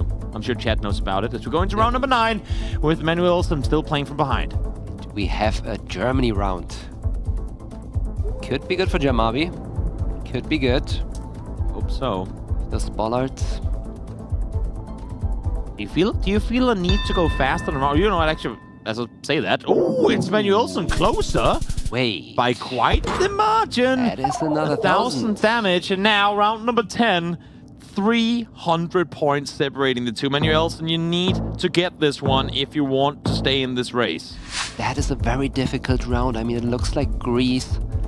But then again, a round like this, region guessing that in Greece is very, very, very difficult. Jamabi already said GG. They're close to one another. I mean, 300 points, that's opposite end of the road with 5.5 times multiplier. I like Jamabi's guess more. He's Further covering south. way more now. There and you he's go. on it. And again, the lean back, he is relieved. The marathon game comes to an end. And yes, even if Jamabi wins it, that is... I can't wait to hear the post-game interview. Yeah, I don't know what to think about the And for whole game. It was- Manuelsen, you know what, mate? I feel sorry for you. You played an incredible game, and could it have gone other ways had we not had these issues? Potentially, who's to say that we can't predict that timeline, because that's not the one we're in. But what a game by both of them, honestly. From what we saw, where it worked prior to the tech issues, and from what we saw after when they both somewhat got back in the groove, they both played a really good game. Yeah, definitely. I mean, I would say throwing both off. It's not just the Manuelsen thing. For sure. Both were like kind of out of this game, but you said it already multiple times. It's really testing how well these players can deal with that pressure as well. Yet another thing added to the wish we didn't end here bucket list for these players to experience. But now, for one final time here today, let's throw it over to the desk and let them talk to the winner of that match. Thank you so much, Toby and Gelotris. A long cast to end the day. Definitely some technical issues there for Manuelsen, but in the end, Jamabi takes it. Wow, very impressive. Guys, I'm Bloom, joined by Ziggy. Ending out the day with you now. Ziggy, talk to me about that game. I mean, it felt like an eternity, that game, but it was, in theory, just 4 matches, but Jamabi still won by... I lost count. 8-1, 8-1 maybe. 7-1, 8-1. 8-1. In the end, he defeated Manuelsen fair and square. Yes. Has to be said. I So would he say so. didn't succumb to this internet issue. Jamabi actually taking the game there. And I mean, even the last game was so close until the very last round. Yeah. That could have gone either way. So I think overall, very hype match. I had Manuelsen very high on my list of people who could win the whole tournament. So Jamabi taking a 3-1 like that, we don't know how much is that due to internet issues, but it is what it is. Like, we did our best, I think, to make a fair match. For sure. Manuelsen got a lot of chances, and even once he kind of got that internet sorted by the end, Jamabi still seemed very dominant. And we're going to get to talk to him right now. Jamabi. There he is. How are you doing? Yo. Oh, I'm great. It's like so stressful. Like, always restarting and resetting your mind. It is really difficult, but I'm happy it worked out somehow. And yeah. It was a great game, really close, and I mean the fact that the ground limit decides us. Yeah, what can you do?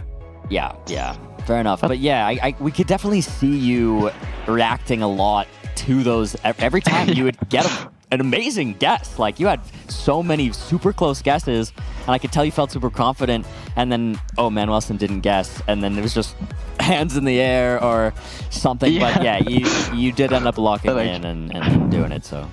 I mean, I also did misremember the Bahia area code once, so there I was like glad that he didn't guess, so it's good that it worked out that way. Yeah, I imagine it not being very easy, especially because you don't start in round 1. You start in round, like, what was it, 8 or something? So the multipliers are already very high. You don't know, will he actually guess this time? Okay, I guess I still have to do my very best here with my guess. So how was that? Like, locking in every single time for moving around where you're like, it could not matter, but I need to do my best here.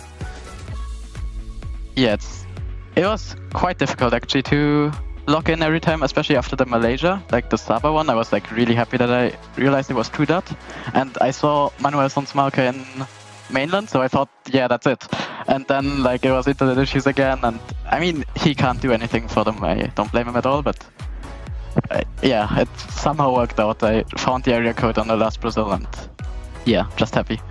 Yeah, I mean, coming in, some people were saying Jamabi might have, possibility that he has internet issues, but it was actually the opposite this time. But it seemed like you were causing them, because I feel like in both matchups you had people having internet issues against you. Is there anything going on there? Yeah. I might be DDoSing someone. Wait. Yeah. Yeah, well, we heard... Keep my secrets until Sunday. Okay. Okay. Oh, true. Okay, we'll see what happens on Sunday now. Yeah, I was just going to say, we heard that... people were saying the worry for you is going to be internet, but I heard you just finally got an Ethernet cable. Is that true? No. Okay. It somehow worked out anyway. I'm getting misinformation. Yeah. But yeah, you had no issues, and that was good. But yeah, very nice stuff. Congrats. And briefly, before we let you go, how are you feeling about now making it to the semifinals? I'm feeling great. Like, I thought Lemon already was a very tough opponent. Manuelson was one of the favorites, and beating them both is it just feels great. I just feel like I can win it all, but like it all comes down to my how I'm feeling on Sunday, and if I can lock in. For also, sure. Can I quickly shout out people? Yeah, Yes. sure. Yes. Go ahead. Okay. I just want to shout out my family for watching. Michel, if you're still watching.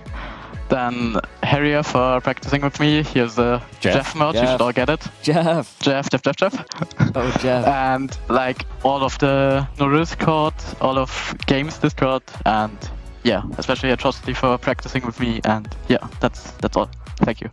Yeah. Very nice. Well, thank you so much, Jamabi. Thank you for speaking with us.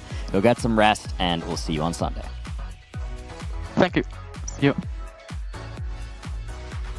Nice to talk to Jamabi there at the end of a very stressful, long-winded game for him. I mean, yeah, he had to sit there. We're just, stting on our couch, watching the games. I mean, he had to log in every single time after every single restart. Every time. But he did it. And I will say he played very nicely. And he has taken it to the semifinals, as we can see here now on that schedule.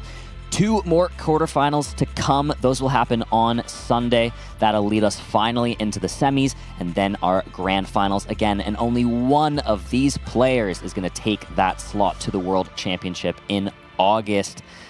Intense stuff, Ziggy. You don't want to miss it. But in the meantime, tomorrow we're going to take a little bit of a diversion from the Open Major, and we're going to take a look at the Wildcard Last Chance for our World League players. So these are going to be a lot of names that look very familiar to you guys at home. These are those people who were 14th and below in the World League. They get one last chance to make it through for another last slot available for the World Championship. This is our schedule for tomorrow. That first game, Battle of the Aussies at 13:30 CEST. You're not going to want to miss tomorrow. Look at these games, Ziggy. Yeah, especially I feel like this weekend is very interesting just in the fact that we get a lot of new faces. We saw a lot of new players coming in here, and people will be like, okay, this Noxy guy might be pretty good if he wins every single NMPZ game like that. So, and now we get to see a lot of familiar faces. Zigzag obviously prominating there, being in 14th place, facing off against Kirania. And even though Kirania is that far down on the leaderboard, he's like the last seed in this tournament, he was still like, guys, I don't want to be the favorite in this. Kirania is really, really good. So don't be fooled by the ranking. Yeah. That's a tough matchup. So you're definitely going to see close games as we did today. Yes, I will say, as a close friend of Zigzag, one of the things he actually told me is that he believes Kirania is better than him. and he's going to go up against him first. So that's a crazy way to start the day. Tomorrow, you're not going to want to miss it. So much more Geoguessr to come this weekend, guys. Amazing stuff, and 2 slots on the line still for the World Championship. We appreciate you guys hanging out with us all day, a long day, but a fun one. Guys, I've been Bloom, your host for part of the day. Also, of course, shout out to our other amazing talents. Joined by Ziggy. It's been lovely bringing you the games today, and we hope to see you tomorrow.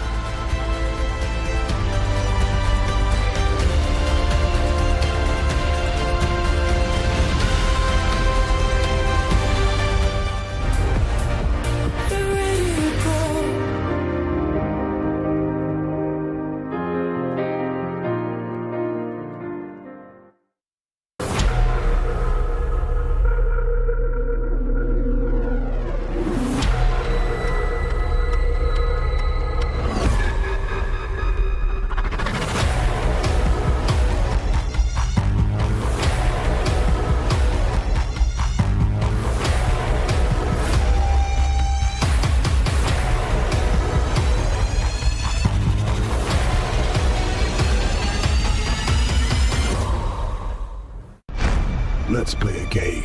I'll hide, you seek. Unconfirmed sightings of the GX Man have been reported all over the world. My VPN means I can be in multiple places at once. I can mod my look at the click of a button. I'll block any ads attempting to promote the manhunt. Your time starts now. Play the GX Manhunt at Geoguessr. Find me and get a reward.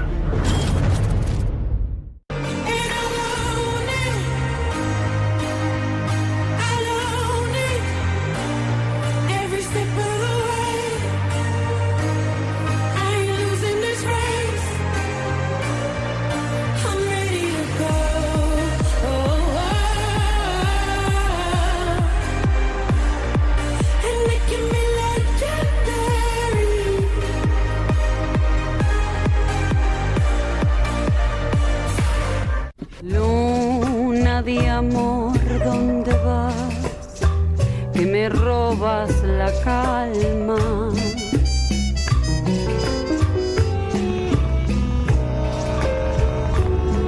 All they want is Sheba. Fast lane when I pass in the street, bag of money in the passenger seat.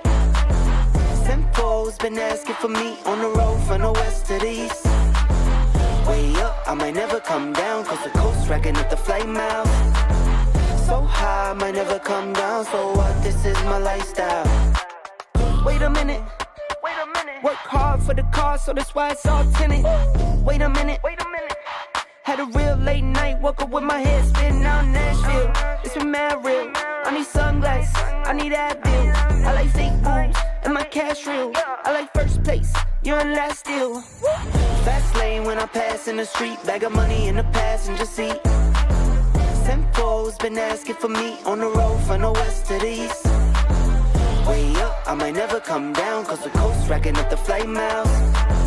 So high, I might never come down, so what, this is my lifestyle. Look, pocket rocket in my pocket, please don't make me pop it. All these boys just wanna copy the style, tell them niggas stop it. Whoa, whoa, it's my destiny, feeling like Latoya, like it found me my Beyonce, and she shotgun in the cockpit.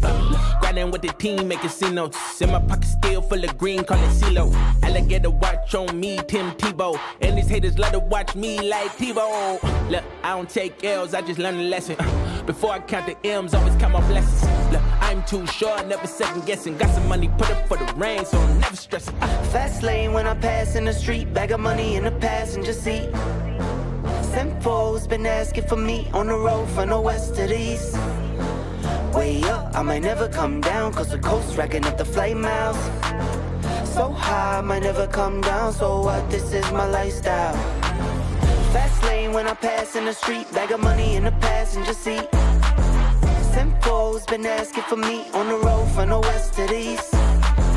Way up, I might never come down, cause the coast racking up the flight miles. So high, I might never come down, so what, this is my lifestyle.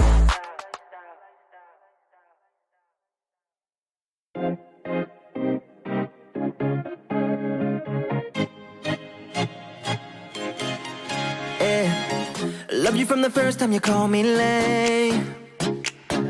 Loved you for your wits and your wicked games. Yeah. Always on my mind, always in my brain. Yeah.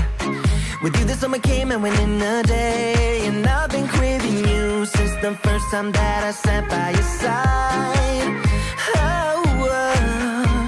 And I've been on my knees thinking time is gonna fix me inside. No, nothing's gonna make me forget. And I don't think I want to forget anyway, yeah. No, nothing's gonna make me forget. Yeah, I don't think I want to forget anyway, yeah.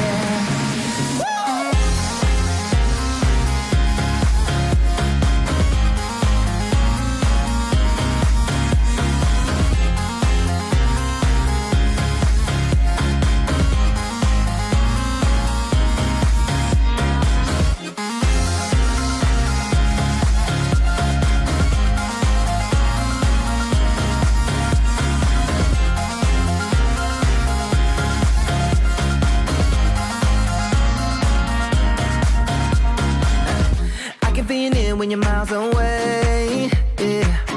You can make it shine when the whole world rains. Always on my mind, always in my brain. With you the days are long and the nights are late. And I've been craving you since the first time that I sat by your side.